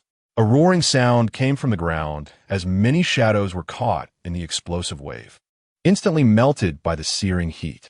Crossbows ready. One round of volley, release. The sharp sound of arrows slicing through the air filled the space as a dense rain of massive iron arrows fell like black rain into the charging army of demons. Chapter 61 Signal. After a simultaneous barrage of catapults and crossbows, the offensive of the demon army no longer seemed as terrifying as at the beginning. There were several open spaces in a wave-like formation. Fina stood at the edge of the city wall, looking out. Your Highness, roughly estimated there are about 20,000 demons. Mostly low-level monsters, with the number of demon warriors being less than 5,000. As expected, she had bet right. The large number of monsters attacking the East City Gate was meant to buy time, while the main attacking force was on the other side. In that case, they needed to finish quickly and rush to reinforce. She could already feel the tremors underfoot, and the sound of the demon army's charge echoed through the sky. Your Highness, we have entered the range of the magic cannon. Fire! With Cynthia's command, dozens of giant cannons on the city wall began to charge. Magical energy converging at the cannon mouths through built-in magic arrays. In just a few seconds, a dazzling white light pierced the darkness, and the knights controlling the cannons struggled to adjust their aim as dozens of lasers swept through the demon army like a plow. Monsters struck by the lasers were instantly evaporated, like pencil marks erased by an eraser. Cynthia felt a surge of excitement at this scene, but unfortunately, the magic cannons could not be used continuously. After less than 10 seconds, all the cannon mouths dimmed. The high temperature, enough to melt steel, distorted the air around the cannon mouths. Another round of whooshing sounds followed, and a rain of arrows fell. But the demons had already closed in to within 100 meters. At this distance, the role of the city defenses was minimal. Cynthia slowly exhaled. She could now see the running demon wolves in the front row, followed by slower-moving demon warriors and ogres. In the direction of the West City, a dazzling light sphere rapidly ascended. Fina, did you find the demon general? Not yet. Fina shook her head. Such an existence cannot hide its aura once it appears. But so far, I haven't sensed anything stronger than myself. Cynthia nodded. It seemed she had indeed bet right. Meanwhile, the atmosphere on the southern city wall fell into an eerie silence, as the knights who should have been defending the city collapsed one by one. The sounds of the demon army's slaughter were close at hand. Hurry, sounded the alarm. A knight captain in a cloak managed to squeeze out a few words, calling to the nearest knight to the alarm. Cyrus, enduring the cramping pain in his abdomen, reached out, but halfway through, he was firmly gripped by an unfamiliar hand. I'm sorry, everyone, but you can't move yet. The knight captain struggled to prop himself up against the city wall, gasping for breath while gripping the hilt of his sword. Oh, the guardian knight is quite resilient. Such a potent poison hasn't taken you down, but must be uncomfortable, right? This poison affects people differently. For women, it feels like burning lust, while for men, it's like 1,000 ants gnawing at the heart. Who are you? The captain looked at the somewhat familiar young face clad in apprentice knight armor. I'm just a nobody. No need for you to remember me. Just wait to die. He smiled, stomping heavily on Cyrus's shoulder, producing a crisp sound. Agonizing pain surged, and his right hand bent unnaturally backward. A cloth on the wall gripped the edge, a massive wolf head drooling as it gazed at the collapsed knight, its mouth full of sharp teeth snapping at the moaning Cyrus. Get lost, beast! The knight captain slashed from a distance, the sword energy slicing off the demon wolf's head. TSK, don't get in the way. He clicked his tongue, releasing his foot from Cyrus's shoulder and walking toward the knight captain. The two knight swords clashed in midair, and the captain's sword was predictably knocked away. Guardian knight? Now, just another drowned dog. He laughed wantonly and swung his sword toward the unarmored neck. But a sword light was faster, precisely blocking his strike and saving the captain's life. It's you? It's you? Lord Lucius. The knight captain was overjoyed, his body uncontrollably collapsing to the ground.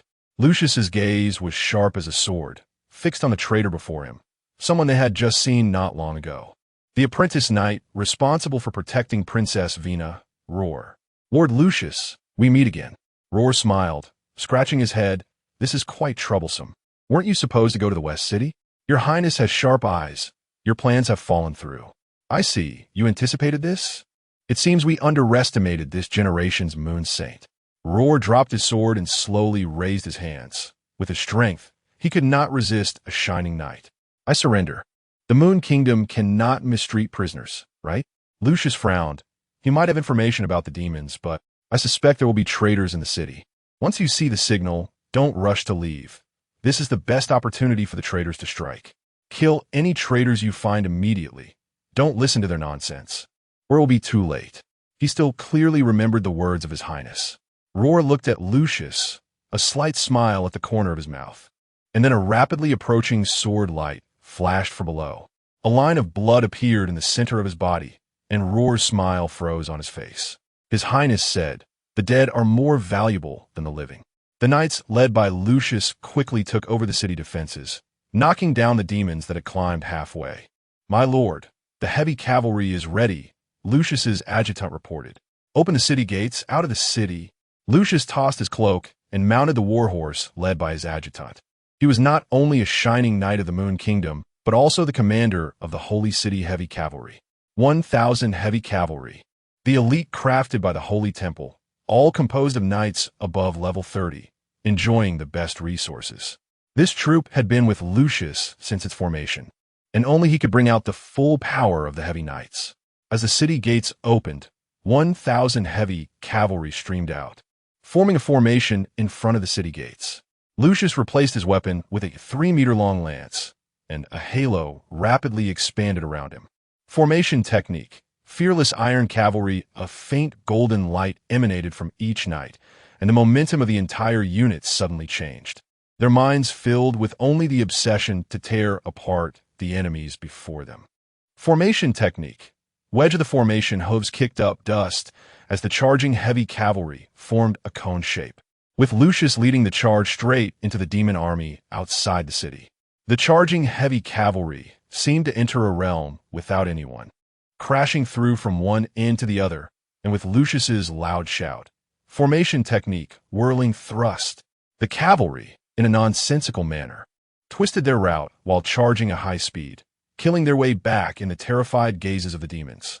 Meanwhile, the demons who had entered the city through the open gates had not yet begun to cause destruction when the knights, ambushed in the alleys, swiftly slaughtered them one by one. There were not many demons here. By the time Lucius's skill effects wore off, the outside of the city was littered with demon corpses. "My lord, the ambush inside the city was successful. No demons entered the urban area." After hearing his adjutant's report, he sighed in relief. It seemed His Highness's strategy was correct. Then the next step, heavy cavalry, follow me. The rest stay behind to guard the southern city. According to His Highness's plan, he would circle from the outside of the southern city to flank the western city. Yes, the excited battle cry echoed through the sky. Chapter 62, The Graveyard of Disqualified Heroes. Damn, I'm exhausted. After confirming the death of the magic bear, Edgar panted heavily and leaned his lance against the ground. A monster close to level 60, and you usually don't care in such a dangerous place? You say it's easy, but without your holy water, you wouldn't have made it this far without being contaminated. Edgar gave a thumbs up, pushing it upward. TSK, I wonder if Nay is awake. I just threw her out. He glanced over at the pile of dead leaves, only to be dumbfounded. The girl who should have been lying in the leaf pile had disappeared, leaving only a depression and a dragging mark. Great, what the hell did this? Edgar slapped his forehead, disregarding his physical exhaustion, and followed the trail with the lance in hand. Wait a moment, I'll give you a buff.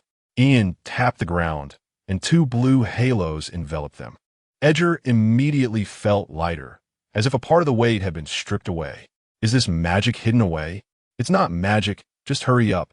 Ian didn't explain, feeling the quickly depleting mana as he rushed ahead. This was indeed not magic. It was just using mana to summon elements to do a little work. As long as there was mana to consume, the elemental spirits could be commanded, though they had a large appetite. From a distance, the two moving through the forest looked like 2 flashes of blue light. Yet Nae's figure was still nowhere to be seen, only the continuously extending drag marks. Dragging this far, she must have scraped her skin off, right? Edgar couldn't help but comment. To lighten his load, he even took off his armor, turning back to shout at Ian, who was following behind. Aren't you supposed to be capable? Out of breath after such a short distance? Ian didn't respond. He was out of breath. Hey, damn.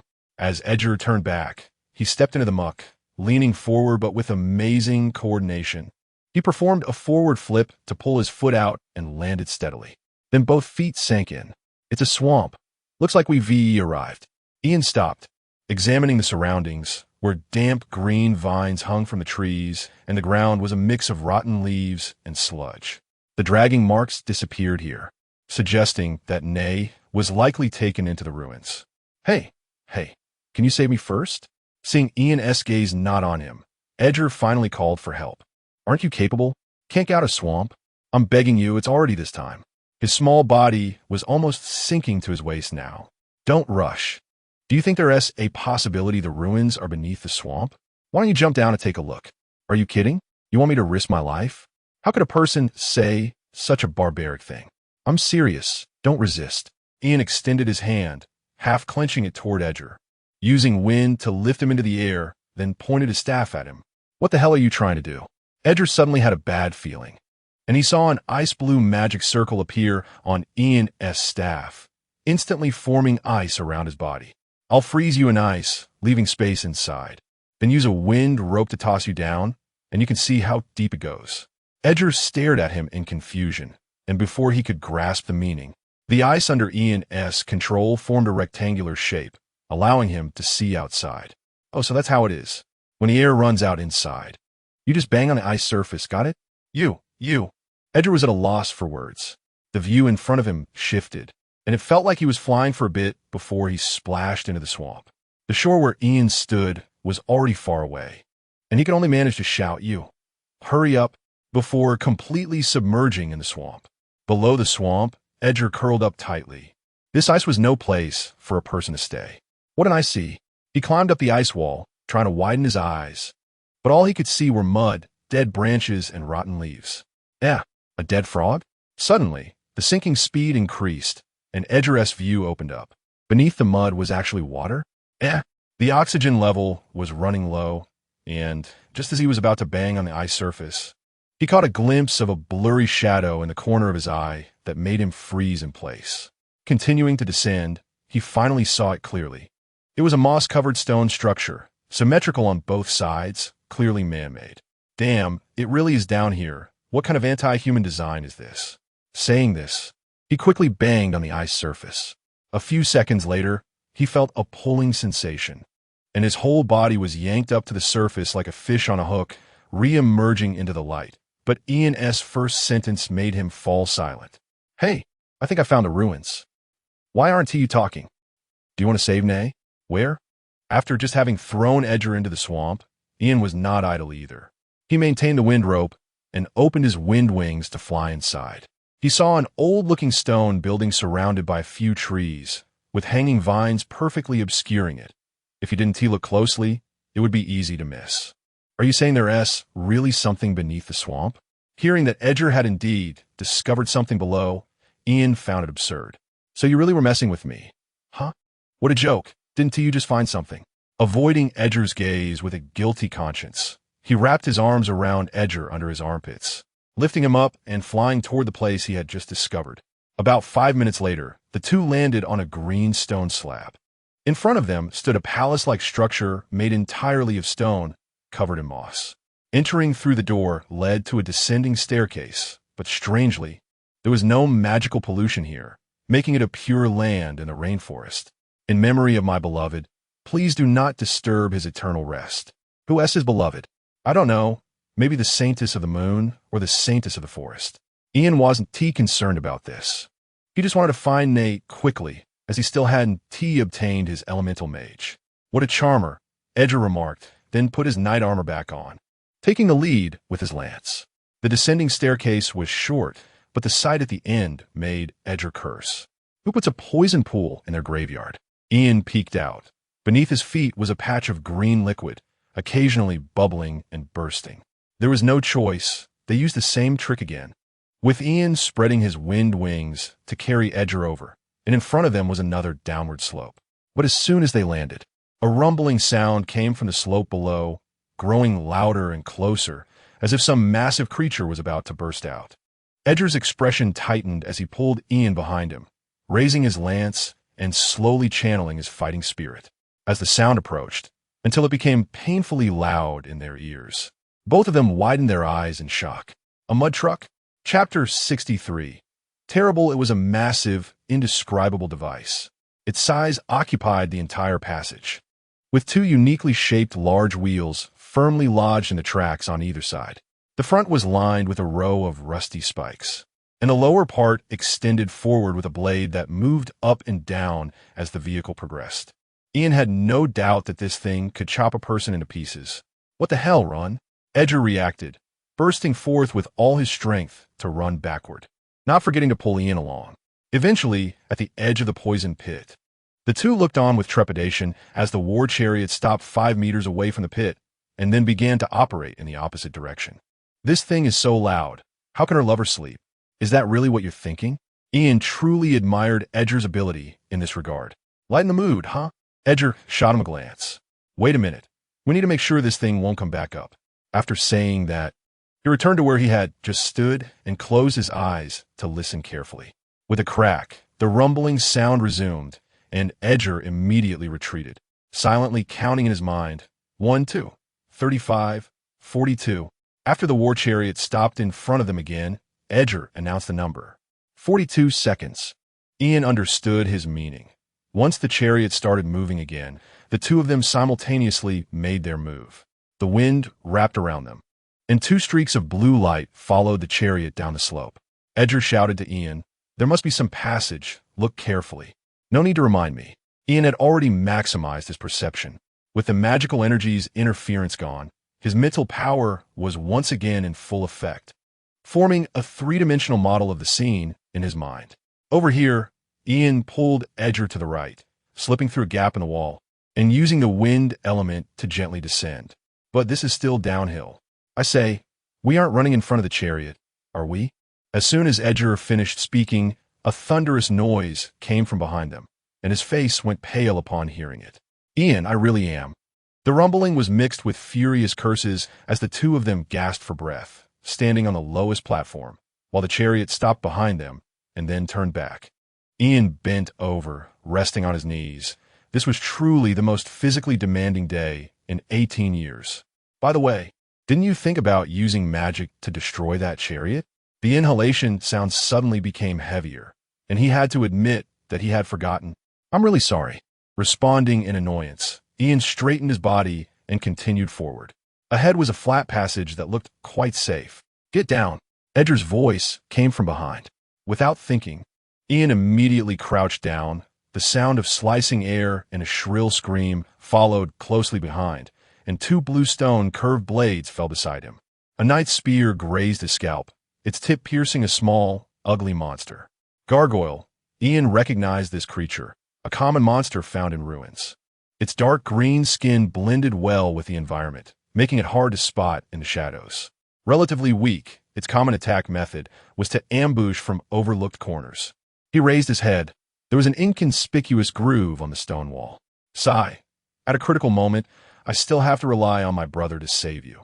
Edgar shook his spear, tossing the gargoyle aside. It was evidently dead beyond revival.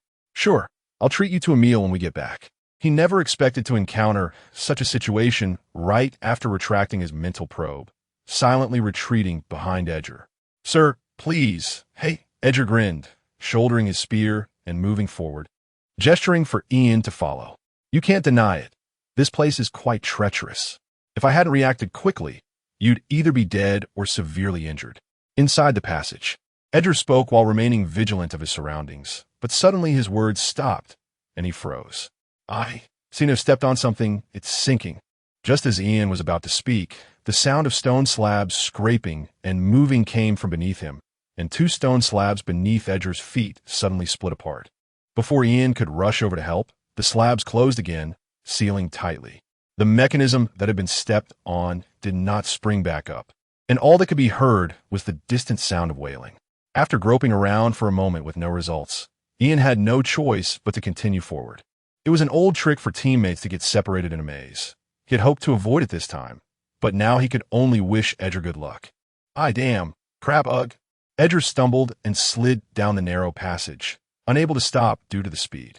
Finally, he gave up resisting, curling his body tightly to avoid hitting any vital spots. This passage was exceptionally long, He maintained that position until his legs nearly went numb. And at last, he saw a glimmer of light ahead. Thud! After sliding to a stop, Edgar was ejected, falling to the ground and rolling twice to dissipate the impact before getting up, alertly scanning his surroundings. Aside from his breathing, there was no other sound, the silence oppressive enough to make Edgar feel uneasy.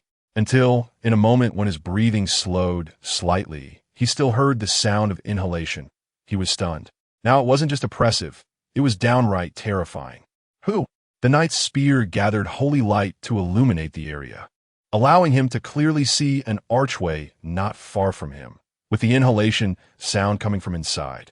Edgar carefully tiptoed closer, only to find a stone platform in the center of the dark room, where the long-missing Nahue lay flat on it, her chest rising and falling rhythmically, seemingly in a deep, sweet sleep. Seeing her safe and sound, Edgar sighed in relief, but his vigilance did not diminish. Nahue appeared here, but what about the thing that brought her? To be able to abduct someone right under his and Ian's noses without them noticing, that thing could not be benign. In any case, he needed to get to Nahue's side first. Entering the room, Edgar found it empty, with nothing but the stone bed in the center. He didn't know where the light came from that illuminated the stone platform, making the girl's fair skin appear frighteningly pale. Hey, wake up, he pushed Nahue, but even through her clothing, he could feel the coldness. As a knight, he was very familiar with this kind of cold. It was far from the normal human body temperature. No way, hey. Edgar trembled as he reached toward her nose. He had clearly heard the sound of breathing, but there was not a single breath of air coming from his fingers, as if she were a cold corpse. What a joke. He had been the one to push Nahue away, but now he was being told that she was dead. The knight, who took pride in his guardianship, had personally pushed her into the abyss. Edgar's heart sank to the bottom. He couldn't bring her back to life, but at the very least, he had to avenge her. That was his code as a knight. Where had that breathing come from? With a crack, the direction they had come from made a sound, and several rods descended from the archway, turning the room into a cage. Hiss! An unknown mechanism opened, and Edgar felt as if something had been added to the air, a sickly sweet scent mixed with bitterness. Until his body grew hot and chaotic thoughts began to flood his mind, he understood. It was a terrible drug. Chapter 64. Truth and Falsehood without Edgar leading the way. Ian could only continue to expend his mental energy, but this passage seemed endless, with only the sound of footsteps accompanying the oppressive environment. After walking for a while, he noticed a familiar notch on the wall after his temples began to ache. He remembered seeing this place just moments ago. A wall of ghosts. Do they have this in the West too?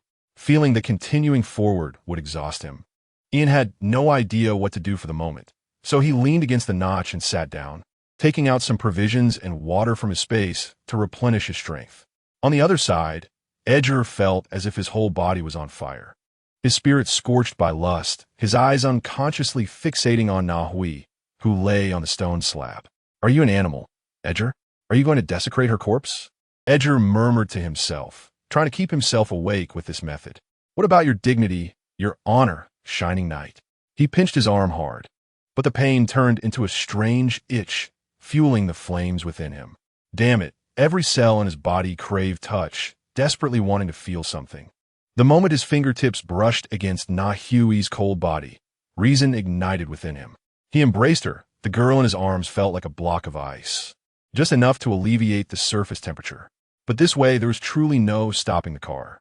Reason had vanished, leaving only the instincts of a beast. For a moment, it was springtime. Unaware of how long had passed, Edgar's reason finally returned, his spirit unusually exhausted, and the devastation before him made him unwilling to face reality. All his strength drained, he fell to the ground, murmuring an apology before slipping into unconsciousness. In the passage, Ian, having eaten and drunk enough, set out again, this time leaving a mark with his carving knife. Excluding unnatural factors, the reason for the wall of ghosts is visual or auditory confusion, and body balance disorder caused by dark and complex environments. Therefore, he decided to close his eyes, retract his mental energy, and only use his right hand to touch the wall as he moved forward. With his footsteps starting again, Ian silently counted his steps to concentrate. After about 5 minutes, his right hand finally touched empty space. Slowly opening his eyes, he found himself in a spacious hall, with a coffin placed in the center and a cloth bag hanging nearby. Had someone else been here? Nahui. Scanning the area with his mental energy to confirm there were no living beings, Ian used his staff to pull the cloth bag closer, avoiding contact with the coffin. After all, the book said that touching a coffin would awaken the dead. What if an apocalypse knight was lying inside? Inside the bag were few items: a long box, a comb, a mirror, and a set of magical robes that appeared to be for women. It was basically confirmed to be Nahui's belongings. So the box should contain the contract. Sure enough, when Ian opened the box, a scroll with slightly damaged corners lay quietly inside, surrounded by a faint magical aura. It felt soft to the touch, similar to the mage documents he had signed, but this one, when unfurled, was inscribed with elemental mage. Finally in hand, it was time to consider how to find someone. Edgar? Edgar. Wake up, Edgar. If you're feeling down, don't run into a tree. A tree? Why would I run into a tree? In his daze, Edgar felt he heard a familiar voice, but he couldn't remember. Edgar, stop. You'll break something. Stop making noise. I can't even sleep. Sleep? Am I asleep? No. No, that is not right. Nahui. Edgar shouted loudly, suddenly opening his eyes to see rough tree bark. He was hugging the trunk with both hands, his legs wrapped around it, his waist poised at a high point, ready to fall back. The tugging at his clothes came from a familiar voice behind him. I'm here, don't scare me. Edgar turned his head to see a girl wearing a magical hat standing behind him, looking up with a strange expression. Nahui, you're not dead. What are you talking about? Hey! Before she could finish, Edgar leaped from the tree towards Nahui, continuously muttering apologies. Although confused, seeing Edgar's state made Nahui hesitate and gently pat his back. But her action was more like soothing a child. Putting away the contract, Ian looked around. Apart from the passage he had come from, the only other possible way seemed to be this coffin. TSK, I didn't bring a candle. He walked to the side of the coffin, gave a symbolic bow, then rolled up his sleeves and pushed forward with both hands. His throat emitted a muffled grunt.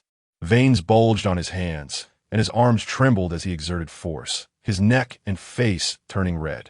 The coffin lid remained motionless.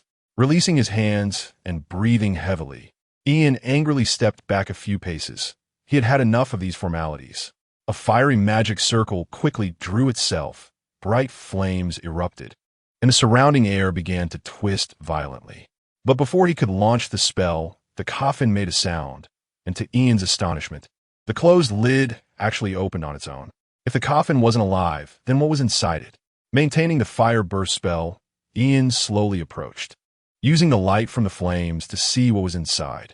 It was a black-haired girl wearing a pointed hat and a robe, none other than Nahui, whom he had been searching for so long. Why was she here? What had put her in the coffin? No, the coffin? Looking at the sleeping beauty like Nahui, Ian suddenly had a bad premonition. He freed one hand and reached towards her nose. Her body temperature was icy, with not a hint of breath. Ian silently withdrew his hand. Although their relationship wasn't particularly close, they had been companions along the way. And it felt a bit wrong for a companion to die here without explanation. I'm sorry. Once I find the culprit, I will help you take revenge. He couldn't just leave Nahui here. Sighing, Ian canceled the magic, bent down, and wrapped one hand around her neck while supporting her leg with the other. Then he would try to summon her soul with more cha, at least to know what had happened. With this thought, he exerted force with his arms to lift Nahui out of the coffin. But at that moment, the girl's closed eyes suddenly opened, revealing pitch-black depths. Ian instantly felt something was off, looking down to see, to his horror, that her once beautiful face was now covered in black spots. And two sharp fangs protruded from her mouth, her dark eyes locking onto his gaze. A non-human shriek erupted, and Ian felt a sharp pain in his eardrum. Warm liquid flowing out, tinged with a metallic scent. His mind felt as if it had been struck by a heavy hammer. In a daze, he saw Nahui. No, the female ghost lunging at him with a mouth as large as his head. The sharp fangs pierced his neck, coming out from the other side, interrupting the half-completed spell, and Ian's eyes widened in disbelief, his muscles trembling uncontrollably, gasping for breath.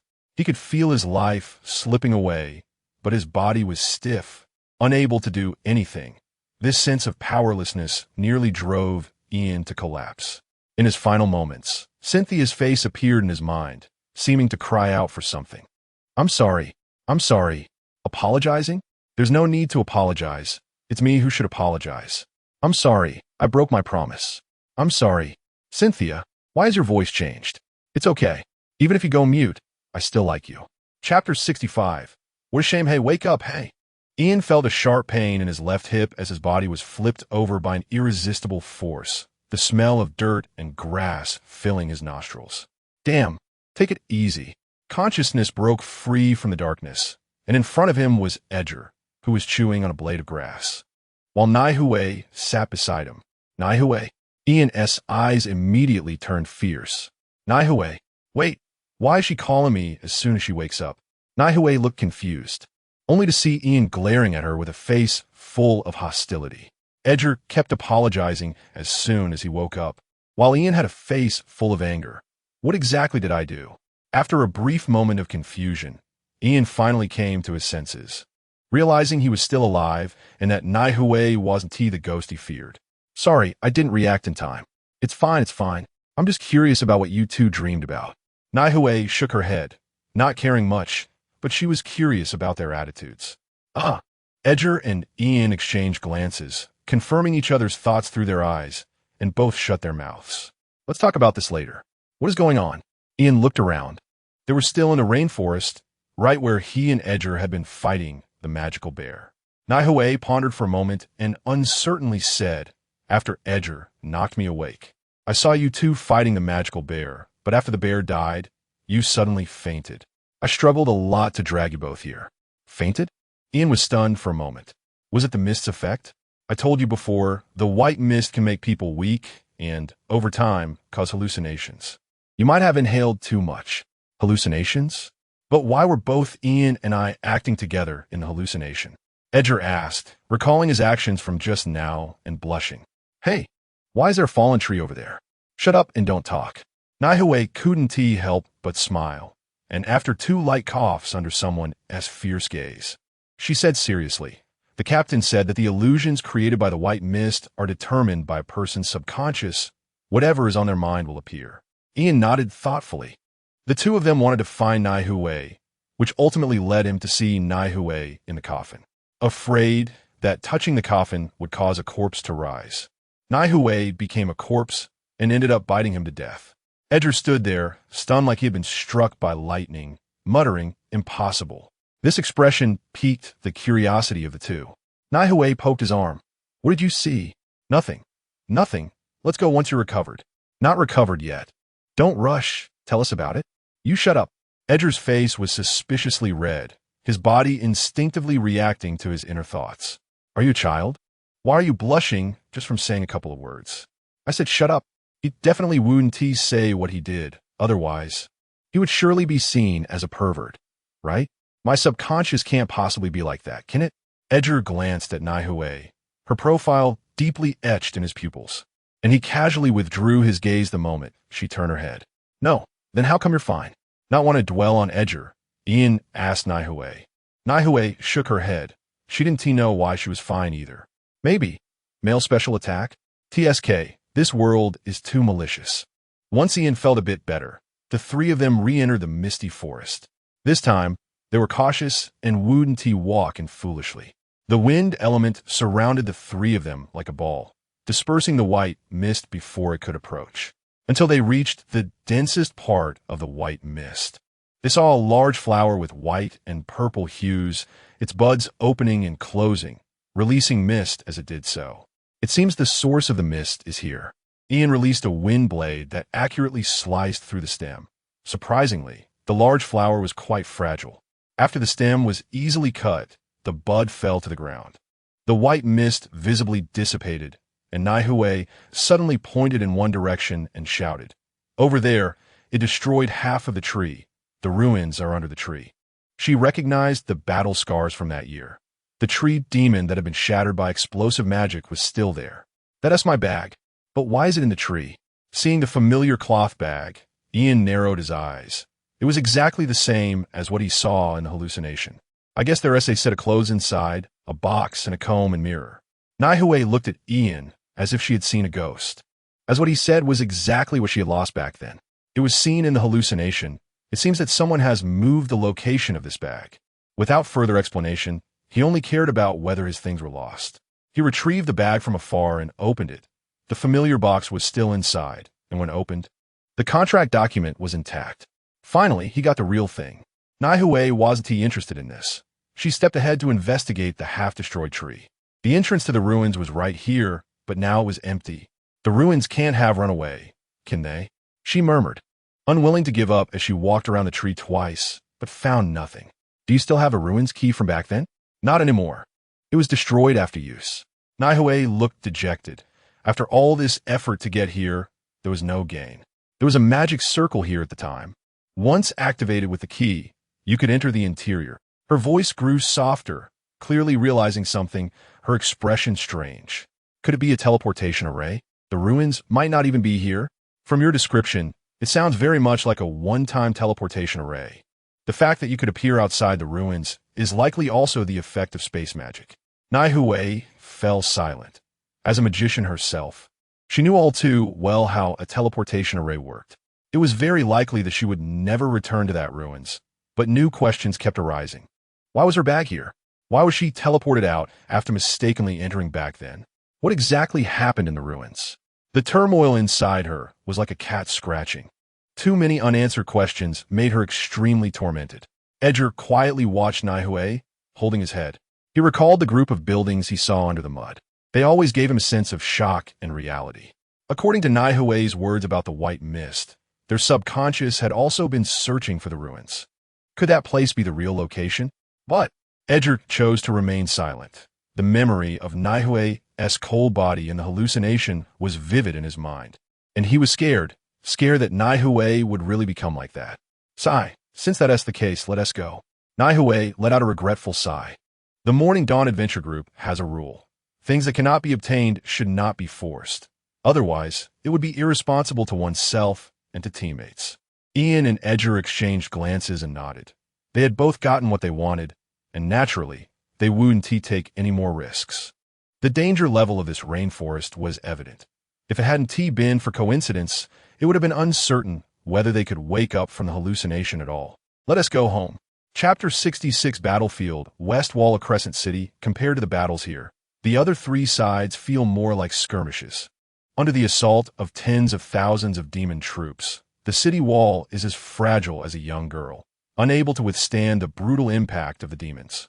The outer wall is already half destroyed, and agile demon creatures step over the broken stones to enter.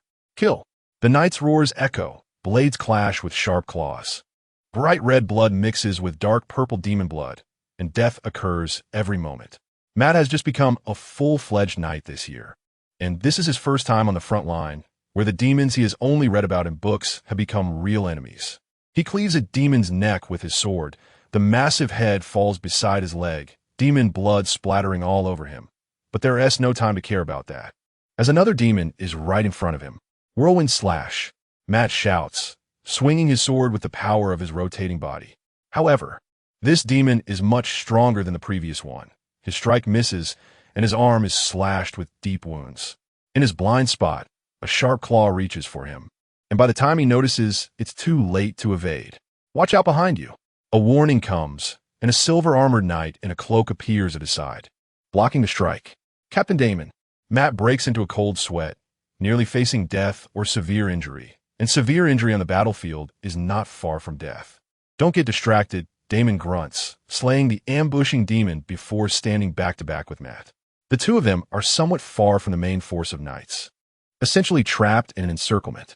Captain, we need to regroup. I know, Damon replies, swinging his sword to kill another leaping demon. Fortunately, as a guardian knight, he can hold on for a while. But waiting among the demons until his stamina runs out is still a dead end. Kill eastward, I'll clear the way. He quickly seizes an opportunity, unleashing two sword waves that cut down dozens of demons. Matt immediately follows, repelling the demons attacking from behind, allowing the captain to exert his full strength. But reality is often uncooperative. He suddenly feels Damon has stopped moving behind him. Turning back, he sees a demon towering over 2 meters blocking their path. its playful gaze directed at the two. Damon's face turns serious as a seasoned knight. He knows that demons and demon creatures are not on the same level. A demon is at least level 30, and its powerful physical attributes and reflexes typically require guardian knights to handle. "Captain, what do we do?" Matt grips his sword tightly, but his hands tremble uncontrollably. He knows he cannot contend with the demon. "I'll hold him off, you run." Damon grits his teeth. He cannot abandon his team member to escape. As a guardian knight, he cannot forsake honor and act cowardly. Didn't he expect to find two humans here? Too bad they are males, they'll just be food. The demon slowly approaches, and the surrounding demon creatures instinctively clear space. In the minds of the demon is a higher being that has chosen its prey, and they cannot fight over it. Arc slash, Damon raises his sword and unleashes a crescent-shaped sword wave. The attack, filled with fighting spirit, is blocked by the demon raising its hand, merely scraping off a layer of skin. "A pretty good attack," it says, licking the blood oozing from its wrist, advancing like a cat toying with a mouse. "Oh, I almost forgot there's another one." The demon utters a strange syllable, and the surrounding demon creatures suddenly pause, then crazily charge toward Matt, who is trying to escape. Damn it! Damon swings his sword again in an attempt to support Matt. But before his hand can return to his waist, a sharp pain strikes him from behind. A demon wolf has appeared behind him, its fangs digging into his waist, tearing away a large chunk of flesh. The demon steps forward mockingly, blocking Damon's slash with one hand, while the other hand tightly grips his throat. Ugh! His breath is cut off, his mind begins to spin, and his legs kick instinctively. Crack! Under Matt's terrified gaze. The demon calmly watches as Damon struggles before snapping his neck. "Captain!" Damon's struggles cease, and his lifeless body is carelessly tossed aside, being gnawed on by the surrounding demon wolves. "Just kidding, I don't eat males." Matt's hand holding the sword has lost strength, his calves bitten by teeth, the intense pain making him scream. Despair engulfs this knight, his movements gradually losing coherence, overwhelmed by the demon creature's assault. The deaths of the two go unnoticed. All the knights are blinded by rage, death occurring every moment. In the center of the battlefield, Elsa wields the holy sword, unleashing waves of golden sword energy, and a small mountain of corpses accumulates within a 3-meter radius around her. Whether demon or demon creature, none can withstand her strike. The absolute disparity in power makes her unafraid of being surrounded, but she can hold up while the knights within the city cannot. The defenders of the West Wall number only 4,000, like eggs striking against stone in the face of tens of thousands of demons. Especially with the terrifying figure of the enemy faction still yet to make a move. Demon General, 8-armed giant Demon Malba, at 6 meters tall and level 60, looms as a shadow over everyone's heart. On the inner city wall, fiery magic circles rise into the sky, turning the dark sky into a sea of fire. Massive firestones plummeting down and exploding among the demon troops. This is the work of the mages from the Crescent City Magic Association. Led by an elder holding a raised staff, fire meteors fall one after another, killing large numbers of demons and creating a stark contrast. Buzz, the second round of magical artillery, completes its charging, lasers pouring out accompanied by the roar of the operator. This offensive and defensive battle has continued for nearly half an hour. Seeing the humans are still stubbornly resisting, Malba and the formation can finally no longer sit still, using its 8 arms to push against the ground for force, launching itself into the air like a cannonball toward the inner city wall. The grand scene attracts everyone's attention, and before any gasps can escape, a similarly eye-catching holy light erupts among the demon horde. Heavenly Cross Holy Strike. A golden cross slash collides upwards with the descending Malba. The clash of demonic energy and holy light silencing the entire battlefield. Energy explodes in the sky, and Malba's assault is successfully intercepted by Elsa in mid-air, its blood-red gaze fixed on the woman below. Lady Elsa has made her move. A male knight shouts, vigorously slashing down the head of a nearby demon. Kill! Annihilate these scum. Seeing their strong ally take action, the knights' morale surges. They are all subordinates who have followed Lady Elsa for years, and they certainly will not let her down at this moment. Malba crashes down in front of Elsa, who, despite being tall among knights, appears no different from a child before him. Holy Maiden of the Moon, where are you? The emotionless, cold voice rings out, only to be met with a brilliant slash. You are not worthy to know. Chapter 67 Support Tragic. This was Cynthia's first thought after climbing onto the city wall. Less than half of the 4,000 knights led by Elsa were still alive, and all she could see was the demon race. But fortunately, they held on. By the moon as witness, with silver rails as strings, listen to the battle song resonating with the pulse of starlight. May this body become a fuse. May this heart ignite a resonance. Moon god staff skill. Star and moon shine together. A beam of moonlight suddenly enveloped the knights on the battlefield. Silver armor covering them with moonlight and starry threads. With the crescent moon hanging high in the night sky, all the knights still fighting felt their bodies lighten, and strength surged forth continuously. A 50 boost to all attributes was her limit. The one-time boost for so many people instantly drained her magic power. But under the effect of the silver moon crown, it quickly replenished. Your Highness, it's your Highness who has arrived. The silver moon calmed the knights' hearts, tainted by slaughter, and the delicate figure standing on the city wall became a strong tonic. Why is your Highness here? It's too dangerous. Eliminate all these demons. Don't let them get close to your Highness. Moonlight broke through the dark clouds and fell upon the entire battlefield, with strands of holy aura causing the demons to feel a burning pain on their skin. In an instant, the knights began to show signs of counterattack. Elsa was also draped in starry threads, and the 50 boost gave her a tremendous advantage. Divine speed, radiant flash, with a reverse grip on the hilt. The knight's sword Saint shone with brilliance. Elsa lowered her body, briefly gathering strength before her figure instantly vanished. Marba felt a flash before his eyes.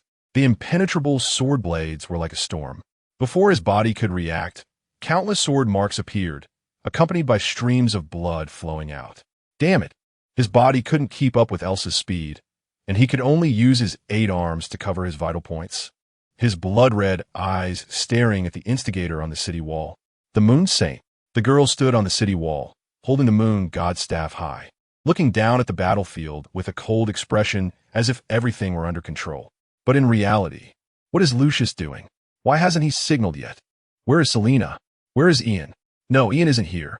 This staff is so heavy, I can't hold it anymore. Unknown to others. Emily behind her felt that the moment the princess was bathed in moonlight was like a goddess. We can't wait any longer. Fina, take people to support the knights below. Notify the medical team, and bring all the severely injured here. Understood. Soon, the inner city was once again filled with the sounds of battle cries, and the newly joined knights allowed those on the front lines to breathe a sigh of relief. The knights of Team Ling, with blue ribbons tied to their arms, were rescuing people in the chaotic battlefield, bringing back those who still had breath left. Be gentle. Shut up and don't talk. Only those who survive have the right to cry in pain. The merciless method of moving people made Cynthia's mouth twitch, but it was indeed the fastest way. There was no time for tenderness when every second counted. Injured knights were brought before her one by one, and those who still had the strength to cry out in pain were put aside for now. Those who were already delirious were first given a few healing spells to stabilize their lives. The lightly injured were slowly healed using her only professional skill, divine healing. Magic power was drained time and again, and Cynthia's temples throbbed with pain. The silver moon crown could restore magic, but it couldn't eliminate the fatigue from each depletion of magic power. Your Highness, please take a break. The severely injured knights are no longer in danger. Emily worriedly wiped the sweat from Cynthia's forehead with a towel. Are there still injured ones who haven't been brought over? None, Your Highness. The leader of the medical team responded. Good. Cynthia propped herself up with the staff, and the silver light flickered on the moonstone at the top. Moonlight, please heal my people. Moonlight healing, not just the 463 knights on the walls. The moonlight also covered the knights fighting on the battlefield. The visible injuries sustained in battle began to heal, and the cries of cheering erupted once again from below the city. Long live Your Highness. The Kingdom of the Moon will surely win. At this moment, in Linues City, Ian and the others returned to Edgar's mansion and lay down on the sofa. Soon, The maid brought fruit drinks. Edgar took a cup and drank it in 2 or 3 gulps, letting out a refreshing sigh. I survived. What a difficult couple of days it has been. I swear I won't go back in again. The shadow of the illusion will haunt me for a lifetime. Ian took out the contract scroll and examined it carefully. After confirming it was correct, he infused it with magic power, and his name appeared at the bottom of the scroll. The perception of the spiritual world instantly changed, various elements flocking around him, ready to transform into magic with a mere thought. Name, Ian, level, 51, title, guardian, occupation, elemental mage, talent, elemental controller, experience gain increased by 15. Magic power cap increased by 30, elemental magic power increased by 50, chanting speed increased by 15, elemental magic consumption reduced by 30, elemental affinity maxed. I did it. Even the talent has improved. This trip was worth it. Now I'll just... Ian had just stood up to say goodbye when suddenly a knight rushed in. Lord Edgar, news from the Holy City. Just say it. Edgar waved his hand, stuffing 2 grapes into his mouth. The demon army of 100,000 is attacking New Moon City. Cough, cough, what? Edgar swallowed the grapes whole, without chewing, and stood up with a serious expression. How is that possible? New Moon City. How could there be 100,000 demons? Where did they come from? Ian was momentarily stunned. Is this part of the plot? No, he didn't know the plot at all. He had only seen Cynthia's PV. In the PV, Cynthia was hanging on the city wall alongside the nuns. Damn, the house was robbed. What are we waiting for? Prepare the troops to depart. The knight hesitated for a moment and reminded, My lord, it will take us 4 to 5 days to get there. Edgar slapped his forehead as he realized that by the time he arrived, the battle would have already ended. Ian, I'll fly back. It will take me at least 2 days. Use this. Naive got up and handed Ian a scroll. This was given to me by the captain. He said my special situation makes me prone to danger, and using this can save my life. Ian immediately recognized the item he received. It was a long-distance teleportation scroll. A super long-distance teleportation scroll with a maximum teleportation distance of 5,000 kilometers, which the captain had bought at great expense. Thank you. I owe you a favor. If anything comes up in the future, you can come to the Holy Temple to find me. Ian didn't hesitate to accept it. He really needed it. Of course. I want T-Hole back. Naive smiled. The Dawn Adventurer team has disbanded, and this scroll has little use left. So it's better to give it to Ian in exchange for future help. Edgar patted Ian on the shoulder, seriously saying, Hurry up and go. Good luck. And protect your highness well. Don't worry. Ian tore open the scroll, and silver light enveloped him, with a feeling of being pulled in the void. Spatial teleportation felt like being stuffed into a washing machine, tumbling and being tossed around without any gentleness. After an unknown amount of time, when the light returned to Ian's vision, he found himself facing a demon with a face full of astonishment. Still feeling dizzy, he heard the demon sneer and say, Just crushed 2 humans, and now you sent another one. Chapter 68. Total Annihilation, a level 40 demon? Ian rubbed his temples to alleviate the dizziness from the spatial teleportation, and the ugly face before him jolted him awake. What is your name? The sudden question caught the demon off guard, who instinctively replied, My name is Ba. I don't care what your name is. Ian felt he still hadn't fully regained his senses, actually asking a demon for its name. With a wave of his hand, several wind blades flew out, effortlessly slicing through the demon's limbs. Demon blood splattered out, and the nervous system failed to transmit pain immediately, resulting in a delayed scream filled with fear and disbelief. Did you just say you killed 2 people? After the dizziness subsided significantly, Ian stepped closer and placed his foot on the demon's head. The demon barely felt the weight of the foot, but was filled with immense humiliation. How could a dignified demon be humiliated by a mere human? Please spare me. I didn't kill anyone. I didn't even get close to the battlefield. Humiliation was acceptable. Surviving was what mattered. It doesn't matter. I'm going to kill you. You're seeking death, human. The demon tilted its head to push Ian's foot away, and despite losing its limbs, it still had its teeth. With the ability to easily crush bones, it could still kill this human in front of it, as long as it could bite. Its consciousness was forever frozen at that moment. Extreme cold instantly eroded its brain, and its limbless body became a lifelike ice sculpture adding a hint of eeriness under the moonlight. There was no need to waste time on such a lowly creature. As Ian walked by, he casually shattered the ice with his staff. Soon, hearing the commotion, other demons quickly surrounded this lone human, treating him as new prey, but before they could get close, they were cut down by invisible wind blades. Your Highness, there's a person slaughtering demons to the south. Emily clung to the city wall, her eyes wide open, but from a distance the figure was too small, and she could only see the demons dying before they could even approach. Slaughtering? Cynthia paused for a moment. Neither of the two glorious knights had sent a signal. Yet there was a powerhouse in Crescent City with such strength, whose subordinate is so formidable. Cynthia stepped forward to look in the direction Emily was pointing. With her level 11 strength, her vision was much better than Emily's, and she quickly recognized the figure. Oh, it's my subordinate. Ian? Realizing this belatedly, Cynthia blinked, confirming it wasn't her illusion. Is it Lord Ian? Emily's voice was filled with excitement. She knew Lord Ian possessed immense strength, and with him around, the safety of her highness was guaranteed. In the midst of the swarm of demons, Ian instinctively looked up and happened to see Cynthia on the city wall. Wind elements formed wings behind him, allowing him to break free from the encirclement of demons and land beside Cynthia in mere seconds. Did you miss me? The first words, after landing, drew the attention of the nearby injured soldiers, all wondering who dared to speak to the Highness like that. But the subsequent response made them feel as if something had shattered in their hearts, each revealing an incredible sense of defeat. I did. The brief two-word from the girl made everyone realize that their highness might be taken away by someone. Upon hearing the short and soft reply, Ian couldn't help but smile, but he was soon distracted by two rapidly ascending spheres of light. Finally here, the effect of Star-Moon Harmony was about to end.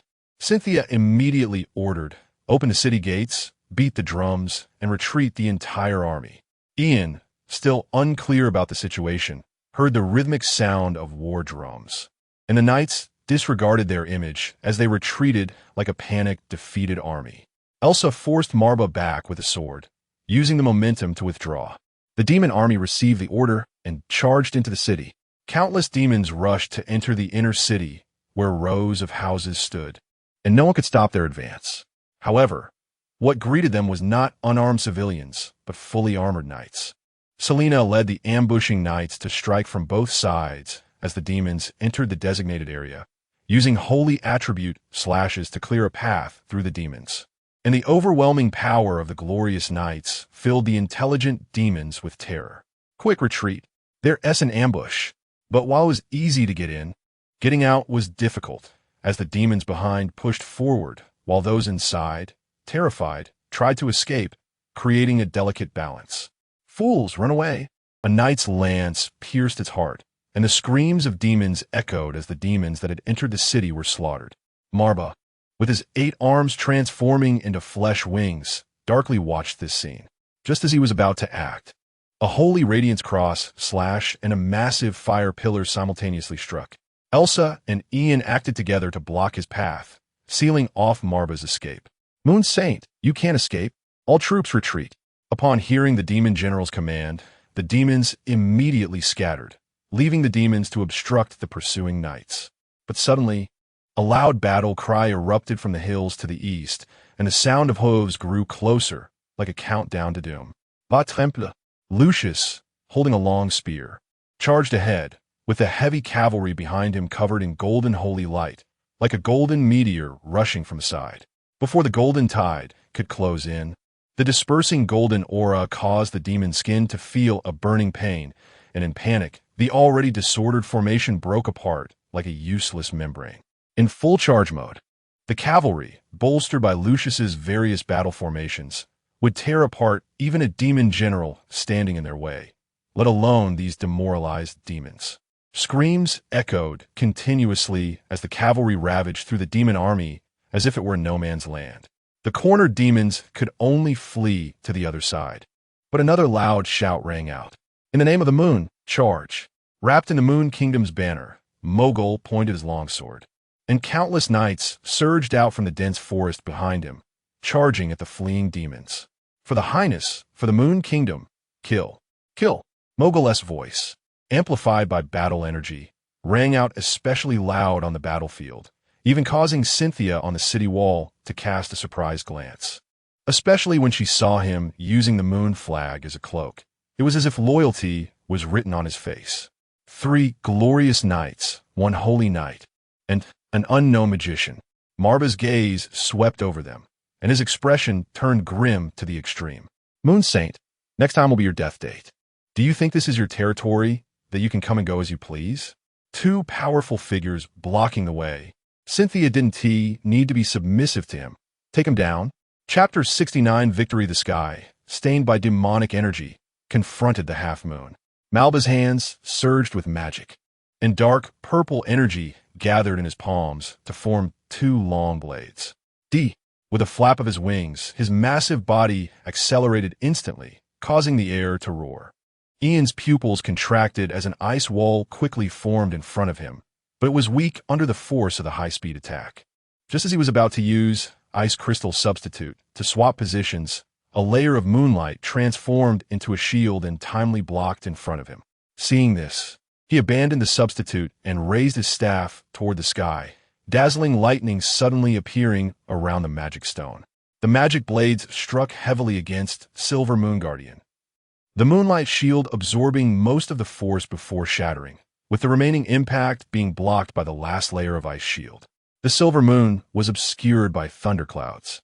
Thunder roared, and brilliant lightning gathered within the clouds, forming sword blades of thunder that emerged from the cloud layer, locking onto Malba. Heavenly Thunder Judgment. This level 50 lightning magic was used for the first time, and the overwhelming momentum shocked Ian as well. But he suddenly realized he couldn't move. The heavenly thunder was pulling his body, forcing him to complete the spell. Simply put, the casting time was too long. The long blade was horizontal in front of Ian's face, and as he gathered power, he looked up at Malba with an awkward smile. But this smile appeared sarcastic in Malba's eyes. Where are my teammates? Help me. The holy radiance cross shone in front of him, and the knight's sword accurately blocked the attack. Elsa looked at Ian with admiration and emotion. To her, Ian's actions were a complete trust, entrusting his life to her, his teammate, and as a knight, she naturally couldn't let him down. The holy power surged forth without reservation, pain tearing through her legs from the intense exertion. But it didn't matter, as long as she could repay this trust. Elsa let out a roar. Her power was not as strong as Malba's. But under full eruption, the holy light faintly overshadowed the demonic energy. However, without leverage in the air, she ultimately had no strength left, and Malba's second sword pressed down hard, knocking her down. The stone slabs of the city wall shattered under the violent impact, and Elsa lay at the bottom of the pit, blood seeping from the corner of her mouth, but time was enough. Cynthia immediately cast the holy healing spell, quickly restoring the bones that had been broken from the impact. The thunder sword fell from the sky like a divine punishment, dazzling lightning flashing so bright it was blinding. Ugh! Malba let out a painful sound for the first time, his muscles contracting, blood vessels twisting like small snakes beneath his skin, and the lightning crackled on his surface. High temperatures and stinging pain ravaged his body, his entire nervous system paralyzed by the thunder. Seeing this, Ian began to gather power again. Flames swirled up his arm, forming a fireball aimed at the stiffened Malba. "Elsa!" he shouted, and Elsa understood, her sword blade covered in holy light. Ian's magic couldn't kill. He needed her help. Holy combat technique. Holy light judgment. The level 60 paladin skill erupted with unprecedented power, as if it wanted to tear the heavens apart, striking upward toward Malba. Fire explosion. Ian seized the moment. The fireball exploded on Malba right after the sword light, the combination of holy light and fire looking particularly shocking. When the skill's visual effects dissipated, Malba, covered in blood, fell from the sky, and behind him, only 2 arms remained of the 8 he once had, looking particularly tragic. Sword marks opened terrible wounds on his back, nearly splitting his demonic body in 2. His body was covered in burns from holy light and fire. Yet even so, Malba's chest still heaved, faint breaths escaping from his mouth and nose. Not dead, Ian was truly impressed by the resilience of the demon race. Such injuries would have killed a human countless times. Malba suddenly opened his eyes, staring intently at Cynthia, but his body had already lost sensation. Rude intruder. Elsa raised her sword, preparing to deliver the final blow, but Cynthia called her to stop. Wait, don't kill him yet. She looked at Ian. Can your necromancer friend summon the souls of demons? Ian paused, shook his head, and said, I'm not sure. I need to ask him. Then let's use the holy relic to contain him first, so we don't miss out on information if he dies. Elsa sheathed her sword and turned to instruct the knights to fetch the holy relics. Soon, several knights approached with a pile of strange items, operating around Malba under his fierce gaze. Hiss, this scene seeing Ian's odd expression, Cynthia explained. The holy relics are binding tools soaked in holy water for a long time, carrying powerful holy attributes consisting of 5 items: handcuffs, ropes, a gag, a hood, and leg restraints.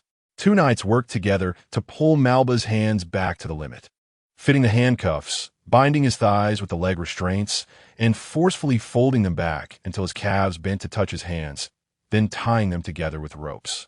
Wow, how refreshing. The inhuman violence of the folding made Ian feel a phantom pain in his waist. Malba, who hadn't cried out despite such horrific injuries, let out a wail during this process. It wasn't until Elsa stepped forward to step on his head that the 2 knights struggled to put the gag on him. Finally, the hood covered the area above his nose, restricting his breathing and sight. Equipping all 5 holy relics activates a linked effect you'll see soon. Cynthia tilted her chin, indicating, and soon the holy relics emitted light as Malba twitched intermittently, and before long, a sizzling sound of roasting meat could be heard. As long as struggling behavior is detected, the holy relics will begin to release holy attribute attacks. Upon hearing this, Malba stopped moving, enduring the pain to control his body. But various parts of him still felt like they were on fire, with the stinging sensation intensifying. Just kidding, it's the same whether you move or not. Ian wiped away non-existent cold sweat. The girl's haunting words made Malba struggle violently. The holy relics instantly erupted in white flames, the small fire gradually turning into a raging inferno. Sigh, so foolish. Ugh. Cynthia waved her hand for the 2 knights to take him away, and soon the scene quieted down. She turned to Ian and smiled, but behind her, both Ian and Elsa had strange expressions, and upon her gaze, they all lowered their heads. The battle below was also nearing its end. Under the combined efforts of the 3 parties, only a small number of demons managed to escape. The 3 shining knights met and discussed. The prince's directive was to eliminate all, and those who fled could not be spared. Thus, Lucius led the cavalry to pursue. Muglar took troops to the forest outside the East City, and Selena led troops back to the city to clean up, to prevent any demons from infiltrating the city. Elsa, how are you? Can you still fight? Your Highness, you should go back and rest. Leave the rest to us. Seeing the fatigue in Cynthia's eyes after a night without sleep and the side effects of exhausting her magic multiple times, Elsa spoke. Cynthia pouted, pretending not to hear Elsa's words, wanted to step forward to see the situation below, but was stopped by Ian, who grasped her wrist. Don't be willful. Listen to Elsa, or I'll have to carry you back. The girl blinked her eyes, realizing she couldn't resist their attitudes, and helplessly turned around. All right. Ian accompanied Cynthia down the city wall, and when they were out of the knight's sight, he suddenly picked her up. Cynthia gasped, nervously looking around, and after confirming no one was there, she relaxed slightly and leaned her head against Ian's chest. Wasn't I supposed to carry you back? Just kidding. I'll carry you back too. The warm breath brushed against her ear, and her earlobe, hidden behind her hair, quickly reddened, but thankfully it wouldn't be noticed in the night. Cynthia buried her face in the mage robe, her lips slightly curling up. Unable to resist, she could only enjoy it. Chapter 70, the so-called personal nun Cynthia, was carried back to her chamber, and when she was about to change clothes and take a bath, she saw Ian leaning back on the sofa with his legs crossed. Aren't you leaving? She asked. I'll leave after you fall asleep, Ian replied, picking up an apple from the table, conjuring some water to rinse it, and taking a bite. Not bad, better than Edgar's. Cynthia tilted her head and said, How about you come in and wash together? You said it, Ian teased. Get lost. Cynthia wrapped herself in a large bath towel and walked into the bathroom, slamming the door shut with a bang and locking it from the inside. Is she really guarding against me? Ian pouted, his thoughts interrupted before he could act, and he had no choice but to deal with the fruit on the table while waiting for Cynthia to finish her shower. When Cynthia walked out of the bathroom, drying her hair, she saw Ian sprawled out on the sofa, fast asleep. His robe was draped over him like a blanket, and his chest rose and fell rhythmically. Cynthia slowed her movements, tiptoeing closer to listen carefully. Not bad. He doesn't snore. Wait, what am I thinking? Realizing her actions, the girl's face flushed with a suspicious red, and she quickly got up and walked in her room. She took a thin blanket from the wardrobe, shook it open, and gently covered it over Ian. Still waiting for me to fall asleep, she muttered softly, unable to suppress a yawn as drowsiness washed over her mind. She returned to her room, flopped onto her soft bed, and fumbled under the covers to unbutton the collar of her saintly dress, slipping out like a smooth fish. The garment, symbolizing the supreme status of the Moon Kingdom, was ruthlessly thrown to the end of the bed, leaving her in only her underwear as she drifted off to sleep. It's uncomfortable. I might as well take it all off. Ultimately, two indistinct pieces of clothing were tossed out from under the covers, and the comfortable feeling of skin against the blanket made Cynthia completely relax. Only then did she have the time to reflect on what happened that night. I actually won, relying on 30,000 knights to defeat 100,000 demons. Luck played a part, but Marble was a bit foolish, his brain filled with muscle. The demons were completely led by her, with no surprises at all. Oh, the only surprise was Ian suddenly coming back. But it seems it wouldn't have mattered if Ian hadn't returned. She could control Marble with Heart Lake reflecting the moon, and let Elsa carry out the attack. No, that can't be said. She could only control it. Just relying on Elsa might not deal full damage. The other suspected demon general, the two-headed demon, never showed up. Did he have a conflict with Marba? Or is he plotting something else? Also, the compensation for the fallen knights, the post-war merit statistics. The West City needs to be checked again for any injured residents. With her eyes closed, Cynthia pondered over the matters ahead, murmuring her thoughts aloud. Her voice grew softer until the first light of dawn appeared before she finally fell asleep. At 8 in the morning, Emily entered the chamber on time, quietly opening the door, but was startled to see Ian sitting on the sofa, staring up at the ceiling. Her body trembled. Lord Ian? Ian came back to his senses and saw a pink-haired little girl peeking in cautiously. You are Emily, right? Lunette's friend. He had a vague impression of this pink-haired girl. Why, yes, I am now the princess's personal nun, here to wake her up. Ian glanced at the wall clock. He had returned to the chamber around 5 last night, and it had only been 3 hours at most. Come out with me. He pushed Emily out the door, gently closing it behind them. Lord Ian? Emily, let me ask you, what are the responsibilities of a personal nun? Emily was taken aback, and the words from the code spilled out to help the princess with trivial matters and take care of her daily life. You're missing one thing. The most important duty of a personal nun is to prioritize Cynthia above all else, Ian added. As Cynthia's close aide, you should have your own judgment. The princess only went to sleep at 5 in the morning. Is it reasonable to wake her up at 8? Emily wanted to say it was reasonable since she hadn't slept either, but she shook her head under Ian's gaze. So, do you know what you should do now? What should I do? Emily looked at him in confusion, a sense of guilt creeping into her heart. Sighing, Ian said, listen carefully. I'll only teach you once. He pointed in the direction of the kitchen. First, go get a light breakfast. Then inform them that the temple will have a half-day holiday today, and post-war matters will be handled by Elsa. But the princess hasn't woken up yet. How can she have breakfast? That asks for me. After a moment of silence, Emily turned to leave, walking toward the kitchen under Ian's approving gaze. Good girl, you understand quickly. Returning to the sofa, Ian found a comfortable position and lay back down. He wasn't going to leave. At this moment, the Moon Saintess was at her weakest. The Temple's guardian knights had all been dispatched to the front lines. What if someone tried to take advantage of this to harm the Saintess? If he wasn't there, who would protect Cynthia? Leisurely picking grapes from the fruit platter and popping them into his mouth, Ian gave a nod of appreciation after Emily came in with breakfast and placed it in front of him, enjoying his meal leisurely under the girl's resentful gaze. After finishing breakfast, He handed the dishes back to Emily, and, seeing her glowering at him, he lay back down under the covers.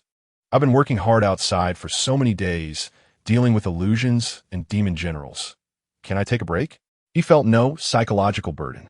When the sun was high in the sky, Cynthia groggily opened her eyes, and seeing the sunlight filtering through the curtains, she realized she had overslept. Her confusion about why Emily hadn't woken her up disappeared when she saw Ian eating lunch. The aroma in the air successfully stimulated Cynthia's appetite. Go wash up and come eat. I've requested half a day off for you. Oh, the obedient Cynthia finally reacted when the cold water splashed on her face. When did it become Ian's job to help her request time off? Who gave him that power? Are you not ready yet? The food is getting cold. I'm coming. Cynthia replied quickly, drying off the remaining water with a towel and sitting down next to Ian. Why aren't we eating at the dining table? The sofa is more comfortable. The simple and straightforward answer left her speechless. Cynthia said nothing, picked up her chopsticks, and put a piece of tofu into her mouth. The two were sitting very close on the sofa, and during the meal, their bodies occasionally brushed against each other, but neither mentioned it, and the movements felt relaxed and natural. What about the work for the morning? I left it to Elsa. Let her report back in the afternoon. What about Emily? Has she rested? She probably hasn't. She delivered the food, so she should be at the governing hall right now, organizing the matters you need to handle. Cynthia put down her utensils and looked at Ian curiously, asking, So what did you do all morning? Me? Protect your safety. Chapter 71. The perverted ant. Is this a break for me or for you? Cynthia helplessly rubbed her forehead, then finished the food in her bowl, wiped her mouth, and stood up. What are the plans for the afternoon? First, go to the governing hall and let Emily rest, then find Lunette to swap shifts. Cynthia thought of her personal nun who didn't even have a level. If this continued, she would be worn out. Lunette's nun training was almost complete, and as a capable phantom assassin, she didn't really need to be a full-time nun. Cynthia planned to use Emily and Lunette separately in the future. Emily would work in the temple, and Lunette would take over when they left the temple.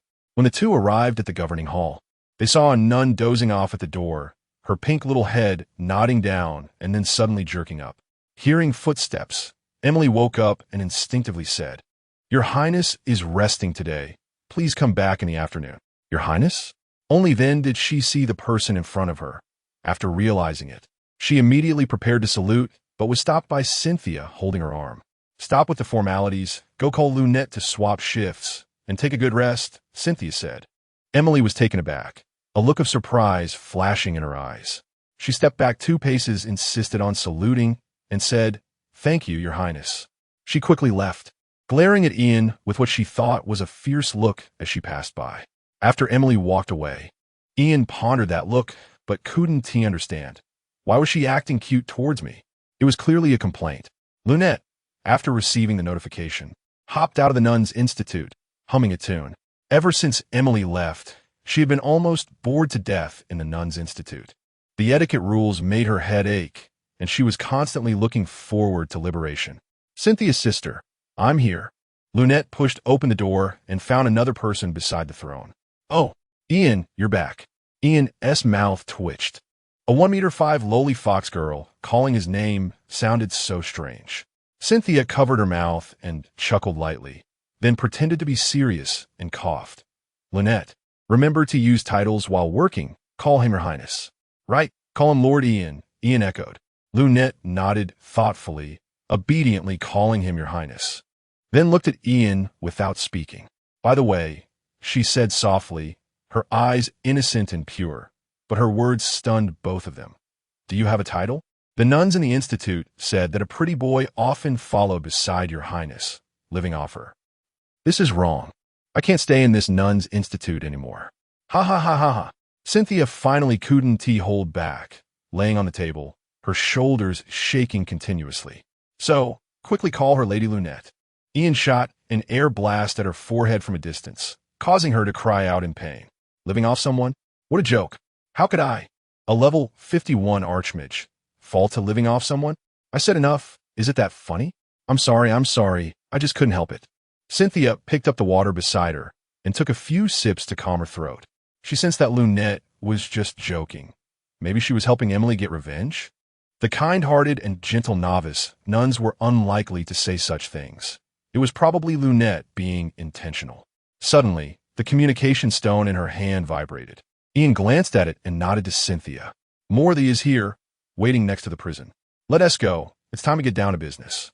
Cynthia stood up and smoothed out her wrinkled clothes. The carriage was already parked in front of the temple, and the novice knight, sitting in front, opened the door in advance, waiting for the three to approach. Let us go to the prison. As you command, Your Highness. On the bench at the prison entrance, Mortha, with heavy makeup on her face, deep-eye bags, and wrapped in a black robe, stared blankly at the flow of people passing by. So many living people, so uncomfortable. Her strange appearance and muttering made passers-by feel like they had seen something unclean. After glancing a few times, they quickly detoured, and some even thought about reporting to the knights to capture her. The platinum carriage, marked with the temple's emblem and the Moon Kingdom's crest, stopped at the entrance.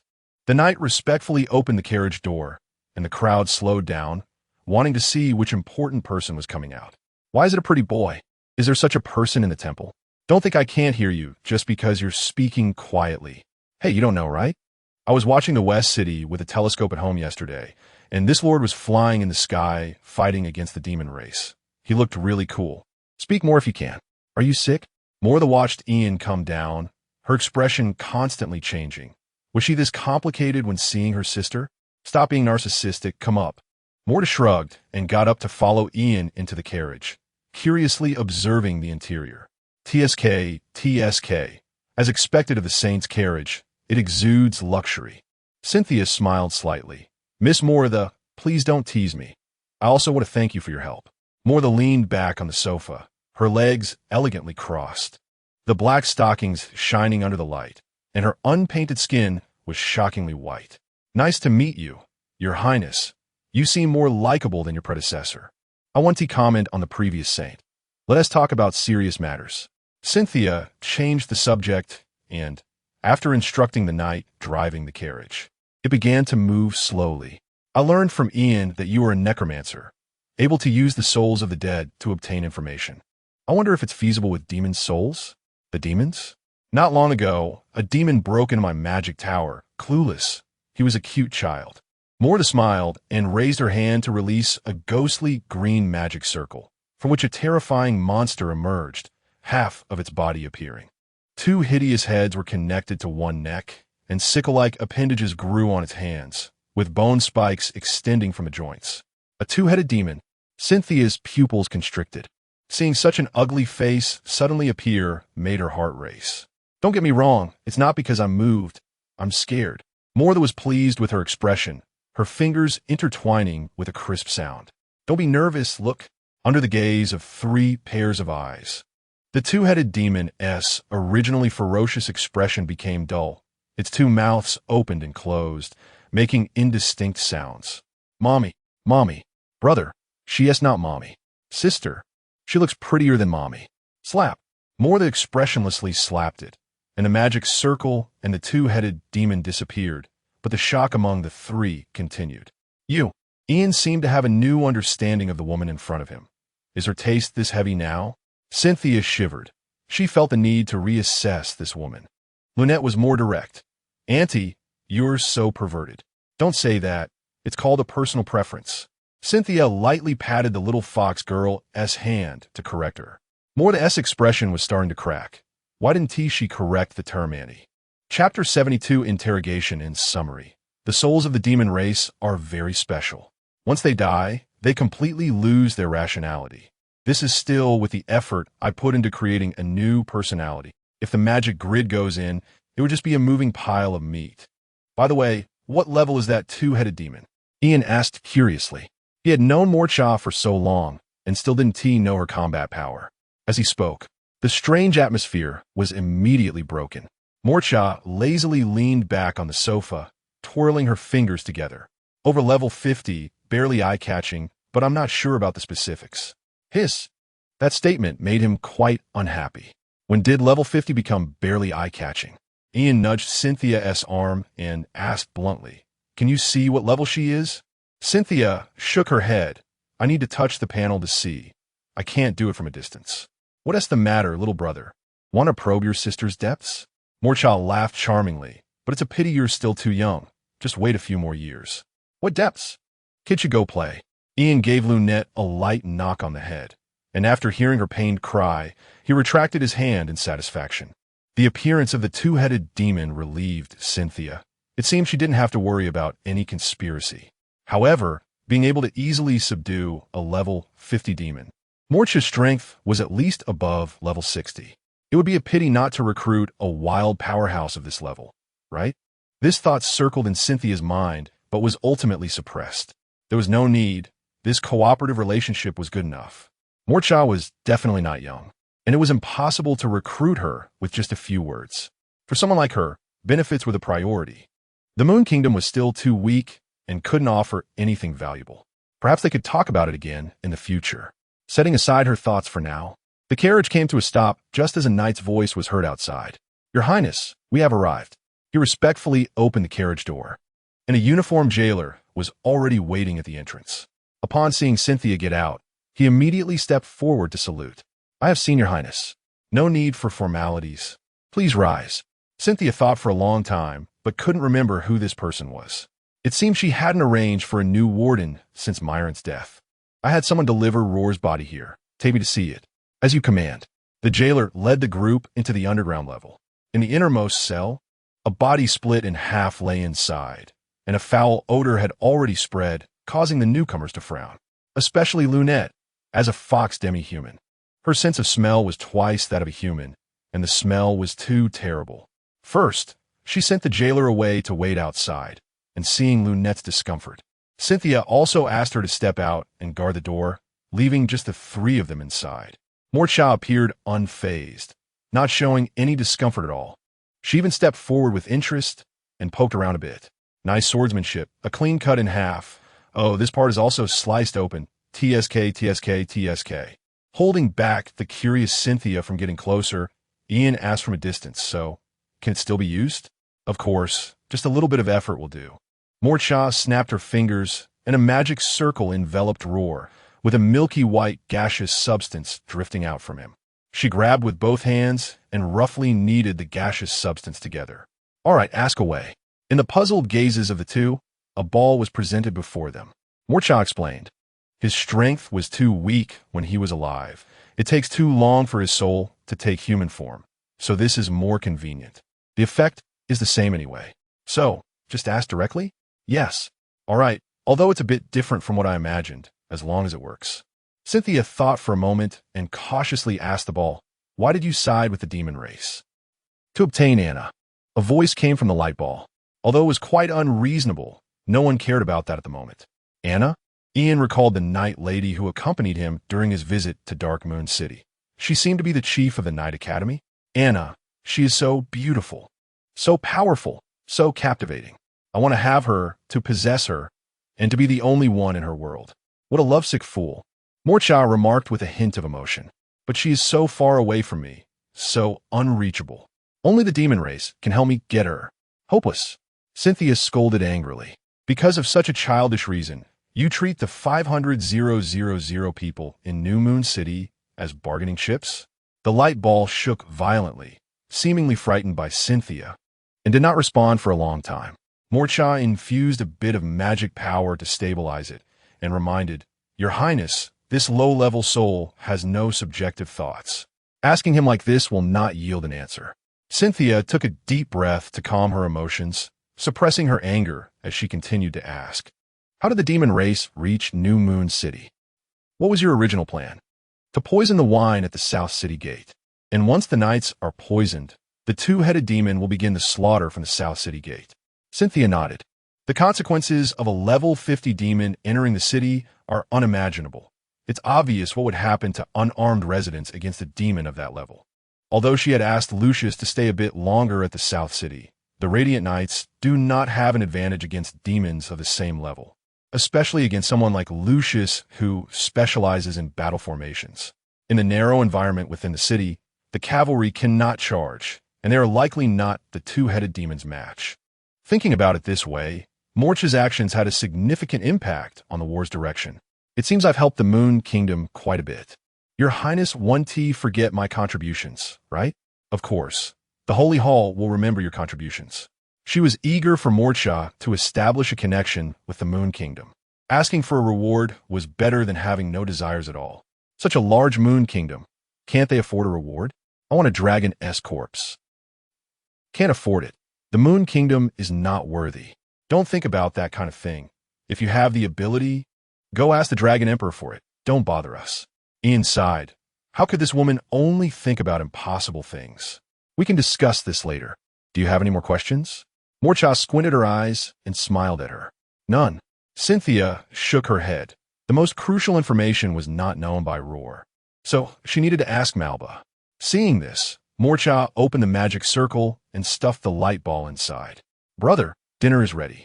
Little brother, 1/2 each. Chewing sounds came from the magic circle as Morcha casually dispelled the magic. She stretched and looked at the two, asking, Is there anything else you need from your sister? Since the souls of the demon race are useless, then you are also of no use. That was quite hurtful. Morcha didn't care, twisting her voluptuous figure, and, under Cynthia's astonished gaze, moved closer to Ian and took a deep breath in front of his chest. Your soul is getting more and more fragrant. Sister can hardly resist it. The girl clenched her fists, vowing that this woman must never step into the Holy Hall again. Chapter 73. The Unfinished Conspiracy, Seeing Macha's Movements. Ian felt a chill run down his spine and hurriedly moved behind Cynthia to distance himself from the pervert. Macha smiled and tilted her chin at Cynthia, saying, Since that's the case, I'll take my leave. I've interacted with too many living people today and have picked up their human scent. I need to go back and spend some time with my little darling. Goodbye. Safe travels. No need to see me off, Ian replied. He truly found it hard to deal with this woman. Clearly, she had a voluptuous and tall figure, and was quite beautiful. Yet she insisted on presenting herself in a way that was neither human nor ghostly, always fixated on his soul whenever they met. No, perhaps this appearance was a reflection of the aesthetics of the undead, which made it less surprising. Thank you for your help, and I look forward to our next meeting. Cynthia waved her hand. Her status required her to speak more formally than Ian. Macha lightly hummed in acknowledgement. After she left, Ian said to Cynthia, The necromancer can see people's souls, so you can speak your mind. That's the truth, Cynthia replied as she turned and walked toward the exit. She couldn't admit that she was annoyed by Macha's teasing of Ian and wanted her to leave quickly. After all, she was a saintess and couldn't be so petty. Ian shrugged. Cynthia's small actions were magnified under the mental scrutiny of the two mages, making her inner thoughts crystal clear. Was this what they called being Sundara? Didn't they say that it had been toned down? What are you dawdling for? Catch up. Before leaving, Ian glanced at Rower's corpse and, after a moment of thought, took out his staff. The icy blue magic circle surged with extreme cold, freezing the body into a block of ice. Well, this will make it easier for the guards to transport and clean up. Satisfied, he stowed his staff and turned to leave. The fresh air that greeted him outside invigorated him, but soon the new round of torment began. Deep in the second underground level, Malba was tied up in a distressing manner, swinging from the ceiling. Behind him, several guards wielding whips soaked in holy water relentlessly struck him. Each lash delivered with full force, creating a thunderous crack. Speak, speak, speak. I'm still not speaking? Let's give him 50 more lashes. Crack. The sharp sound of the whip echoed again, and the guard occasionally struck in indescribable areas, causing Ian to feel phantom pains in his body. Truly, Malba was a tough guy, being a demon general. With proper force, a whip can strike faster than the speed of sound, especially since these were interrogation tools specifically designed for this purpose, with barbs on the surface. Wouldn't Elsa struggle to endure a few lashes? Are your interrogators under too much mental pressure? Cynthia fell silent. The situation seemed quite serious now. After all, this was a demon, so it shouldn't be a problem. Indeed, Ian nodded, feeling tempted to join in and strike a few lashes himself. How about, Your Highness? The guards who had been enjoying the whipping halted their actions upon seeing the girl standing outside the cell and saluted in unison. Please rise. Has Malba provided any information? The guards exchanged glances, and one woman with a scar on her face said, "Sorry, Your Highness, we have not been effective. Malba is too resilient.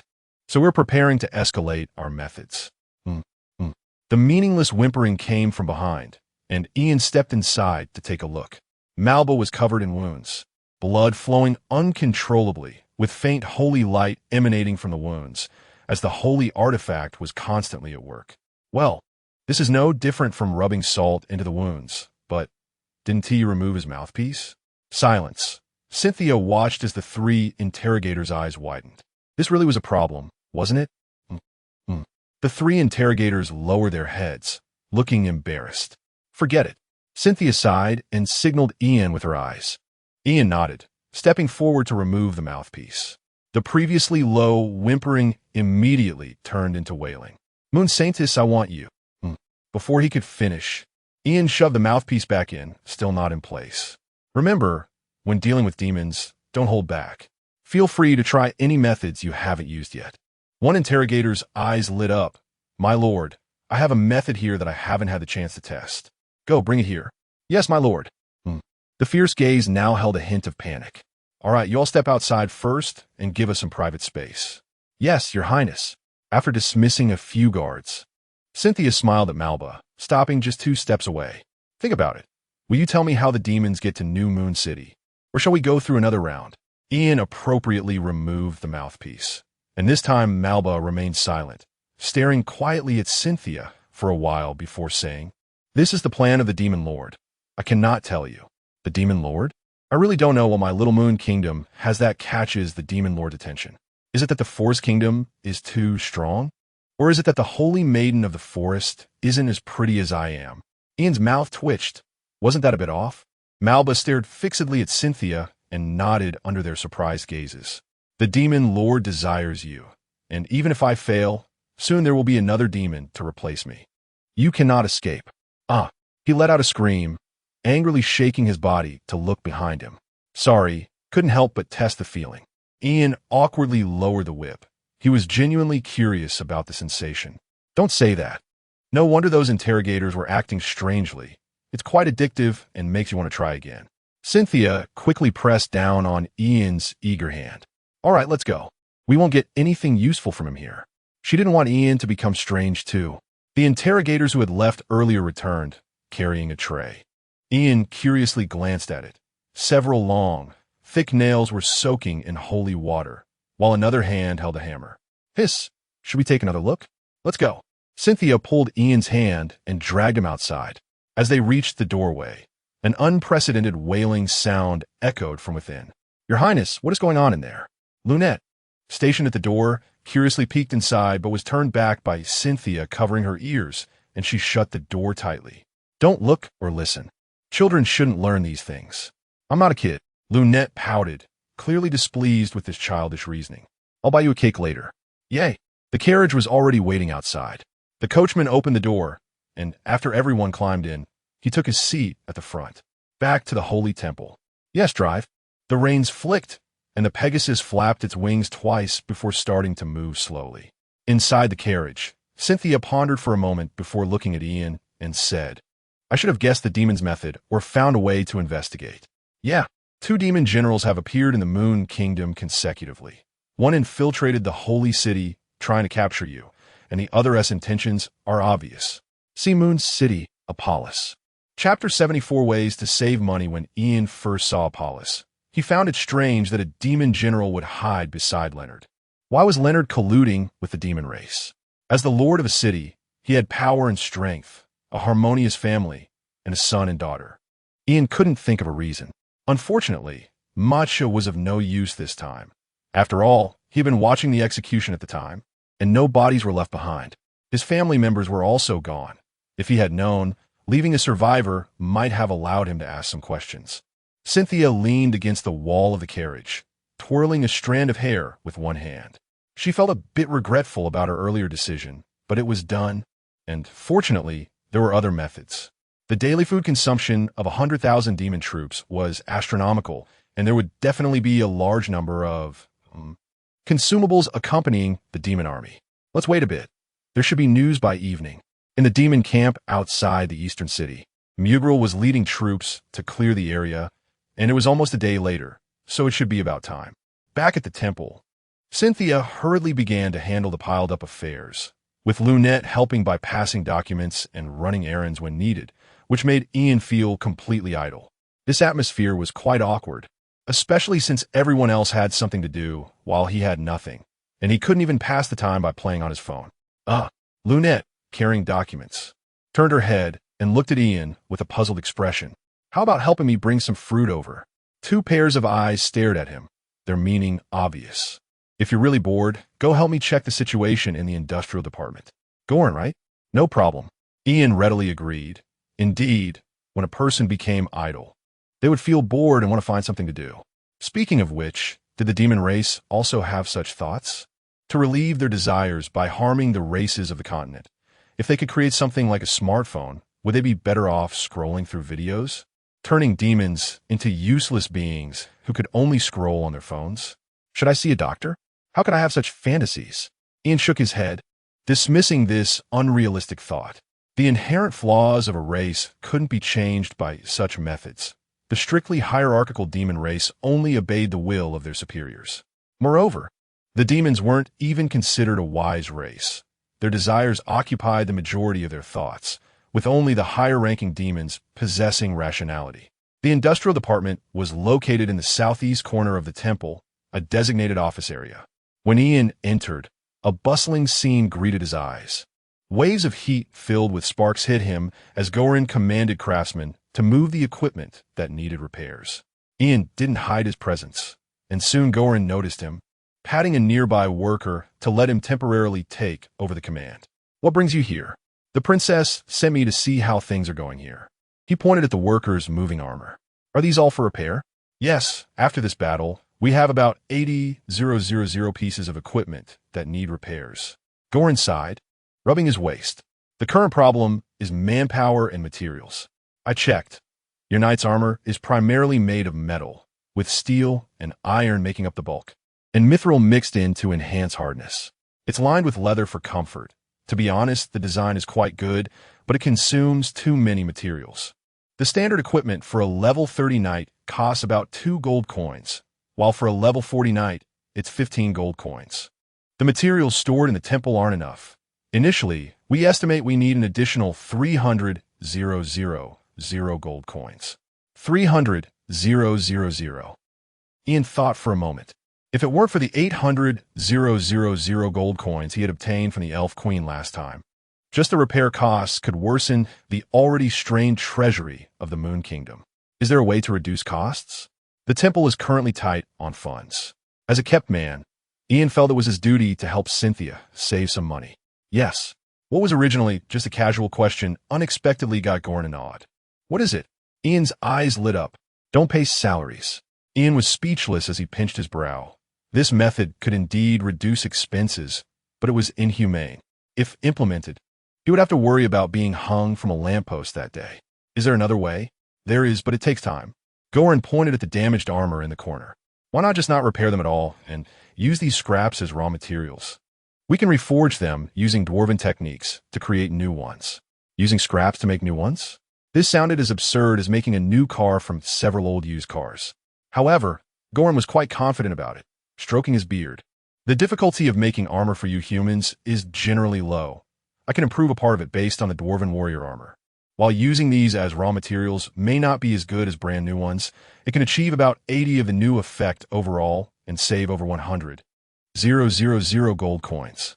The only downside is that the production time will be extended. To complete this much work nonstop would still take over 2 months.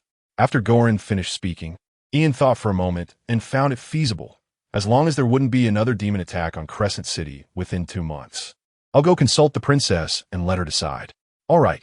In the governing hall, Ian relayed Goran's words and took a sip of water to clear his throat, waiting for the girl to think. What's your opinion? Cynthia asked Ian. I think it's feasible, as long as nothing unexpected happens in the next 2 months. That is highly unlikely. Even the demon race, with an army of 100,000, is a considerable number. Organizing a war within 2 months is not very likely. Preparations, logistics, planning, leading troops, strategy, etc., all of these require time to be re-established. Well, let Goran handle it. For the equipment we lack during this time, I can borrow some from the knights groups in other cities. There should be some surplus. Elsa's statistical results had just arrived. In this battle, Crescent City's army of 30,000 had lost 11,223 people, including 8,346 militia, 1,884 trainee knights, 956 formal knights, and 37 guardian knights. According to the Moon Kingdom's compensation for casualties, the militia received 3 gold coins, trainee knights 8 gold coins, formal knights 12 gold coins, and guardian knights 16 gold coins, totaling 174 gold coins. Fortunately, it's still within acceptable limits. However, the compensation for fallen knights isn't the main issue. The most important thing is to give them honor. Grants such as plaques or other items representing the temple's gratitude and recognition for outstanding contributions in war. This requirement was first proposed by the nobility and has been implemented since the time of the Second Holy Maiden, continuing to this day. After all, the nobility doesn't care about a few gold coins. Chapter 75. No, I can't give it to you. As night fell, Mogul arrived at the temple, weary and covered in fresh purple liquid. The flag of the moon fluttered in the breeze, the new moon emblem painted on it pristine and untouched. Your Highness, the glorious night Mogul reports to you. There's no need for formalities. Please rise. Cynthia sat upright on the throne. Although she knew Mogul's actions were somewhat performative, it was still pleasing to watch. Wouldn't it be more motivating for the knights to have their capes stamped with a new moon emblem while fighting under the flag? Mogul, of course, was unaware of Cynthia's inner thoughts. He spoke seriously. Your Highness, the sweep of the forest outside the East City Gate is complete. The remaining demons in the camp have been eradicated. We found over 3,000 women of various races, with more than 800 still alive. Over 3,000? No, it can't be. How could there only be 3,000 with an army of 100,000 demons? Even at a 1-to-10 ratio, there should be at least 10,000. Are they all dead, or have they fled? It's impossible for one person to handle over 100 demons. This 3,000 is likely an inflated number. I understand. Take them for baptism, then proceed according to the protocol. Understood. Also, when you return to Darkmoon City, investigate the whereabouts of the slaves. I'll give you 2 weeks. Can you do it? Slaves? Hearing this word, Mogul paused for a moment and immediately understood Cynthia's intention. Your Highness, I can do it. Good. I look forward to your performance. Cynthia rested her arm on the throne's armrest, her index finger unconsciously tapping on the soft cotton fabric. This throne was made of sacred white rock, and sitting on it was uncomfortable. She wondered how previous generations of holy maidens had managed. In any case, she had ordered several layers of soft padding to be added until it was somewhat comfortable to sit in. Ian, what do you think about slaves? My thoughts? Ian considered for a moment. He didn't have strong feelings about it. After all, in this world, he was considered a so-called strong person. And apart from being unable to defeat stronger beings, he had not experienced much oppression. Although he had seen the tragic fates of slaves, he only felt a sense of sympathy. When I was still an adventurer, I once helped a slave in the city of Twin Moons to the north. She was a maid from a noble family, and her daughter was gravely ill. But as a slave, she received no wages, so she begged on the streets. Cynthia tilted her head and listened quietly, likely guessing what happened next. I passed by and, seeing her plight, gave her a few silver coins, as I didn't have much money at the time. The next day, when I finished my commission and was about to leave, I found her corpse on a path outside the city, completely stripped, lying naked in the grass. Since then, I've never given money again. The money meant to save her had sparked someone's greed, turning it into a countdown to her death. Slaves had no human rights, no legal protection. Their ownership belonged to their masters, and as long as the owners didn't care, no one would pay attention to such matters. Although the first pope and the Elven Queen jointly abolished the slave trade, the impact was limited to the 7 holy nations and the Elven Forest. Some smaller countries, fearing the power of the holy nations, would comply. But ultimately, some places ignored the regulations, and the pope was too lazy to manage it, as it did not fall under the influence of the church, and the Elven Queen had nothing to say about it. The pope and the Elven Queen only prohibited the trade, but slaves still legally existed.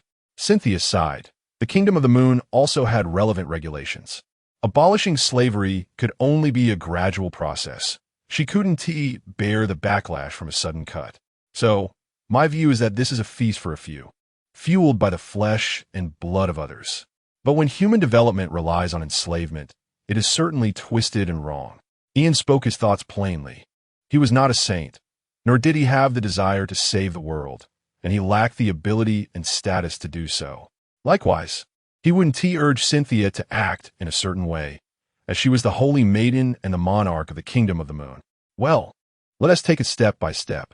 First, we need to guarantee the human rights of slaves and prevent the nobility from being too reckless. Wait, the topic has strayed. The important issue now is the demons. Although the trade was banned, the underground black market had always existed. Merchants simply didn't flaunt it openly. The majority of the consumption in the demon army was slaves, so if they could unravel the unusual flow of slaves, they might find the source. That's a good approach. Ian nodded. A large flow of goods in a short time would surely leave traces. However, could this really be left to Mogul? Cynthia seemed to read Ian's thoughts and explained, because of Mogul's lazy nature, trade in Darkmoon City is the most frequent. If he can't figure it out, then this city lord might as well step down.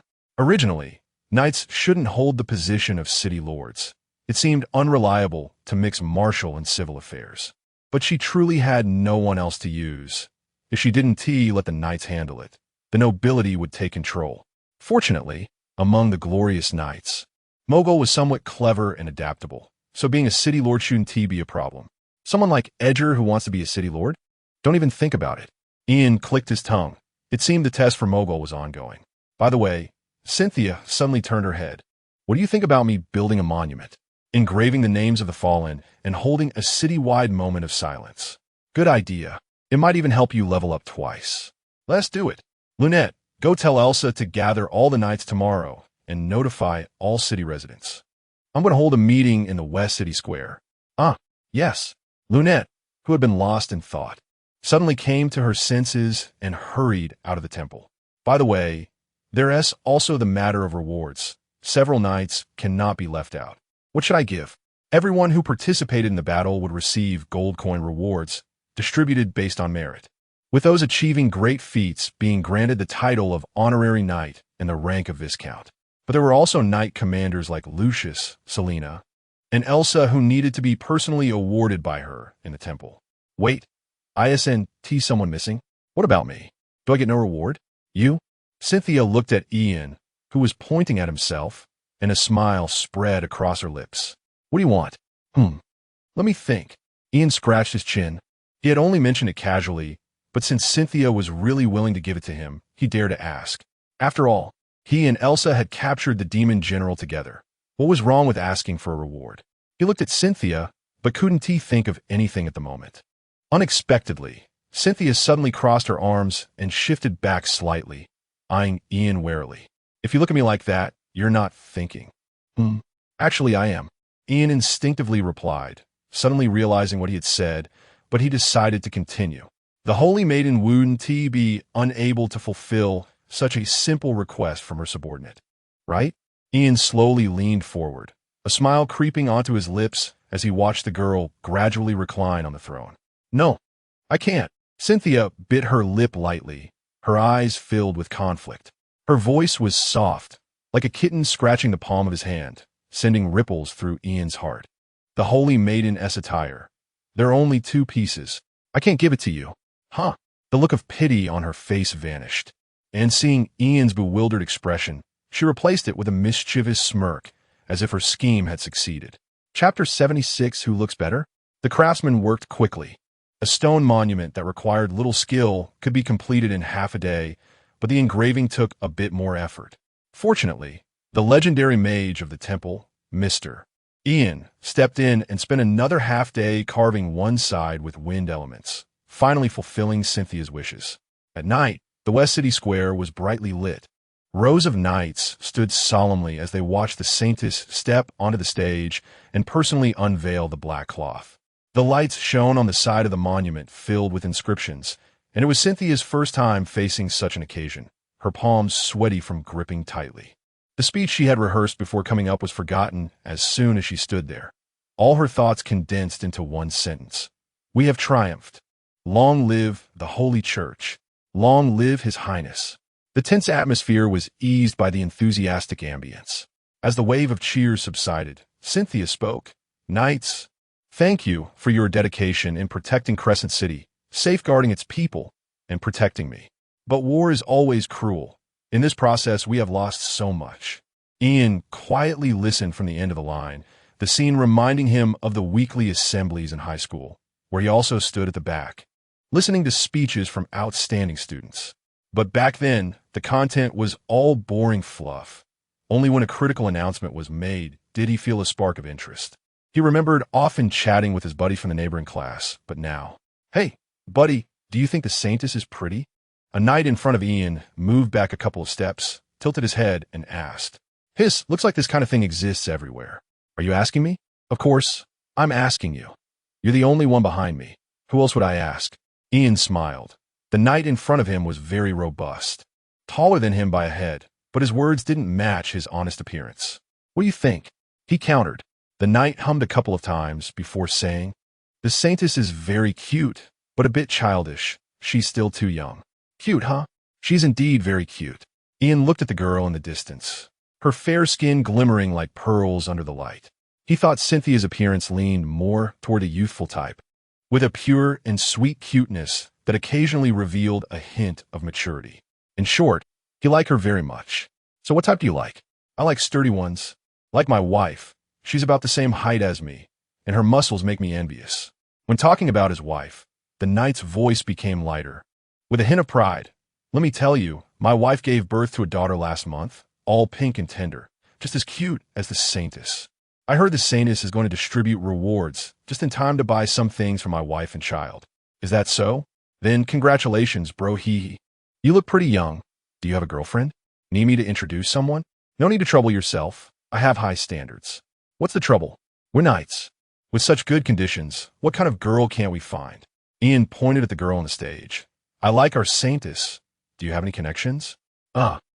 I advise you to wash up and sleep. Just be obedient. Their conversation was interrupted by the enthusiastic applause that erupted, and they couldn't hear what was specifically said, but they clapped along.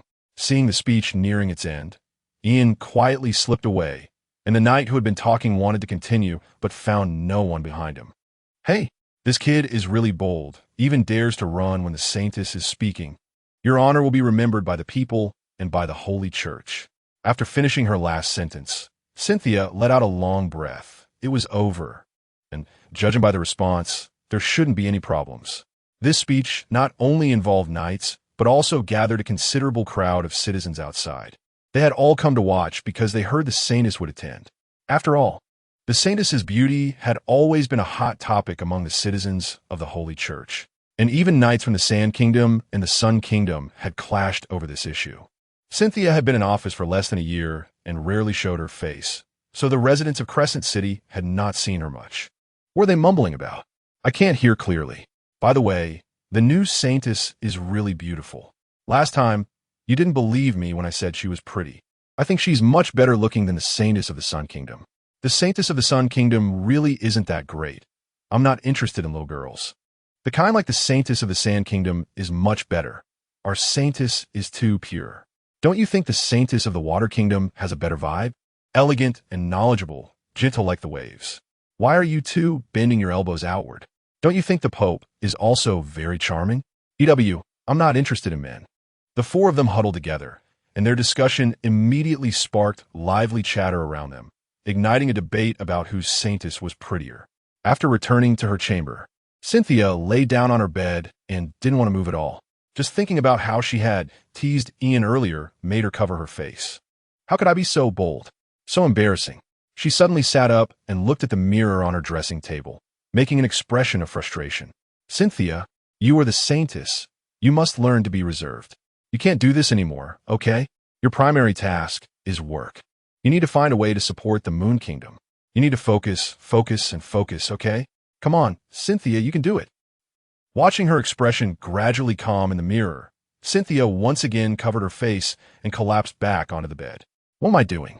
So childish. By the way, do other Sanuses get married? I don't think I've heard of any. The Pope seems to be very close to the apocalypse night. But I haven't heard any rumors about love. But where did Ian go? I didn't see him when I came back. Never mind, sleep. Cynthia turned over, stretching one leg out from under the blanket, curling it up against the wall, and closed her eyes. Meanwhile, in the Crescent Tavern, for people were gathered around a corner table, various types of drinks filling the table. Performers on the stage played upbeat music while dancers swayed their bodies. And waitresses in tight red outfits moved between the guests. So Ian, how is it? Not bad, right? Lucius draped an arm around Ian's shoulder. This usually serious middle-aged man was now flushed with drink, repeatedly trying to clink glasses with Ian. It's just the two of us men here. Let's show some manly spirit and drink. Selena and Elsa sat on the other side, colorful cocktails in front of them, quietly discussing something. If an observant person saw the four of them, they would be shocked to see the four highest combat powers of Crescent City gathered in a tavern. What was behind this? Well, actually, it was nothing special, just a simple celebration. According to Lucius, this was their tradition. After winning a battle, they naturally had to gather for a feast. Unfortunately, before, there were only the three of them at level 50 or above in Crescent City, and two were ladies, which always felt a bit awkward for Lucius. Fortunately, now there was one more person qualified to join, making Lucius a bit more enthusiastic. Chapter 77 Confession. All right, Lucius. Ian looked at him, and didn't he seem like someone who would drink? Selena turned back and said, at least the three of us have alcohol, while Ian has sparkling water. Don't worry, I'll drink water instead of alcohol. Come on, Lucius, down it. After saying that, Ian tilted his head back and drank an entire glass, slamming the cup heavily on the table, showing off his bravado. Lucius twitched the corner of his mouth, looking at the full glass of high-concentration alcohol, and gritted his teeth. Since we've come this far, bottoms up. He also tilted his head back, but less than halfway through, he started coughing and spilled what he hadn't finished. Cough, cough, oh no. Lucius wiped the corner of his mouth, looking regretfully at the spilled liquor on the floor, and called over a waiter to clean it up. Give me a glass of sparkling water, too. Yes, please wait a moment. Soon, a glass of bubbly liquid, just like the one in Ian's hand, was brought over, and Lucius felt invigorated again. Come on, let's keep going. Elsa, having finished her drink, rested her chin on her hands and asked Lucius, how asked that woman you liked before? This question drew the attention of the other two to Lucius. Ian was slightly surprised, not expecting Lucius, who looked to be in his 40s or 50s, was still unmarried. Lucius scratched his face, feeling a bit embarrassed. It's still the same. I've been secretly giving her money. Seeing Ian's puzzled expression, Selena explained, she's a woman from North City. Her husband often abused her, and once Lucius happened to see it and locked her husband up, who later died in prison. After that, Lucius often secretly sent her money, but without revealing himself, always wearing a black cloak and covering his face. I thought North City was too dangerous, and she was alone. I just wanted her to move to South City. Lucius defended himself. Right, but it's been over a year, and it seems like there's still no progress. Selena gave him a disdainful look, thinking that if he liked her, he should be more straightforward. As a glorious night, what was Lucius doing? It's not that. Sigh, let us drink. You're already drinking sparkling water. Why bother with alcohol? Are you afraid she'll reject you? Ian chimed in. I say, just confess directly. Wear your best clothes, bring her a bouquet, and I guarantee you'll succeed. As a glorious night, can you act like a man? Don't let me lose respect for you. Elsa's words had a strong effect. Lucius, who had lived half his life, couldn't he stand being told he wasn't manly. All right, just watch me. Lucius slammed the table, despite switching to sparkling water. The remaining effects of the alcohol were enough to bolster his courage. The three exchanged glances and quickly followed Lucius. It would be a shame not to see such a big event. Lucius went out and headed to a flower shop, where he impatiently waited for the owner in pajamas to open the door before rushing in to grab a rose and leave. He casually placed a silver coin on the table, and the owner was all smiles. He made his way to an alley in South City and raised his chin to the three of them. Ian raised his hand, casting a shadow, and the three of them disappeared from sight. Lucius took a deep breath and knocked on the door. The door was opened by a seemingly gentle woman, leaning against the door in a somewhat fragile manner. Who are you? The first question made Lucius sober up a bit. He seemed to have forgotten he was no longer in a black cloak, now showing his true face. It's the knight. What's the matter so late? How could she not recognize the knight who often came to her disguised, slipping her gold coins? His figure had long been imprinted in her mind. Miko, is she from the land of the rising sun? The hidden trio? Ian paused upon hearing the name. Her ancestors were refugees from the land of the rising sun. Elsa explained, clearly having done her homework. Miko, I came to tell you. Miko listened quietly, already aware of what was about to happen, looking at the nervous knight with a smile in her eyes. Like you. Really, since the first time we met. In short, would you go out with me? Lucius blurted it all out. The burden he had been carrying in his heart dissipated at that moment. Flames erupted in the air, forming a heart under exquisite control. Miko's face was illuminated by the firelight, her eyes sparkling with surprise. Of course. E.M. willing. That night, Ian lost track of how he got back, only remembering being dragged to drink a lot of alcohol. And when he woke up, he found himself staring at an unfamiliar ceiling. But there was a familiar vanity and coat rack, and when he caught a glimpse of a platinum color, his heart suddenly trembled. Could this place be? Hey, you're awake? A soft voice came from the other side. Cynthia, dressed neatly in her saintess attire, stood by the bed, squinting at him. She would never forget the horror of waking up to see a shadow standing by the bed the night before, scaring her into using Heart Lake reflecting moon, only to find it was a disoriented Ian. How did I end up here? He remembered returning to his own room. You'll have to ask yourself. So you went drinking last night? With whom? With Elsa and the others, and I watched Lucius confess. Ian rubbed his head, the pain of a hangover still lingering, feeling dizzy.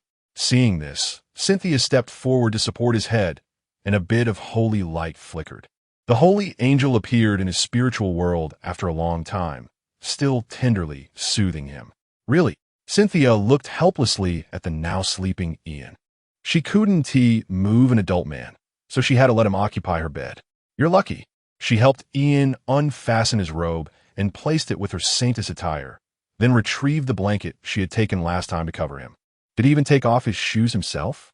It was now 8 in the morning. When Emily arrived at the palace and saw the wide-open door, she froze at the scene of the saintess standing by the bed helping Ian undress, not daring to move. She didn't dare to speak or ask. Your Highness, the documents are ready. Let us go.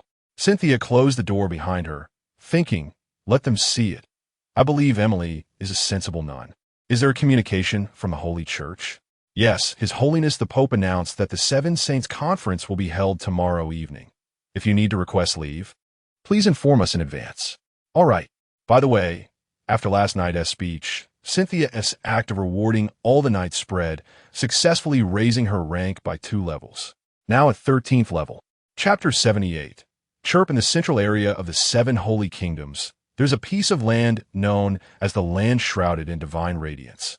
Within this city, covering over 10,000 square kilometers, towering buildings can be seen, streets are well maintained, and pedestrians and vehicles move in an orderly fashion.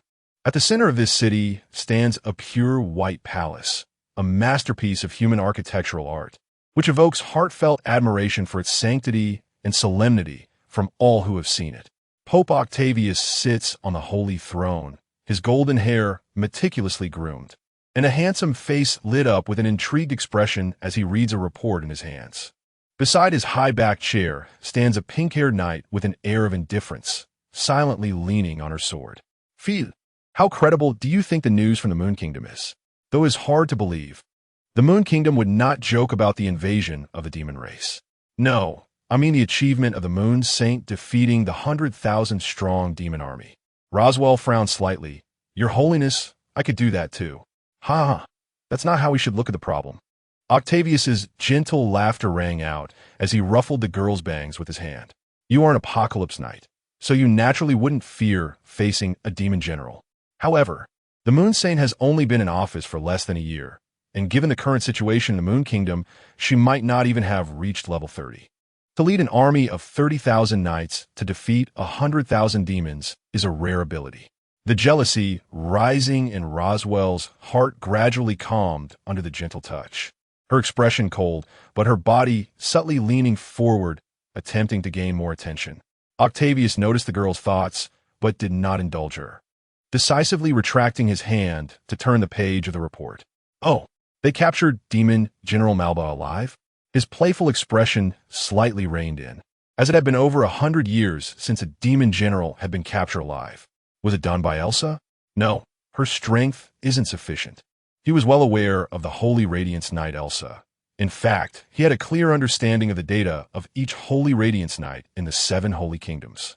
Elsa, at level 63, is considered below average among the Holy Radiance Knights, excelling in speed but still lacking when facing the 8-armed demon, General Malba. The assistant, Temple Mage, Ian, his strength is about level 55. Level 55 doesn't seem much to him, but the age noted caught his attention. 18 years old, level 55? Roswell was also taken aback upon hearing this whisper. Over the years, the church had observed that breaking level 50 before the age of 40 increases the chance of reaching level 60.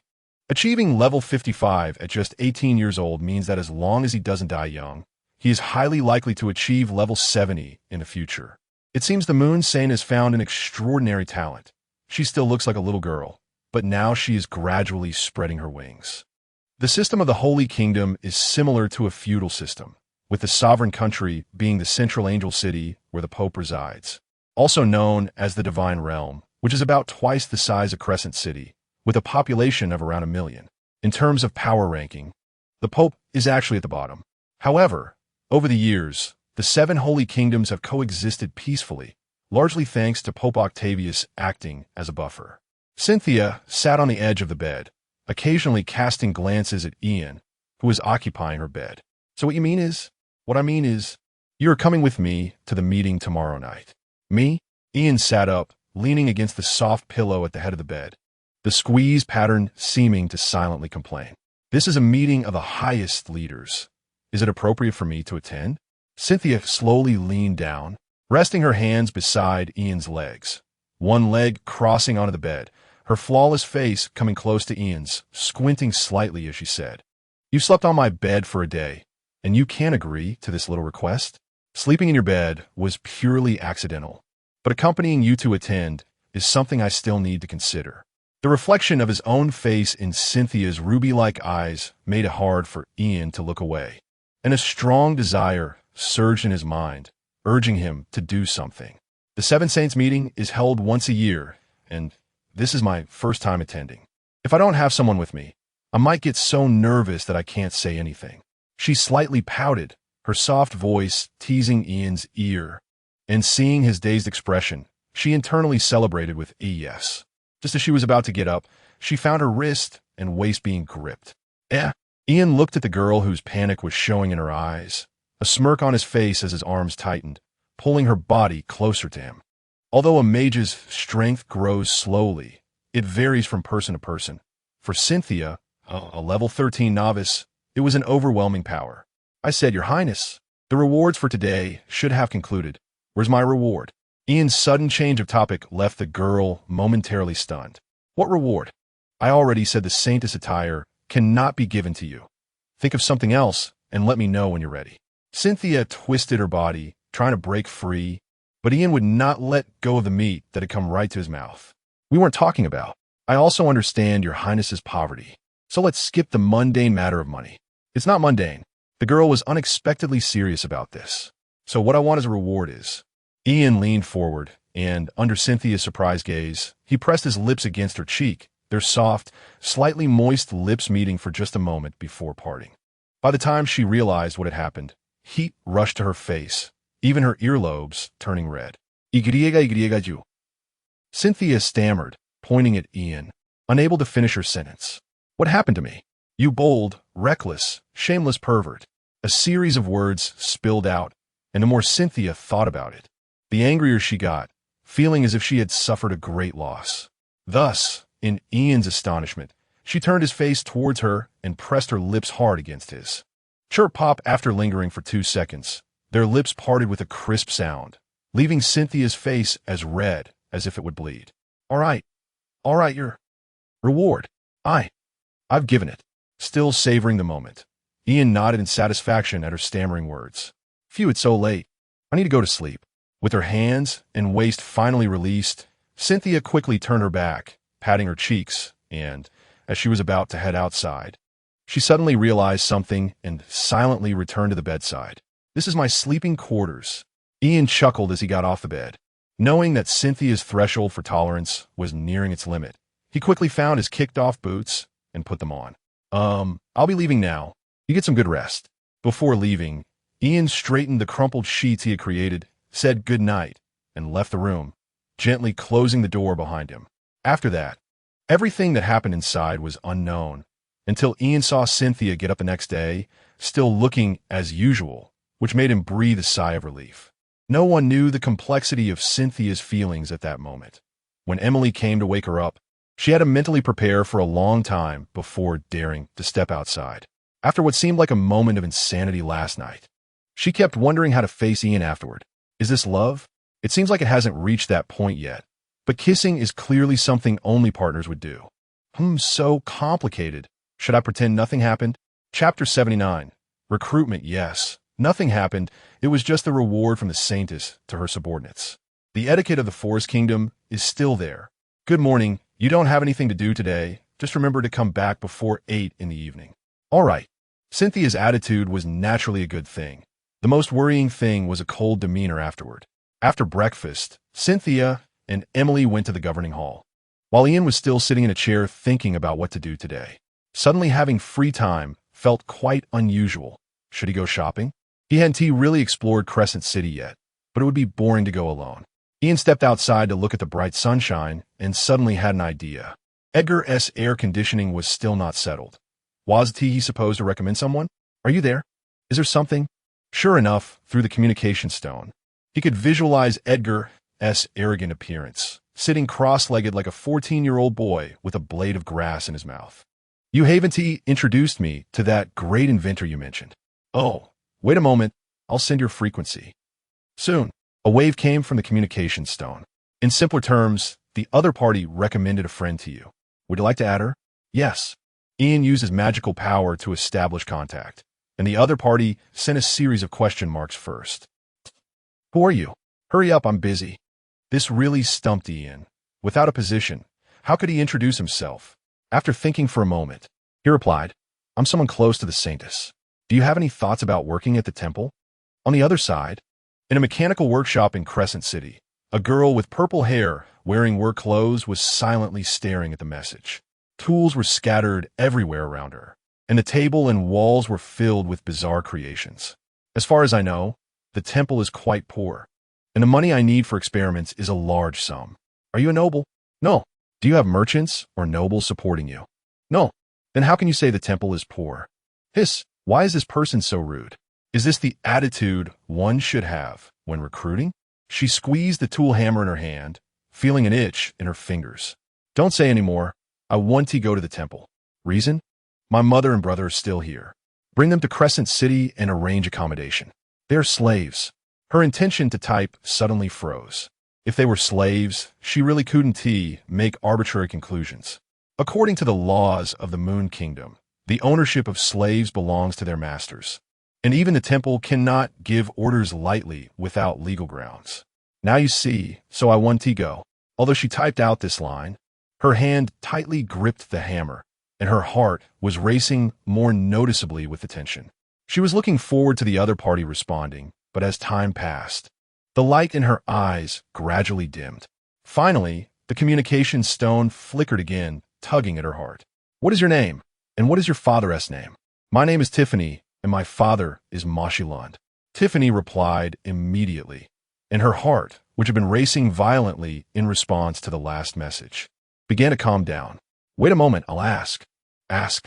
She felt increasingly that the person on the other side was unreliable. If it weren't for Edgar's recommendation, she would really think it was some kind of scam. If the temple was truly willing to help her, could her mother and brother be freed from that cage? On the other side, Ian brought the communication stone to the governing hall and projected the communication content in front of Cynthia, who looked puzzled. Moxilund. Although she didn't know this name, the surname sounded familiar. This Tiffany's father was unclear to her, But the lord of Crescent City was Maury Lund. Could he be the father of her father? Emily, go find information on the Lund family. As you command, Your Highness. After Emily went out, Cynthia continued to swipe through the light screen, confirming it was just a simple recruitment, then asked, does she have any special traits? How to put it, she invented a magical device that brings coolness. I think if we can bring the temple in for mass production and promotion, you can also level up. Bringing coolness? The summer temperatures in the Moon Kingdom are not low. Sometimes it gets humid and hot when the moisture rises. If such a magical device appears, it would be beneficial for the people. Being able to create such an invention, she very likely signed a contract, a manufacturing position beyond just being a craftsman. Cynthia realized this time she was genuinely interested. Life-related positions are treasures. Once they level up, they can truly benefit the country and the people. Compared to armed forces, the Moon Kingdom currently needs more talents in life-related positions. Moreover, if they can use this to find out if there are any issues with the Lund family, they could also reclaim Crescent City. The more Cynthia thought about it, the more feasible it seemed. She wanted this person. Emily, go help me. Ian reminded softly before Emily returned. Cynthia silently retracted her words. It seemed one nun was not enough. She looked at Ian, who was preparing to send a message. You, go relay my message. Huh? Ian blinked and looked around, confirming she was indeed talking about him. Go send a message to the continent in the name of the Moon Saintess, saying that the Moon Kingdom welcomes all ambitious, idealistic, and capable people to take office, regardless of race. Is this a recruitment? Tiffany's appearance made Cynthia realize that there are still many talented individuals in the continent who, for various reasons, have not been able to shine. Let those who are interested come to the temple to discuss with me. The temple will reimburse travel expenses. Just in time for Ian's proposal of a national official assessment to begin soon. Those who are eliminated will naturally need someone to fill in. The call she initiated might just lead to a gold mine. As you command. After Ian sent the message to Tiffany, he went to the temple's communication room to start drafting messages for the lords of various places. In the workshop, Tiffany was absent-mindedly fiddling with the parts on the table, with the communication stone within reach. Finally, the communication stone vibrated, and a new message came through from the temple. The princess said it's okay. Just wait for further details. What does this mean? Is it a preview of a preview? But it seems the other party has already informed that Moon Saintess. So there shouldn't be any major issues? How is the negotiation going? This was Edgar's message. It's going okay. The other party said to wait a bit more. Then just wait. Ian is still reliable. If it doesn't work, I'll go urge them again. No need. Thank you, Edgar. You're a good person. What are you talking about? We're brothers. It's nothing. At the temple, Emily returned holding a stack of documents and placed them beside Cynthia. Your Highness, here is the information on the Lund family. Maury Lund is the second son of Maury Lund, and he has 3 other brothers. Cynthia took the documents and quickly skimmed through them. Crescent City had been relatively stable over the years, and the Lord, Maury Lund, had a low presence, seeming like a compliant person. Chapter 87 Saints Meeting sent a message to Edgar and have him check if there is anything unsavory about the Lund family. As you command, Your Highness. Wait. Cynthia called out to Emily, who was about to leave. She rubbed her fingers on her forehead. Don't let Edgar investigate.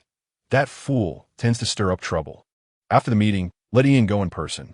At this moment, Ian, satisfied after confirming all the responses from the city lords, left the communication room. He had learned to be smart and chose to leave the temple directly. Otherwise, if he went to see Cynthia again, he might end up with more work. What else could he do? How did he spend his vacations before? Lying in bed, scrolling through his phone, ordering takeout when he was hungry, and sleeping when he was tired. He never felt bored at all. Wait, was his previous life really that dull? Now it was even duller. He didn't even have his phone to scroll through. Lying in bed, he was left with only the options of opening and closing his eyes. Was this the saint's method? Trying to make me unable to live without her. What a vile thought. He had to prove today that he was a fulfilled person. At night, Cynthia kept moving her chopsticks. This afternoon, she had gone to visit injured knights and express gratitude at the headquarters of the Magic Association. She was already very hungry. Eat. Is the food not good today? She asked curiously, looking at Ian, who was holding his chopsticks but hadn't moved. You know, Am I a very empty person? Although she didn't say anything, her tilted head made Ian understand what she meant. This afternoon, I strolled around the West City, but didn't find anything interesting. Resting turned out to be more interesting than working. By the way, what do the second-generation nobles usually do? They're just doing things. Cynthia's reply made the atmosphere subtly shift. She hadn't said much, yet it felt like she had said everything. Ian's hand holding the chopsticks trembled. That word sounded particularly off coming from Cynthia. You really have been watching unhealthy things. I'm not. I haven tea. Don't say such things. Accusing a saint is a grave sin. Cynthia said with a righteous expression. How could a dignified saint look at impure things? That would be a disgrace to the holy status. Although many nobles had fallen from grace, there were still many capable ones among them. They enjoyed resources far superior to ordinary people, and 9 out of 10 knights who passed the tests each year came from noble families. How could citizens, who struggled even to fill their stomachs, provide their children with the physical qualities required to become knights? This was also why couldn't he clear out the nobility. Ian understood this well. A family that had been around for thousands of years had to have some brains. After all, their foundation was there, and they had a presence in every industry. Although Cynthia held military power, she also didn't dare to recklessly turn against the nobles. Only those like Leonard, who had committed unforgivable crimes, would be held accountable, and other nobles wouldn't say much about it. However, I will definitely collect the cities that need to be collected, and the systems that need to be abolished will be abolished. Nobles can exist, but they must be under the control of the temple. Clap, clap, clap. Ian instinctively applauded. Cynthia looked very cool when she said this, but unfortunately, her gesture of pointing her chopsticks like a sword was a bit of a mood killer. There's still meat on the chopsticks. Hurry up and eat. Your Highness is going to get cold. Oh, the inexplicable feeling of emptiness disappeared at some point, and his chopsticks finally moved. It seemed that being with Cynthia made his mood much better. Could it be that Cynthia's true form is a phone? What are you looking at? Hurry up and eat. It's almost time. Oh, at 8 o'clock in the evening, Ian and Cynthia arrived at the communication room on time. Only then did he realize the purpose of Cynthia calling him here. You just stand behind and manage the communication tower. Make sure to keep the communication stable. Oh, I thought I was going to be on screen. You're not a saint. Why would you need to be on screen? Cynthia said as she adjusted her clothes to ensure they were neat. If I weren't worried about not having enough magic to maintain communication for so long, I would have done it myself. Standing in the designated position, Cynthia nodded to Ian. Okay, go ahead and send a communication request to Angel City. Understood. As magic was infused, the communication tower emitted a faint blue glow. Ian selected the frequency marked for the Angel Holy City to send a request. Soon, a blue screen appeared, and a handsome young man wearing a golden crown waved from behind screen. Long time no see, Princess Cynthia. Is the saint well? Cynthia knelt and bowed before responding. The saint is well. Thank you for your concern, Your Highness. Just then, the water saintess also connected, and the 7 saints meeting began. As Octavius finished speaking, 6 light screens appeared in sequence around him. Princess of the Moon, this is your first time attending the meeting. Let me explain the situation. After confirming that all the saintesses were present, Octavius spoke. The 7 saints meeting serves as a platform for communication between the holy kingdoms. When there are no topics, all participants can speak freely. You may begin now. Your Highnesses have not yet met you, so why doesn't the Moon Saintess introduce herself first? Cynthia nodded. Good evening. Your Highnesses, I am the 5th Moon Saintess, Cynthia Saint Tessicania. The blue-haired girl in a fitted skirt armor in the upper left corner spoke first. Princess Cynthia, I heard that your holy city was invaded by the demon race. Do you need me to lead troops to assist? Her expression was filled with concern, along with a certain expectation and excitement, as if she really wanted an affirmative response. All right, I'm the Wind Saintess, Audette Saint Fanel. Thank you for your concern. Princess Audette, the demon army has already retreated. We are currently mopping up the remaining demons. If I need assistance later, I will contact you, Your Highness. All right, she pouted, her previously vibrant emotions fading. Next time, you must notify me about such matters. Ian outside the screen understood the meaning behind Audette's eyes. It was a regret for not having a good fight. The rumored strongest saintess in combat. He didn't know how her actual strength measured up. Princess Cynthia, I heard that your country has captured a demon general? This time, it was a brown-skinned woman wrapped in two flowing ribbons. Her long black hair covering crucial areas as she reclined on a couch, looking like a beautiful serpent. Sans Sanctus Sapphirus Saint Tamitu. Seeing those semi-transparent ribbons, Ian realized that Cynthia's Saintess attire was indeed shockingly conservative. Yes, the demon General Malba is still locked in the dungeon. I am currently interrogating him for information.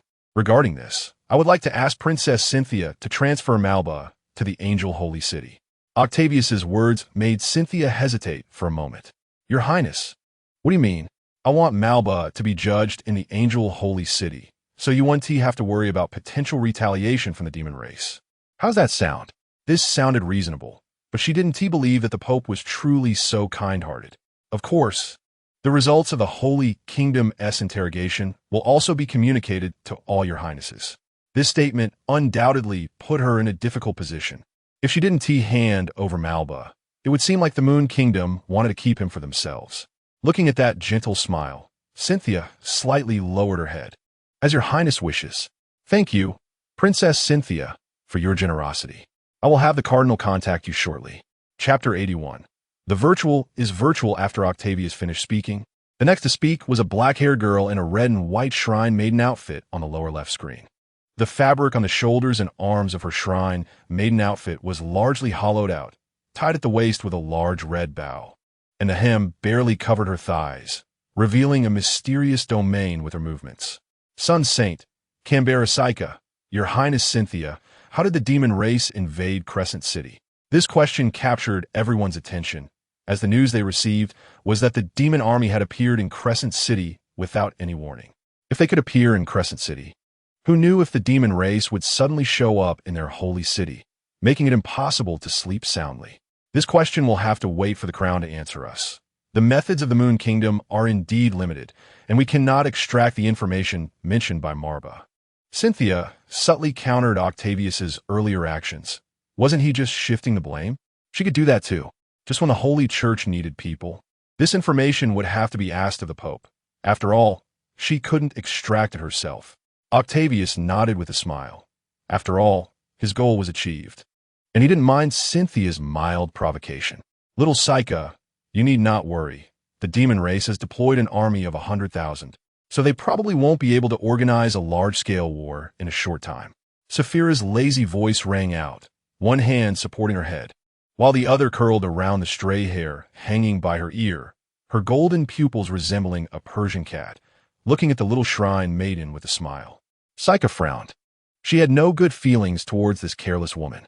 Before Psycha could say anything, another screen lit up and a silent white-haired woman spoke. Your Highness Saphira, please pay attention to your titles and demeanor in such occasions. Moreover, I should remind you that your attire is detrimental to the image of the saint. But this is my shrine maiden outfit, Miss Elizabeth.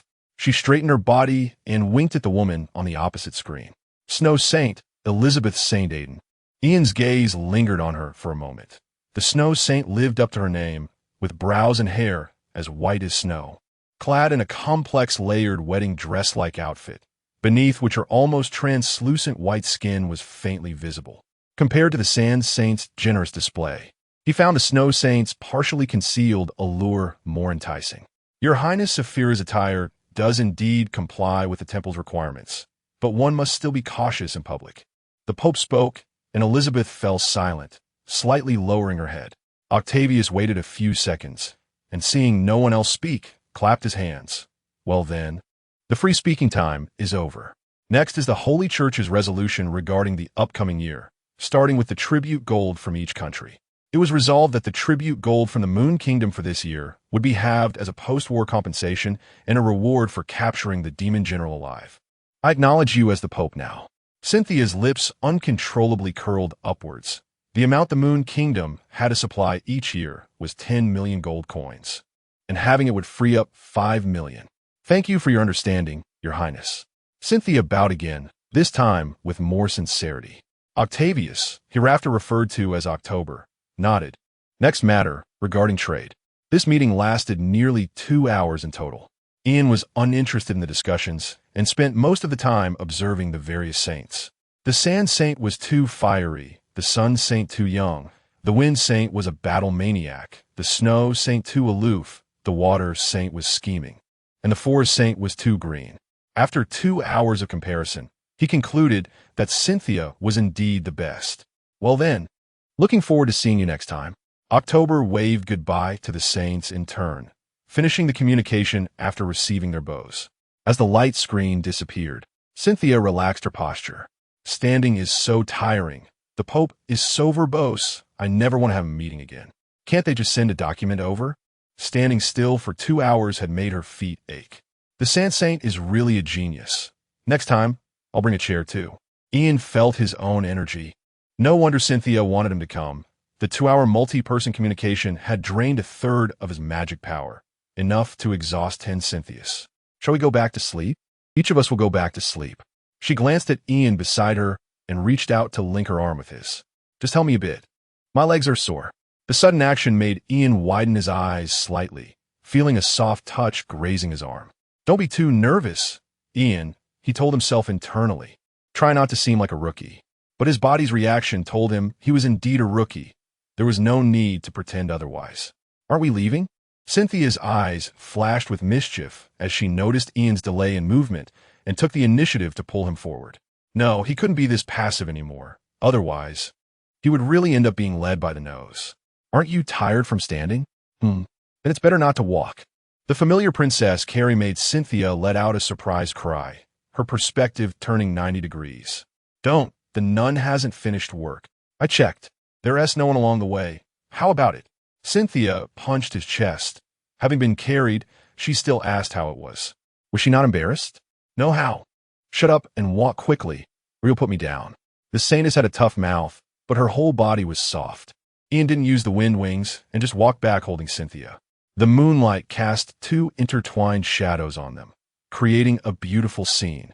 But was the road to the dormitory a bit too far? Cynthia, look at the moon tonight.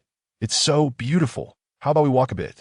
Cynthia felt a slight tremor at the bend of her legs and let out a soft hum. Virtual is virtual. Don't make excuses. If you dare put me down, don't think about doing this again in the future. Isn't it just wanting to be held? I'll let you hold me enough. After all, she wasn't exerting herself. Just kidding. With my level 51 strength, how could I not be able to carry a mere 90 pounds of Cynthia? All the way. Ian carried Cynthia to the dormitory, casually placing his hands behind his back. You should rest early. I'm going back. Cynthia's face was adorned with an unabashed smile as a beam of holy light entered Ian's body. You really should exercise. One day, when you go to the Night Academy, I'll find you a teacher. Even if you have a mage's physique, you can't be too weak. Forget it. I can't manage to exercise. ISN Team Magic cooler than muscles? That's settled then. No objections. Hey, why are you being unreasonable? If you want to be carried, you have to obediently listen to me. At your service, Your Highness. After Ian left, Cynthia turned over and hugged the blanket. To be honest, holding something soft felt really good. Being held is also nice. By the way, with Ian's poor physical condition, would he be able to manage later? Chapter 82. Returning to Lin Yu City. Additional update for the great bossy Lu of the capital of the Dahuang Kingdom. The next day after breakfast, Cynthia placed a stack of documents in front of Ian. This is the information on the Lund family, including the life of the patriarch, Maury Lund, his family, and relatives. I've looked into Tiffany's situation. According to Bloodline, she is Maury's granddaughter, the daughter of Moshi, but her mother was a maid bought by Moshi, and she was kicked out of the house to avoid discovery by the legal wife. A year later, Tiffany's mother had another child, this time a boy, who was discovered by Moshi's legal wife during the pregnancy. However, this child was allowed to stay and live within the Lund family, although his circumstances were quite miserable, often bullied by the 2 children of the legal wife. Ian took a glance at the densely packed text, which made his head spin. How could they find out about someone else's family matters so quickly? It shouldn't have been possible, but for some reason, Edgar managed to find everything out the next day. Cynthia expressed her surprise. She initially only asked him to keep an eye out, not expecting Edgar to actually be useful. But here we are. So what is my task? To bring back the great inventor of the temple. Understood, to bring back Tiffany. I need to solve her mother and brother's predicament. which means I need to find out about Moshi's issues. What if he has no issues? Should I just kill him? Hearing this, Cynthia looked at Ian with a dumbfounded expression. I already told you he was a bot maid. Isn't that problematic enough? True. It's just that it's been a while, so you might not find evidence of the purchase, but I believe he won TB clean. Or you could also try looking into Mori Lund, the head of the family. If all else fails, just let him know the temple needs someone, and we can discuss it further. In any case, the Lund family is located in a remote area, and isn't a big noble family, so they would be willing to exchange some benefits for the temple's favor. This is the most gentle approach. But Cynthia still hopes to uncover some major issues for a clean resolution. Understood. Shall I set off now? Yes. The earlier you go and return, the better. Bring the Saint's order. The knights there can be mobilized at your command. Also take this. Cynthia took out a scroll from her space and handed it to Ian. He recognized it immediately, having torn one not long ago. A long-distance teleportation scroll. I've noticed that every time you're not around, something goes wrong. So take it as insurance. Cynthia's serious tone made Ian's expression stiffen for a moment. It was purely coincidental. There aren't that many coincidences. That said, Ian still took the teleportation scroll, just in case. A green flow of light rose from the temple and quickly streaked across the sky after confirming its direction. On the ground, Bomir, who appeared in Chapter 45, looked at the departing light with a surprised smile and quickly returned to the main hall to speak to the elderly man in the main seat. Father, the magician beside the saintess has left. This is our best opportunity. Carter, who was enjoying a massage from a maid behind him, opened his eyes to glance at Bomir before closing them again. Nonsense, don't think about these things. The temple knights could drown you with their spittle. Without Ian, there are still the Radiant Knights and the Holy Knights. Do you think you can defeat any of them? Stay at home and don't cause trouble. Otherwise, the Baileyite family won't protect you. Laura, make sure to keep an eye on him. The maid behind him paused in her movements and replied, Yes, my lord. Father, I see you're really getting old. The saintess is about to come for an accounting. Who knows what Ian is going to do this time? Do you believe that as soon as he returns, there will be news about which noble committed a crime and was executed? Bomir paced back and forth in front of Carter, engulfed by immense anxiety. This news hasn't come out yet? Don't be impatient. Committing a crime can cost you your head. Carter stretched his body and stood up, with Laura carefully supporting his arm. I think you've gone out and messed around and lost your mind. Here's the thing. Tonight, Laura is staying with me. You should calm down and think things through. Help me back to my room. Yes, my lord.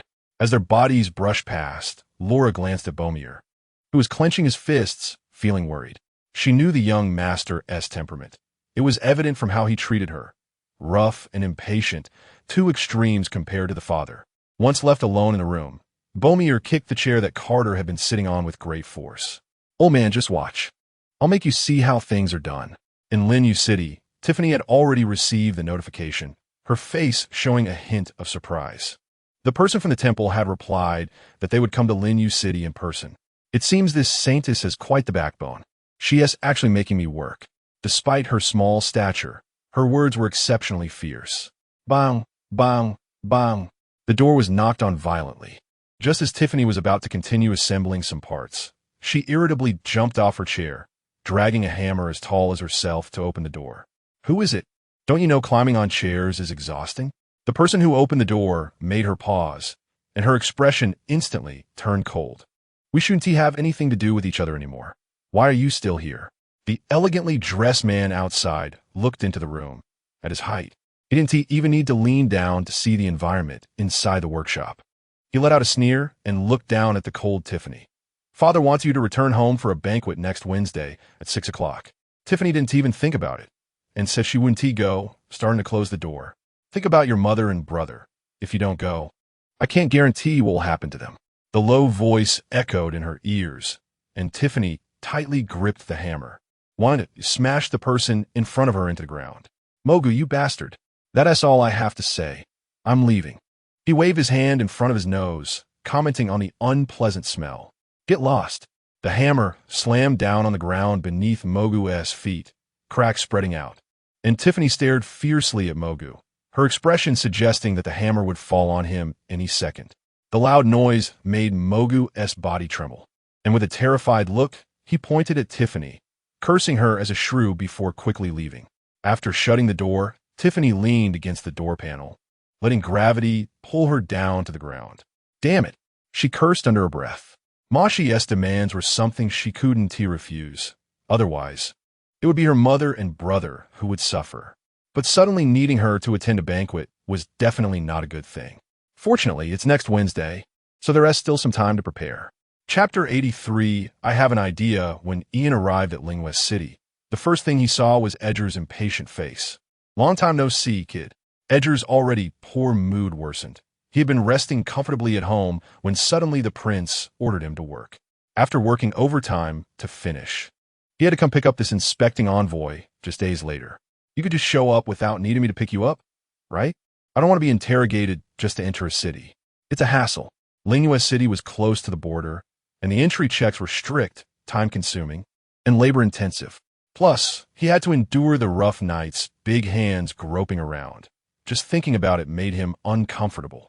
Let us go. I have a task to handle. If I waste time, you won't be able to afford it. Come on, let's go. I really can't deal with this. After greeting the knights at the entrance, the two entered the city through a side door and headed straight for Tiffany's workshop. Tiffany can be a bit impatient. Please excuse any rudeness. Edgar reminded Ian as he prepared to knock on the door. Is she more impatient than you? Ian retorted. Knock, knock, knock. Who is it? Don't you know climbing a chair is tiring? A frenzied voice came from inside. Hiss, she really is quite agitated. Ian heard a dragging sound from within, as if something was being pulled. With a click, the door opened, and a large hammer came into view. But where was the person? Edgar? A voice came from below, and Ian instinctively looked down, seeing a purple-haired little girl who was half a head shorter than Edgar. Who is this long-legged monkey? Hearing the question, Ian realized it was directed at him, and he heard Edgar's merciless snicker beside him. I'm Ian from the temple. Oh, you contacted me through the communication stone, right? Tiffany, leaning on the hammer, waved her hand at the two. Come in, standing outside Block's business. The workshop was relatively dark, filled with scattered parts. The table had some unknown objects that looked mechanical with a slight magical aura. Did you do all these by yourself? Tiffany casually glanced at where Ian was looking. Those are all failures. I can sell them as toys for kids later. She moved two chairs from the corner, pushed the scattered items aside, and beckoned them to sit. Come sit. Those things aren't worth looking at. Ian set down the gear set in his hand. He quite liked this style, with a steampunk mechanical feel. Tiffany supported herself on the chair, propped up with her hands, and swung one leg up to climb on, using her strength to hoist her entire body up amidst their strange gazes. I wanted to ask, why don't you get a lower chair? ISNT, climbing up and down tiring? Do you think I want to? Tiffany shot a glare at Edgar. There's no chair lower than this. The furniture store promised a custom piece, but it's been half a year and I haven't seen it. Every time I ask, they want you to pay a deposit first. How can I afford that? Ian asked in confusion. Haven't your inventions made any money? The refrigeration machine? That is still in the development stage. I'm letting others use it for free to collect data because there's still a risk of explosion. Edgar's shaking leg suddenly froze, incredulously shouting. You didn't tell me there was a risk. It's still operational at home. Didn't I mention it? Must have forgotten. After all, it's in the experimental phase, and I can't guarantee there won't be any risks. Tiffany didn't care. It was just a theoretical risk. Nothing she made had ever exploded. After the noise died down, Edgar sulkily turned his head away, looking like he didn't want to be bothered. Enough of this. Let us talk business. Tiffany tapped the table and recounted the events from the previous days to the two. The Lund family needs you to attend a banquet. Ian thought for a moment. Nobles would certainly send invitations to those of high standing, but he turned to see Edgar looking completely lost.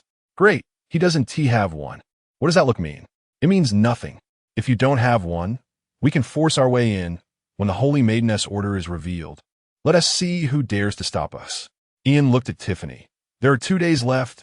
Edgar and I will try to gather some intel. One more question. Do you know any dirt on the Lund family? Dirt? Tiffany paused for a moment. Does Mosie's affair count? Guess I should expect much from a homebody who does mechanics. Last question. You're a contractor, right? What level? Level 26, machinist.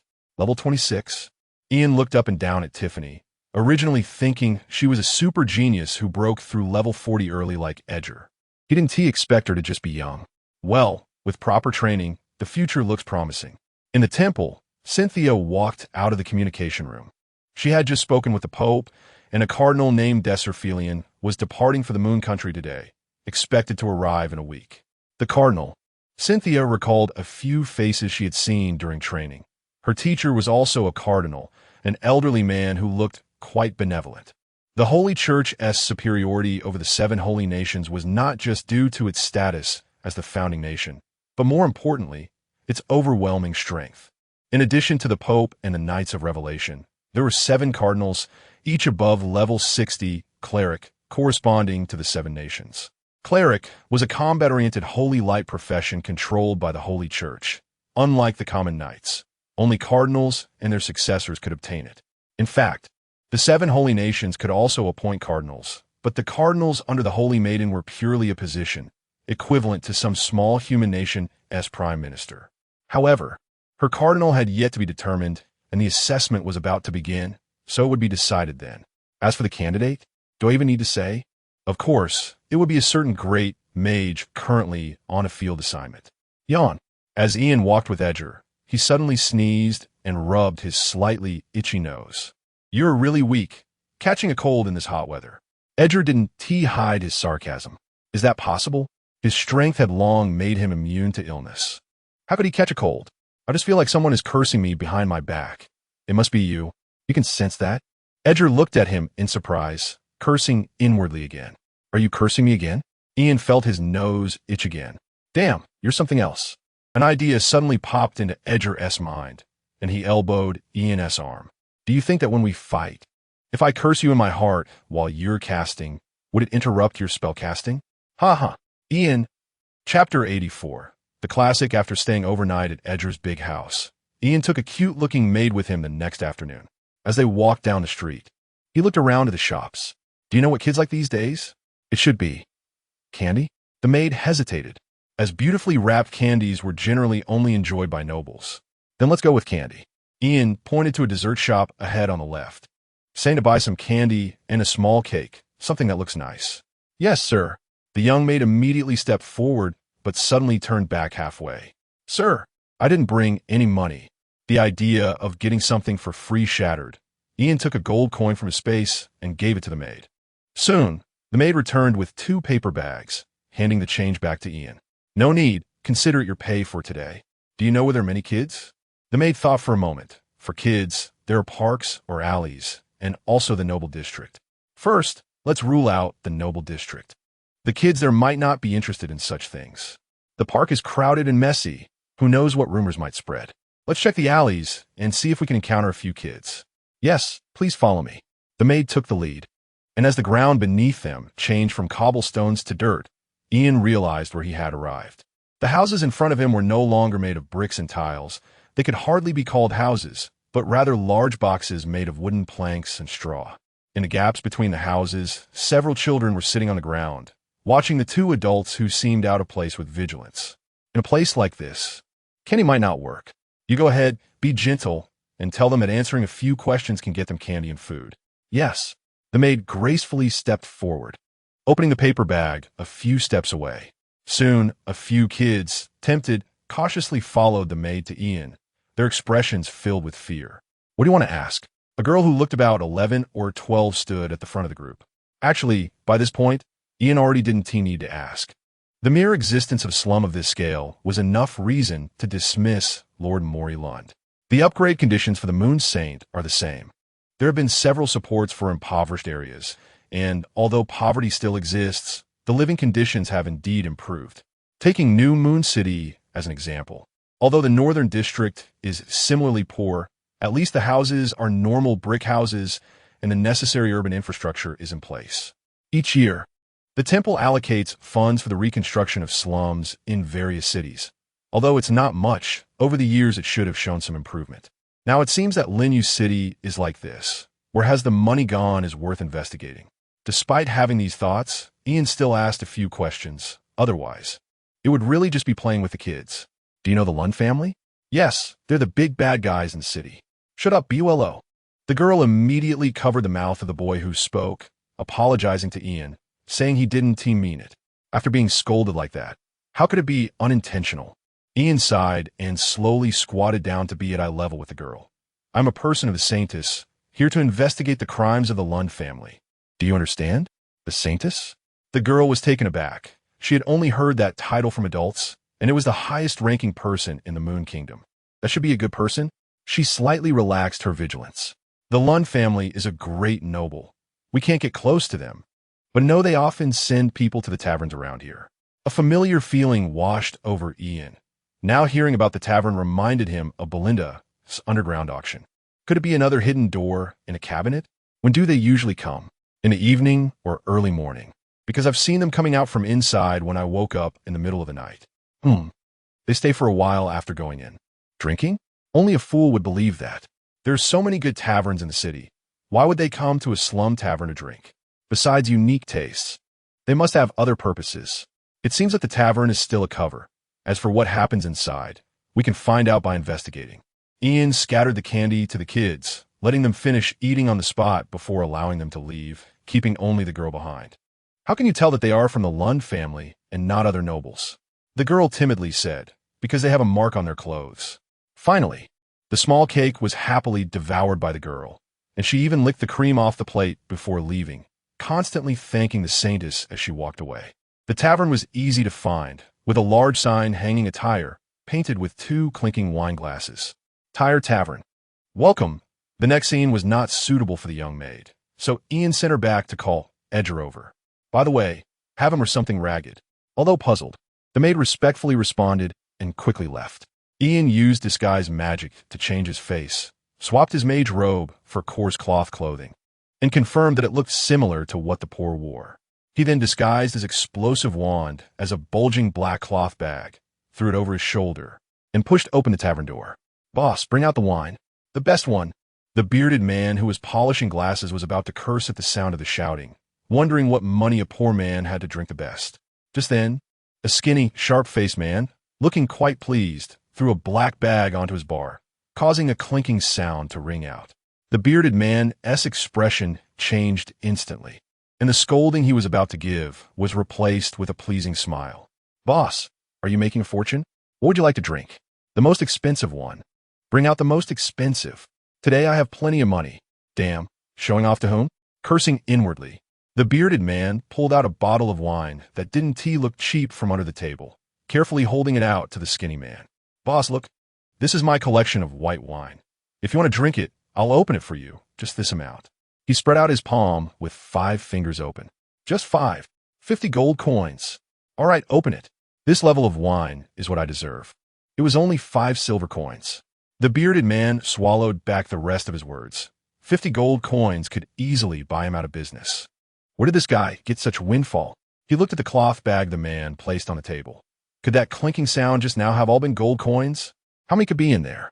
This man wouldn't have gone and dug up some noble-esque grave, would he? Regardless of his thoughts, he continued his actions, digging out a wine opener from under the table and twisting the spiral tip into the cork. Boss, you're straightforward, originally selling for 55 gold coins. This time, let us be friends. 50 gold coins for you. You're a nice guy. All right, today I'll recognize you as a friend. Now go get me some food as well, the best. Sure, enjoy your meal and drink. Damn it, today I'm definitely going to fleece you. Chapter 85. People are equal, boss. Look, this is a specialty from our Ueji kingdom, West Moon steak. The bearded man brought out a plate of fried steak and politely handed over the knife and fork.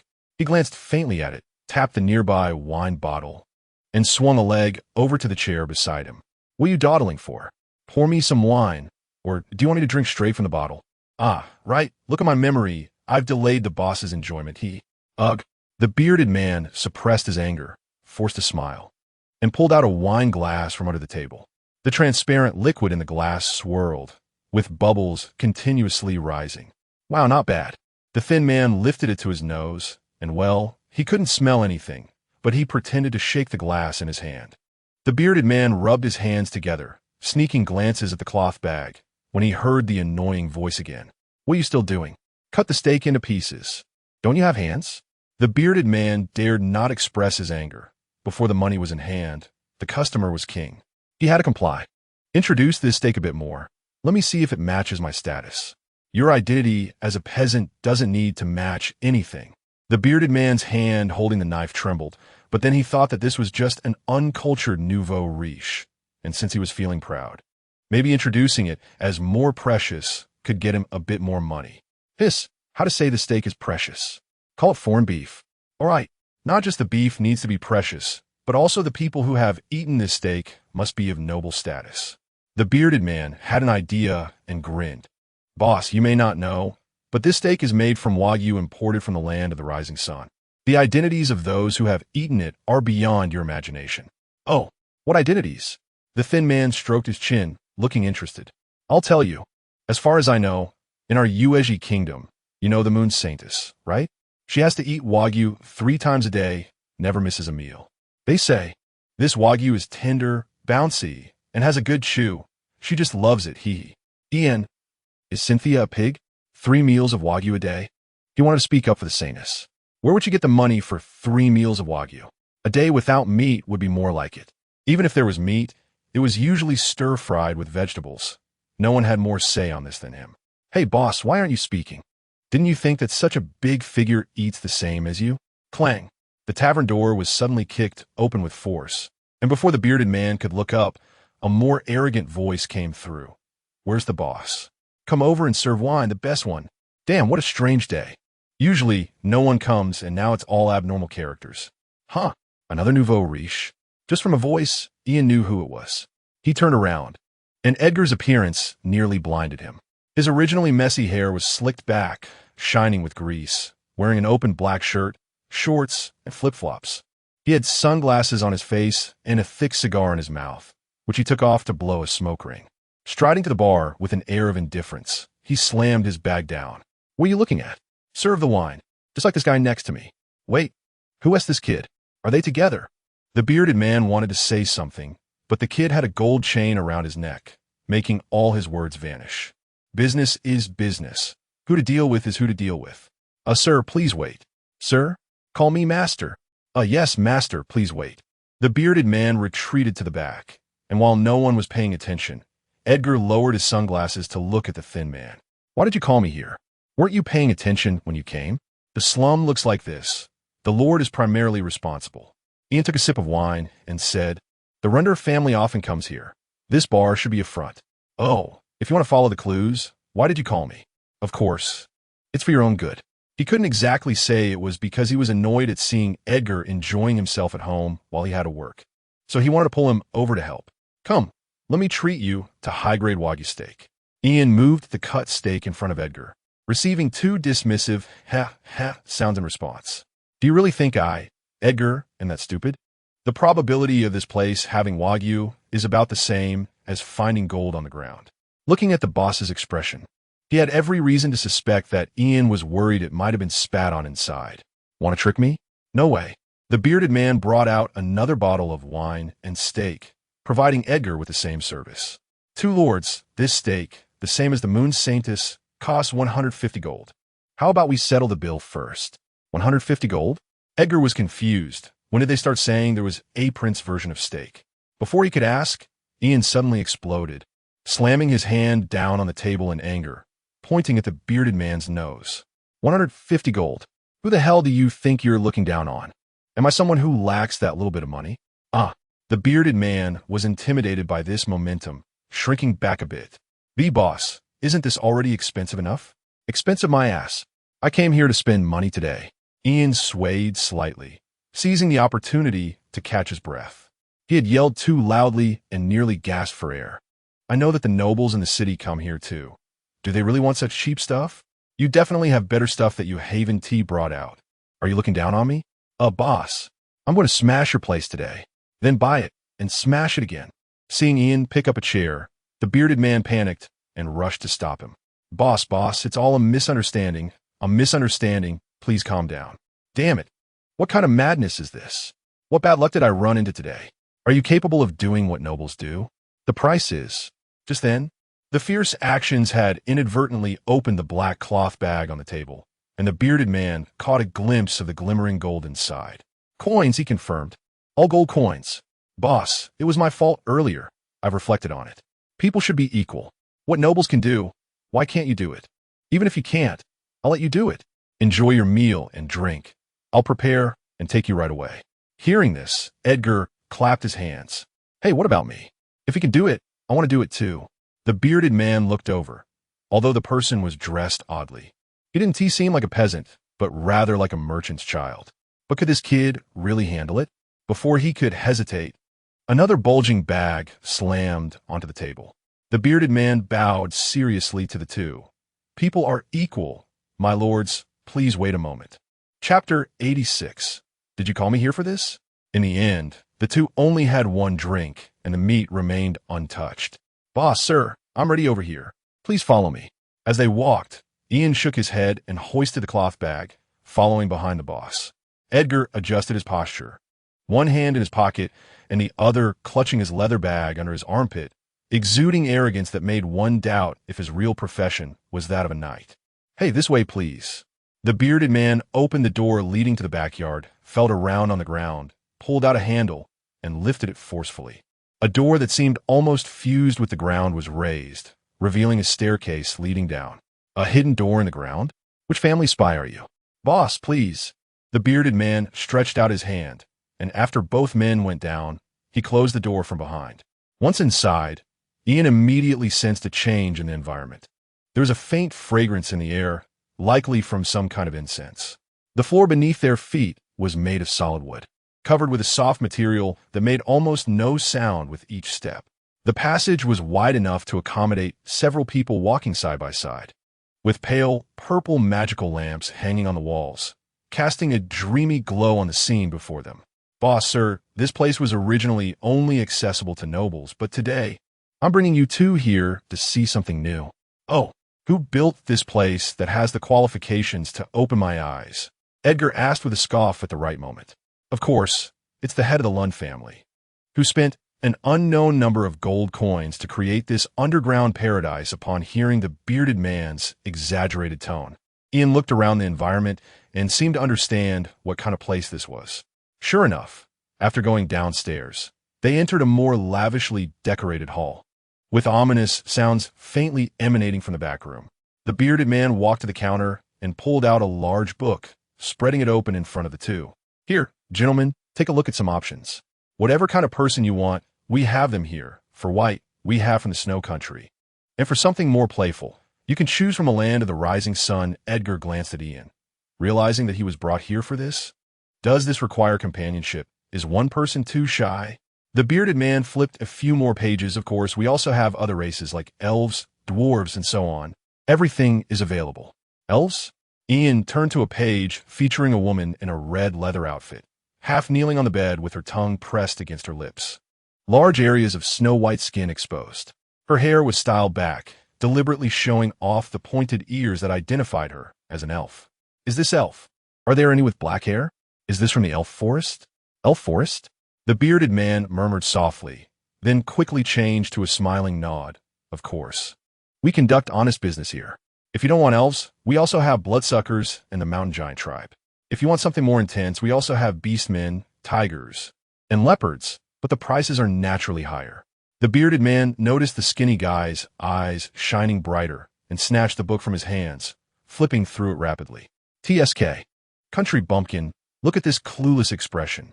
Ian flipped through the book and indeed found a rich variety of types, with various beautiful girls displayed in tempting poses.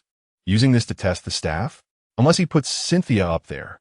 Ian turned to the next page, and his finger suddenly trembled. He looked up in disbelief at the bearded man's knowing smile. Boss, you've spotted our treasured item, right? This is the most expensive option, guaranteed to give you the strongest sense of conquest. That is indeed strong. The picture depicted Cynthia's saintly attire, but worn by another girl.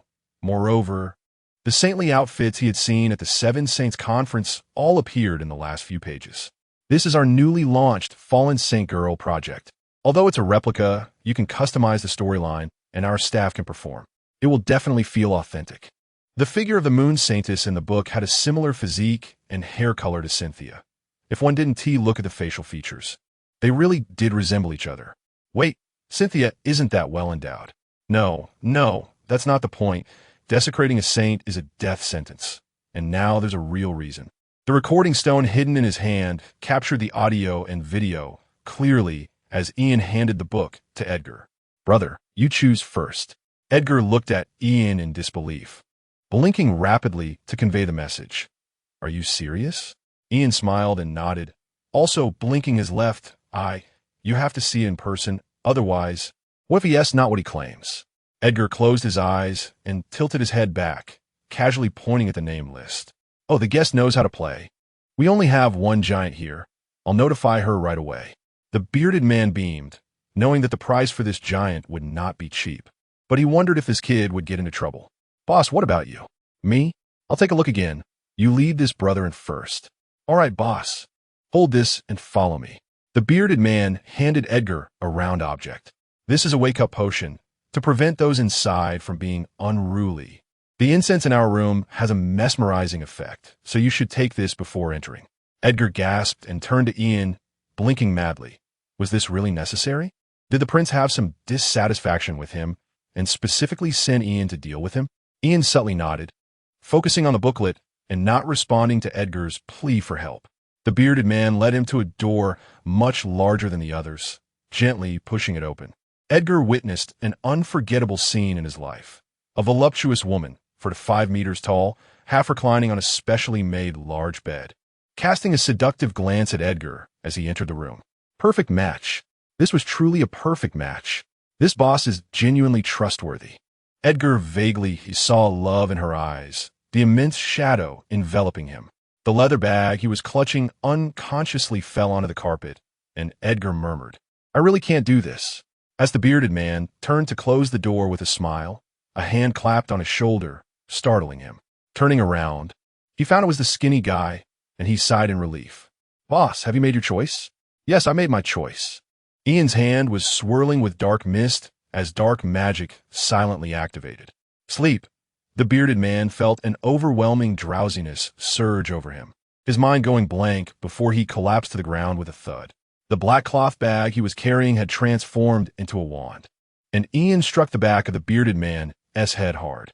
Crack, crack. A few crisp sounds echoed, and seeing the bearded man lying motionless, Ian nodded in satisfaction. It seems that the effect of sleep is quite good. Chapter 87. Are you a good person? Intense, fighting sounds came from the door in front of him, and Ian glanced back before giving up on the idea of opening it. He decided not to disturb Edgar's good time. Ignoring the commotion, Ian began to open the doors one by one from the adjacent room. A faint pink mist was visible inside the door, and it was obvious it was a high concentration of. It had already fried their brains. After taking a snapshot, Ian closed the door and continued to check. In some of the rooms, there were people still active, and they froze in place when the door suddenly opened. Did I lock the door? Who the hell are you? Sorry, go on with what you were doing. Before leaving, Ian noticed scattered clothes on the floor and caught a glimpse of a familiar badge. Are you from the Rundle family? I'm the grandson of the clan leader. Before he could finish, he felt a lightness in his head and saw his own body from a lingering perspective, warm blood spraying from his neck. What happened? The girl, lost in madness, instinctively searched for something. She picked up the head that had rolled by her feet, and Mogu, who appeared in Chapter 82, stared wide-eyed, mouth agape. If it were any other noble, Ian wouldn't have killed them. After all, doing such things wasn't a death sentence. But this was a main culprit's family member. The crime of extermination was already established, and he had no problem executing it in advance. As for these already brainwashed goods, Ian wouldn't take it upon himself to help them end it without their consent. He could only let the knights handle the aftermath. What happened next wasn't his concern. Suddenly, a loud noise erupted from the large room behind him, and after a while, the door opened. Edgar came out cursing, his shirt almost torn into rags, hanging loosely over his shoulders. You dog, do you want to ruin my reputation that badly? He saw Ian and charged at him, grabbing his collar and shouting. Hey, don't get excited. Even if you did it, I wouldn't say anything. I really want to slice you in half. Edgar let go of him and threw the snapshot stone at him. It's indeed the mountain giant clan. Their physique doesn't lie. Ian caught it without looking, directly putting it away. How did you handle it? I knocked him out. The strength of a giant is no joke. If you went in, you definitely wouldn't come out. I don't know what kind of person would choose this. Aren't they afraid of being crushed? Children shouldn't guess at adult matters. Ian pointed forward. There were still many doors unopened. Holding the snapshot stone, he began to record one by one, breaking down the doors of those who were inside. He could kill those from the Rundle family, but others he would just knock out and lock up. By the way, notify your night squad to control the scene. Keep it low-key. Forget it. No need to keep it low-key. It could be resolved in 2 days at most. Telling them is fine. After thinking for a moment, Ian suddenly felt it was still unsafe. He was going to raid the place. What if someone made a decisive escape in advance? How many doors does Moonlit City have? 2. Why? Seal them all. For the next 2 days, no one is allowed to leave. Anyone who tries to break in will be killed. 2 days was nothing for Edger. The population flow in Moonlit City wasn't high, and those who came were usually merchants wanting to do business in the Forest of Spirits or the Forest of Elves. No problem for the common folk. What about the merchants? Without thinking, Ian replied directly. Just say the Holy Church discovered demon spies operating in the city and need to conduct a search. Moonlit City had just finished a battle, so it was a perfect excuse to pin the blame on the demon race. Oh, you're really unscrupulous. Edger took out a communication stone to send a message to his deputy. By the way, what should we do about these women? The incense should be a potent drug, stimulating the most primitive instincts in a short time and disrupting bodily functions over a long period, frying the brain. Ian shared his guess. He wasn't sure what the medical standards were in the Land of the Moon. Healing magic had only been seen used by Cynthia, and it wouldn't make sense to have her come all this way for this. Take these people to the temple. There might still be a chance to heal them. Edger thought of the mist in the rainforest. This drug had effects similar to demonic energy, and holy water might be useful. I'll have my deputy bring a bucket of holy water over to try it out. After discussing, the two began to open doors one by one, during which Ian encountered the black-haired elf from the booklet. This room was decorated in a natural forest style, and the elf lay on a hammock woven from vines, with a collar connected to a chain that was fastened to the ceiling, restricting her movements within the room. Don't come closer. She opened her eyes to see Ian at the door, shrinking her hot body in fear. Can you still speak? She was the first person he encountered who had completely fallen into despair. It seemed her consciousness was still intact. Are you an elf? You. She was surprised to hear a question. Those people never spoke to her, only inflicted continuous violence. She wanted to answer, but her body's instincts only allowed her to emit painful gasps. Never mind. No need to answer. Ian conjured ice flowers in his hand, and as the cold mist spread, the room's temperature plummeted. Her heated body shivered. The exposed skin was covered in frost, and the cold seeped deep inside. Although this rough method was no different from throwing cold water on her, the elf's consciousness did indeed recover significantly. Just as she was about to say something, she saw Ian standing next to her, and her extremely eager body began to stir again. Then, she felt her ear being pinched before she could react. A wave of pain surged. Don't, it hurts. Ian tugged and realized it was indeed real, seeing the elf looking at him with tearful eyes, silently retracting his hand. Are you from the Forest of Elves? No, I'm a dark elf from the Misty Moon Forest. Sure enough, the black hair didn't resemble the natural elves from the Forest of Elves. The beard was a real deception for consumers. But what was the situation with this dark elf? The wind blade cut through the collar, and the elf's body went limp, incredulously touching her neck. Are you a good person? She had longed for this scene countless times, seeking help from many people. She had once begged many for help, those who delivered food, the guards, even offering herself as a condition. But all she received were deceptive enticements, leading to even harsher beatings in her expectations. She realized that in this hell, there was no one to trust. From the moment she was captured, she had no future. But now, this person had cut the shackles that bound her, and it seemed she could see a future again. Are you a good person? She asked again, as if this answer was very important. Really? So pure. Ian smiled. He didn't dislike such people. To be able to endure until now in such an environment, the resilience in this elf's heart was evident. For you, I might be a good person, but to some, I am a reaper of lives. Chapter 88. The Wonderful Adventure of Bomer, Crescent City, the temple after a long day of work. Master XN finally finished his tasks for the day. The girl on the throne stretched, her saintly attire accentuating her youthful and enticing curves.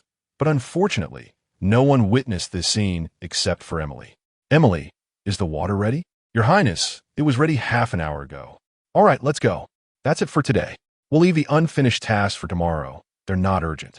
In the bathroom, Emily helped Cynthia unfasten the clasps of her saintly attire and undergarments, placing each piece of clothing into a wooden tub.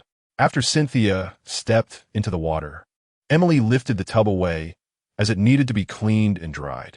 The warm water enveloped her body, and the girl let out a comfortable sigh as she turned to lean against the edge of the tub, allowing the buoyancy to support her. So comfortable at the edge of the tub, a small angel sculpture held a stone vessel, continuously pouring hot water into the bath, maintaining a consistent temperature. As time passed, the divine power within her overflowed, and the colorless, transparent water gradually turned golden.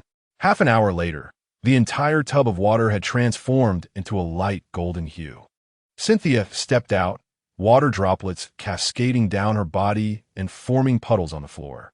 Seeing the princess come out, Emily immediately wrapped her in a prepared towel and carefully dried her off. Your Highness, please turn around. Emily fetched a new set of undergarments, and Cynthia let herself be handled. Such days where she didn't have to do anything herself were rare. After all, when Ian was around, she always felt a bit shy. Only when he was gone could she enjoy the intimate duties of a nun. Your Highness, this one seems a bit small. Do you feel constricted? Cynthia frowned slightly at the tightness in front of her. A bit. Please instruct the weaving department to make another set. How is it that at 18, my body is still developing? But why am I not growing taller? Meanwhile, at the Adventurers Association, a figure cloaked in black sneaked in through the door. The place was filled with a barbaric atmosphere from the adventurers, making him feel uncomfortable. Bulmer glanced around, relieved that there weren't many people at this hour. A dark-haired girl in a white blouse and black skirt was bent over her desk, writing something. Hearing the noise in front of her, the receptionist looked up and put on a professional smile. Hello, sir.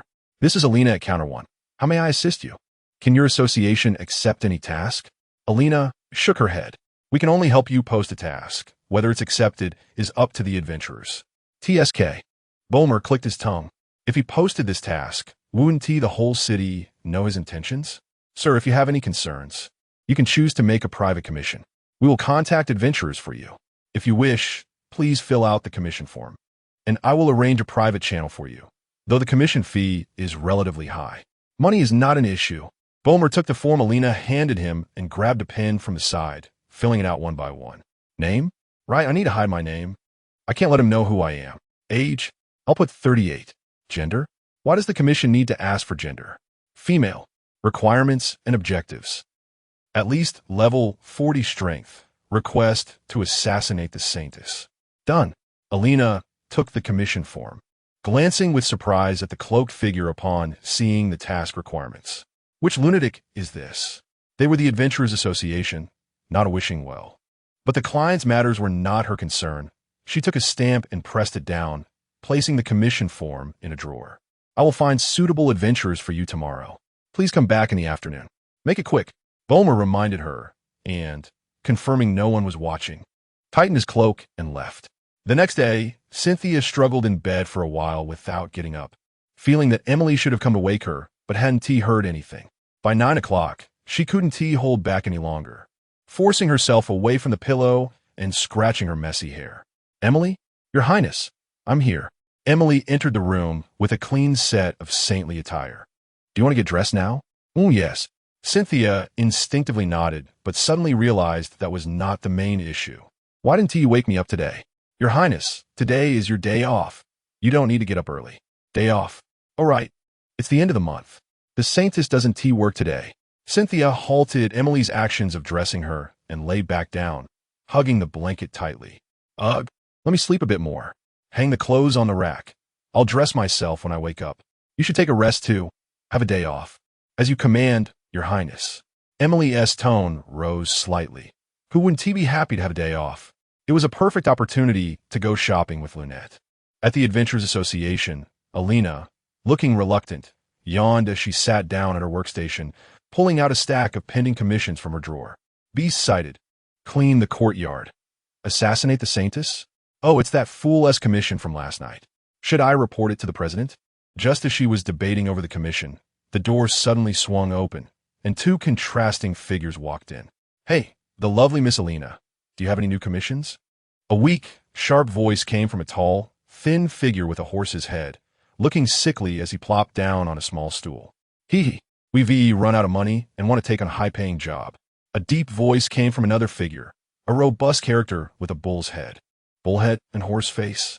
These two just recently appeared in Crescent City. Adventurers from the Orc tribe are not common here, so Alina had a strong impression of them. There is indeed a new commission, and the payment is quite high. Would you like to take a look? Then let us see it. Horseface replied. Alina handed the fool's commission to Horseface, and his previously disinterested attitude shifted to surprise as he saw the content, causing his crooked horse head to perk up. Hey, old bull, come take a look. Bullhead leaned over to see what Horseface was pointing at, his bell-like eyes widening slightly. Old horse, this. This is about losing heads, and didn't we plan to? Shut up. Horseface slapped Bullhead aside, grinning at Alina. We'll take this commission. When can we meet the client? Alina expressionlessly pulled out a sheet of paper. First, fill out the form. Once they were out of the association, Bullhead looked at Horseface in confusion. Old horse, why are we taking this commission? We can't handle the temple. You idiot. Horseface slapped him again. Let me ask you, why do we come to Crescent City? To rely on the Saintess and earn a living. Exactly. And here is a ready-made token of allegiance. How can we not use it? Horseface waved the commission in his hand, and Bullhead suddenly understood, giving a thumbs up to Horseface. You're so cunning.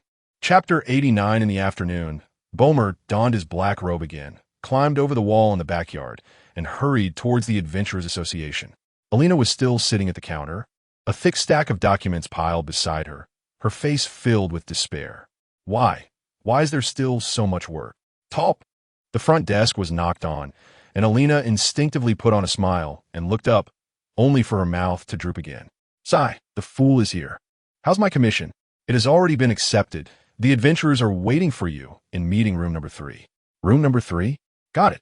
Bomer walked to the door indicated by the front desk, opened it directly, and was startled by the sight of two tall figures. The room was dimly lit, and the light from the hallway outside illuminated only half of their bodies, revealing skin that was completely unlike that of a human. One was tall and thin, the other robust. One was a horse-headed being, the other a bull-headed one. A fierce aura rushed towards him, their horse and bull heads hidden in shadows, looking down at him from above. The sight of two beings taller than himself was visually shocking, and for a moment, he didn't dare to move his hands resting on the door handle. But thinking that he was the employer, Bomer swallowed hard, silently closed the door, and forced himself to sit down on the sofa in front of the two. You are the adventurers who accepted the commission?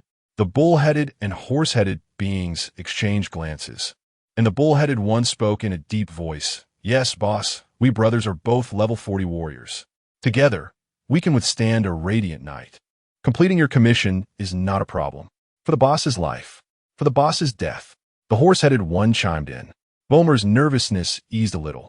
It seemed these two were just hired hands who worked for money, and he didn't have to worry. In that case, let's formulate a plan. In the darkened environment, the three formed a triangle. The horse-headed one even rested his hands on the table, crossing them to appear serious, which made Bomer feel quite appreciated. I have already observed that the strongest person in the temple is currently not in Crescent City. There's at most one guardian knight beside the Saintess. Tonight, you two will follow me. I will apply for a meeting with the Saintess, and at that time, you will seize the opportunity to act. If you can capture her alive, do so. If not, kill her. Do you understand?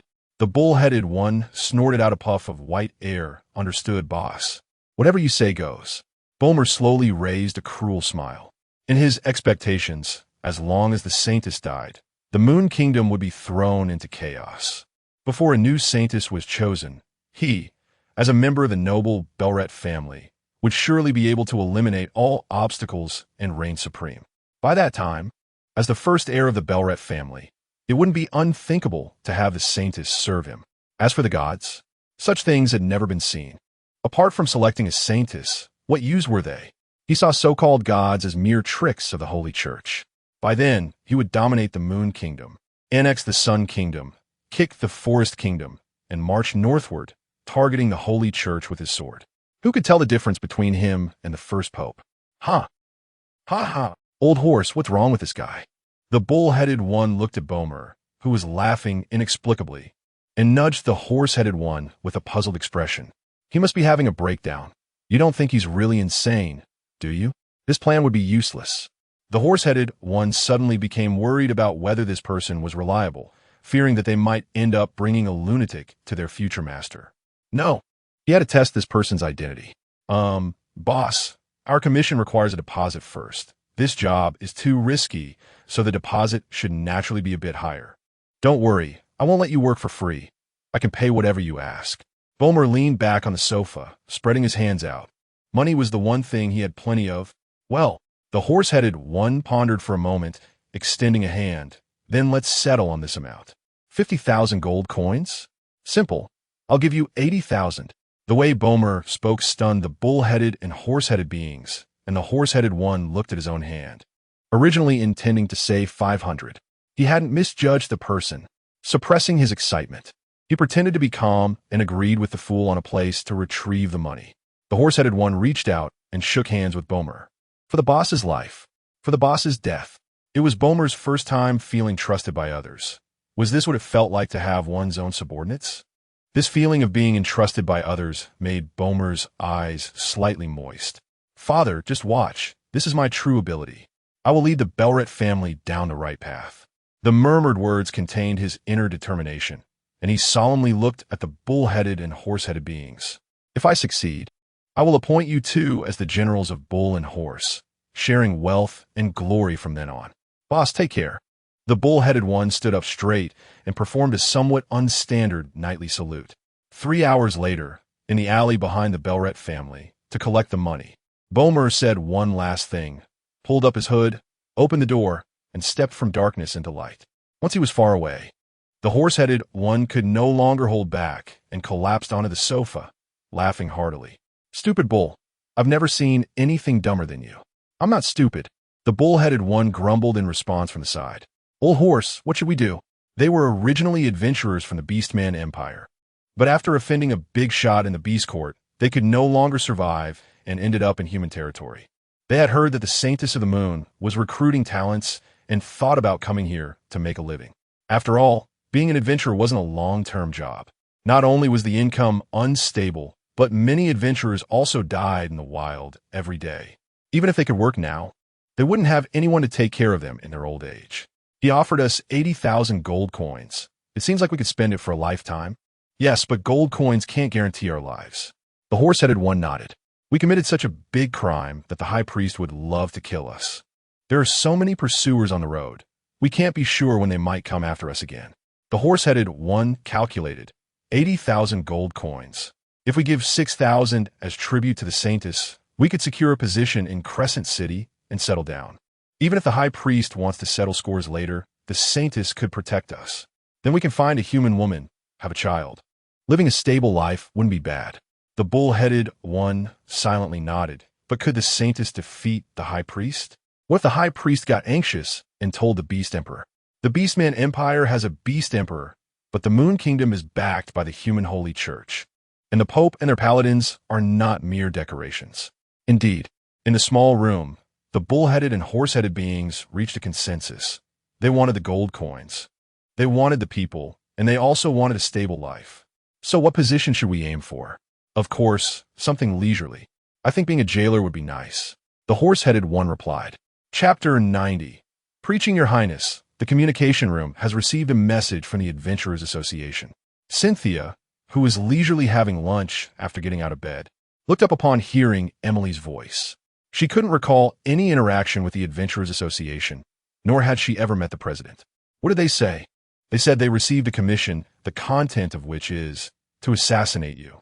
Emily spoke in a tone that even sounded strange to herself. If it weren't for the fact that the other party was indeed a high-ranking member of the association, she would have thought it was a scam. Huh? Cynthia's first reaction upon hearing this news was not anger, but speechlessness. The Adventurers Association. It is a neutral organization spread across the continent, acting as a mediator and indeed accepting all kinds of commissions. However, to keep the business running, they ultimately need to communicate with the high-ranking officials of various countries. In short, while they may not care about small nations, they cannot afford to offend the great empires of various races or the 7 holy nations of humanity. Does this person have no other channels to place such a commission with the association? While there are commissions for assassinations, they circulate in darker corners. As far as Cynthia knew, the highest on the list currently was the Dragon Emperor, who had placed a bounty of several billion, which was no different from a joke. It's worth mentioning that she herself was also on the list with a bounty of 2 million gold. Although this was quite an odd matter, it still needed to be investigated. Do you have any information about the other party? Emily shook her head. The association only has the information on the commission. It is a 38-year-old woman, but the front desk said it was a man dressed in black. Has anyone accepted the commission? Yes, 2 orc adventurers have accepted it, both above level 40. After thinking for a moment, Cynthia still felt the need to take precautions. 2 level 40 orc adventurers are not weak. Should she call over 2 guardian knights?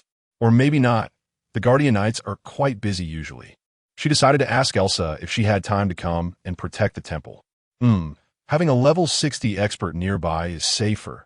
Otherwise, if something unexpected happens, it would cost her life. If you dare to disturb her rare holiday, your ashes will be scattered. Yes, your highness.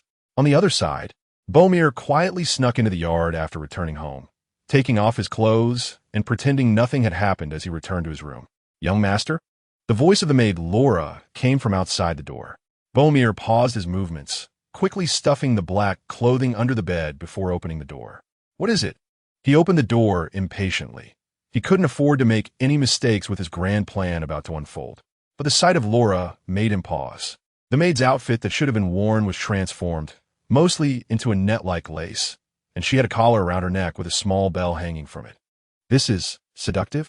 Laura's expression was quite worried, momentarily not noticing Bomir's increasingly heated gaze. Young master.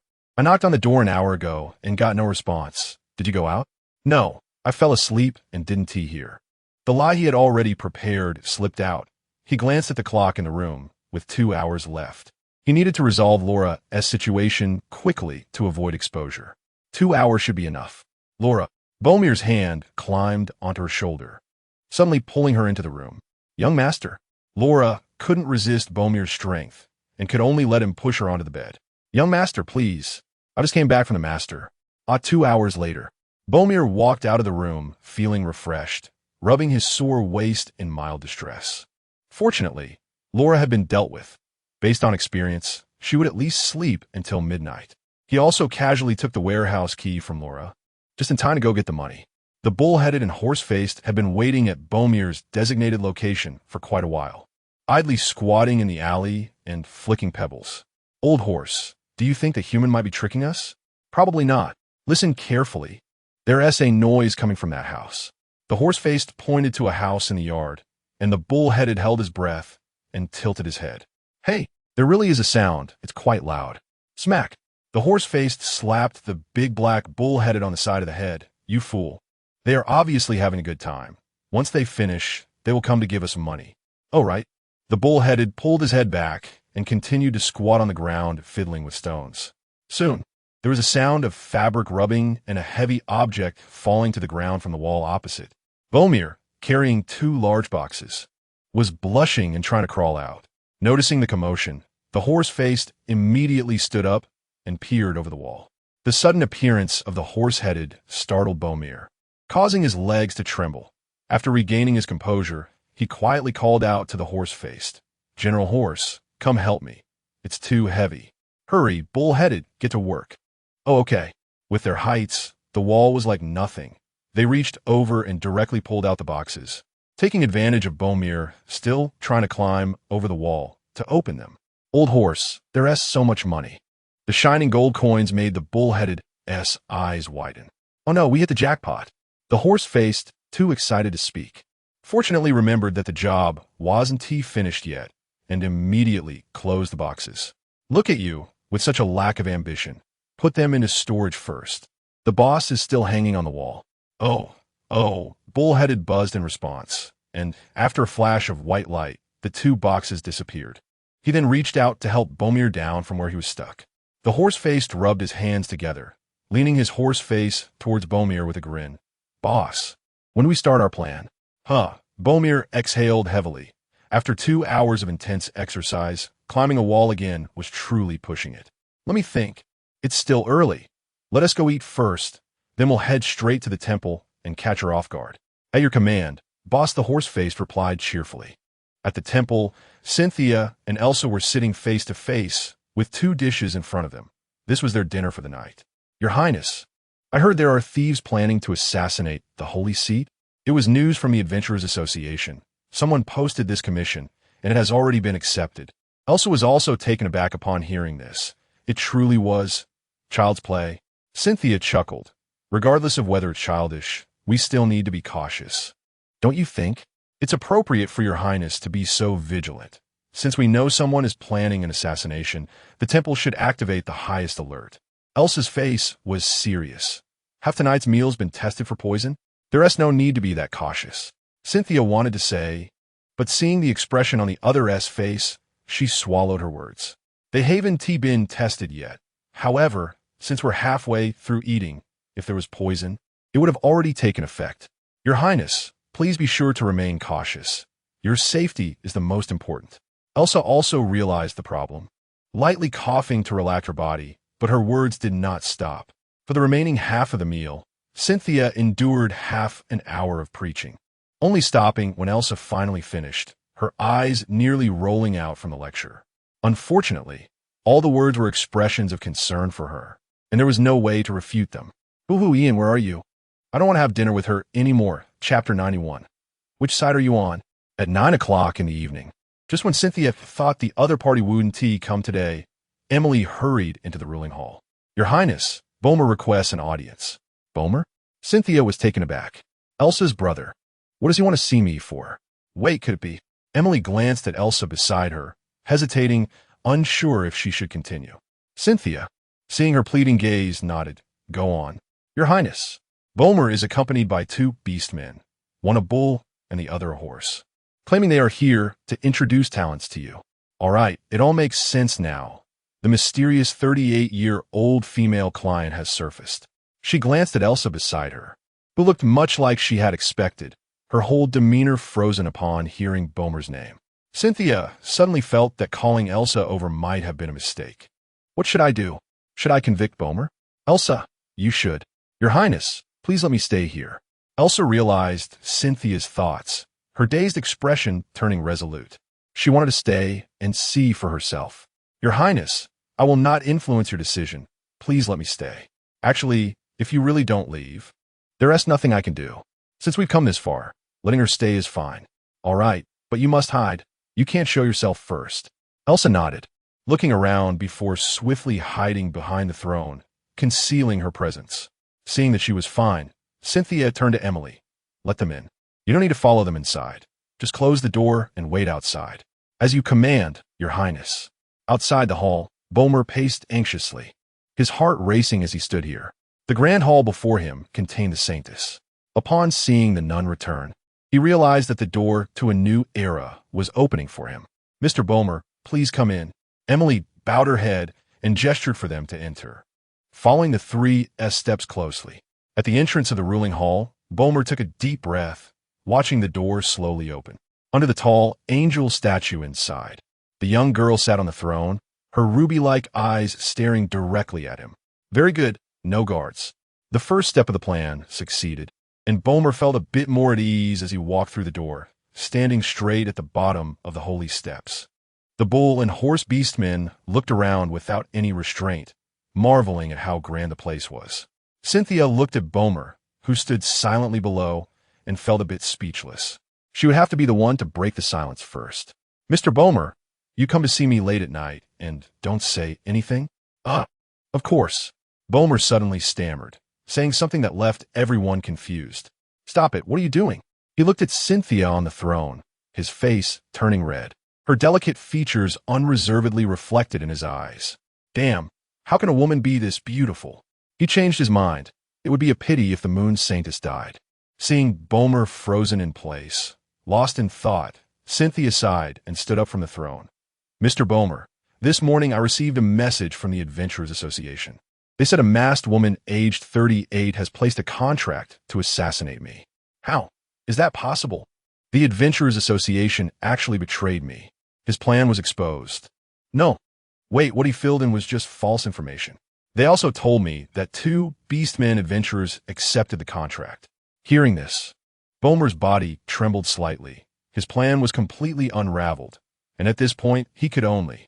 Saintess, I admit you do have some intelligence, but you still have to die today. No, I want you to live, to serve me forever. Elsa, did you hear that? I gave him a chance, but if he seeks his own death, he can't blame me, even disregarding his actions. Bomer speaking such filthy words in front of her was already a crime punishable by death. Bull and horse, seize the saintess, no matter how childish his actions were. Bomer's command made Cynthia alert. 2 Beastmen warriors over level 40 wanting her life was a matter of moments. Just as Cynthia prepared to activate her skills, something shocking happened. With a furious roar, the bull kicked Bomer's leg, a crisp cracking sound echoing. The excruciating pain as his knee hit the ground made him scream involuntarily, "My leg." What do you mean? Bomer turned in disbelief, only to see the horse grinning as he squatted down, slapping Bomer's head back, gripping the back of his neck to force him to bow his head. Sorry, boss, we actually came to pledge allegiance to the saintess. Cynthia blinked from the throne, genuinely not expecting things to develop this way. The burly bull knelt on one knee, saying, "Your Highness, I and Old Horse are here to pledge allegiance." Pledge allegiance? Yes. Your Highness, we saw your recruitment notice and decided to join your ranks. The horse continued, taking out a box in front of Bomer, whose eyes were about to pop out. Your Highness, this is the contract fee Bomer paid us, a total of 60,000, all in here. Bomer's body shook, and he suddenly raised his head to say something, but before he could speak, the horse slapped him on the back of the head with such force that his vision darkened. I gave 800,000. 800,000. Cynthia's eyes lit up, looking at the two with a softer gaze. We'll talk about your matters later. I need to deal with this person first.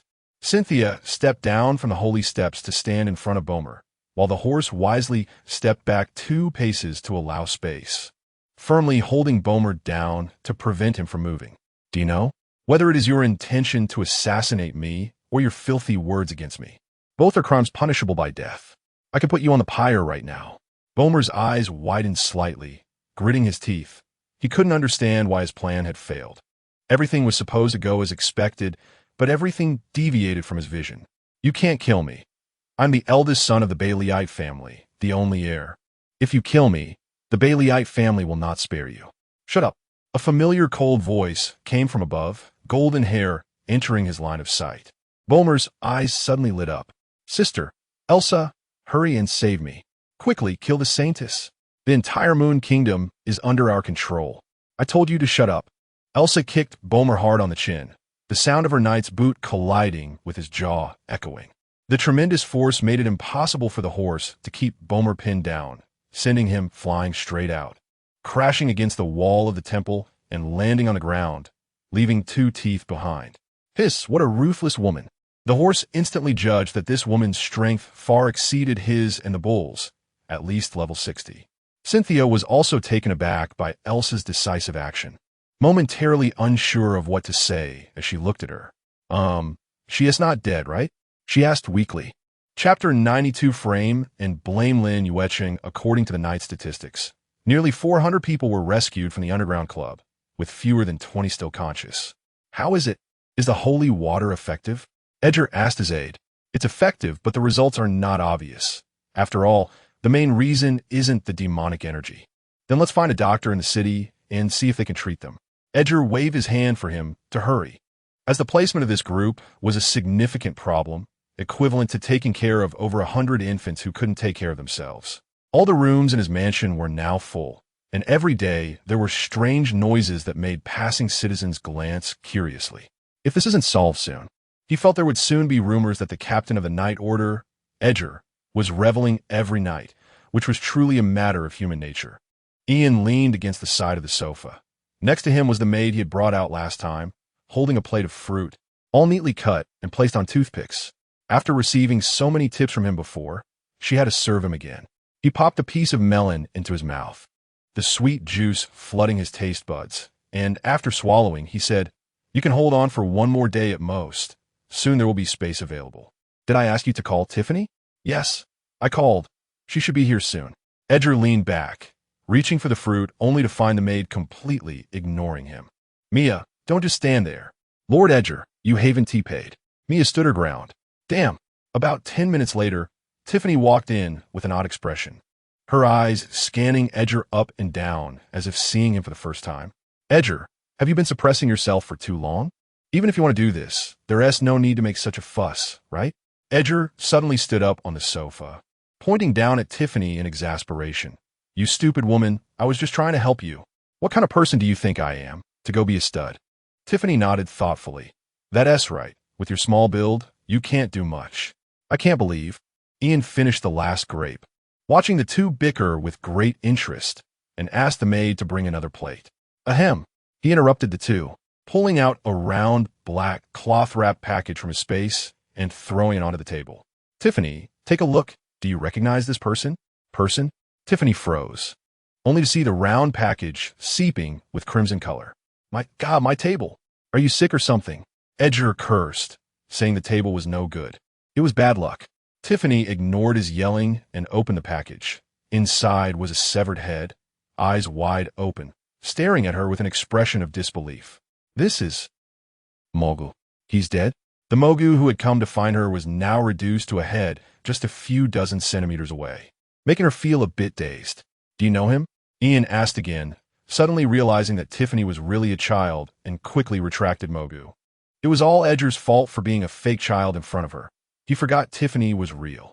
Still indignantly upset, Edgar suddenly caught Ian's glare and felt confused, while his face turned even redder. Tiffany, seeing the head disappear, slightly regained her composure and, hearing Ian's question, instinctively nodded. "His name is Mogu. He is my half-brother. He is also the son of Mashi. How perfect. Let us take this to the banquet, and you can guess their reaction. This is truly dark humor. But won't there be any trouble? The Lund family is not small." Tiffany was somewhat worried about whether it would affect the temple. "No, the evidence is conclusive. We are all acting according to the rules."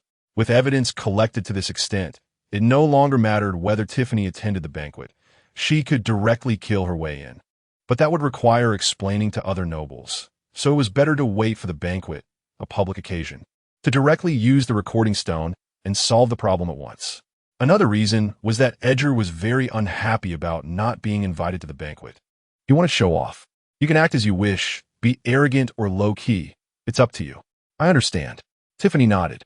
At this moment, in the Lord's mansion, Mashi was pacing back and forth in the hall, finally waiting for the old man to be helped in by the maid.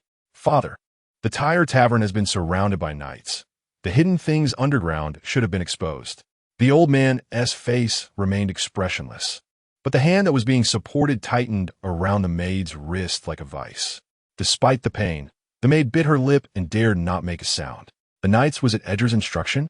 "No, that fool wouldn't pay attention to the slums. A third party must be guiding this." The old man's sinister gaze turned to the window, just in time to see the white roof of Edgar's house. "Has Huzi got any news?" "No. Mogu went to the tavern last night and hasn't returned yet." Mashi was somewhat worried. He didn't care about Huzi, who was just a dog for them to show off, but Mogu was different. He was the heir he had set. "Father, what about the banquet tomorrow night?" "Proceed as normal. The banquet must not fail. We need what the Hop family has. But what they want is the club, and we can't provide that." "Then it's perfect. Let us push this mess out." The old man turned around. "The Hop family wants to exchange their assets through marriage. I'll give them the marriage. And I'll also give them the assets, but how to take it back is their concern. You go and tell the Hop family to pay half of the money for the club up front. Didn't they bring a dowry? They should bring that too. Since the matter has been exposed, we must first recover some losses. We just don't know who is investigating behind this. If it's really that person from the temple, they need to start considering a retreat." Mashi hesitated, his steps faltering for a while. But he couldn't help but speak up. "Father, won't this offend them? After all, The Hop family is quite powerful. What the hell does that matter? The holy city is so far away. A strong dragon doesn't suppress a local snake. I'm not afraid. So why should you be? Let me tell you. There must be involvement from the temple behind this. We might lose our heads. If someone comes to investigate, push everything onto the Hop family. Understand? I understand. Mashi nodded and quickly left the Lord's mansion. He understood the old man's meaning. If the temple really investigates, they can't hold up on their own. And the only way to have some leeway is to drag the Hop family, one of the 4 great families of the holy city, down with them. It would be easy to deal with their family, but dealing with 2 families at once would require careful consideration. Chapter 93. Attending the banquet on the night of the second day, Tiffany, who was about to attend the banquet, was still wearing her earthy yellow work clothes, which were stained with some dirt. I said, even if you don't want to dress nicely, at least you should be clean, right? Edgar complained weakly from the side, only to receive a disdainful grunt in response. I only have this one outfit. I'm not really going to a banquet, so why dress up nicely and ruin the place? Ian agreed with her statement, saying that since they were going to make a mess, they might as well do it in an unreasonable way. You really don't look like a girl at all. Edgar snapped his fingers, and a maid immediately walked out with a dress. I specifically had someone buy this, wear it. Huh? Wait, don't push me. Miss, we can't let the young master's orders make us uncomfortable. Fine, I'll wear it. Okay? Just don't come in.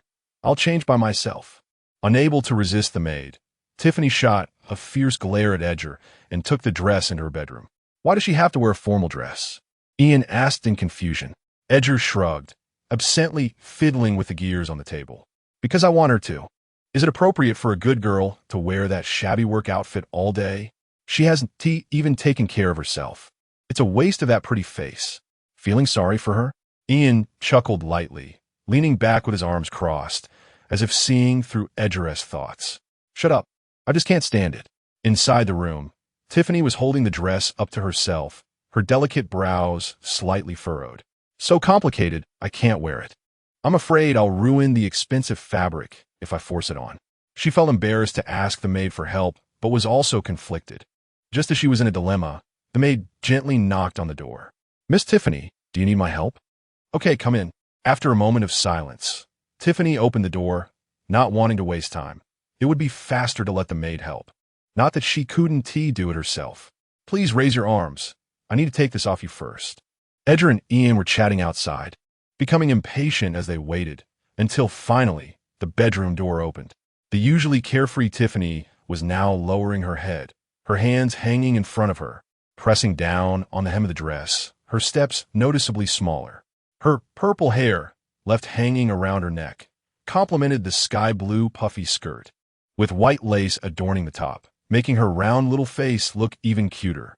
Unfortunately, that atmosphere disappeared as soon as she spoke.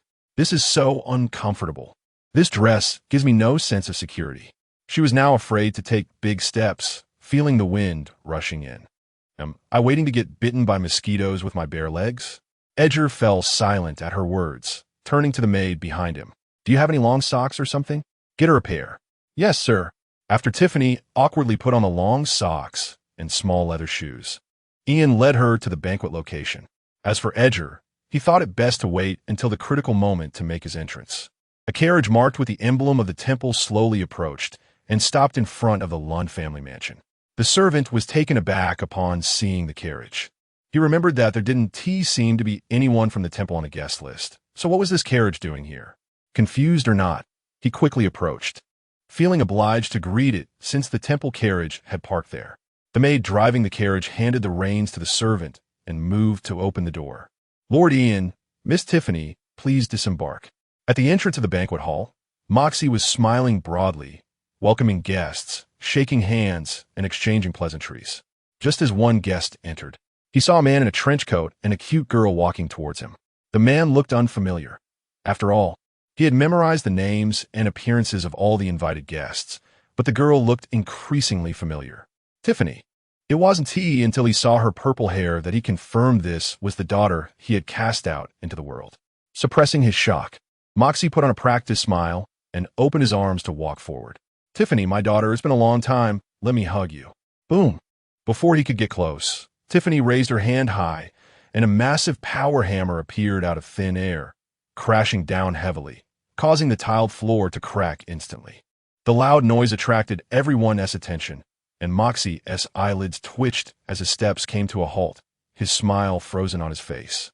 Barbarians are indeed barbarians. I should have put you on the wall back then.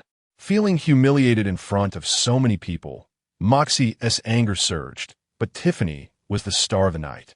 So he couldn't lose his temper. Just managing to pull back his hand, Moxie gestured for the two to proceed and no longer try to play the family card. Tiffany was satisfied as she put away the power hammer. She knew very well who Moxie was, a beast in sheep's clothing, and she felt disgusted just seeing him. Moxie stepped back, and Ian was pleased as well, as there was no need to reveal the Saintess' token now. Once Tiffany entered the hall, she immediately felt many eyes on her. Her skin felt like it was burning with discomfort. Just then, she spotted a woman in a black dress in the corner, standing beside a boy, looking out of place in the surroundings. "Mom!" Tiffany exclaimed, and the woman immediately turned to see the girl running toward her. "Tiffany, what are you doing here?" The woman's expression was filled with sorrow as she embraced the rushing Tiffany, one hand resting on her head, stroking her hair. "You shouldn't have come, child. This is too cruel for you." "Mom, I'm here to take you all away." Tiffany lifted her head, her gaze firm as she looked at her mother. "I've already joined the temple. They will help us settle in the holy city." "The temple?" Her mother looked at Tiffany in disbelief. She was just a maid of the Lund family, having become Moxie's lover due to her looks. But her status and changed much. The temple, the ruler of the Moon Kingdom, would actually extend a helping hand because of her daughter. Ian slowly walked forward, tipping his hat and placing his hand on his chest in salute under the surprised gaze of the lady. "Hello, Mom, Amyan, a mage of the temple and the Saintess' envoy." "No, that's not how it works. I should be the one to greet you." She quickly stood up, lifted her dress slightly, and curtsied. "Hello, Lord Ian. I am Tiffany's mother, Fenya." Ian smiled. "Let us skip the unnecessary formalities. You've raised an excellent child, and the temple is very willing to provide her with the necessary assistance. Long live the Holy Church. Long live His Highness." "Thank you for your help in giving this child a future," Fenya said, her tone slightly excited as she held Tiffany's hand. "Did your father tell you the theme of the banquet?" Tiffany shook her head in confusion. "So there's really something about me today? I thought I was just here to fill the numbers." "Ugh, that bastard Moxie.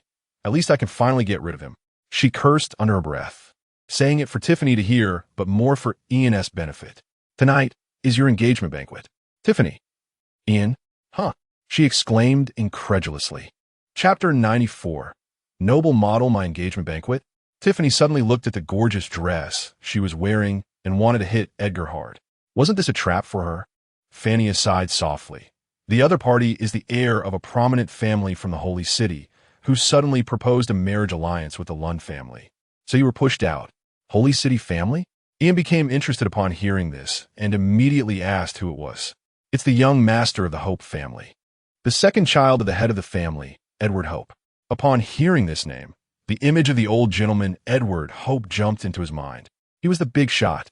Previously holding a lot of power, he was separated by Cynthia under the pretext of old age and was now in a semi-retired state. The Hope family is different from the Lund family. They're deeply rooted in the Holy City, with hereditary duke titles, and are truly a great noble family with various networks throughout the Moon Kingdom. If they get involved, things will need to be re-evaluated. However, how could Edward, at such an old age, still have a son about Tiffany's age? He must be in really good health. Tiffany tugged at Ian's sleeve. "What should I do? Should I run away?" "Run away? Just go along with their wishes. It will be fun." Ian smiled. "Just right. I also want to meet your fiancé." "What are you joking about? I'm still so young. How could I be engaged?" Tiffany was about to go crazy. She originally thought the word marriage was far from her, but unexpectedly, she was facing it now. Ian turned to Fania. "There might be danger here soon. Please take the child and leave first. The temple carriage is waiting outside." "I understand. Please protect Tiffany." She nodded. As an ordinary person, staying behind would undoubtedly be a burden. Since her daughter had a backer, she just needed to cooperate. Tiffany hugged her mother one last time and patted her brother's head, watching the two leave. "What should we do now?" "Of course, we should go find. Are you my bride?" Before Ian could finish speaking, a boy in a black suit suddenly squeezed out of the crowd, looking a bit older than Tiffany, with a bit of sweat on his forehead. Ah, sorry, were you talking? I apologize for the interruption. He noticed there were others next to him and immediately bowed, making Ian feel a bit uncomfortable. Who are you? Tiffany asked, as it seemed this might be another main character of the night. Hello, I am Theodore Hope. I heard my fiancée, E, is a beautiful girl with purple hair, so I came to find her myself. I apologize for intruding. He slightly bent down and extended his hand to Tiffany. Can you tell me your name? Tiffany was now in a daze. This person indeed looked handsome, with blonde hair and blue eyes, and a youthful innocence. The contrast with his pretended calmness was striking. However, she couldn't be so superficial as to be deceived by appearances alone. Tiffany introduced herself, but did not extend her hand. Theodore was taken aback for a moment, but did not mind her behavior. He straightened up and said gently, I know you must be unwilling to accept this hasty decision, but it's a family order that I cannot disobey. Just think of it as being bitten by a dog. Bear with it and it will pass. Things were getting more complicated. Ian observed this young master of the Hope family. At least so far, he seemed refined and composed, like a well-trained noble model. Seeing Tiffany's disheartened expression, Ian patted Theodore on the shoulder.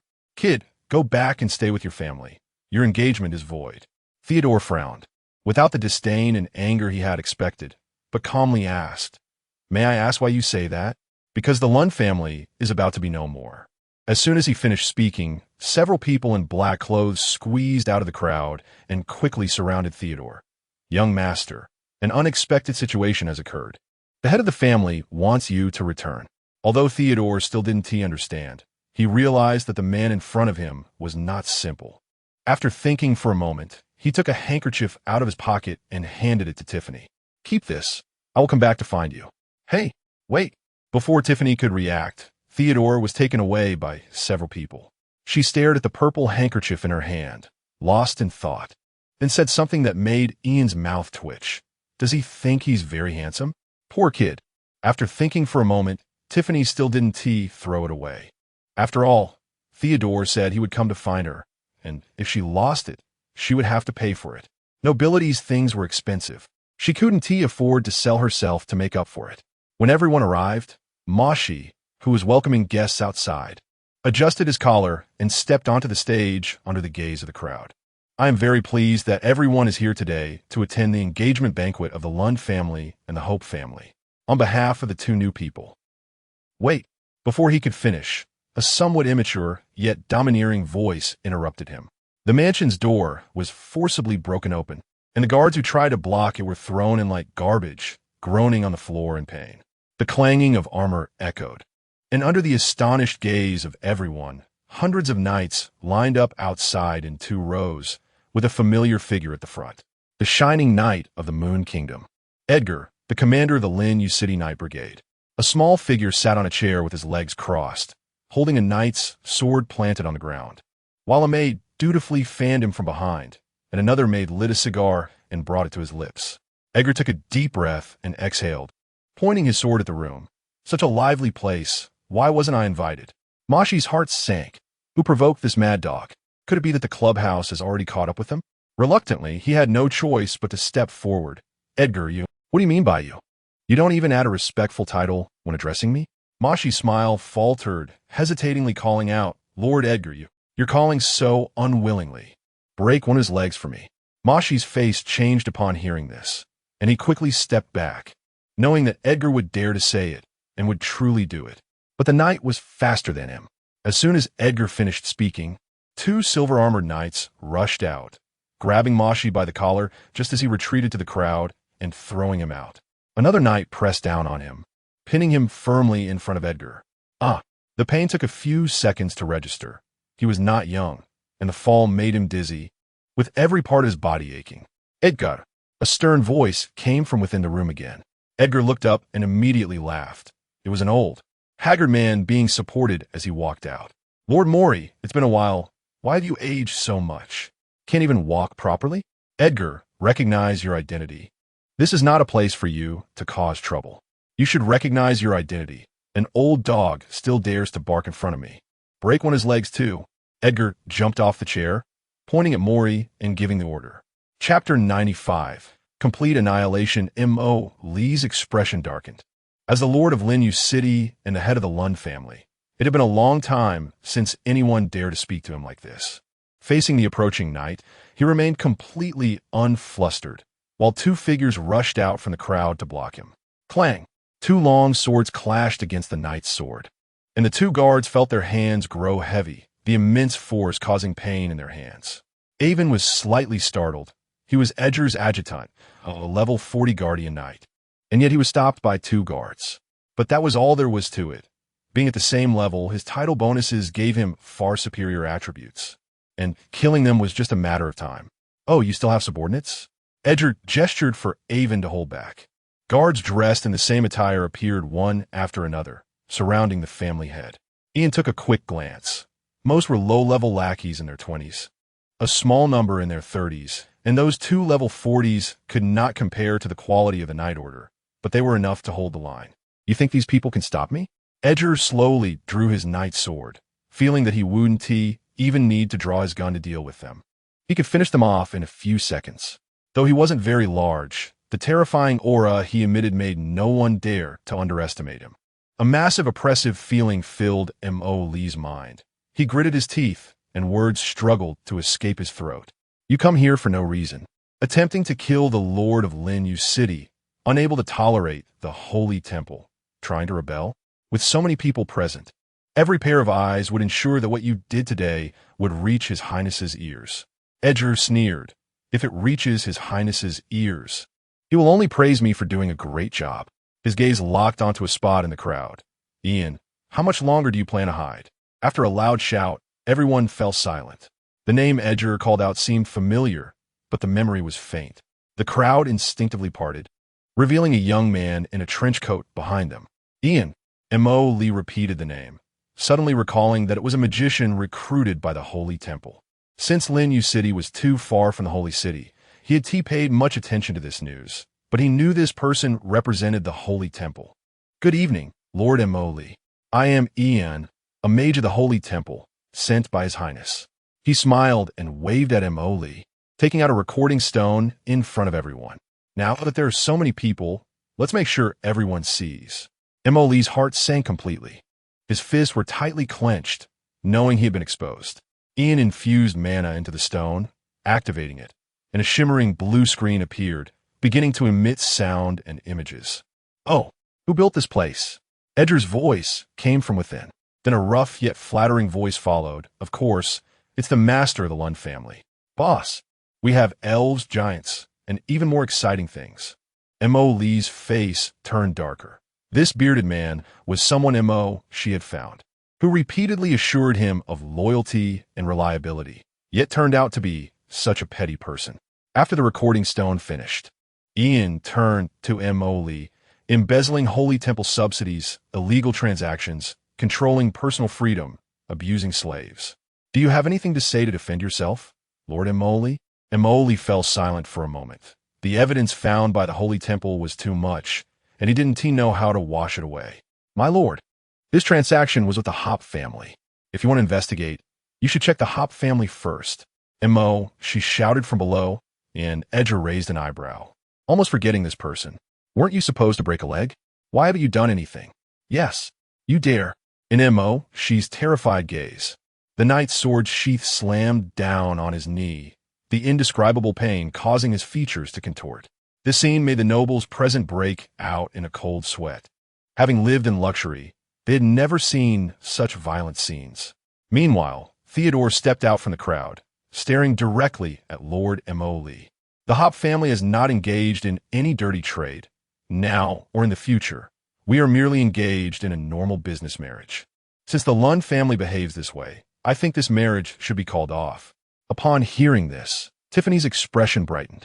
In the future, I will pursue Miss Tiffany with proper means. Tiffany wilted. You're talking nonsense. You clearly signed. Midway through his sentence, M.O., she suddenly choked. It seemed they hadn't signed any proof, just taken a deposit. Sign what? Theodore looked at him in confusion. Speaking of which, I brought a lot less money. It wouldn't be the Lund family that stole it, would it? Blood libel. M.O. finally couldn't hold back. After scolding, he looked at Ian, who was holding the recording stone. Hey, kill him. Still have experts? Everyone was shocked. The servant, who had remained silent, suddenly lunged at Ian like a specter. But he was fast, and someone was faster. The dagger he held twisted in the air, trying to block the whistling knight's spear, but thrown by Edgar. The 1-ton knight's spear, carrying terrifying kinetic energy, was enough to destroy any obstacle. The servant named he was pierced through by the knight's spear, flying out of the room and crashing through a wall, being pinned to the ground. The knight's spear penetrated his chest, and Ian glanced over. It was a fatal wound. He wouldn't survive. From the momentum just now, it was clear he was a newly advanced level 50 powerhouse. Knowing he was a magician, he had tried to close in, but didn't expect Edgar to react so quickly.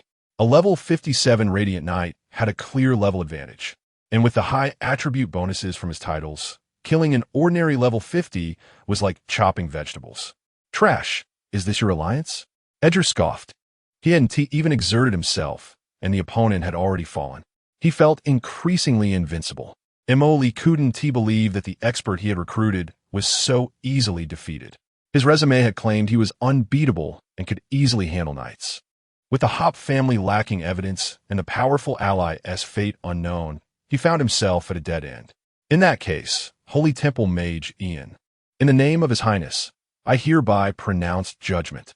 Ian took out the Holy Maiden's order, the words on it bearing the weight of divine authority, crushing the last shred of hope.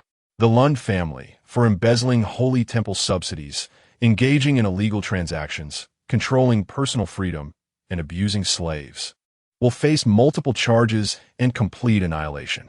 Complete annihilation was a judgment usually reserved for colluding with demonic forces to betray the Holy Church. What the Lund family had done would at most lead to the deaths of a few main culprits. But yesterday, he had exchanged messages with Cynthia, and she had said, since keeping them is useless, aren't we just waiting to be retaliated against later if we don't kill them all? Remember to clean up thoroughly. Chapter 96. Do you understand this house was raided?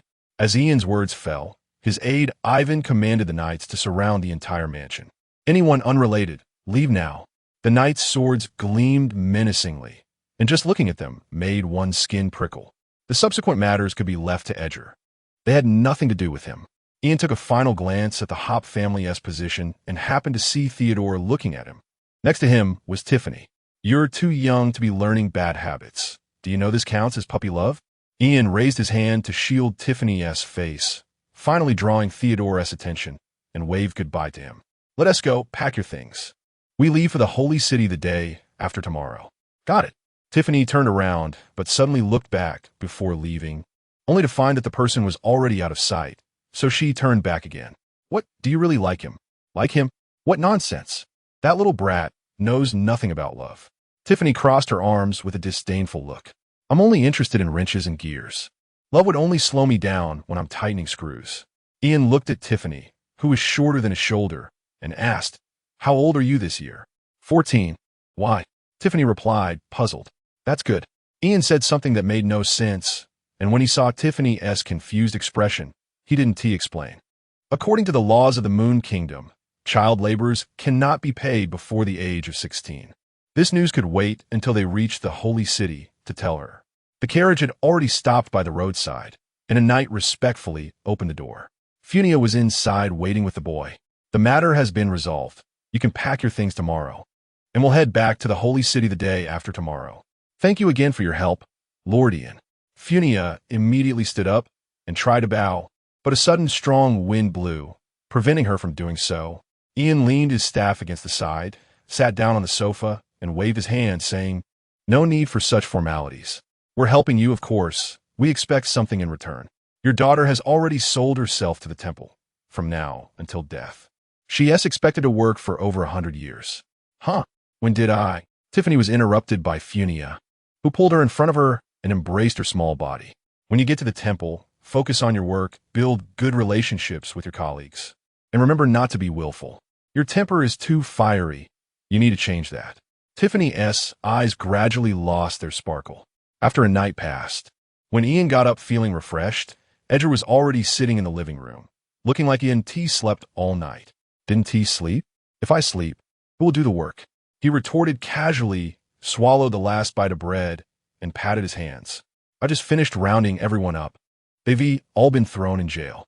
Did you raid the house? Ian was only concerned about this. Yes, the Lund family is quite large and has many properties. It'll probably take a day, Edgar replied. All right.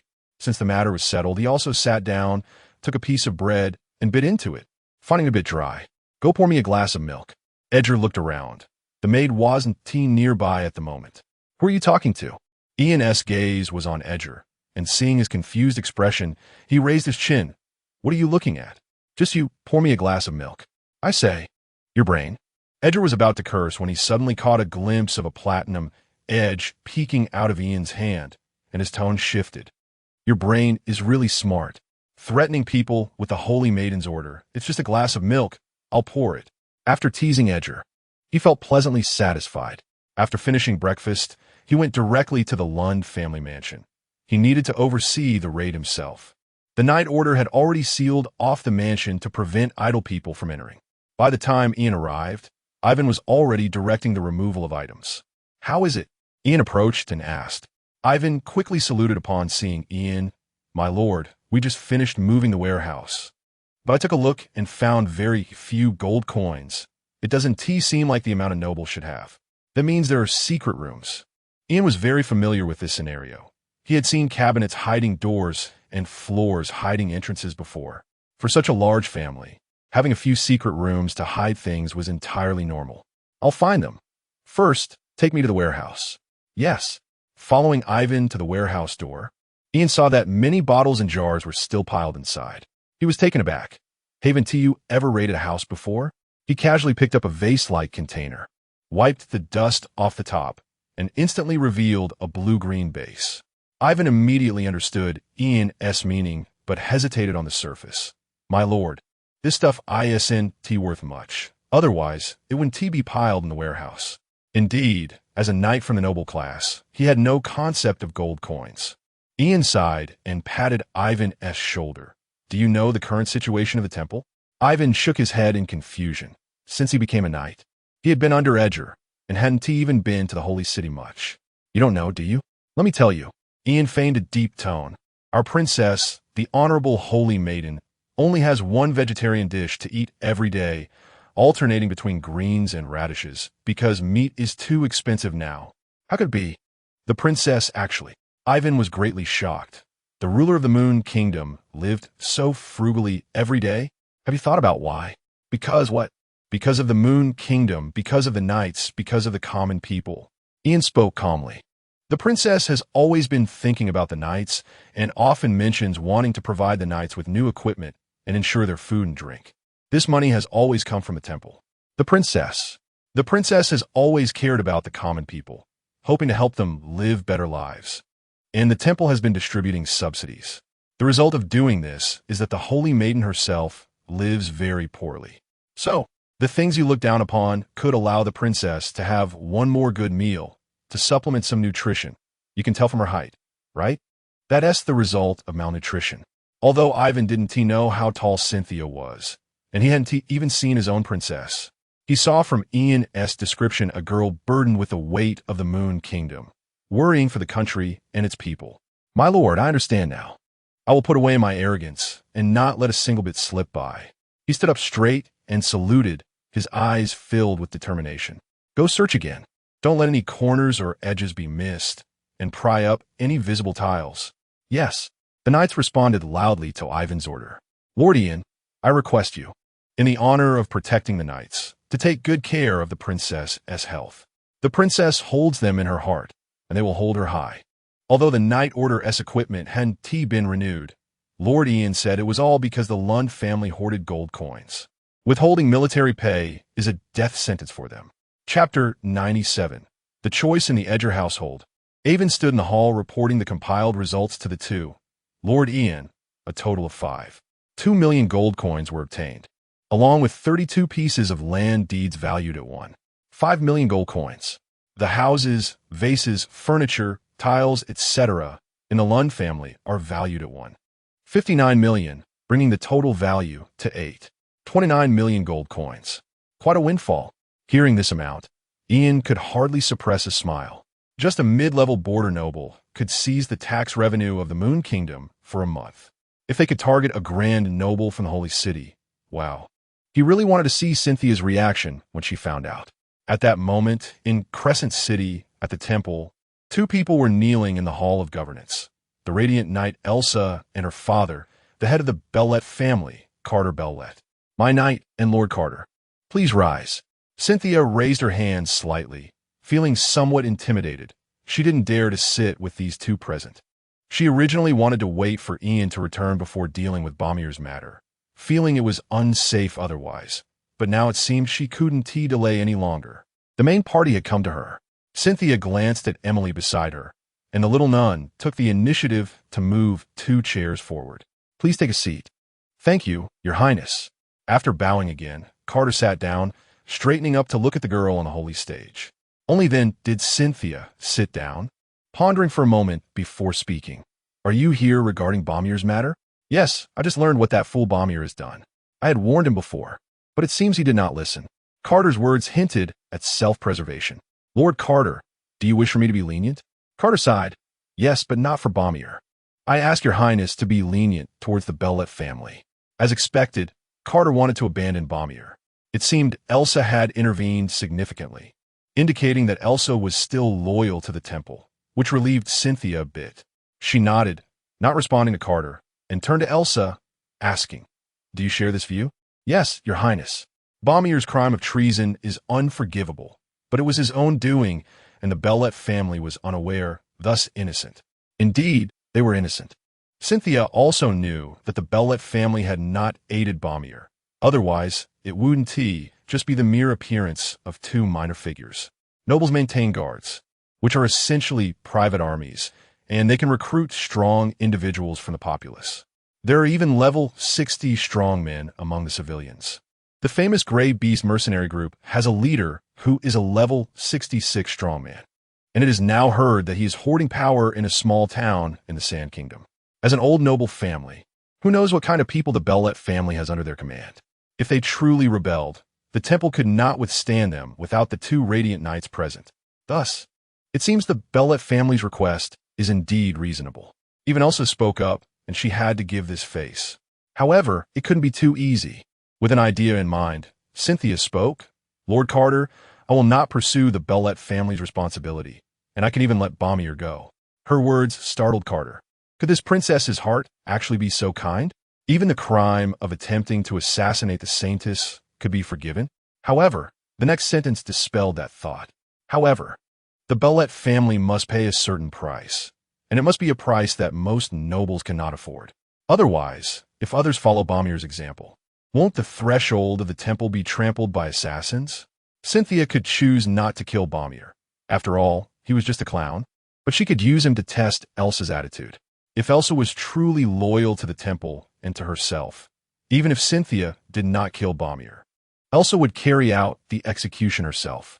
If Elsa did not take action, Cynthia would reassess the loyalty of this Radiant Knight. Once Ian's level increased, Cynthia would gradually replace Elsa and reclaim the military power in her hands. She was forcing Elsa to make a choice. Although this method was quite despicable currently, the sharpest sword of the Moon Kingdom must determine its allegiance. Cynthia did not want to see the sword pointed at her in the end. I understand. After being the head of the family for so many years, Carter was an old fox. He naturally understood Cynthia's thoughts, but he also wanted to see what choice Elsa would make. Your Highness, how much compensation do you think is appropriate? As for the Bellet family, Cynthia thought for a moment. 20 million gold coins. What do you think, Lord Carter? Upon hearing this figure, Carter's eyelids twitched.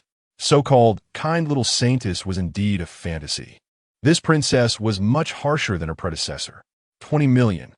Although they could manage it, it was a substantial burden. Thinking of this, he showed a troubled expression. Your Highness, this number is really too large. With so many people in the family, they all need to live. Cynthia had anticipated this line of reasoning. She smiled slightly and said something that made Carter's heart sink further. Lord Carter, you need not feel troubled. I can offer installment payments. It can be settled within a year.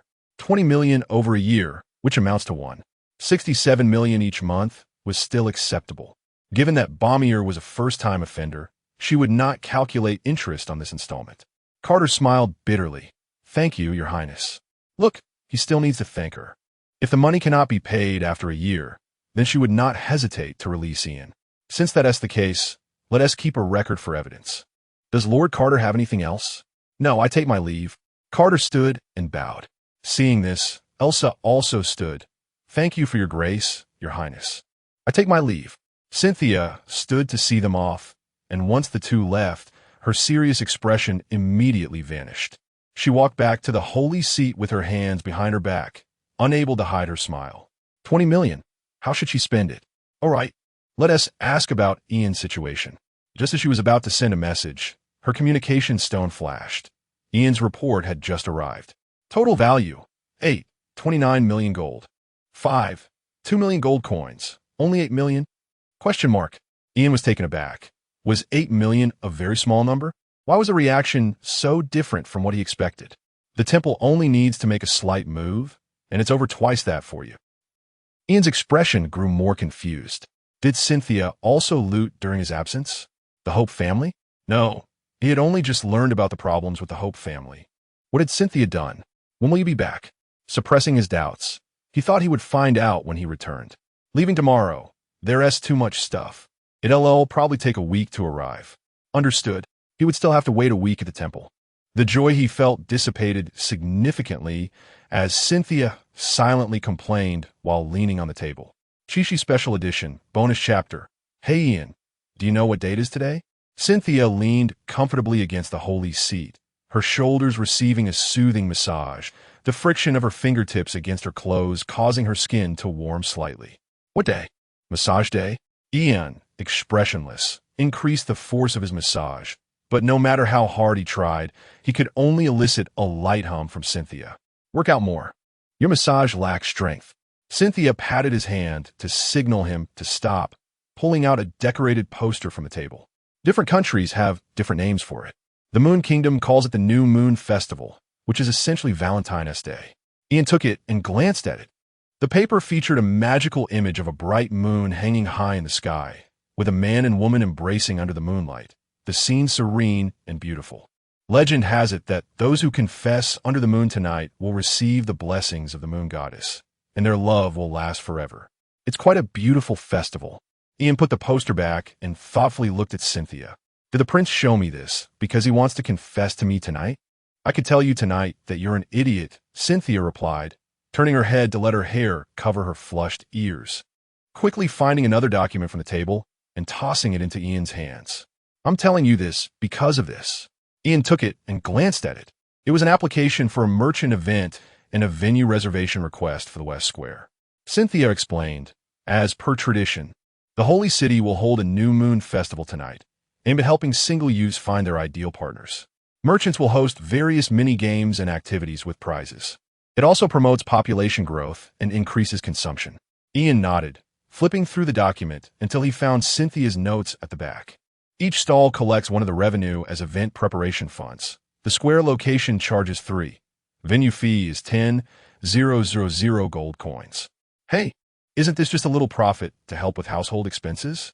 Seeing her little scheme was discovered, Cynthia chuckled awkwardly. Just say it. What do you want me to do? Ian knew Cynthia too well. After all this build-up, she was definitely going to ask him to do something. Seeing he was so on the ball, Cynthia also stopped hiding. Tonight, the crowd will be huge, and the temple needs to maintain order. The knights will take turns patrolling. The mages have stronger mental perception than the knights, so I'm assigning you to the busiest area of the West Square, along with 20 knights. Although the chances are slim. If there are any troublemakers or petty thieves, just apprehend them and handle it later. Ian put down the document. As expected, she was looking for him for something troublesome. Is there any holiday pay? How about you first pay for the meals in the temple and my rent? Cynthia squinted her eyes slightly, a dangerous glint in them. I'm sorry, I'll go right now. Ian placed his hand on his mouth, pulling it to the other side, and took the proof Cynthia gave him to find Elsa for reinforcements. Watching his departing figure, Cynthia's serious expression vanished, and she chuckled softly. One idiot. She leaned on the table, cradling her chin with her hands, slightly tilting her head to look at the door frame. I don't even have a salary. And you want a subsidy? Dream on. Speaking of which, what do couples prepare for the new moon festival? At night. There was no curfew in the holy city today. The usual quiet atmosphere had changed, and everywhere was decorated with lights. Various flowers lined the roads, and magical lamps were set to a romantic hue. Couples walked hand in hand down the street, and at that moment, there was no distinction between nobles and commoners. Meanwhile, Ian stood expressionless at the edge of the West Square, flanked by two teams of knights who surrounded him like guardians. Mental detection constantly scanned the area, and he felt the sourness of love had already seeped into his soul. The air was thick with the scent of hormones. He looked at the knights forming a circle around him and had the impulse to cover his face. Why was it only intense male hormones here? Stop crowding around. Patrol in groups of 5 and report anything you find through the communication stone. Yes. Ian waved his hand to disperse the knights, stepping into the crowd, preparing to check out the merchant activities. He was a bit curious about what kind of events are held in this other world. In games, this would be considered a holiday Easter egg, and players would definitely be raving about it. It was pretty much as he imagined.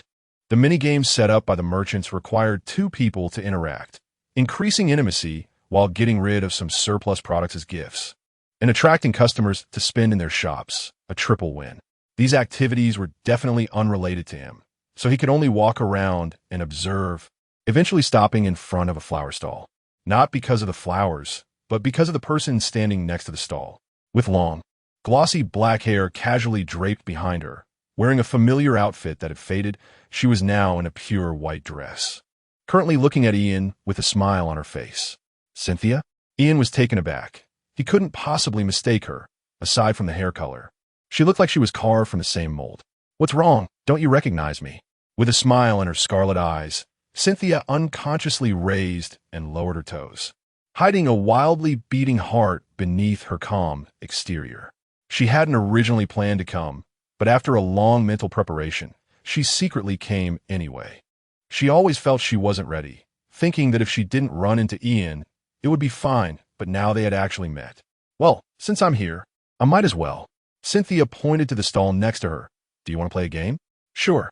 Ian stepped forward, and the stall owner immediately approached with several darts. Welcome, we have a dart game here. You and your girlfriend take turns throwing darts, and based on your scores, you can win prizes. Cynthia eagerly took over, dividing the darts with Ian. I'll go first. Please. Ian stepped aside to stand next to Cynthia, watching her confidently take a strong throw. The owner glanced at the result. Missed. Unexpected, there was a breeze just now. Cynthia took out another dart, her gaze intensely focused on the target, gently blowing on the tip of the dart as if performing a mysterious ritual.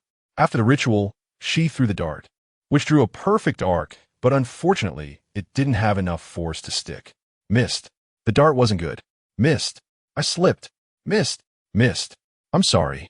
I'm too bad at this. Ian held back his laughter and patted Cynthia's shoulder. Watch closely. I'll only teach you once. Cynthia silently stepped back 2 steps, switching places with Ian, who aimed carefully at the bullseye. The precision honed from years of casting spells made this game easy for him. He didn't need to aim much. Ian threw the dart with force, the tip slicing through the air with a whistle. Thud! The dart flew straight past the target and hit the stone wall behind it. Missed. The owner had already lost count of how many times she had shouted. Ha! I don't need to be taught. I've already learned. A tinkling laugh came from the side as Ian expressionlessly took out a second dart. Missed. Cynthia's laughter didn't stop. Seeing Ian's doubtful expression, she quietly leaned closer. Great mage. You can't use magic to cheat. In the end, Ian staked the dignity of the great mage and successfully hit the last dart. 7 rings. This is real skill. Ignoring Ian, Cynthia stepped forward to take their prize. Moonflower, how fitting. This was a flower that only bloomed at night. Although beautiful, its blooming period was very short. Once picked, it would wither in less than 2 days, so not many people would buy it. The ethereal blue petals seemed to emit a glow as Cynthia held the flower in one hand and linked her arm with Ian's. By the way, what's up with your hair? Ian, unable to stand the quiet atmosphere, asked. It's a one-time dye. It washes out easily. Cynthia rubbed a strand of hair, revealing the pure white underneath. If it's too eye-catching, I can't blend in. Really? Why not find me and use a disguise spell? Don't ask. Okay, she placed a finger to her lips, looking around as they walked until they reached an empty bridge, with the water flowing beneath making a soothing sound. Ian felt something and stopped. Here, he could see the full moon hanging high in the night sky, and the girl's beautiful features in the moonlight were particularly captivating. Her ruby-like eyes slightly lifted to look at Ian. She smiled and extended her hand toward him, holding that bouquet of moonflowers. The customary rule of the New Moon Festival was for boys to give flowers to their beloved girls, but that felt too unoriginal. Under the moonlight, Ian stared blankly as Cynthia held the flowers out to him, his gaze slightly evasive, the blush on his face impossible to hide. Have you ever received flowers before? No. Ian answered truthfully. That's just right. Take it. I don't want the first bouquet you receive to be at a funeral. He chuckled silently, not taking the flowers, but instead grabbing Cynthia's hand that was offering the flowers, gently pulling her into his embrace. Thank you. I'm very happy. Silly. The moonflower was pressed against the side of Cynthia's face, and its faint fragrance filled her nostrils. Is this also a gift to myself? One flower for two uses? Cynthia. Ian's voice interrupted her daydreaming, and she let out a soft hum to indicate she heard him. I want another gift. What? Ian leaned down and whispered in her ear, a 5-star review. Chapter 98. Temple or Family. Carter and Elsa walked out of the temple one after the other. And though they didn't speak, they both paused in unison. He looked at Elsa now and could always envision the quiet little girl she had been decades ago. Elsa, Carter called softly, reaching out to pat her head as he had in their childhood. But he was old now, and even if he stretched out his hand, he couldn't reach her. Seeing this, Elsa's heart softened, and she bent down so that his frail hand could touch her forehead. Carter sighed. Your mother passed away early, leaving you and your brother. Your father is getting old, and I'm just an ordinary man. I've lived long enough at this age. From now on, the Bellalette family can only rely on you and your brother. You two are each other's only family, understand? Father, I can't. He was just momentarily confused. Let him live, even if it's for your mother's sake, okay? Carter's words were almost a plea, leaving Elsa